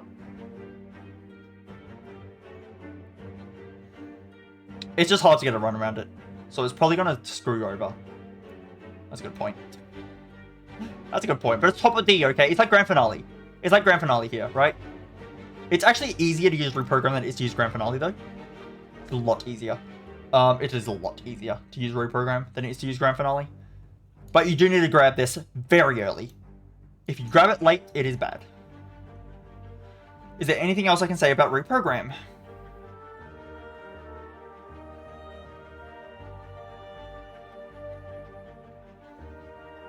It actually might be in C. But it's a very bottom of C. You really need the right deck to use Reprogram.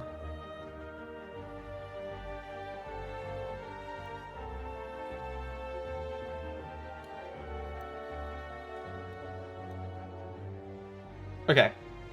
Rip and Tear. It's random target, and that's really sad.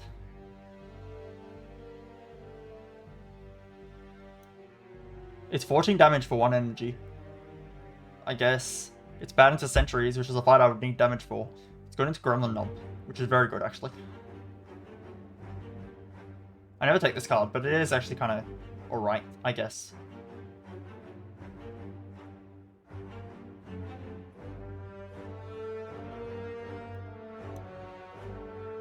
It's not terrible. I can take it sometimes.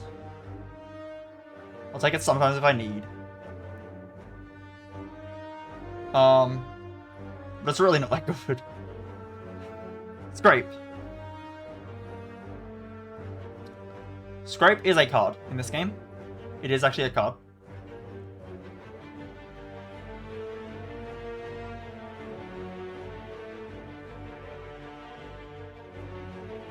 You know what?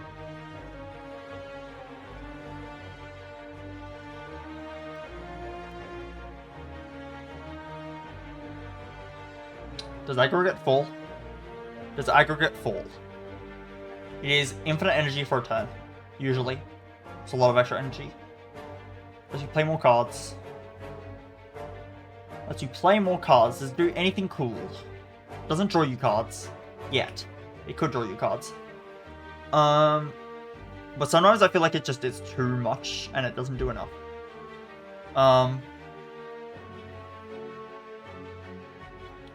Like, sometimes you just don't have the card draw to capitalize off this.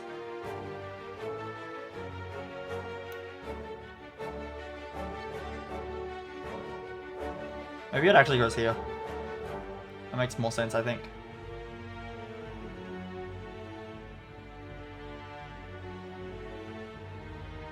Makes enough sense. That makes enough sense. This card's very good, but I think it is not quite as guaranteed pick as I was making it seem.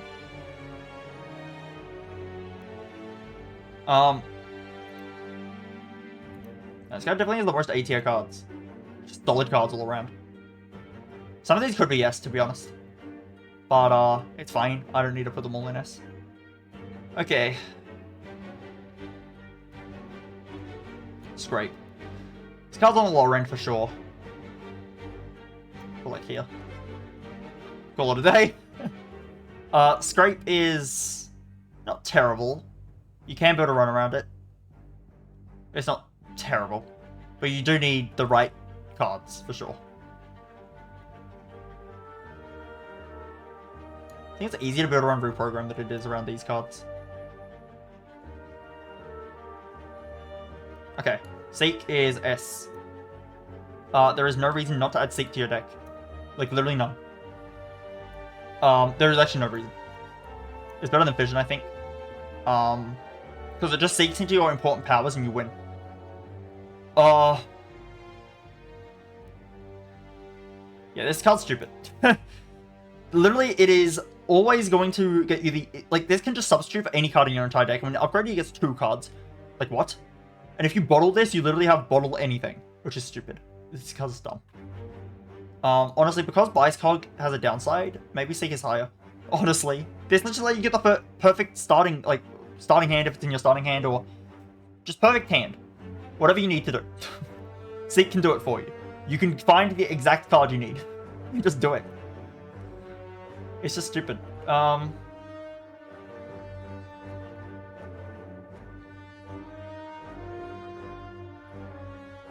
Is Seek better than Bias Cog?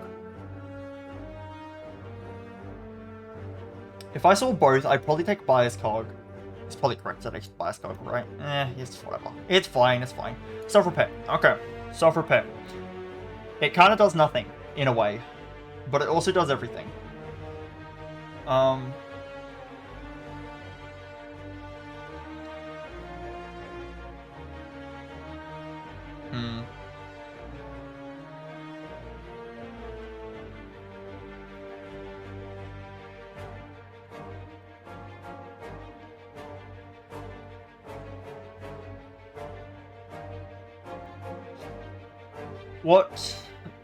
What do I do with self-repair? It actually, I don't actually think is as good as people think. I think it's a B tier, probably. It, you're gonna take damage trying to get it into play, right? Because it's really, really, really good. I don't know. Okay, I'll explain to you how I was. This just blocks for a ton on a turn you need it to. It's very easy to get this. You don't even have to upgrade it. Scaling by 2 is perfectly enough. I will upgrade it if I get it, like, super, super early, but otherwise it's fine. Actually, no. Why do I upgrade it again? I upgraded it once. I don't remember the exact reason. But usually I don't even upgrade it, and it's fine. And you just get, like, a really big... It's just a really big block card. And you can hologram it on the turn you want it. Yeah, pretty much every fight, you get 1 free turn because of genetic algorithm. This is basically an apparition. It's basically a apparition plus. You just won't take damage on the turn you play it. So, that's very good. It's like Wraith Form, but only 1 turn and without the downside of Wraith Form. It's like, it's pretty good. If anything, I could even see it in an S. But I think just because it's a one-time use... Vision is also a one-time use. Vision is also a one-time use. Nah. Vision is like so crazy the turn you play it. This is only block. But this is like everything you need. Like you're gonna block with Vision just because of all the energy you got and the card draw. But this it's just block and nothing else. This could like do a bunch of other stuff.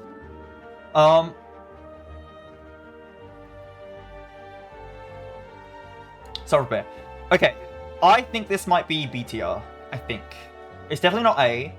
I don't think the healing is enough. Just because you sometimes... I don't know. A lot of the time you take damage trying to get this into play. And if you just played a defensive card instead of the energy, you would actually end up taking less damage out of the fight. It's kind of awkward to play this. And then in the heart fight, it's literally just bad. Because it does nothing and it takes up deck space. And in the Awakened one fight, it's also just bad because it does nothing and takes up deck space and makes the Awakened one mad. So there's a few times where this is just dead, a dead card. That being said, it is really good. It helps you get through the game. Play like right here. I think this also helps you get through the game. Like if you're worried about getting through regular enemy fights, just kill them with Hyper Beam. It's pretty good though. I do like this card. It's just... It's alright. Is Rainbow too high? No, it's a Dark Orb. Dark Orb's just really good. Yeah, okay. That makes sense. Skim. It's card draw. It is card draw. Card draw is good. Okay, stacked. It's stacked.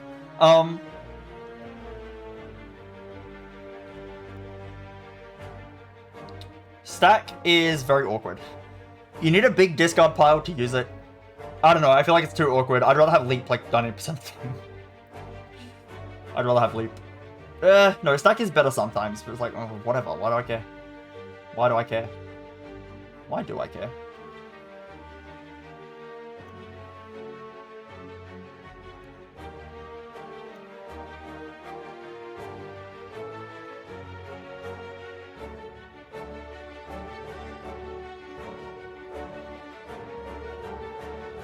Is that my final answer?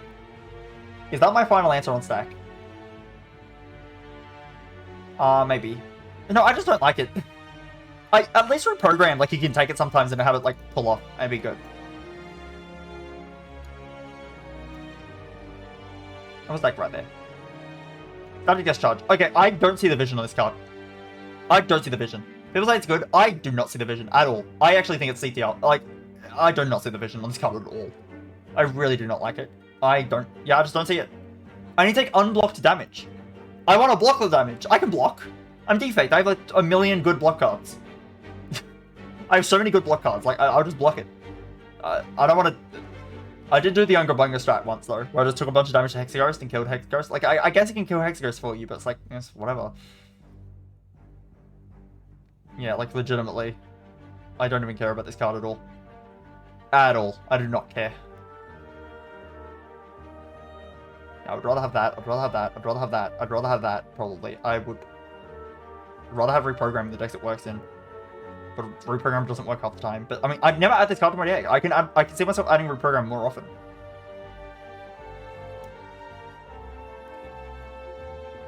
I've had more reasons to add Scrape than Static Discharge before. But I am lowballing it a bit. It is really good with the Hexaghost specifically. If you need help against Hexaghost. It is technically good against the Heart as well, if you're willing to take a million damage. But the Heart's going to be doing more damage to you than you're dealing back to it. So how does this win you the fight? I don't see the vision. I actually think reprogram's better. If you make a reprogram deck, it's actually decent. Okay, final answer.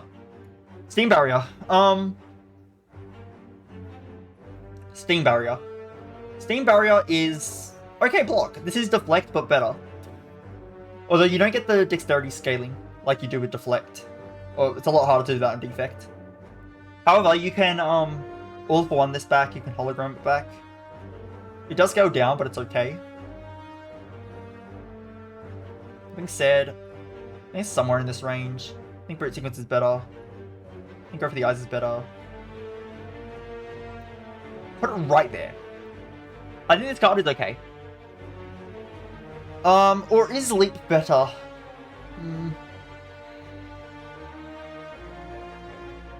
Actually, Chill's better for sure.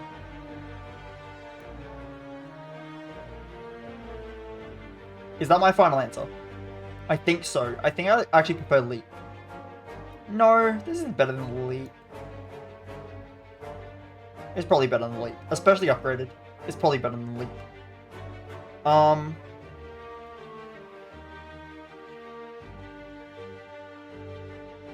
Okay, I'm fine with that. I am fine with that, I think. Storm. This is a weird card as well. It does a lot, and it's like flashy. I don't actually know how good it is. I don't know how actually good it is.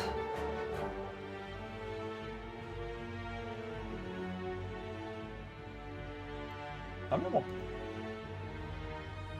We're like up there in B tier. We're more A tier cards, but less of the others.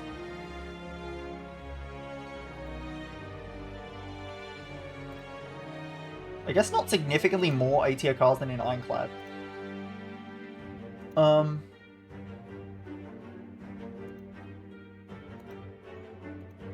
C tier cards are about the same on everyone. That's funny.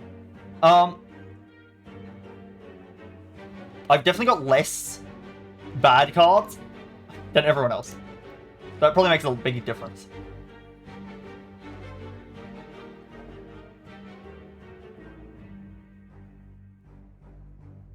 Maybe I do bring down... I just feel like there's more reasons to take these than the other cards, but maybe I'll just do this. I honestly really don't like double energy. I really don't like it.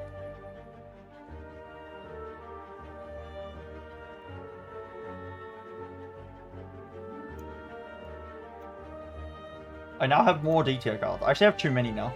I've made up more than everyone else by lowering like 4 cards down. Do I actually do that? I might. I just really don't like double energy. I feel like it needs an upgrade. And then you just got too much energy. And you had to upgrade it. Like, you don't need it.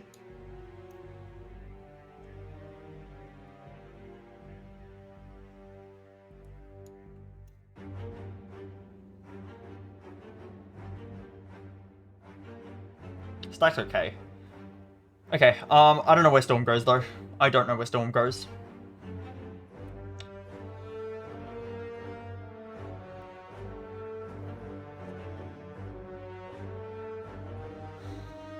It's probably in B. Possibly C. I actually think this might be a C tier card. I don't think Lightning Orbs for powers is enough value. At all. If you're spamming powers in your deck, if you're spamming that many powers, it's like, I don't know, I'd rather draw cards. Right? Spamming powers is a good way to lose, because you'll have, like, not enough value. I'm gonna put this, like, extremely low B.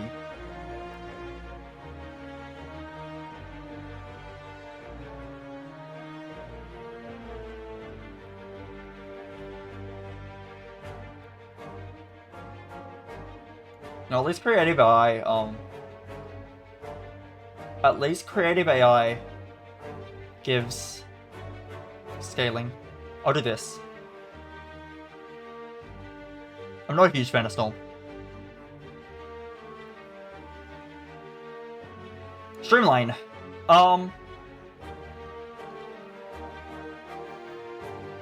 Streamline. This card is a card. It does card things, such as being a card.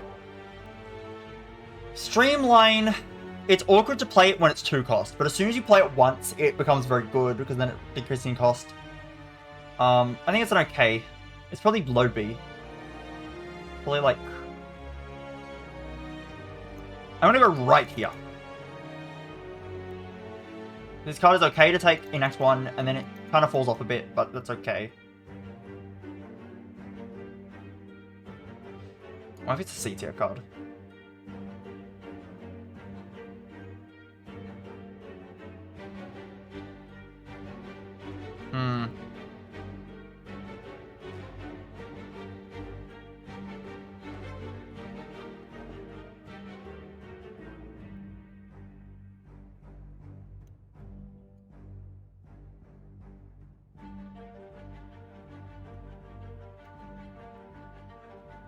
Hmm.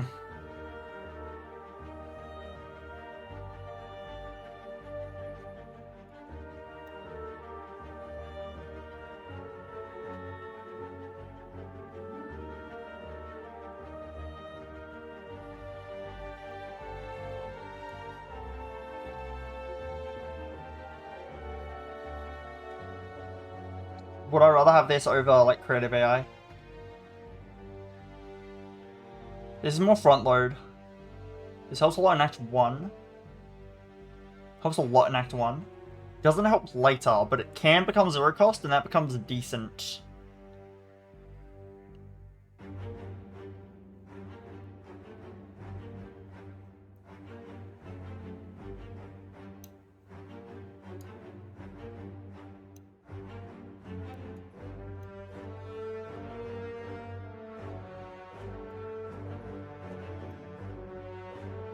I'm putting it right here.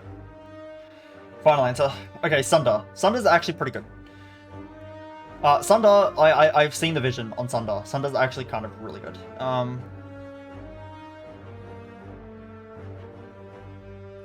It's like here, approximately. It's similar to Hyper Beam. This just deals with things. It's probably not as good at dealing with things as Hyper Beam does. But it's better in some fights. It's better in some fights, actually. It's better than Hyper Beam. It's good to recycle as well, which is... It just happens to be next to recycle on the list. I think Sunder's pretty good. Yeah, I think Sunder's pretty good. You just kill things. Get your energy back. Free. Easy. Sweeping Beam. It's a pretty mediocre card, but it is an AoE card.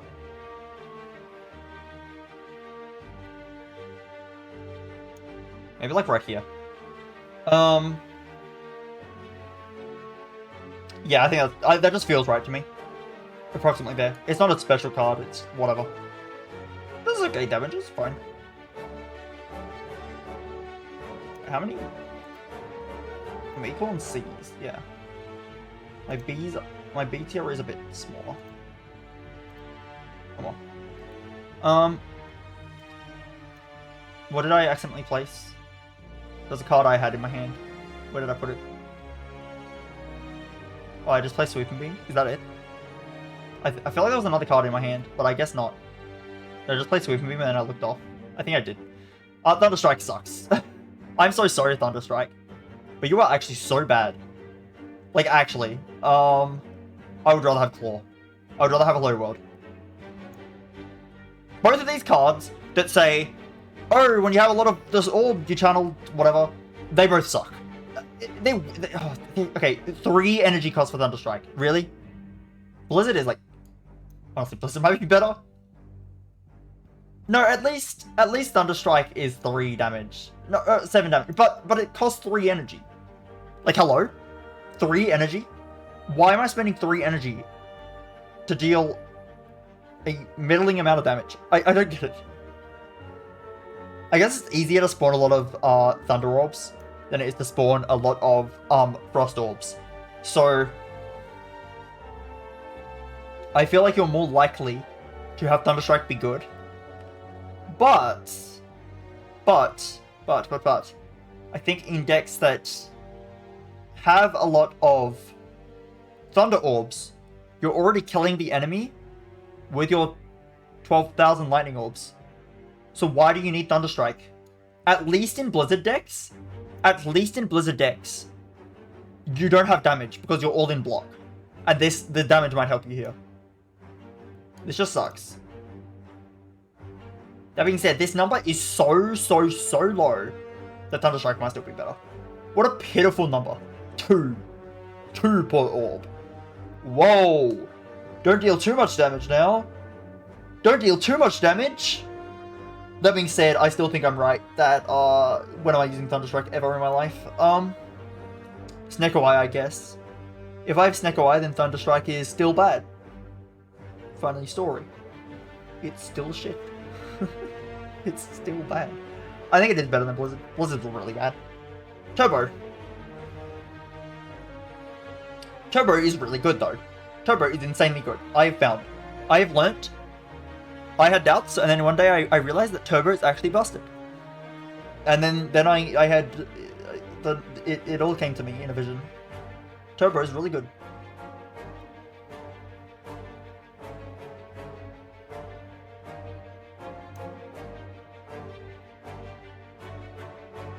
Is Turbo up there? It is somewhere up there. Turbo is really good. I've only recently figured out, but it is so good. Like, holy. It is really, really good. It's probably up there, yeah. Better than Luke? Maybe not better than Luke. Maybe not better than Core Surge either. I'm willing to say better than Meteor Strike. I'm happy with that. I'm happy with that. Turbo's kind of busted. White Noise. I actually think White Noise is extremely solid. You're always going to get a pretty good power out of this because there's no defect power that costs 0. So even when you play the 1 cost White Noise unupgraded, you're getting at least a 1 cost power or higher. So you're never getting scammed in terms of cost. Now you could get something like Hello World, which is kind of sad. But you could get something like Creative AI, and then that costs 0, and you get to use a Creative AI for free, which is really good. And because of that, I feel like this is a good card to just add to decks. Like, honestly, I think it's high B.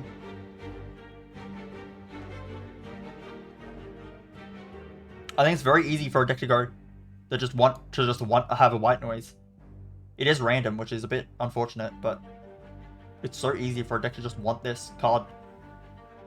I think it's just a very good card. I like White Noise a lot.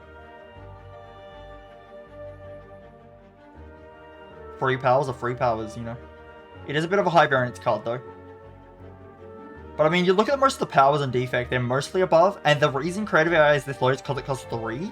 If this costs 0 or 1, then it is high. There's only really this power, and this power, and this power. There's only a few that are bad. You're definitely, and if you get the good ones, you get like really good, and like you can get a free Echo Form. You can get a lot of the good stuff.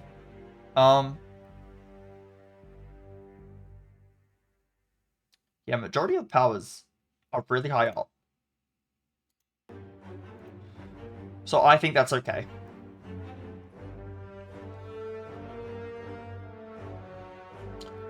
That being said, is All for One kind of busted? Maybe. I'm just gonna leave it there. Tempest. I'm not a huge fan of Tempest.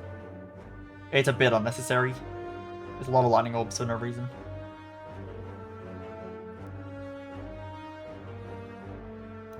I'll put it here next to Static Discharge. I'd rather have Static Discharge, to be honest.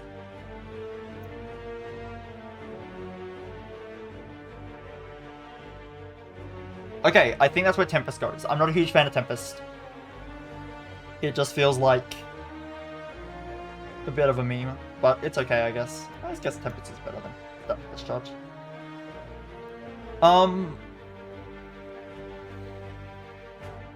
Okay, I'm done with my defect list. Only 4 cards in S. I could have maybe done more. The top end of this A tier is like really stacked, but it's okay. That's okay.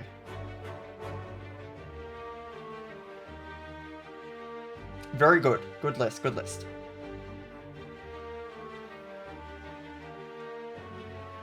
Yeah, let's save that one. We've done it. Defects. Cards. Okay, I'm gonna take a quick break again.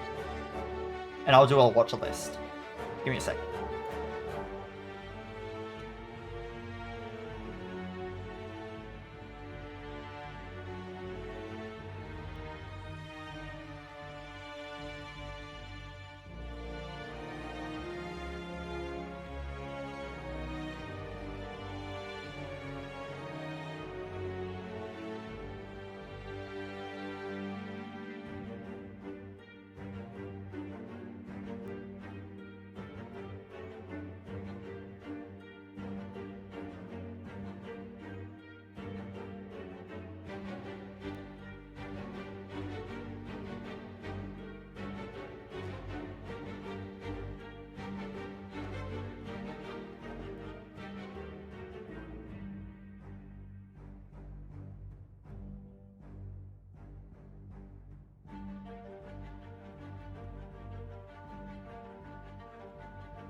Hello, hello, hello, hello, hello,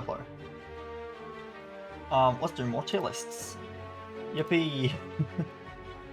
Woo! Yay!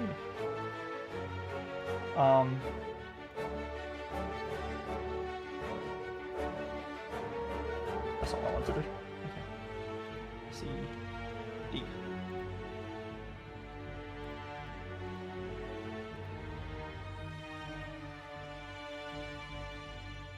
Watch your cards. Wow, we did it, guys. Watch your cards. Alpha. It's so bad. You need to redraw it multiple times. You need to spend 6 total energy. 6 total energy. And yes, then you get like 50 damage a turn, whatever it is. You need to spend 6 total energy. And 3 card draws. You can do it with Omniscience or something, but this just takes way too much setup. Way too much setup. I don't have to explain why it's bad. It just takes way too much setup. Is this a B or an A tier? I like this card quite a lot. I'm going to put it in A tier for now, but I might move it down.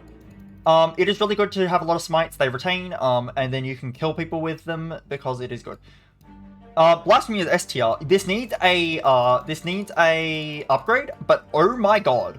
This card, wow, I thought it was going to be like the worst card in the game when I first looked at it, because I thought, oh, it's bad with Distilled Chaos. It's not. Just don't use Distilled Chaos. Just don't do it. And then, you know what you do? You upgrade this one has Retain, which I think is a massive upgrade. Because this without Retain, I think, might not be that great. But I think if you upgrade this, it's so worth it. Even though without Retain, it might actually not be as bad as I think. But I think with Retain, literally you just keep it in your hand, and you'll end the fight several turns earlier than you would have otherwise. It gives you 3 energy and triple damage. You're going to end the fight way earlier. And you just kill them. You literally just kill them. And then the fight's over. And you take less damage. This card is ridiculous. You're never going to make it the next turn because they're going to die first. Like, the whole point. You just do the math and you kill them. This is a ridiculously overpowered card. Not overpowered, but it's a ridiculously powerful card. I really like it in concept too. It's a very good card. It's a BLC. Bowling Bash is okay. It's an okay card. It is serviceable. It does its job. It is a Bowling Bash. I'll put it in C for now. I don't know. I don't know much to say on this right now. It's just a damage comment. It's pretty good on AoE fights because it deals a lot of damage to one guy. Especially good against Gremlin Leader because you don't care about the Gremlins. But the Gremlins will boost the damage of this on the Gremlin Leader who you actually care about. And you're going to double it with Wrath on the Gremlin Leader and you're going to do a lot of damage. So pretty good. It actually is good on multi-enemy fight. It could be a B. It could be B. I'll see. Actually, let's actually check some other cards. It could actually be.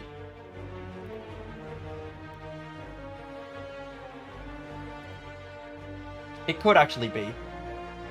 B. It could be B.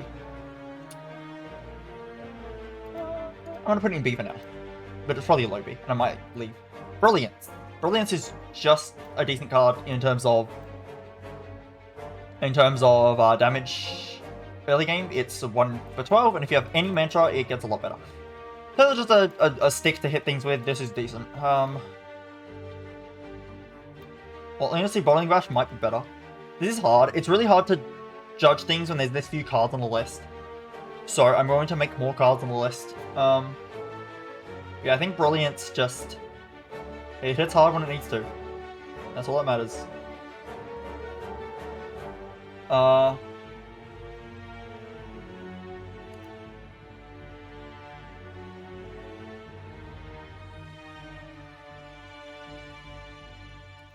Bowling Bash is probably never a card I add. Neither is this, but I think this is better. This card's a little bit like, you're never always going to want this, but on mantra builds it's pretty good. I don't know, we'll figure it out. I just want, what's going to be in... Kind of struggling to see the vision. Maybe this is in B. It's an okay power, it's not the best thing in the world, it's good though. Actually, it probably is in B, it probably is in B. Okay, think about it more. Card of Reality. Add a smite to your hand, deal 6 damage. In terms of just a damaging attack, this is a better one. Again, you can keep this, you can keep the smite until the moment you want it, which is quite useful. Smites are pretty good. And there's definitely a B tier common to add. Oh, not common, just card to add in general. Not too much to say. I think Collect is pretty bad. Collect is pretty bad. It's like, whatever. Do I care? Not really.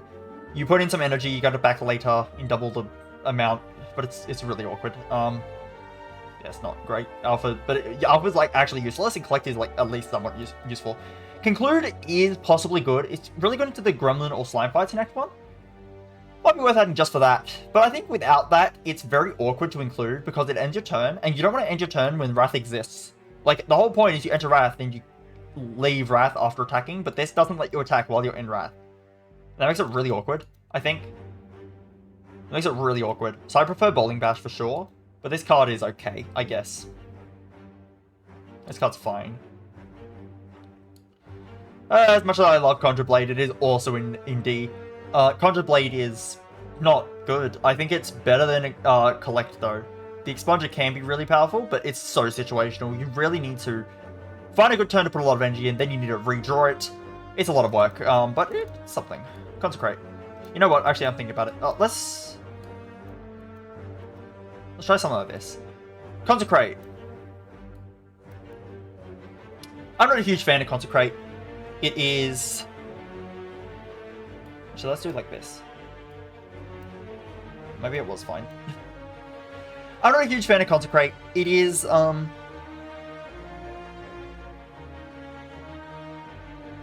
Actually, let's put this in B. Actually, let's do this for now. I'm not a huge fan of Consecrate, is what I'm trying to say. It is very... Watcher doesn't have energy issues. She has card draw issues. And you have... And this is a card that costs 0.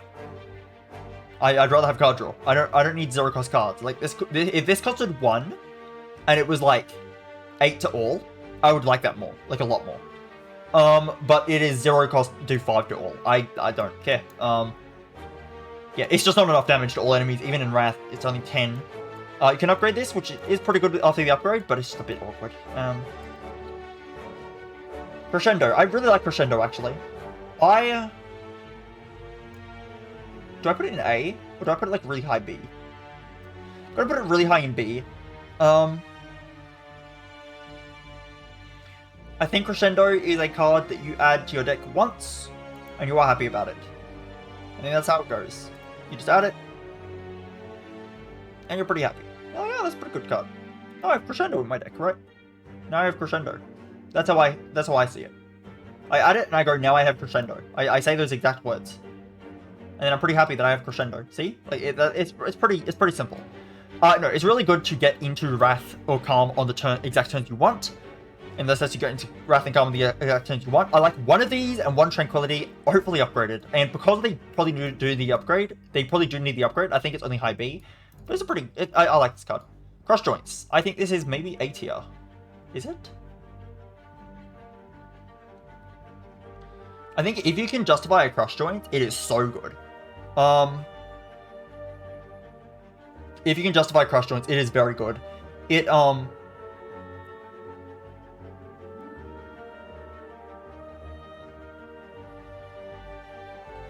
just does a lot of damage. It just does a lot of damage. That's all. It just does a lot of damage. Vulnerable and Watcher is rare. And this lets you play Vulnerable and Watcher.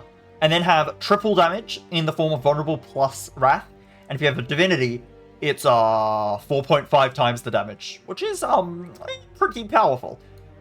Yeah, Crush Joints is Crush Joints. Cut Through Fate is also very good. Cut Through Fate might even be better than Battle Hymn. It's for sure better than Battle Hymn. No, it's not. Is it? It might be. In fact, this might be better than Battle Hymn too.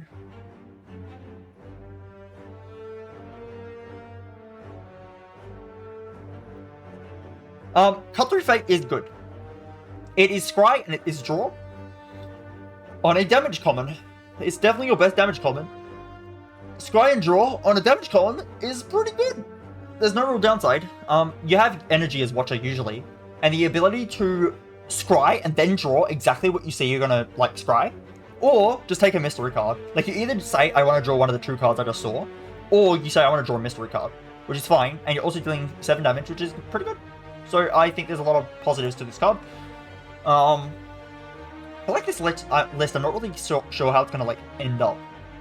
I feel like I might need to move around a lot of things later. I feel a bit awkward about this so far.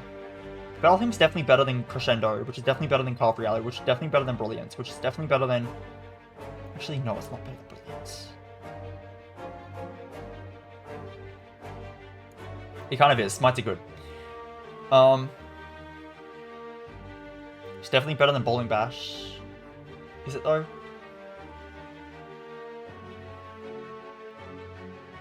Probably.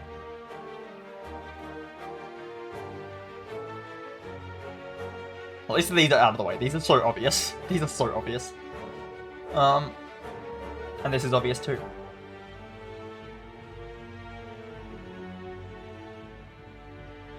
That's better than that, which is better than...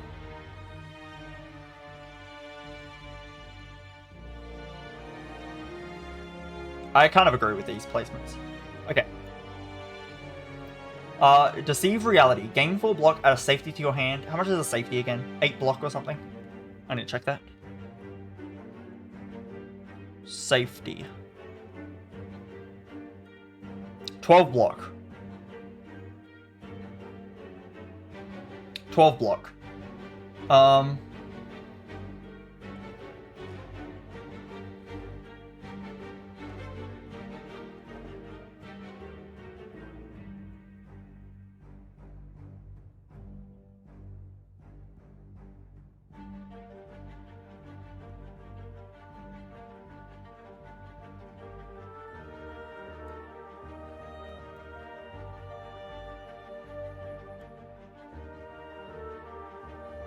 It's a decent block card for Watcher. Being able to retain... I think being able to retain damage or blocks is pretty good. It's more important to this, for sure. It's more important on this.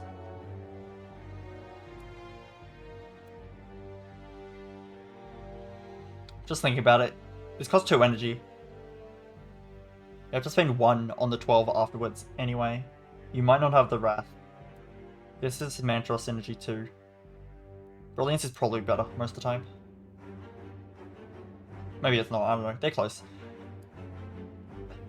Blocking a Watcher isn't as powerful, obviously. But...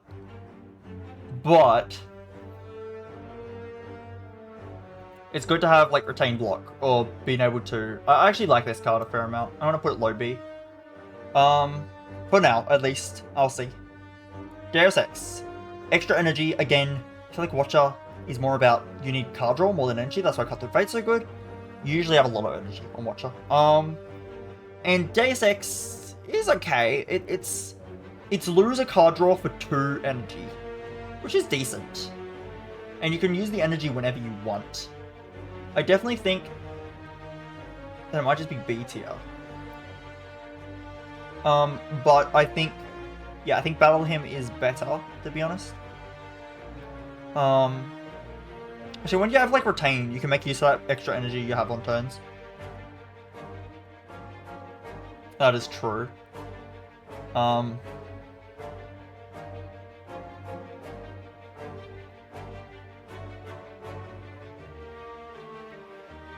think that's fine here. B tier is good.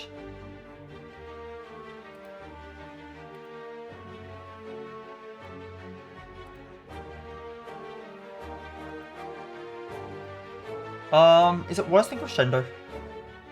Probably not. I'm happy with this. Day Before. I unironically really like Day Before. I know I just said, oh, Watch has energy. Yeah, but, like, what about having infinite energy? What about just having infinite? Because, like, she has enough energy. She has more energy than card draw, is what I mean. So don't give up card draw. Don't give up card draw for energy, is what I'm saying. Which is what this is. And it's what one of the other ones was that I complained about. I don't remember. Which is what this is, basically. This gives like card draw for energy. You don't need more energy. You need card draw more. This, however, is just infinite. It's just infinite energy. It is hard to get into play, and it is a bit slow. But even the next turn after you play this, it's already... Even the next turn after you play this, you're already 4 energy, and then after that, you're 5 energy, and then it's like... as soon as you hit 5 energy, you're basically set for life. And this just lets you do other things on Watcher, that are kind of crazy. So, I feel like this is a good card, even though people don't rate it. Maybe I'll change my mind in the future. I feel like this is a good card. I add this to most of my decks when I see it. I think this is actually a really good card. I rate this one. I rate this one. This opinion will change in the future, but I do rate this card quite highly. I think a Watcher especially has an easy time getting into play. You can just get it into play easier than most characters, and then once you have like a million energy, you just have a million energy. Like I said, is it that necessary? Or is Battle Hymn secretly better?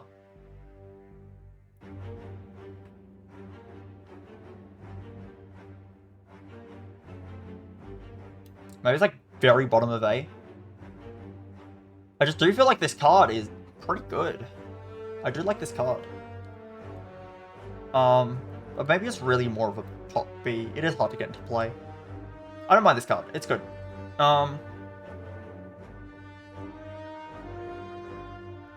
Definitely better than Deus Ex. That's for sure.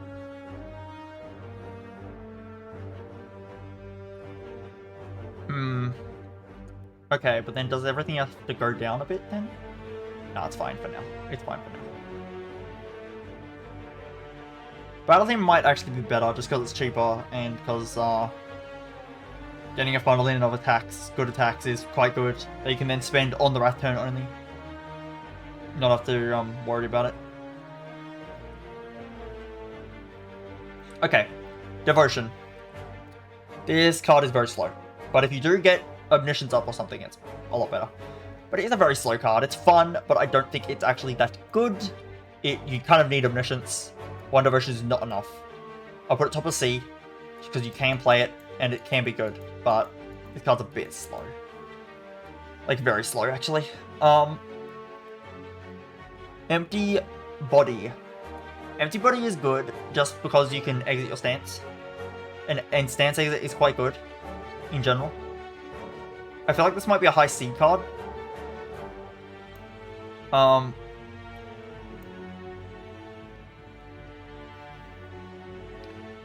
feel like this might be a high C card because, yeah, exiting your stance is valuable, but I feel like Empty Body is one of the worst exit stance cards. Empty Fist is better, which I'm about to rank. So is Empty Mind.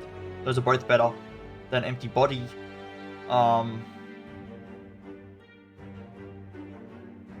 Those are both better than Empty Body. You know what I'm going to do? I'm going to move this down here.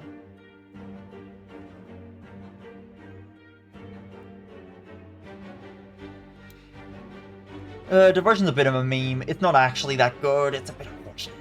It is what it is.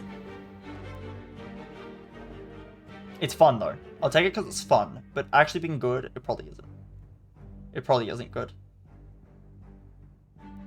Empty Fist is a lot better. Empty Fist might be A tier. I like adding Empty Fist to my deck. Just add it and forget. Don't have to worry about it. Empty Fist is one of the better attacks on Watcher.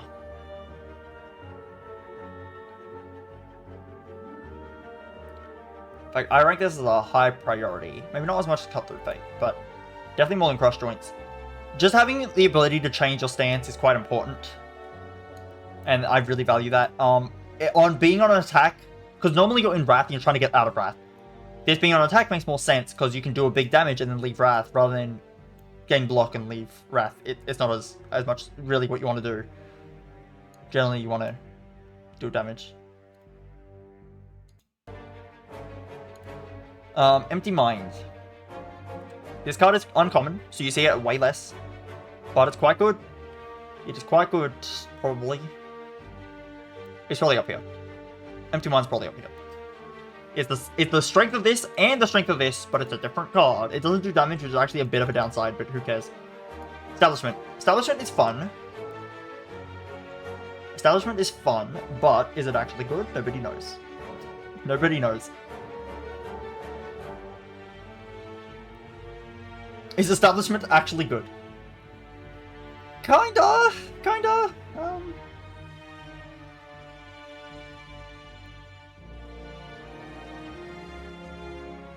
Well, Establishment's a bit of a maybe really low B effect.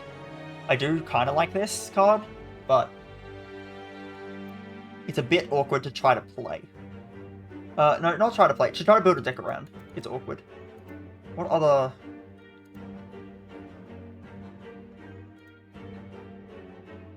Yeah, it is a bit like Barricade, isn't it? But it's easy to play. Easier to play than Barricade. But it's a bit awkward to actually, like, get it functioning the way you want. It's a bit like Accuracy, but I think Accuracy is a lot better for what it does for you. Yeah, I think Accuracy is more vital when you end up using it.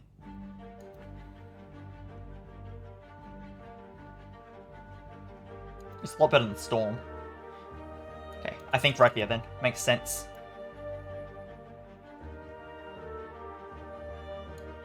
Maybe even a bit higher. No. I'll put it right here. I don't think it's quite C, but it's close. No, maybe it is C. Establishment's a little bit awkward, but it can be good. You do need to kind of build around it, though. You need to build around it a bit. You need the retain synergy. And with the retain synergy, it's good. It's good. It's not the most amazing thing in the world, but it's good. Evaluate. Gain 6 block, shovel, and insight into your draw pile. This basically means that it's draw neutral, but it takes energy, which is okay. It's not too special.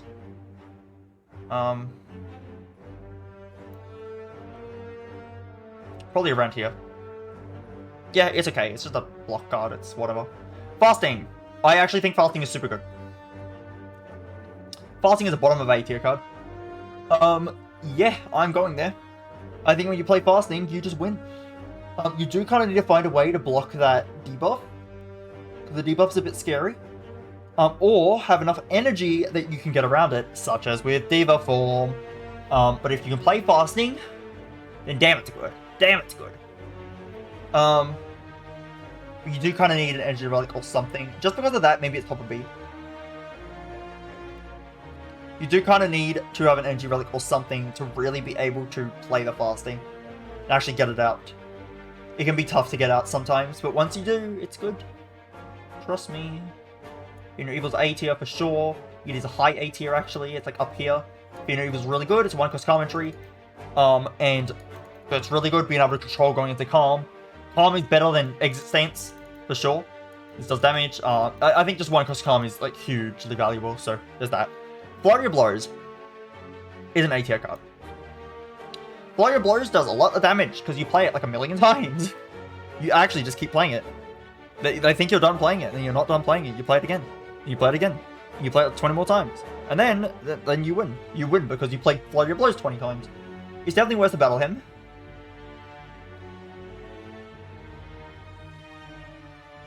You only need one as well. Crush Joints is probably better. Crush Joints really needs an upgrade though, to be honest. Really needs an upgrade. Oh, so maybe Battle Hymn actually goes down, like over here. I don't know where Battle Hymn goes. I do like Battle Hymn. I don't know.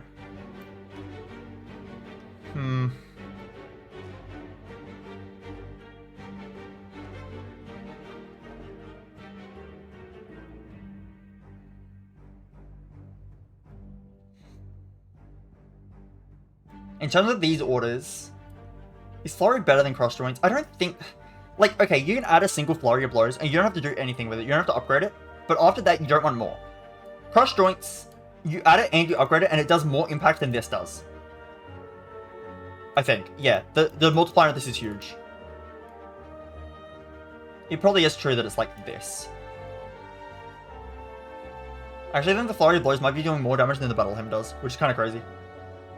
Battle Hymn's a pretty good power. Battle Hymn could be here, to be honest.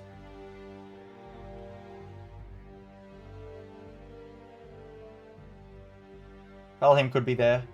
Battle Hymn's really good for Act 1, like just carrying you through. Battle Hymn's actually good the whole game. The Smites do a lot of damage. They can retain, they can... has synergy with a few other effects on Watcher. Just being able to constantly funnel in attacks to do wrath damage is good as well. Yeah, actually I'll keep it up here. Flying Sleeves. Actually wait, is there any like...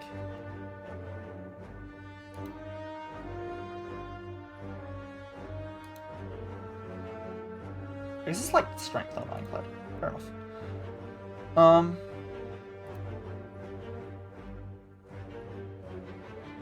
Maybe it is here though. I don't know.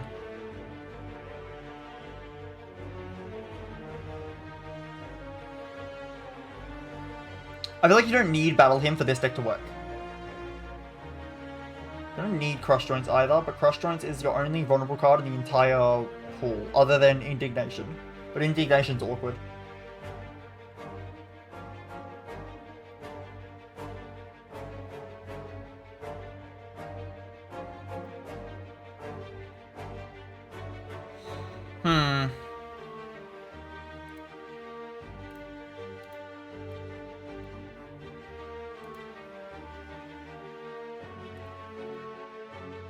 I feel like some of these might drop down. I'll put this back. I'll put that back. Okay, Flying Sleeves. Not too good. It's actually pretty bad. I cannot see the use for this. At least Conclude has, like... Honestly, this is so underwhelming. For an underwhelming card, why do I care about Flying Sleeves? Like, actually, what is this for? Why does it do no damage? At least Conclude can kill the enemies I need to kill. What does this do? Follow up. Deal 7 damage. The last attack this combat was, if the last card play this combat was an attack, gain 7. It's just worse than Consecrate. In every way. Consecrate at least does area damage. This is also bad. Again, Watcher doesn't need energy, like... Doesn't need energy efficiency. Actually, I think Consecrate is a bit too low.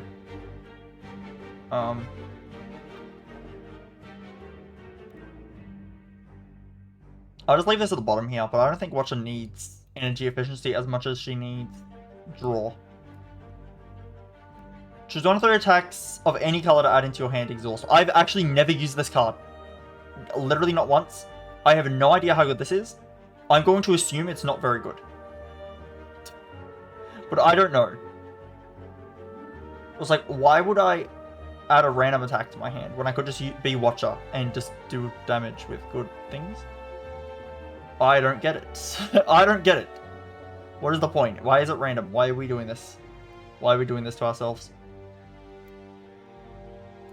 I don't get it. I actually don't get it. I think Conjure Blade has more use. Why would I add a random attack to my hand? What do I not understand? I'm gonna use like a cleave from this. Like, who cares? I'd rather Conjure Blade. At least that might do something.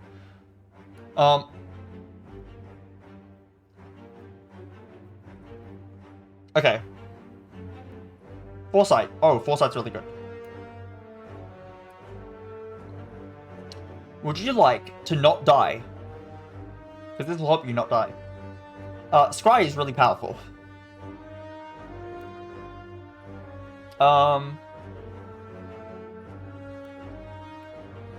Scry is really powerful. It's better than Empty Mind, for sure. But I would rather have Fear No Evil, I think. Yeah, Scry's just very good. Halt is amazing. Halt is also A tier. This is a stupid block card. It blocks for so much. It actually blocks for a ridiculous amount. It's not fair. It's actually not fair. I think it's like right here. Halt is amazing. I don't get it. It blocks for so much. It blocks for so much.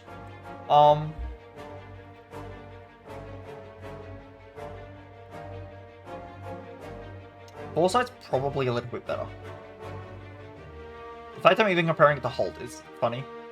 Indignation. Okay, so this can give you vulnerable, and it can also enter Wrath for you. It's a Wrath entry card at worst. Stand Changing is good. Stand Changing is pretty good. You can also do vulnerable. It's one of the worst stance cards though. Like, not as good as the other ones. I feel like maybe here.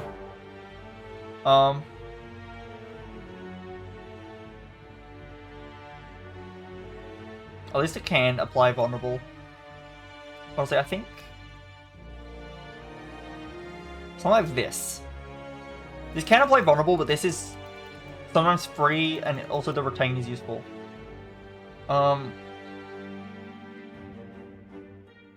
Inner Peace is really good. It's not quite as good as Be No Evil though. Not quite as good, but inner piece is really good. Probably like here. I think Halt.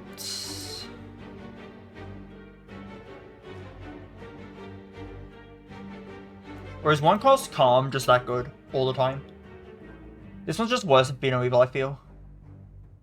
But at least this one you have the choice of, like, other things.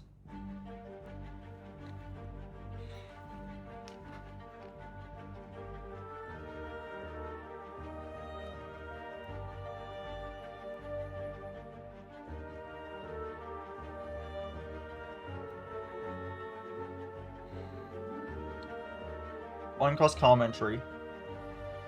I actually think Halt is a little bit better, but I think it's better than Empty Mind. For sure. Just Calm Entry is really good. Okay. Judgment. It's a bit of a meme. It's a fun card. It's fun. Is it good? It's okay. I think it's better than some of these cards. I think Judgment's alright. It's better than Conclude. Is it? Is it though? Might not be.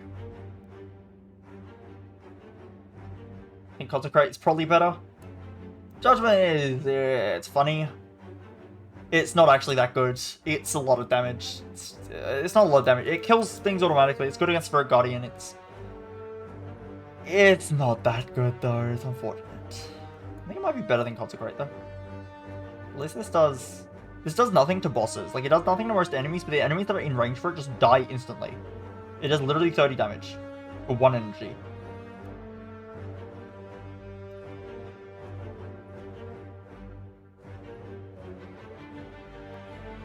I can judge them. I guess it does nothing until then, though. I give Consecrate a bit more value, but only a bit. Only a bit, okay. Only a bit more value. Okay, Just Lucky. Just Lucky. It's okay. It is like the definition of an okay card. It's not bad. It's not good either. It's just whatever. Like here. I think these other retain cards is better. It's like a high C card, maybe.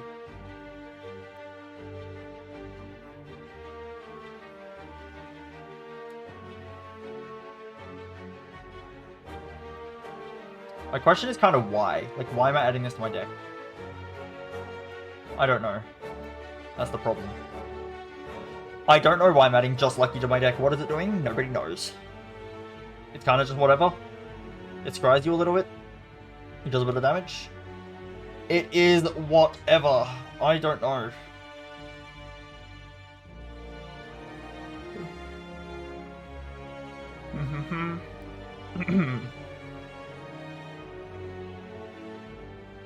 What am I doing with Just Lucky?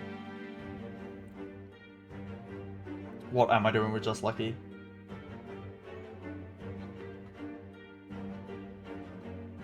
Why do I take Just Lucky? Like, why? Why do I actually do it? What is the point? Is it for the free scry? Is the scry nice? The scry's kind of nice. It is kind of nice, to be fair. To be fair. But I'm not really actually getting that much use out of it. I think Empty Body's probably better on average a lot of the time. It might be like slightly too low. I think it's a low B.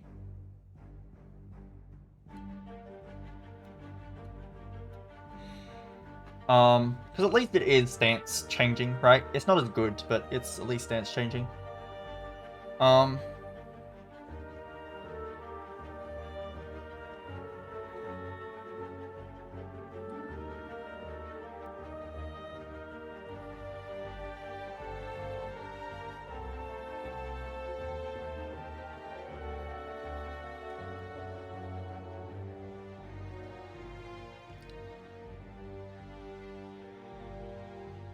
I like this better. Okay. Lesson learned.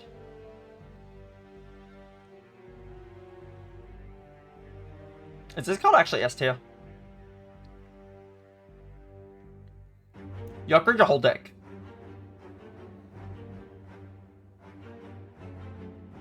Is this card actually S? I kind of feel like it is. I think if you see this early, you take it. It's the same as Feet. And you have a fully upgraded deck and then you win. I think it is justified. Lesson learned is stupid. It's so much upgrade. It's so much. You have a fully upgraded deck. You literally have Mind Bloom, which you normally have to sacrifice all your health for, but you just have it. And if you get Fusion Hammer, it's just free. Like, it's so easy. And it's so easy to actually get the Fatal because you're Watcher, and you have double damage on it. Like Water. Like Water might be like a lower A tier effect, but it's still A. Maybe it's like here somewhere. I think it's a decent.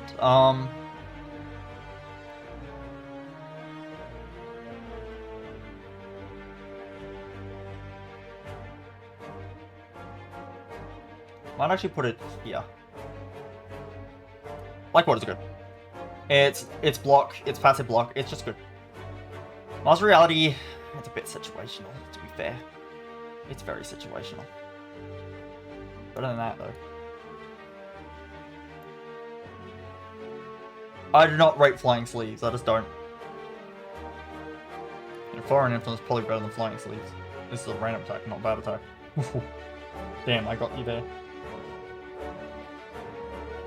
It's just way too low damage. This can actually be good. This can be a good power, but it's not great.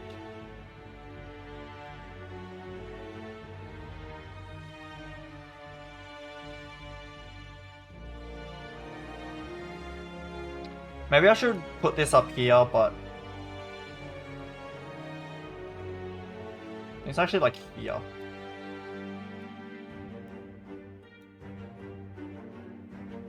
Master Reality is a bit harder to justify, but it can be good if you have the right stuff. Is it actually even that good, even if you have the right stuff? Not really, to be honest. But take it more to include. I'll leave it there for now. Meditate is really good. Meditate is really good. It's effectively Retain. Oh, it is Retain. Yeah, it's Hologram plus, but with Retain on it.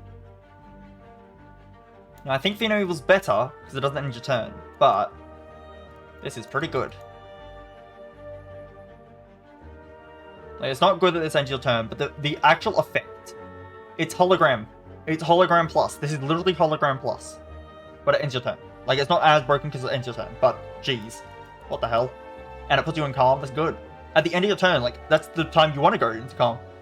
Because you probably did your damage with the Wrath, and now you want to go into Calm, and then probably grab back your Eruption from your discard pile, so you can do it again next turn. Really good. In fact, it might even be higher than Pheno Evil. Meditate's kind of crazy. Mental Fortress is possibly the top of S tier. Is Blasphemy better? No. Final answer, no. Mental Fortress is stupid. It is the best card on Watcher, I think. It might be not the best card, but it is... It's the best defensive card for sure, I can say that much. This card is stupid. This card is actually dumb. So is Blasphemy, but wow. Like, you just can't die with Mental Fortress. You just can't die. Yeah, so Mental Fortress S, it's easy. Nirvana. Whenever you scry, gain 3 block. Kind of underwhelming. You don't scry that much to get enough block from this. I'd rather have Establishment. I'd rather have Devotion for sure. I'll have it just lucky.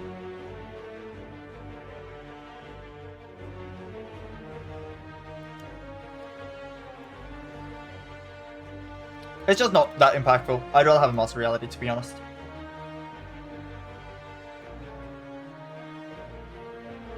Omniscience. Okay, another S tier. This card might even be better than Mental Fortress. No, because you need something to double with the Omniscience, but geez, Omniscience is stupid. Omniscience is a stupid card. It's just a stupid card. It can just play double powers, basically. For 3 energy, which you do kind of need to upgrade it, but for 3 energy, you play 2 powers, and then you win.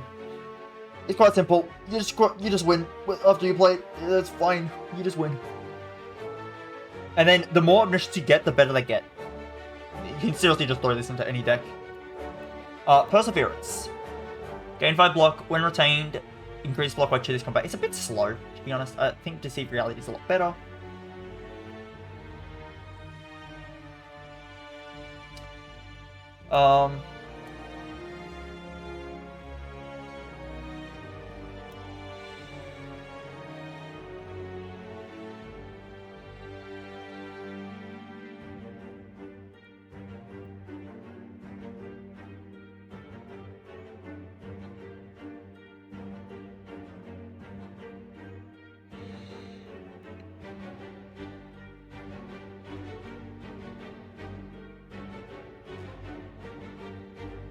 Better than this. Well, that's kind of it. Probably better than its power as well. I don't rate this power highly at all. I think it's way too rare to use.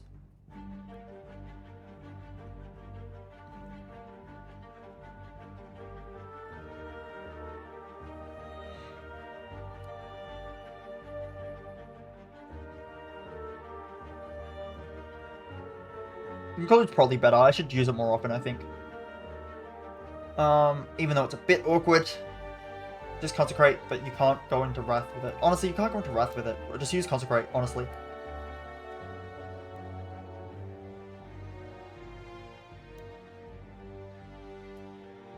I think this power's just way too little impact. I think it's just way too little impact. How many times are you scrying in a turn? I guess it could be good if you build around it.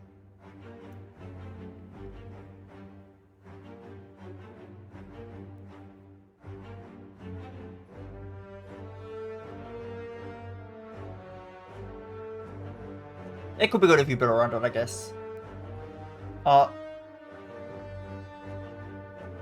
Okay, this card is draw neutral. It's draw neutral because of the insight. But I don't really ever see a point to using this.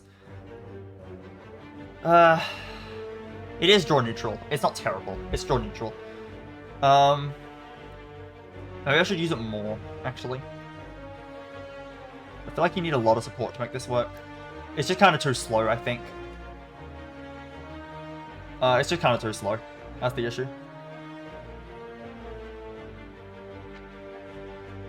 Isn't it better than Worship, though? It kind of is. I think the good thing with Worship is that you can just play it twice, and you can find ways to retain it. But this does give you an insight. I should play this more often. Put it at the very bottom of C. The very bottom.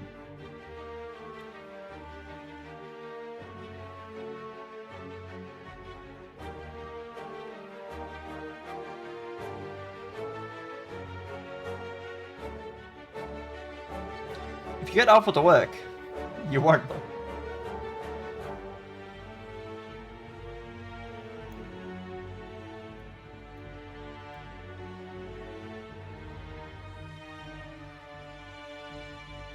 You could try to run a pressure point stack. You could try. I don't know what it would achieve, but you could try. You could try running a pressure point stack. I believe in you.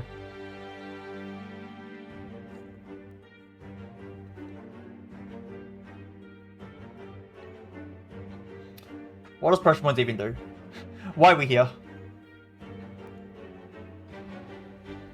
Why are we talking about pressure points today?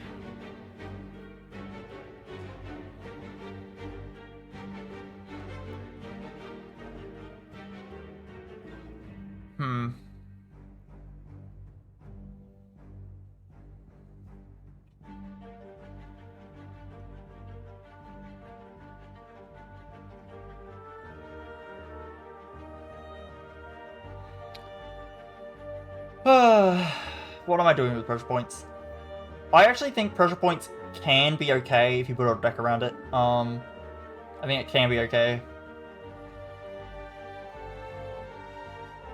I'm gonna leave it right there. Prostrate. Prostrate's okay. It's okay. Don't that quite think it's a B tier card. I'll say I'm gonna buff these up. I'm gonna put like this. Bump a few things up.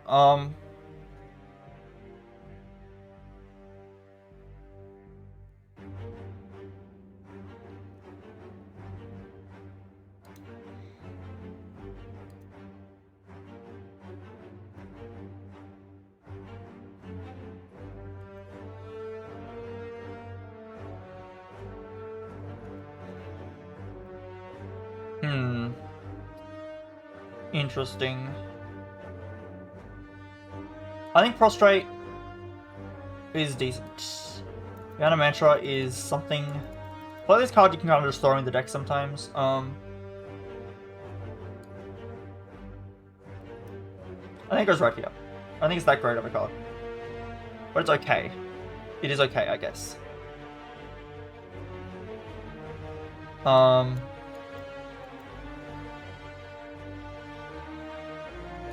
maybe Devotion should get more credit than I'm giving it for. Should get more credit than I'm giving it.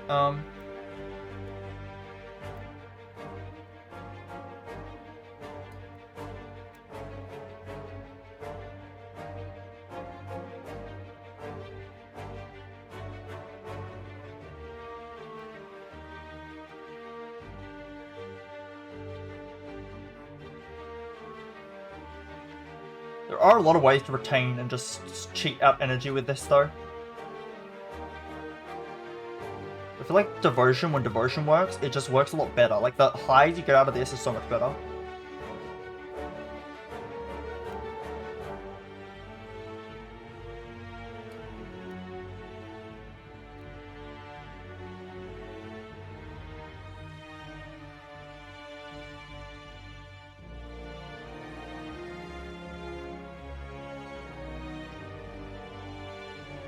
I need to put Prostrate up top.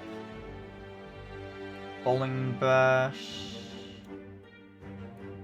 Just lucky Bowling Bash.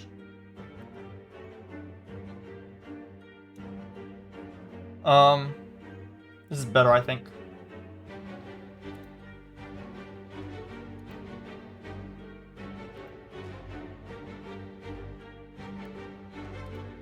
Okay.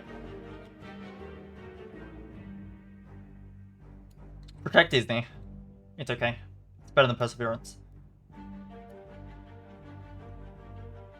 This card is alright. It is okay.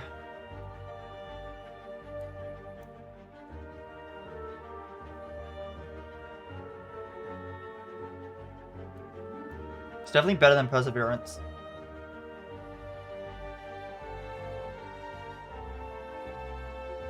Especially since Establishment exists.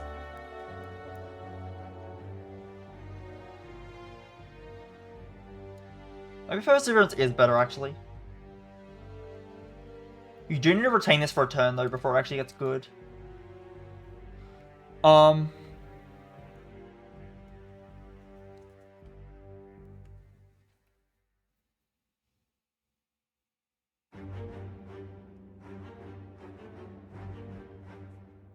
I don't know, actually, I think Protect is a little bit better. I think even this is better. The Evaluate.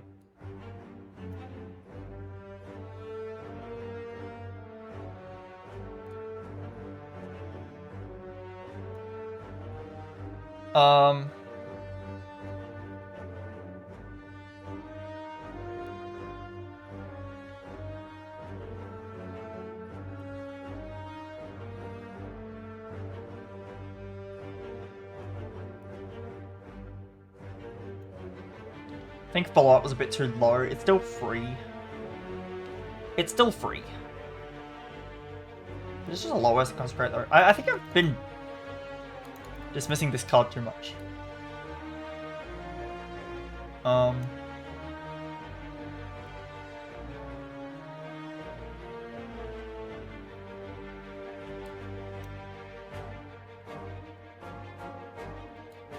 I think I was right the first time. Ragnarok. 5 damage to random enemy 5 times. That's 25 damage. 25 damage. That's worse than a bludgeon. Now this does scale with your strength stat, but still, this is worse than a bludgeon. That being said, I think Watcher has easier ways to get out energy, and you can also be in Wrath when you play this to kill everything. So because of that,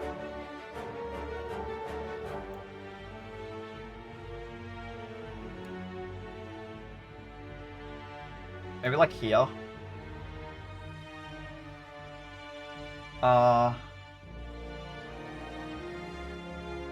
Like Brilliance is better.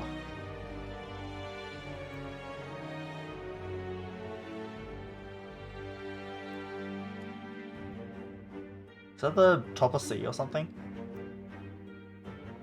I don't think it's too much energy and it's not even a good rate. I think you can get better cards that cost less. Cost less than that.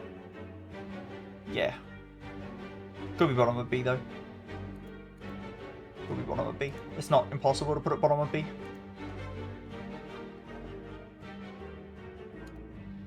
I don't know, I'll leave it there.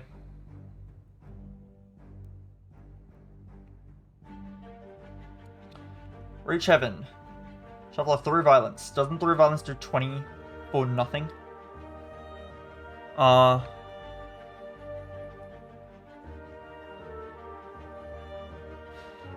Yeah, Retains does 20 damage. So you are spending more, but this is doing 18, and this is doing 30. For 2 energy. But the Through Heaven you can play easier. Oh, into your draw pile. This goes into your hand. This is better. I think they're comparable. These cards are comparable. Is Card of Reality or Reach Heaven better? Reach Heaven is 30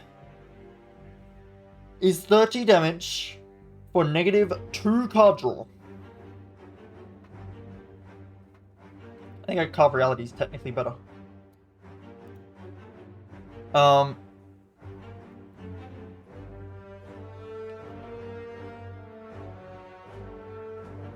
But when you have your 1 Wrath turn, that's going to be good. Still though, you are kind of making your draw pile worse. I've had that card before and it does actually do a lot of damage though, so I'm not going to complain too much.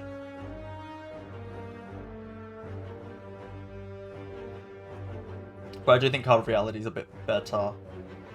Because the smites just stay in your hand. It's easier to play them whenever you need. With this, like the turn you draw it, you need to wait to draw the other thing. Even if that other thing is better.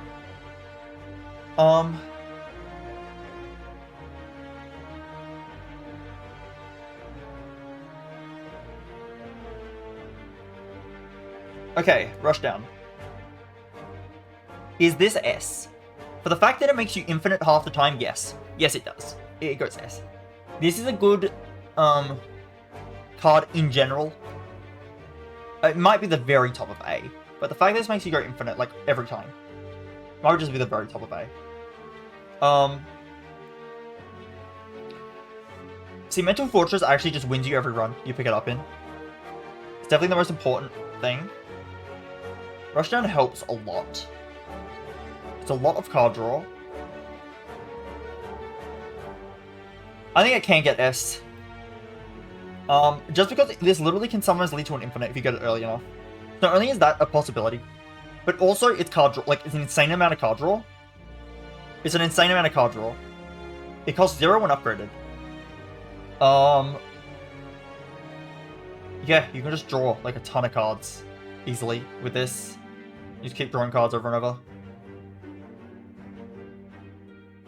It's kind of a crazy card. It's almost an instant click every time you see it. I see it as a lesson learned.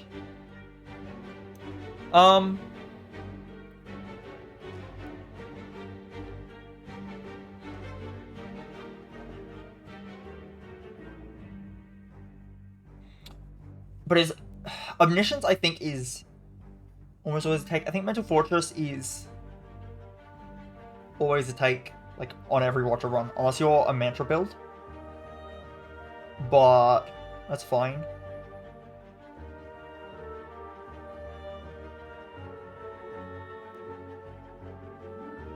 I think the rest of those cards are better than Rushdown, actually. Think about it. So...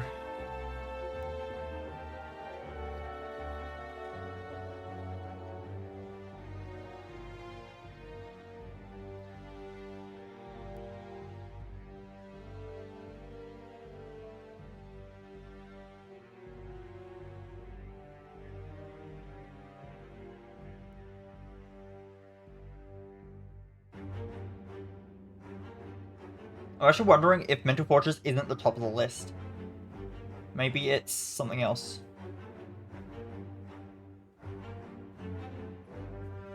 For example, I'm thinking about it, I actually think Blasphemy is better than Omniscience. I think it's more versatile, you end the fight like so much faster for going into Blasphemy. That being said, Omniscience gets double powers out. If this is a bit more draw order dependent, or Blasphemy is kind of whatever, you just win.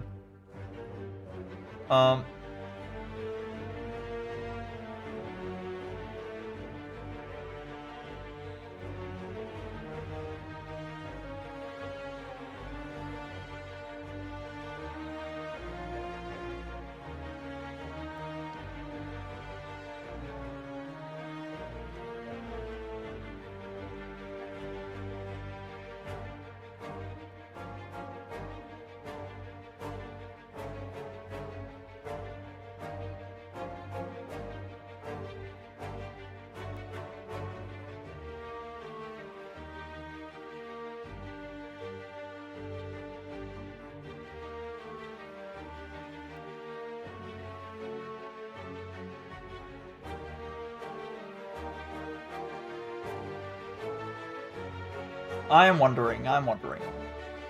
Well, stop snapping your neck, please. Please don't do it.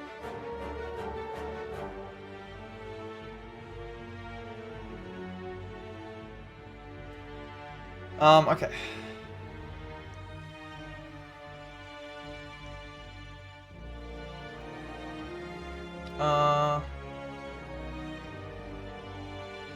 Oh, and we're just wondering where Rushdown goes in relation to the other cards. I think it's barely an S tier. I think Lesson Learned is also barely an S tier though. But I think Lesson Learned is definitely an S tier.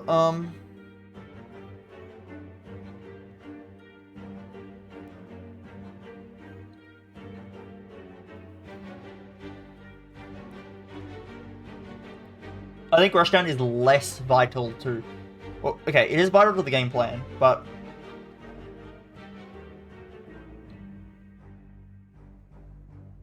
Actually, Rushdown is better than Lesson Learned, isn't it? You're not losing a deck that has all upgraded cards, though. You won't lose.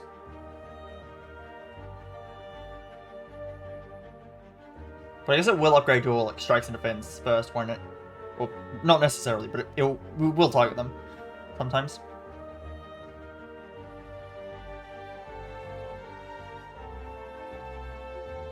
I think honestly, these are kind of like cornerstones of every deck. Mental Fortress and Rushdown. I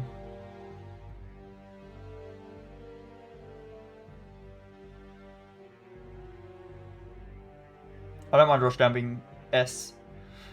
Rushdown being S is important. It is card draw. It's like Watch's main form of card draw. It's like all Rushdown.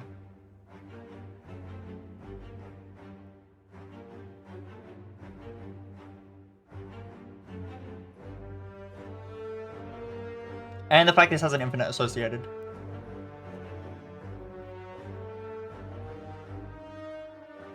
Thanks to D. Against with last card plays a skill, draw 2 cards. It's card draw. It's not bad.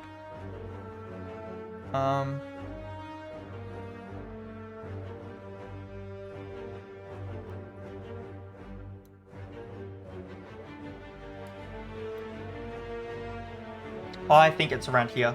I do like to see reality for the safety.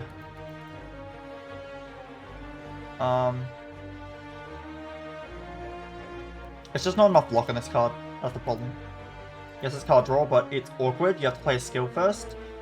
It's just a bit awkward.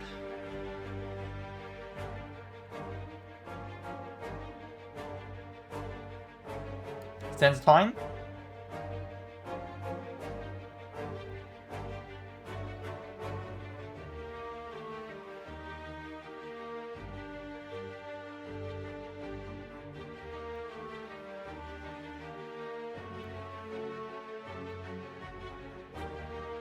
Make more sense. I think that makes more sense.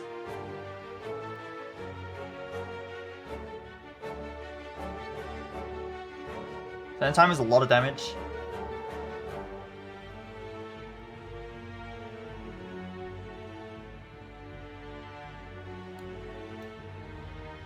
I like Crescendo a bit more than Indignation.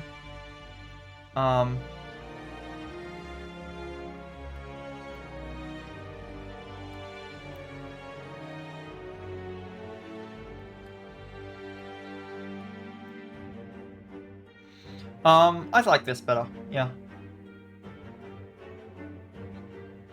Sash Whip. Weaken. Weaken is less important. If Crossroads up here, Sash Whip is not. But it is only attack to trigger it, which isn't as bad. Not nearly as bad. I say Sash Whip is like somewhere over here. Sash Whip is a decent card. It's decent.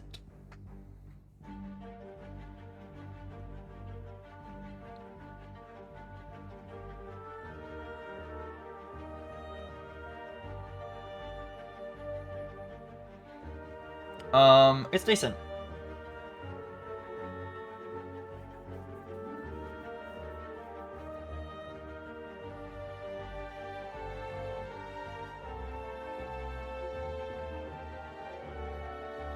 I like Sash Whip's a little bit better than this on average. You're not always gonna have Mantra. It's actually definitely better than this on average. In fact, this one should go a lot lower. I've realized all these Smite cards are here. These are better. This card actually should go a fair amount lower. I lowered a bunch of damage cards like Bowling Bash, and I kept that up there for some reason. I shouldn't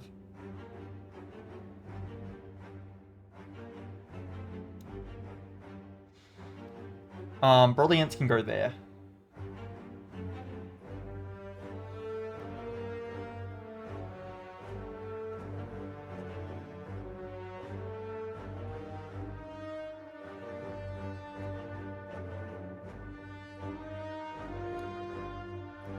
I think Brilliance in general is probably better than Ragnarok. No, Ragnarok's probably better by a little bit. Yeah, fair enough, fair enough.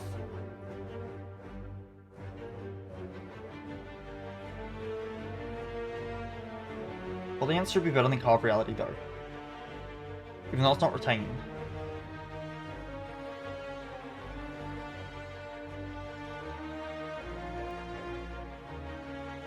It's literally one hit for free, and it also can scale up on its own.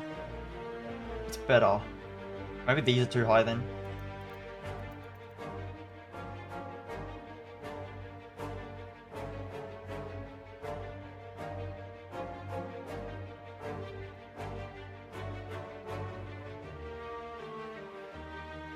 Maybe those are too high. Maybe those are all too high.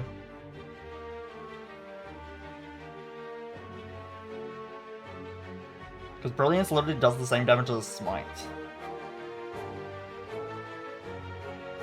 But I don't have to play the Carve Reality first, I just have the Brilliance.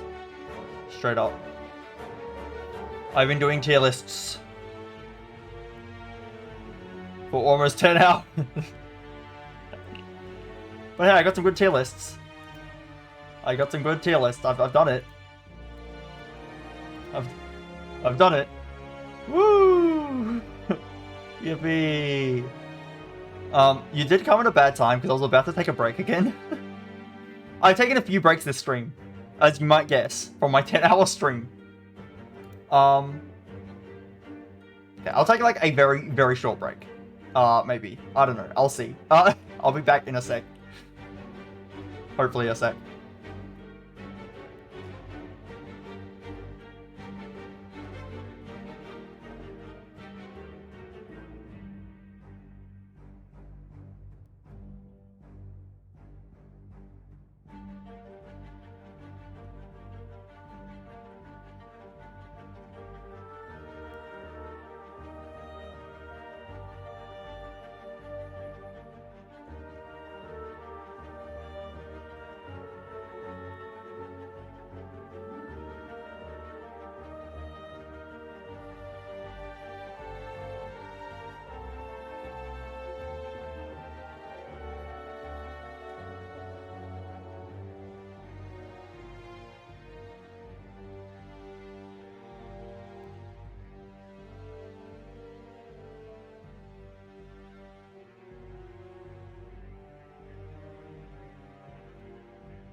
Okay, I'm back again.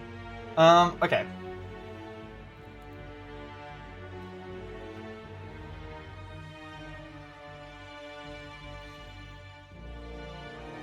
So what's really confusing me is that Brilliance is, like, in terms of just numbers, Card Reality cost 1 to do 6 damage, which is the same as the Strike, and then it costs 1 to do 12 for the Smite, which is the same as Brilliance. And a Strike is bad. So how is Card Reality better than Brilliance? I don't know, but it's true. It's true. Logically, it doesn't make any sense, though. But it's just true. From experience, this card is better than this card. I guess the Retain is doing a lot of heavy lifting on that Smite. Yeah, I guess the Retain is just, like, massive. And it just doesn't seem like it.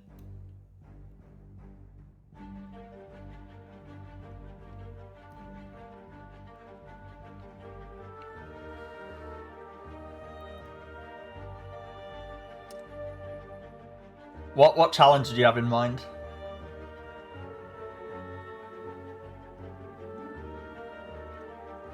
Wait till I'm doing an Isaac stream to redeem it, by the way.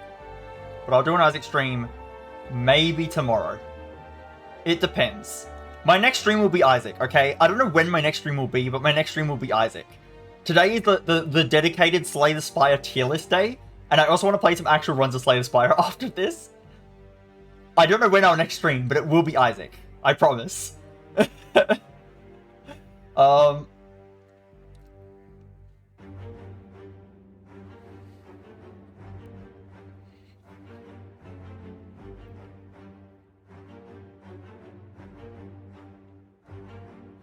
Isaac D6, debug 8. Any damage taken equals loss. Oh, I can't even use sack rooms. I see. No defensive items. Okay.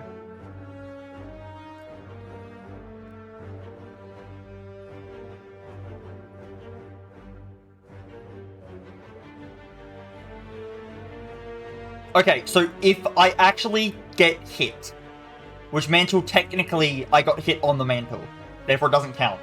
But something like Belly Jelly or Infamy, which blocks the damage entirely, count. It is fine.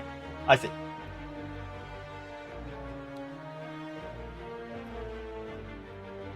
Fair enough. I guess that only eliminates Mantle. Because that only eliminates Mantle, because that's the only one that you actually have to, like, get hit on, and then actually, like... And I guess it eliminates Blanket as well. Yeah. Not sure what else it eliminates.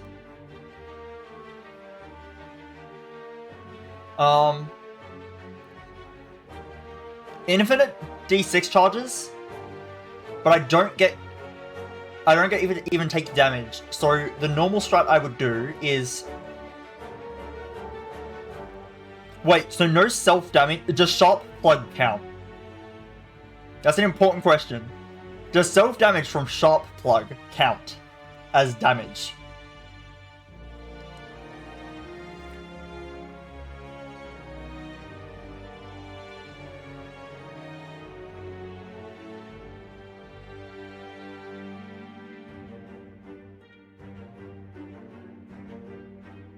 Oh wait, you're right. I don't even...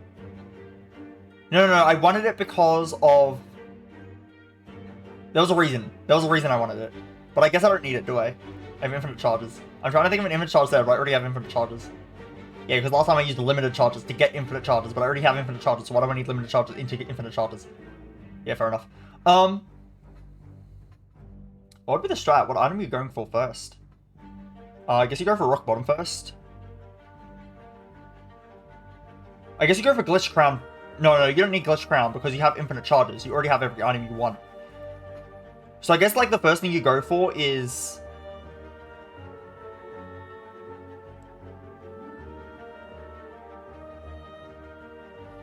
something that spawns an item. Anything that spawns an item. So, I guess you want to get the shop, and then you want to get Mystery Gift from your shop. And then you need to purchase the Mystery Gift. So the best way to purchase Mystery Gift would be get money. And how do you get money? Quarter is not an item room item. Stack of pennies is, that would be sufficient, but I'm guessing there's a better one that's quicker. There's probably a quicker way to get to 15 cents. There's probably a quicker way. Get to 15 cents as soon as possible, take a mystery gift, then use the mystery gift in the secret room, then grab rock bottom, and then grab every rock bottom combo, and then you win.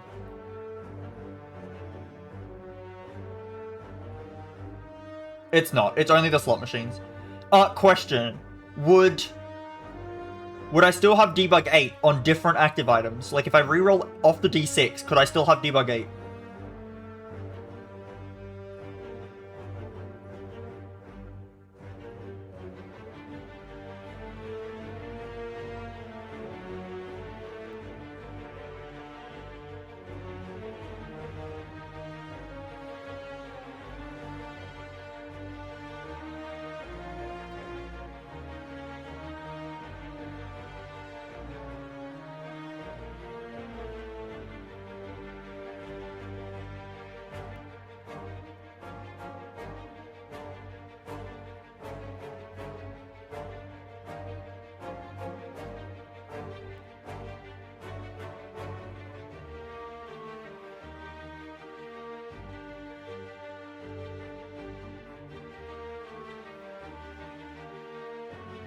Anyway, oh,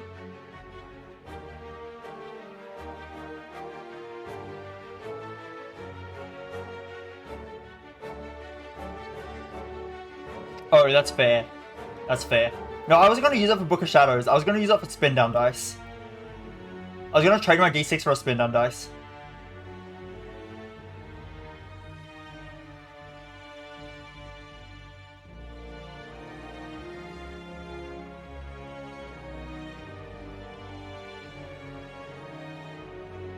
Okay. So no infinite use on the combat actives, but utility actives I'm allowed to use infinite use. Interesting. Interesting.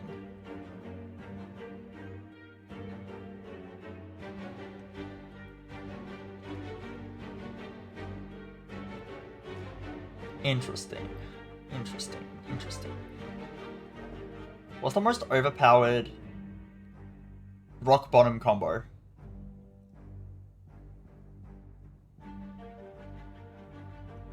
What is the most overpowered rock bottom combo?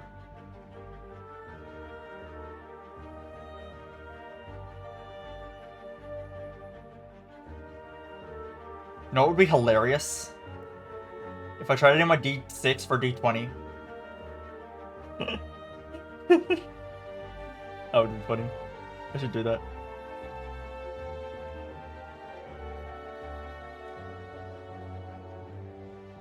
Yeah. Yeah. No, what you'd actually do is you'd get Clear and Yera. It'd be easy. I'm guaranteed to win. I've done the no lies setup enough times that I'll just do no lies setup again.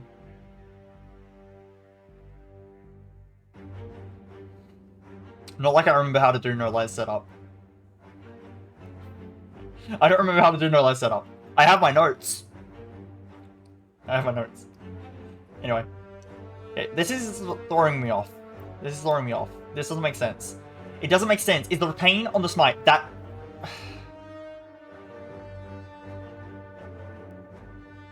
How about you just say I can only use debug 8 on the d6? That's fair. That's valid. Just say I can only use it on d6.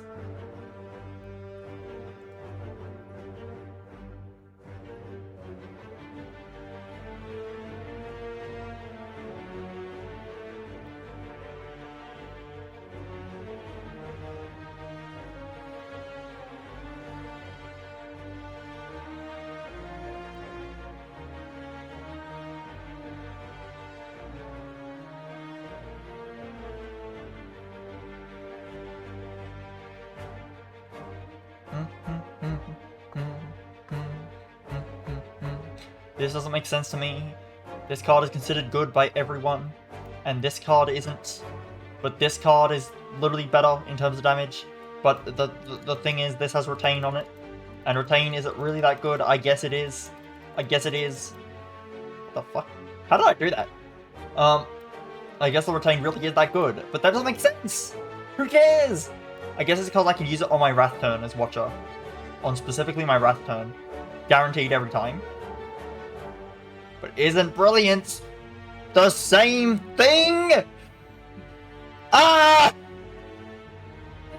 Ah! Okay, hear me out, hear me out, hear me out, hear me out. Both of these cards are early game shit cards. Okay, both of them. They're all early game shit cards. Get out of here. This one might be okay. Maybe they're all bad. Maybe you only take these early game for some extra damage, then you never take them again, okay? Maybe they're all like that. Maybe it's equal. Maybe we're equal here. Maybe they're all like the bottom of this tier, okay? Maybe I'd rather have the safety, because the safety at least I can't, like, do better. Sash Whip is weakened. Has some defensive cards. And then maybe these are like, you take these early on if you see them, but later on you stop taking them. Kind of like a Ball Lightning. Or kind of like a Thunderclap, I guess, maybe. Or kind of like a Poison Stab. You take these early on, but they're not actually that good. Maybe that's it. Maybe I figured it out. Maybe I'm slightly mentally insane. Maybe I'm slightly mentally insane. Just a little bit. Just a little bit. Just a tad. I think this is better than Ragnarok, because Ragnarok costs 3 energy. It costs your entire life savings. And these don't cost your entire life savings. These don't. I think Brilliance is better. Establishment is a card in the game. Establishment makes these things free. But this, Devotion makes this thing overpowered. So it balances out, okay? It balances out. I know what I'm doing. I don't know what I'm doing. Just pretend I do, okay? Pretend I do.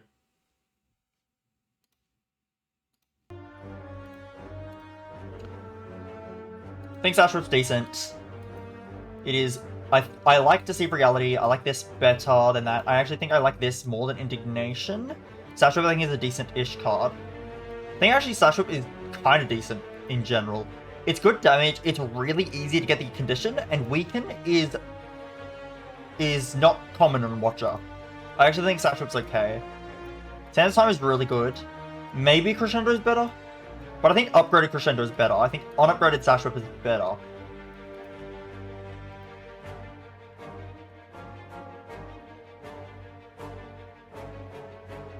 Yeah, just some good damage cards down here, which is fine.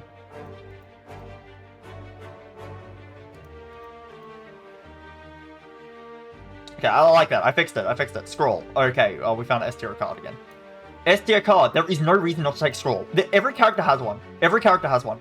Offering. No reason not to take it. Literally none. Adrenaline. Literally, okay. Offering, there is kind of a reason, the 6 HP. There's been literally no reason to to not take it. There is actually no reason I can think of why you would not want to click Adrenaline, other than the other cards being offered being better. But if this was the only card being offered, there is no reason to skip it. Ever. Like, actually ever. Seek is kind of the same. And Scroll is also kind of the same. Oh, no, I'm wrong. It's Vault. It's Vault that's like that. Scroll actually costs 1. Scroll does cost 1.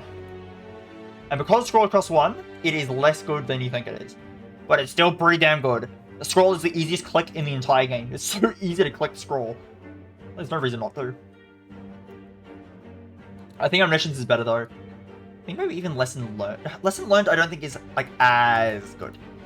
Lesson Learned is really good, but I feel like it's lower end for some reason. It's just not the same as Feed. Upgrading your entire deck is good, but it's actually pretty good. It's actually pretty good. Maybe it is actually pretty good.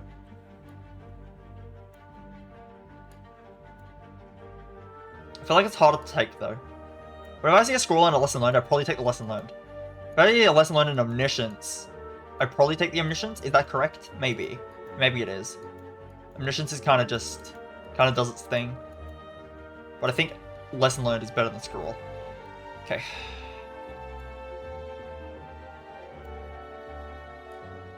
This is just bad. I prefer Conjure Blade.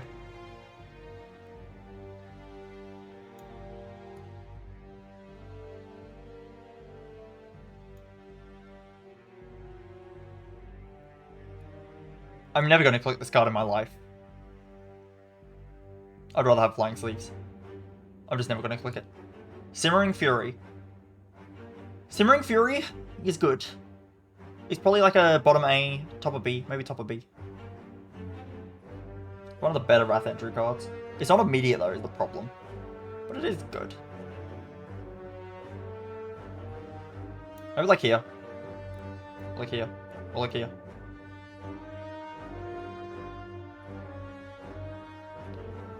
I think right here makes sense. I don't want this card as much as some of the other Wrath cards, but this is good. Sense of time. Is sense of time better?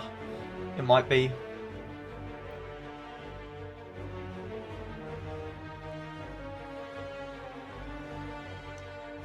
Is sense of time better?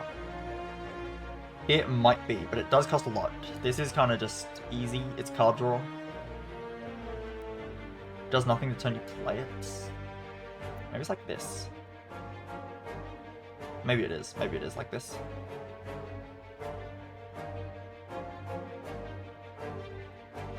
Spirit Shield. I actually think Spirit Shield is better than it looks.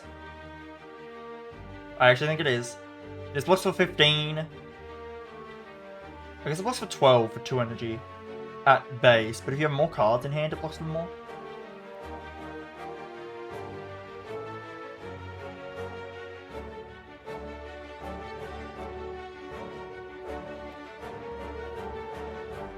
Reality might be better. It's better than Sanctity though. I actually think Empty Body is probably better than Sanctity as well. But Sanctity's okay.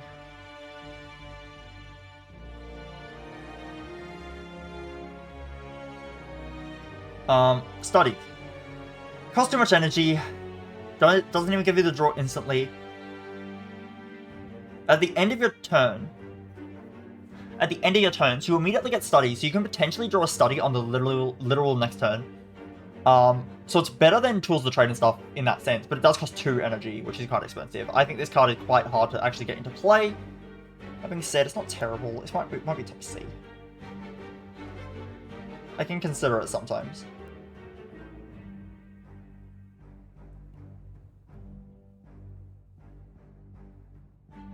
Kinda needs to be upgraded though.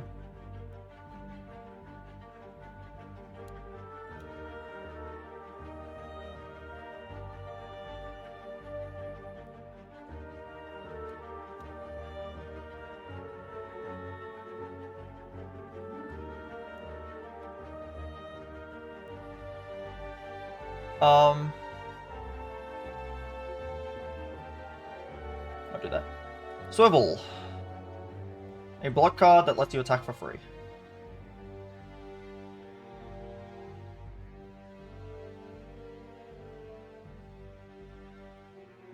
So it's essentially a 0 energy 8 block card. Oh no, because you're gonna play an attack for 1. It's basically just 1 to block 8. I'd rather have Sanctity. I'd rather have most of these. So it was okay, I guess. Something like this, maybe. The mantra from this can be quite good. Maybe like this. Maybe it's like that instead. So maybe Sanctity's a bit too high. No, it's not. It's fine.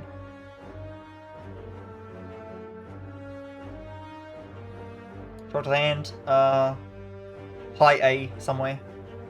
Might actually be the very top of A. I can see that. I'm not even going to talk about it. It's just really good. Tantrum is also really good. It's one of the best Wrath cards in the game, for sure. I think...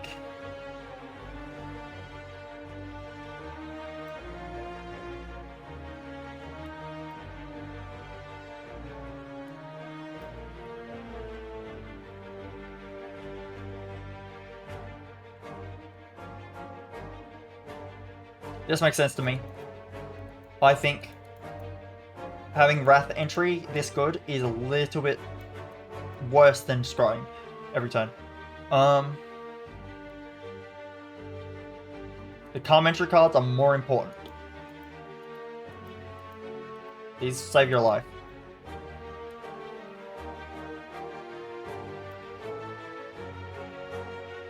Yes, but this is damage, like a lot. And you need cards like this.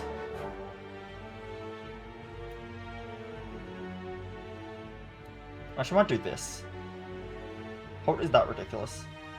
No, it's not. think Tantrum's a little bit better than Foresight. I'll do that.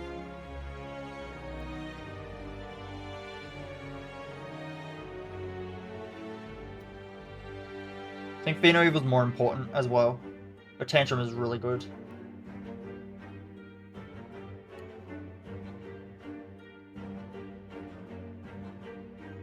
Third Eye.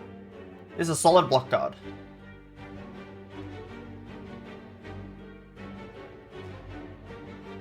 It's one of the better block cards.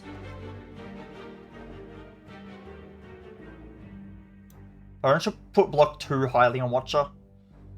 Your powers are a better way to block. And this does scry, but you kind of need to upgrade it to scry a lot.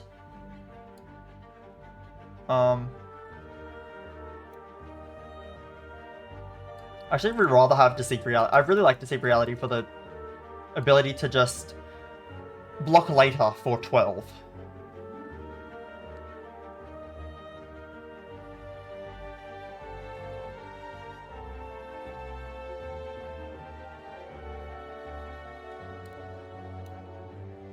Maybe this is fine though.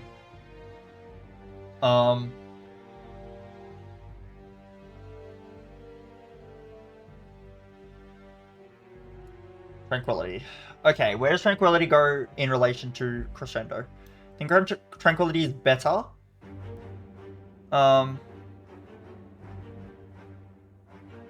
Barely. I think they're basically the same. I want one of each, really, usually. I actually think this is slightly worse than both of them.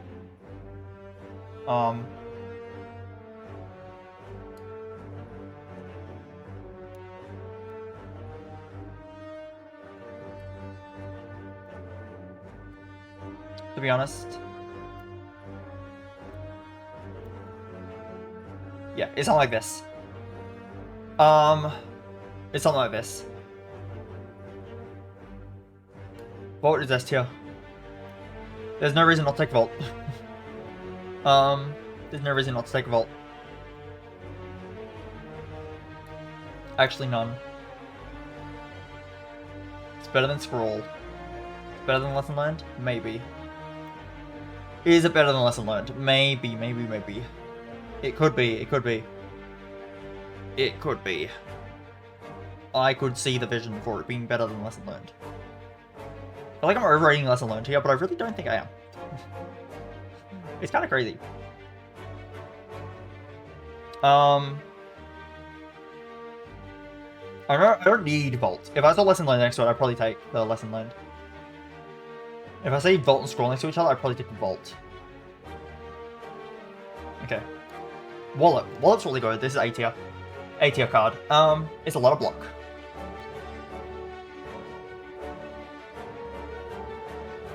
For like here or something. It's really good. It's really good for block.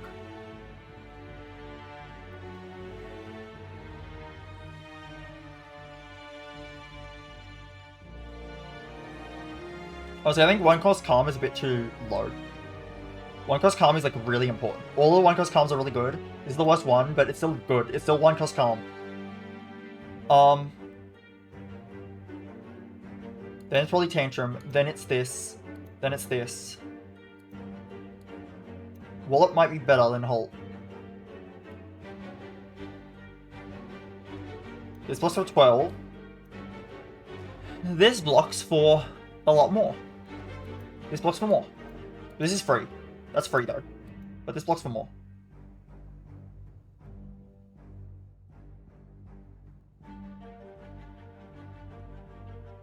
Pretty good. Okay, Wave of the Hand. I'm not actually sure if Wave of the Hand is even in... It probably is. It probably is. It's like, to be honest. But I think... At this point... No, it's in A tier. It's in A tier. It's a stupid card. It is infinite block. It's infinite weaken, essentially, with Mental Fortress, but it does rely on quite a few things. It does rely on quite a few things being true. I actually think it's worse than a lot of the other cards. Might be like here. I think that's fine. I think Like Water is actually better, honestly. Being completely honest. Weave. I don't think Weave's that good. You don't scry enough. It's the same reason Nirvana's not as good. Flurry of Blows is just way, way, way better. So just take that instead. Um,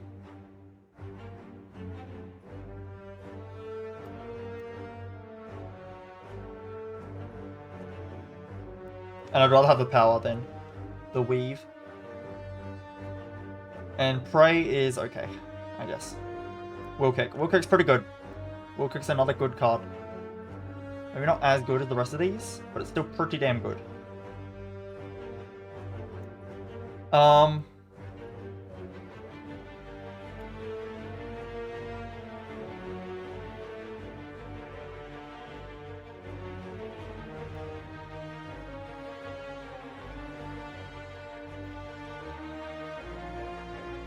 Sands of Time is better?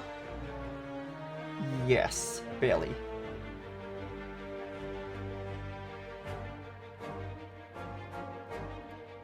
Actually, I think it's like this more. Maybe it's like this. No, it's Will Kick's better than Stash Whip. I like that.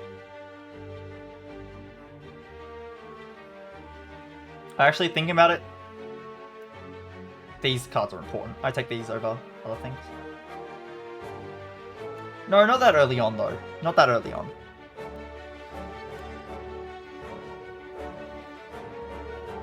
Actually, I think I should, though.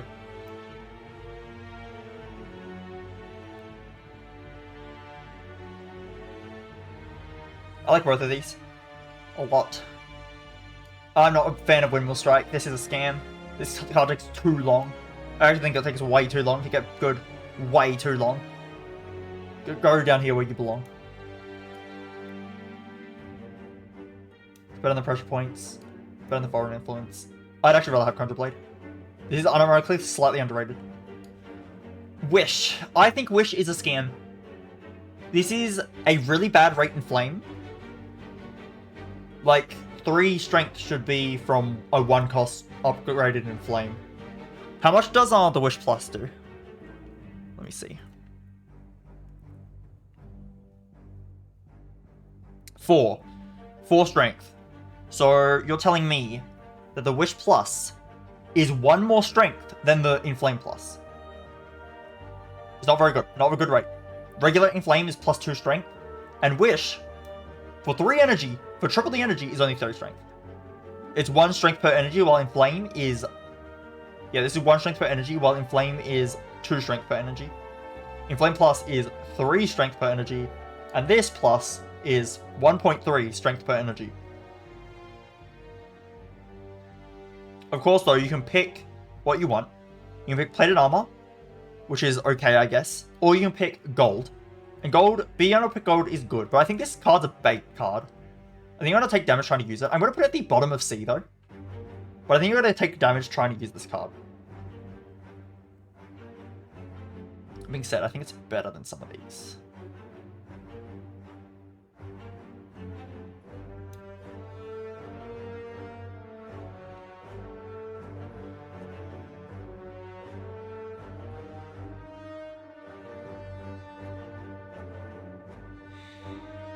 Yeah, I think I'm going to take damage trying to use this card. I think it's a bait.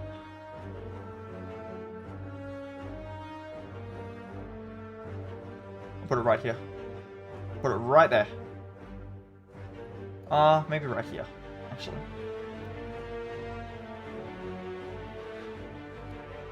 Worship. That's a lot of mantra. That is a lot of mantra. It's also a bit hard to use. The fact that it gets Retain is good. I think Prey is actually slightly underrated. I didn't know it shuffled an Insight. That's okay.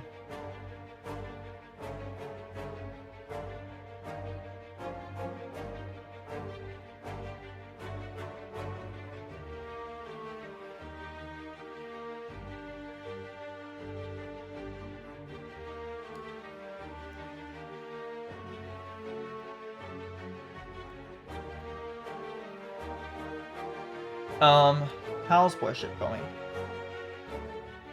Get Retain on this, which is actually good with Establishment. Also gets set into Divinity. Like, it can be a bootleg Blasphemy. Not bad. Kind of is bad. It's a little bit bad, but it's fine. It's actually a lot better than the other ones surrounding it.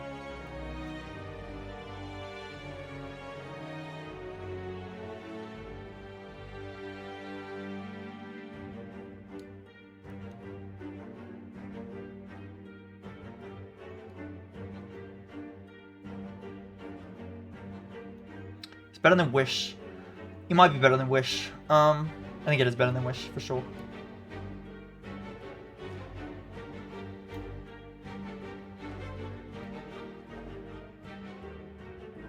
Defect deals 5 additional damage. I think it's a scam. I don't like this card. Get out of here. I'm never playing this. This is shit.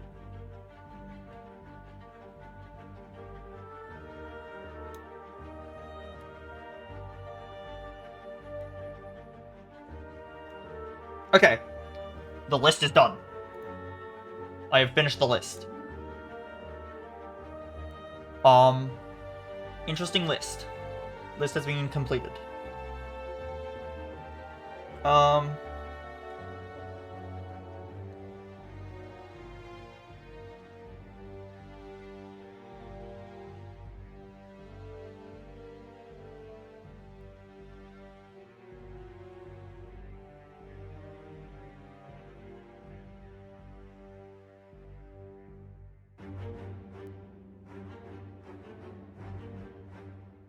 Actually, I think we bring this down a little bit.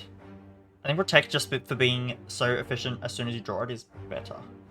Actually, I think... bring the whole block package below.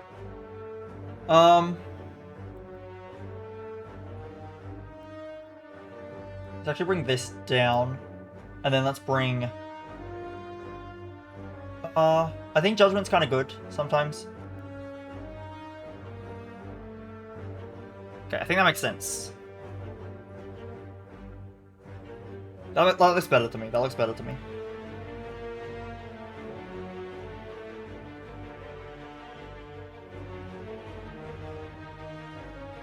I think this looks better. It's a bit weird of a list. This is a very weird list, actually. But, surprised this card got so low, but I think it's not part of the big package up here. Like, these cards are the Watcher cards I think of. This card isn't a Watcher card I think of, but I've noticed how good it is. You need to add this to your deck.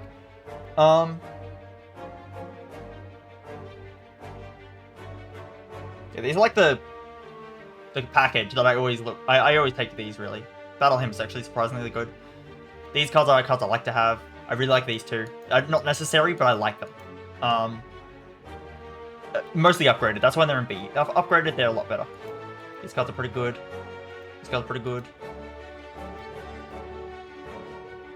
Any stance cards are better than like your basic crappy cards. Having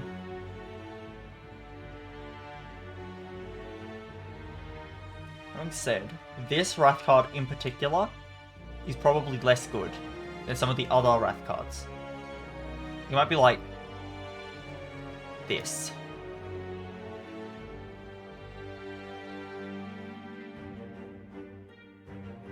Yeah, something like that.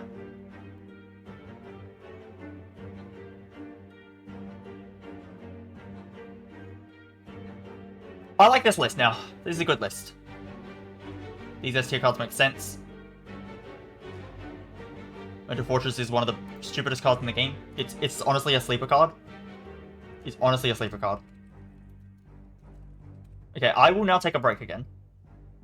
But, don't worry. I have one more list to do. God damn it. Okay, give me a sec. I'll do it. Give me a sec, for actually a bit. Give me a bit.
Hello, hello.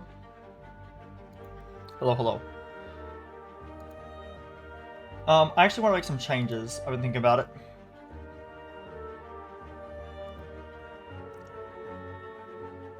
Just a few changes.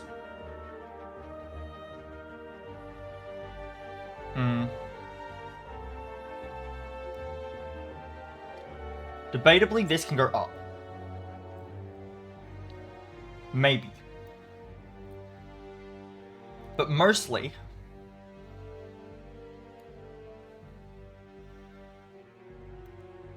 Slightly move that. And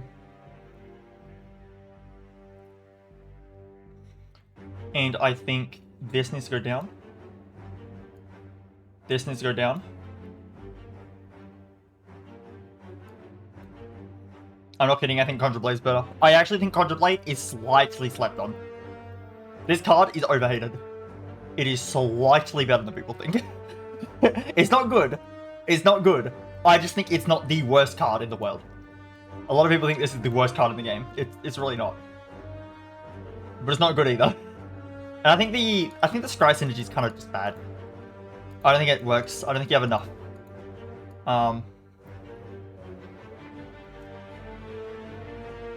Okay, I like this slightly better.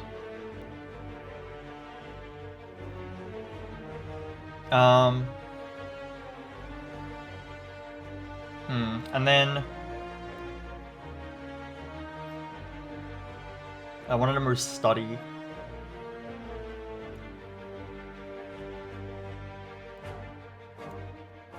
I think it's fine there.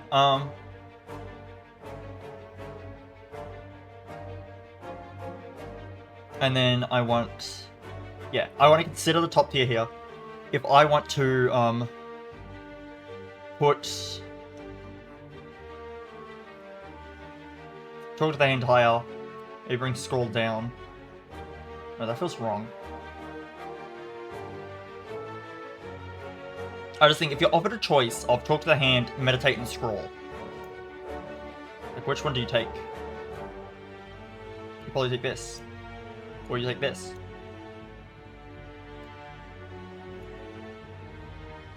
But does that apply to Adrenaline on the silent list? Yes, it does. You might take the Footwork. So I think that those S tier cards that you probably... You might not take them if they're next to something that you need. But they're easy to take forever. There's like no reason not to take them, right? So I'm okay with that. There's no reason not to take these. But, so they are better than these. But if there's not something that's like slightly worse and does a function you really need to just do at this moment, then these are just safe takes. You always click them. Literally always. They're always in consideration. These two cards. Okay.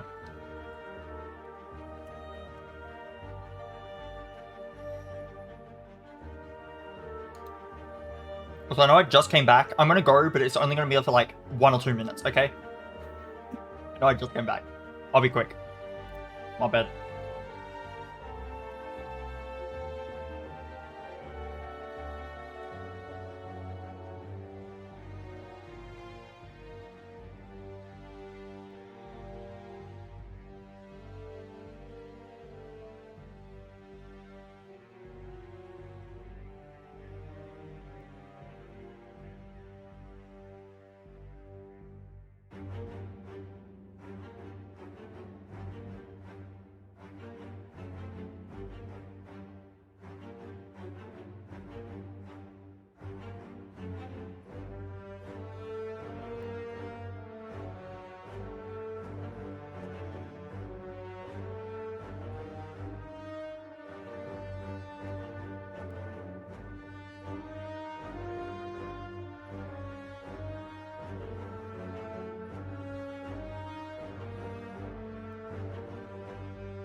I'm back once again.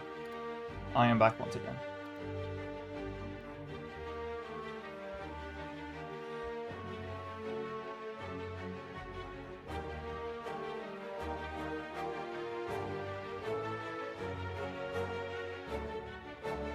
Okay, I believe that is it.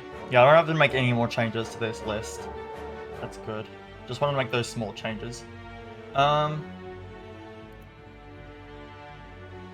Okay. Shop time. Not shop time. Well, kind of shop time. Colourless cards. Oh boy. Oh boy. Oh boy.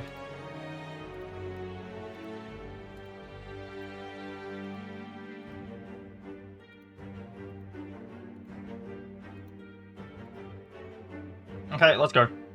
Let's go. Well, okay, it is gonna be there. This card's stupid. It upgrades all your cards. If you can ever bottle this, you win.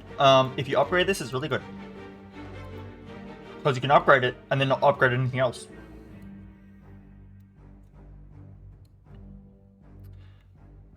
Are we considering the entire event with the apparitions? Are we considering that you get, are we considering that you get 3 of them? But that your health goes down? Because if we're considering that you get 3 of them, and that you lose half of your health, they aren't as good. But if we're just ranking the card on its own, then it's good.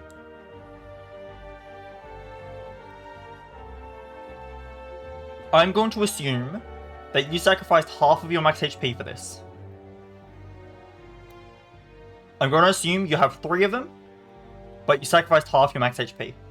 Therefore, it is worse than Apotheosis.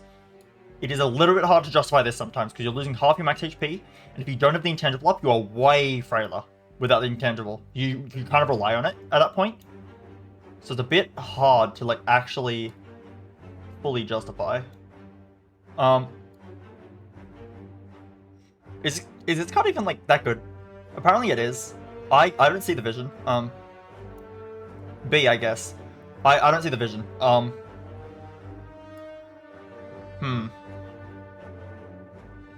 So again, if we consider the event that you lost, how much health is it exactly that you have to lose? You have to get rid of all your strikes.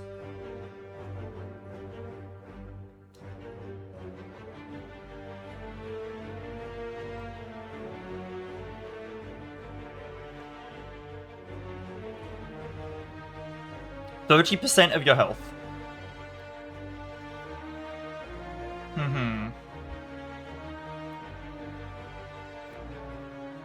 30% of your health is a lot. That's a lot. 30% of your health is a lot. And I find it hard to justify because of that. If you're getting this with Blood Vial, I think it's really good. If you have all of the strikes in your deck, I think it's very good. If you have Ceramic Fish, I think it's very good. Not joking. I'm not joking on that one. If you don't have any of that, maybe, even if you have most of the strikes still, you're getting extra bites more than the amount of strikes you had. And you're losing max health. Which is, it's fine until the very final fight. Up until the final fight, the bites are definitely going to give you more sustainability than the max health would have given you. But in the final fight against the Heart and the Shield and Spear, I think that you have a higher chance of dying because you took this event.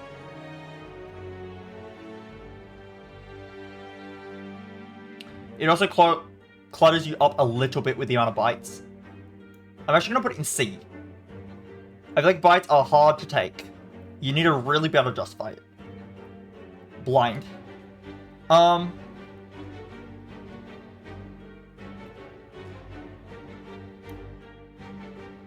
Apply too weak.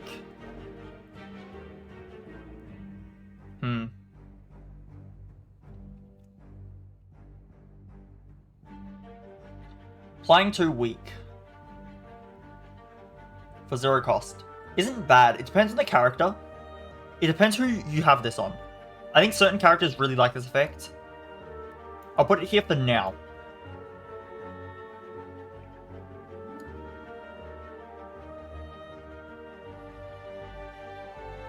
Honestly.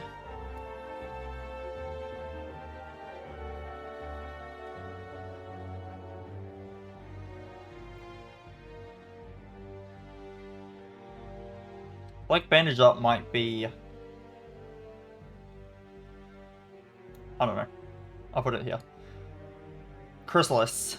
This is a weird, very weird card.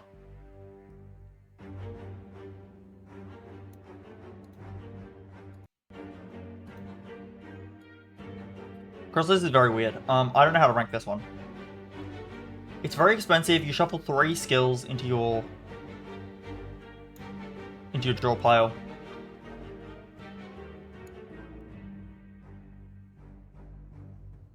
It's very random. I mean, last time I used this, I got Catalyst on a poison deck.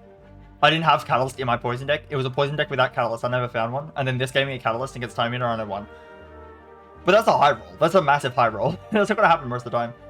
So I don't know how good this actually is in most cases.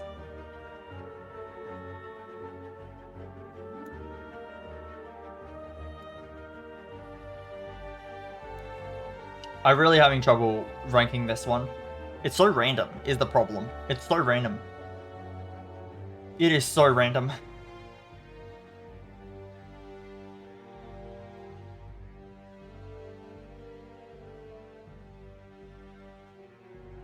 I might put it here.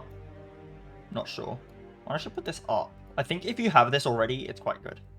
Like, if this was a Niao bonus, I would probably pick this as a Niao bonus. That sounds pretty good.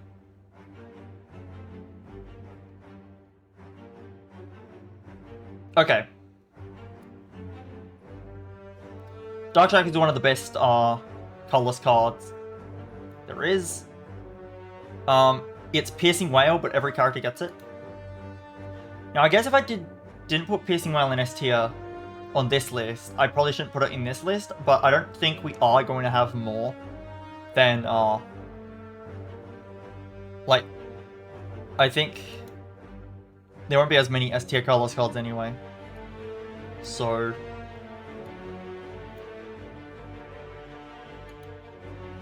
I'm not sure if I can... Because this is better than Dark Shackles. This is 6 to all enemies.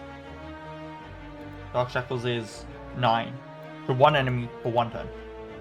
Piercing Whale is 1 turn as well, though. Upgraded this is 15. Against the heart, it doesn't matter. I guess against, like, the Spire, it's a lot better than Piercing Whale. Unless you haven't upgraded Piercing Whale. You need an upgraded Piercing Whale, though.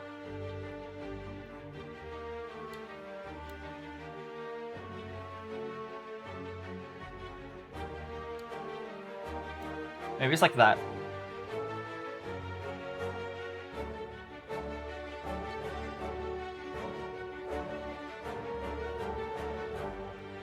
Hello, my guy. Hello, he's back. He's back, don't worry. He's back. I don't know, this relies on you getting rid of all your max health. That's a bit scary. I think I'd rather have this.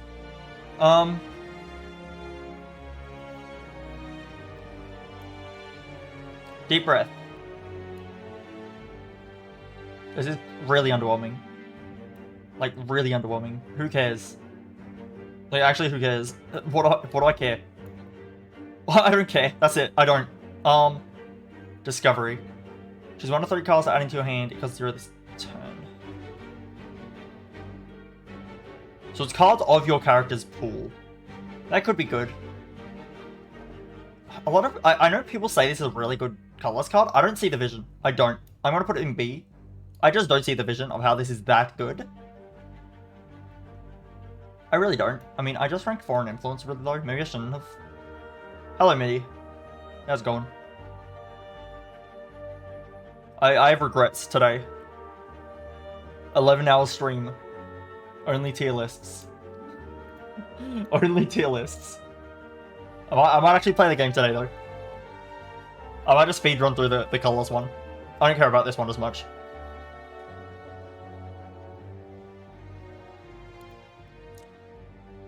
Like, I don't really see what Foreign Influence is even meant to do. It's honestly worse by the fact that it can take any character's card, and it doesn't cost 0 unless you upgrade it. I guess this is the good thing of this one. This one already costs 0. This is upgrade debt. Foreign influence is upgrade debt. This is not. And that's why this is better. Fair enough. It's probably better than Colourless. Because it costs less to use, and you get to choose. And you get it right now, instead of having to draw it later. But this is this combat, but you need to cycle through for that to be worth it. I'll just do that. Dramatic Entrance, I think, is a decent card. I might just put Dramatic Entrance at the top of B here. I think this card's decent. It's a lot of damage to all enemies. You start with it, you just nuke things. It's quite good. Enlightenment is quite bad. Is it better than Deep Breath or not? I think it's worse than Deep Breath. Is it though? Yes. I feel like I want this card to work, and every time I try to get this card to work, it's the worst thing of all time. This card just sucks. It's just bad. This at least could do something. What is Deep Breath actually doing though? Why do you have a Deep Breath? Why do you have a Deep Breath? What is it doing? You just draw the cards you would have drawn if you didn't have Deep Breath? But you get to shuffle your draw pile and discard pile? But what if you don't want to do that? What if you don't want to do that? What if you like your discard pile because there's so many effects in the game that synergize off your discard pile? Like, there's so many. Isn't that detrimental to you half the time? At least this can maybe sometimes make things free. Or cheaper, I mean. This feels just bad. Finesse. Finesse is inoffensive, but I'm going to put them in C just because these effects, not only are they not much of, not much numerical output, but also they're just outright bad at Time Eater. And the Heart. Finesse is less bad against the Heart, but, Flash of Steel is actively bad into Time Eater. Well, Flash of Steel is bad into the Heart, and both of them are bad into Time Eater, so. And, like, why do you have them? Like, what do these do? I'm going to say Finesse is slightly better just because against the Heart, this isn't a bad card. Against the Heart. It just does nothing. It just does nothing. But I'd say in general, for the rest of the game, Flash of Steel is better than Finesse is, which is odd, because normally I'd say Block is better than Damage, but I feel like with Flash of Steel in particular, it's better than Finesse. I don't know why. I don't know why. I don't know why there's an exception this one time. But yeah, these cards, you can have them in your deck, and they are objectively positive in your deck for most of the run. And then you fight Time Eater, who's like the hardest Act 3 boss.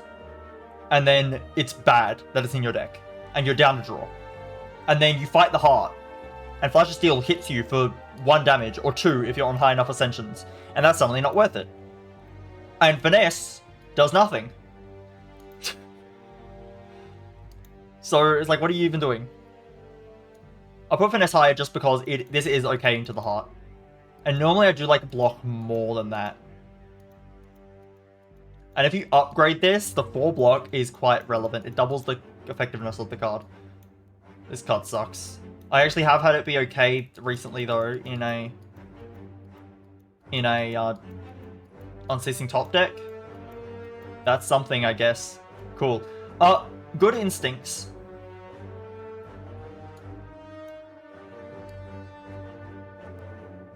Good Instincts.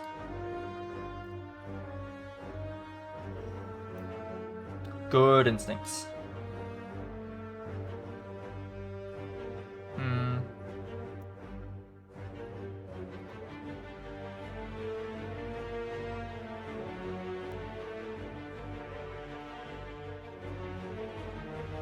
I mean, it's better than Deflect. But I put Deflect, actually. I put it in C, I'm assuming. Yeah, I did. I guess this goes in B then. Or is it C anyway? It might be C anyway, to be honest. This card's kind of, like, whatever. It could be bottom of B. It's bottom of B. Let's just say bottom of B. It's a free defend. It's okay. It's okay. Hand Green is pretty cool. Now, unfortunately, like, what am I ranking these cards on? Because if this is from the Sensory Stone event, it's way too late in the game for it to be good. If it's from the shop, well, why would you spend money on a card that's meant to give you money? The only scenario where this is actually good is from your Now bonus, and from your Now bonus, it's really damn good. Does it make sense to rank it in any other scenario, though? Like, it's not my fault the colorless cards are so rare. Actually, what about Prismatic Shard? Let's assume you have Prismatic Shard at the start of the run. You find Hand of Greed early enough, it's definitely good. I've justified it. Well, if you have an early Hand of Greed, that's insane. That's like up here.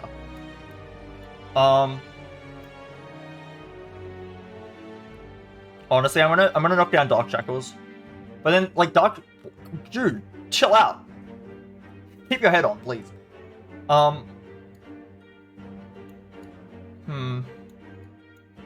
Thing is, I have Piercing Wail in A, which I agree with completely. But on this list, relative to everything else, this should be S. But I want to put it in A so it's consistent with Piercing Wail at least. Like, Piercing Wail is arguably better than this card, because it hits all enemies. Even though the number it does is less, it hits all enemies, which this doesn't do. But this is a lot better than these two cards. I guess it stays up here. Impatience. If you have no attacks in your hand, draw 2 cards. I feel like this card is probably okay, but I never use it because I don't feel like using it. I'm not sure how often I'm going to be able to play it, is the problem. How good is this card actually? I have no clue. Is it okay in reality? Is it actually okay? Maybe it is. I did read the chat. I just didn't read it out loud, okay? I'm sorry. I'm trying to rank colorless cards here. I'm going insane. I've been doing this for 11 hours. Okay.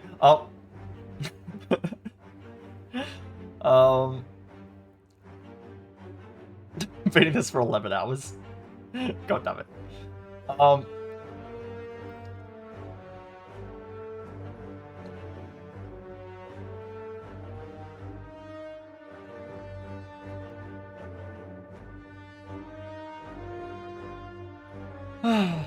Where does Impatience go?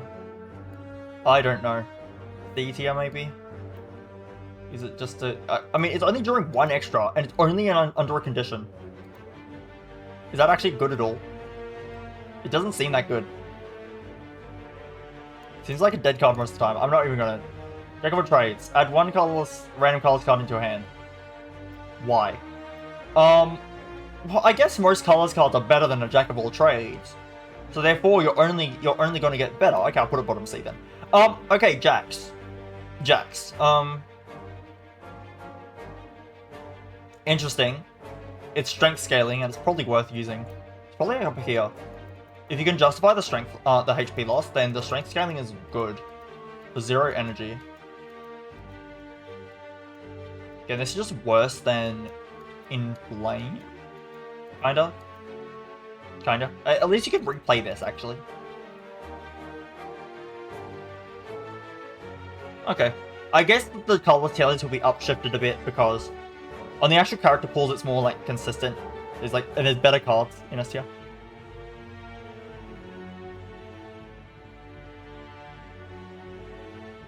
I take quad shot, I lose. I beat the boss first. I take the boss item. And I throw my body to hopefully exit, but it goes through the trapdoor. RIP. Tanya forgotten, am I right? I actually like Madness quite a lot. That being said, it's not that great. But I do like it. It's solid. Let's put Madness, like...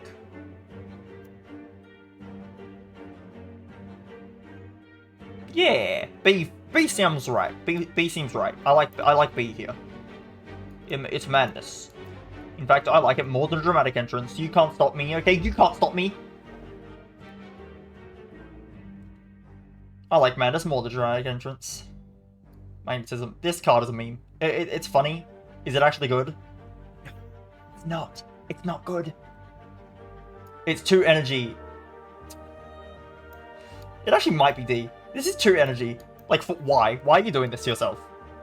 It's creative AI, but instead of getting powers, you get colorless cards. Woo. Yippee. Cool. Master of Strategy is really good. There's no reason not to take a Master of Strategy. There it is. Mayhem. I'm sorry, Mayhem. Mayhem, I've used you before.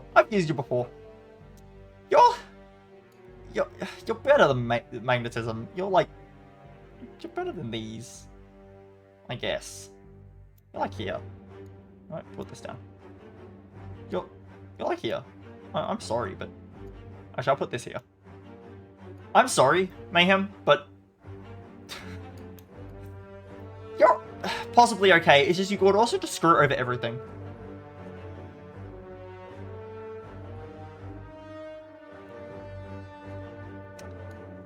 Metamorphosis. Metamorphosis is attacks that are free, which is more consistent than skills that are free, but it's less useful than skills that are free. I am only my onion. In my onion. Maybe it's like here.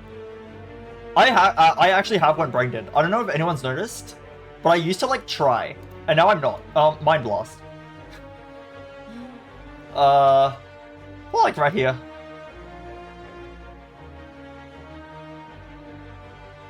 It could do a lot of damage if you have a big deck. I don't know. Panacea. Panacea is pretty good. Okay, no, I'll actually rank it. Panacea is probably right here. I like Panacea. Maybe the bandage up is higher than the blind as well. Yeah, because you might have weak anyway if you build your deck correctly. But bandage up is hard to get any other way. And 4 health at combat is quite a lot. It adds up. It adds up.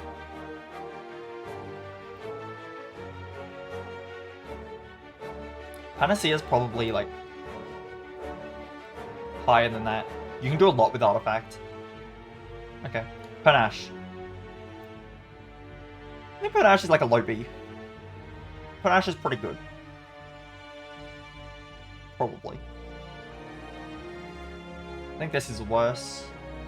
I think this is worse. I think this is worse. I guess it's not a low B anymore. Ah! I guess it's not a low B anymore. This is a good power. Good enough. Good enough for me. I think this is worse, actually. Is it? No, it's not. Panic Button. Panic Button's decent. I will put it at the lowest in this tier.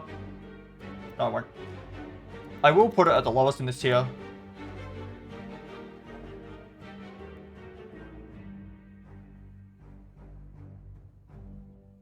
He already has a Discord server. Do I have a link?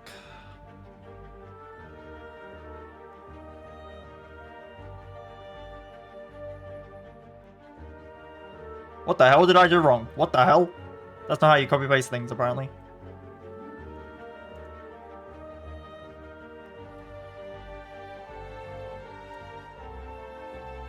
That should be the right link. I heard. Yeah, it is. Okay.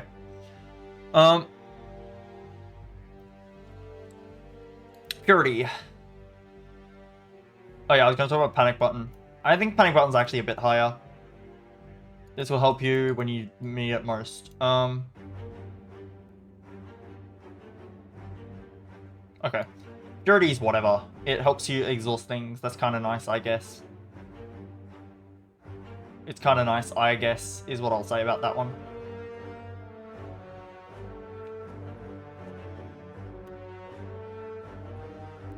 So also put 3 cards in your hand. That's okay. That's alright. I'll put it here. Retro Dagger's really, really good. I actually think it might be better than Apotheosis. This card is stupid. You just deal so much damage. Sadistic Nature.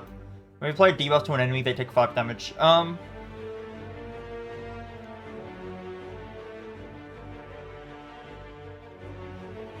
When you apply debuff to an enemy, they take 5 damage.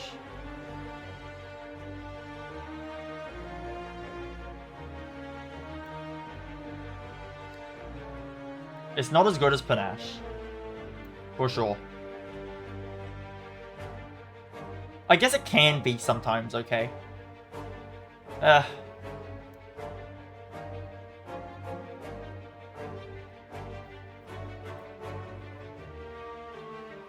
put it right here. Secret Technique. Put a skill from the thing into the thing. Bring a draw pile into your hand. That's really good.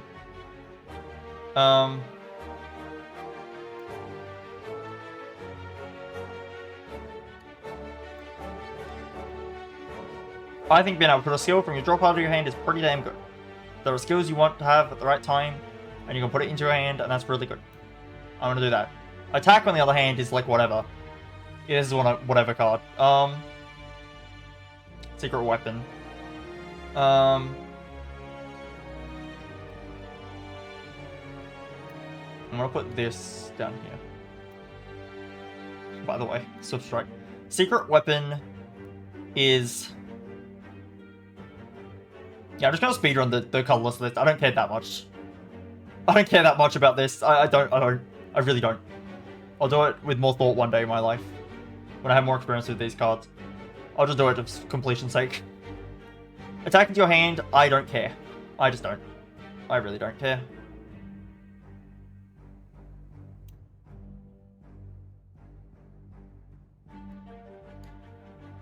I'm sorry, Mayhem. No, Mayhem's way better than Magnetism.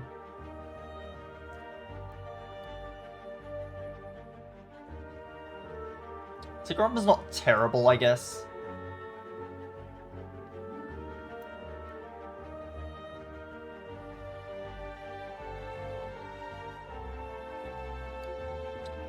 Bomb is kind of funny. Is it actually good? It's like here. It's funny though. It's pretty funny. Ha ha ha. Pretty funny. 2 cards, put a card on top. This is a Warcry plus. There's no reason not to have this. I'll put it like right here. I'm thinking very carefully about everything I'm doing. This is very good. This card sucks, I hate it. Right here. Trip is... Actually, you know what? Magnetism's better. Most of them cost 0 anyways. The fact that this costs 0 is crappy. Okay. Trip is pretty good. It's vulnerable. I like vulnerable. Right here. Violence. 2,000 points. Let's go.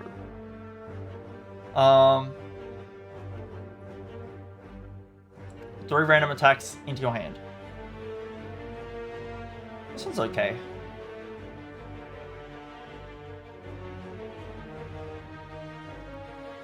One day in my life. One day I'll do a run of Isaac. One day.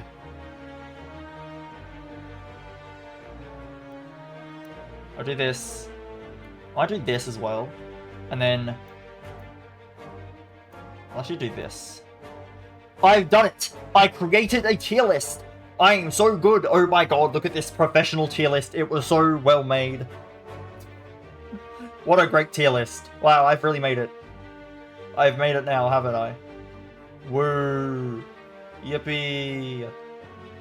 I'm actually gonna knock these down. Try to keep STR on the same level as normal.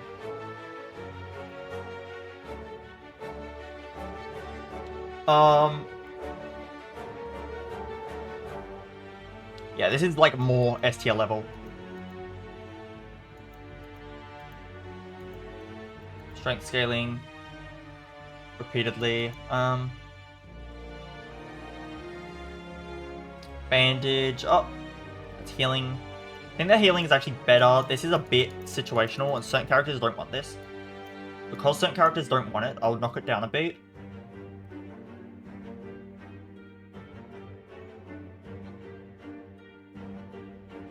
I think Trip's better. I think Blind is better.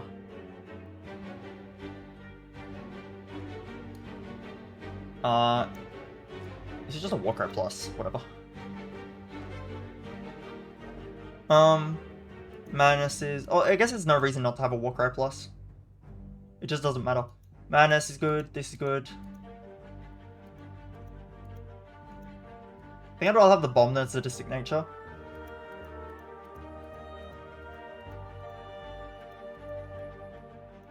I'm actually like fairly happy with this list despite making it in 2 seconds.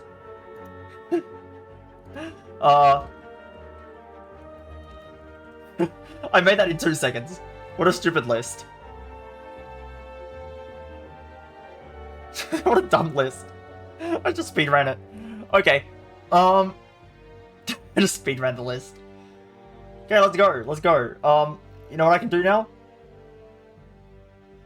You know what I can do now?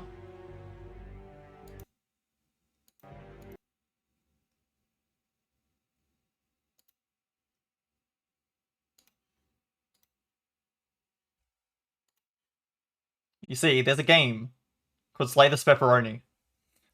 I'm gonna play Slay the Pepperoni.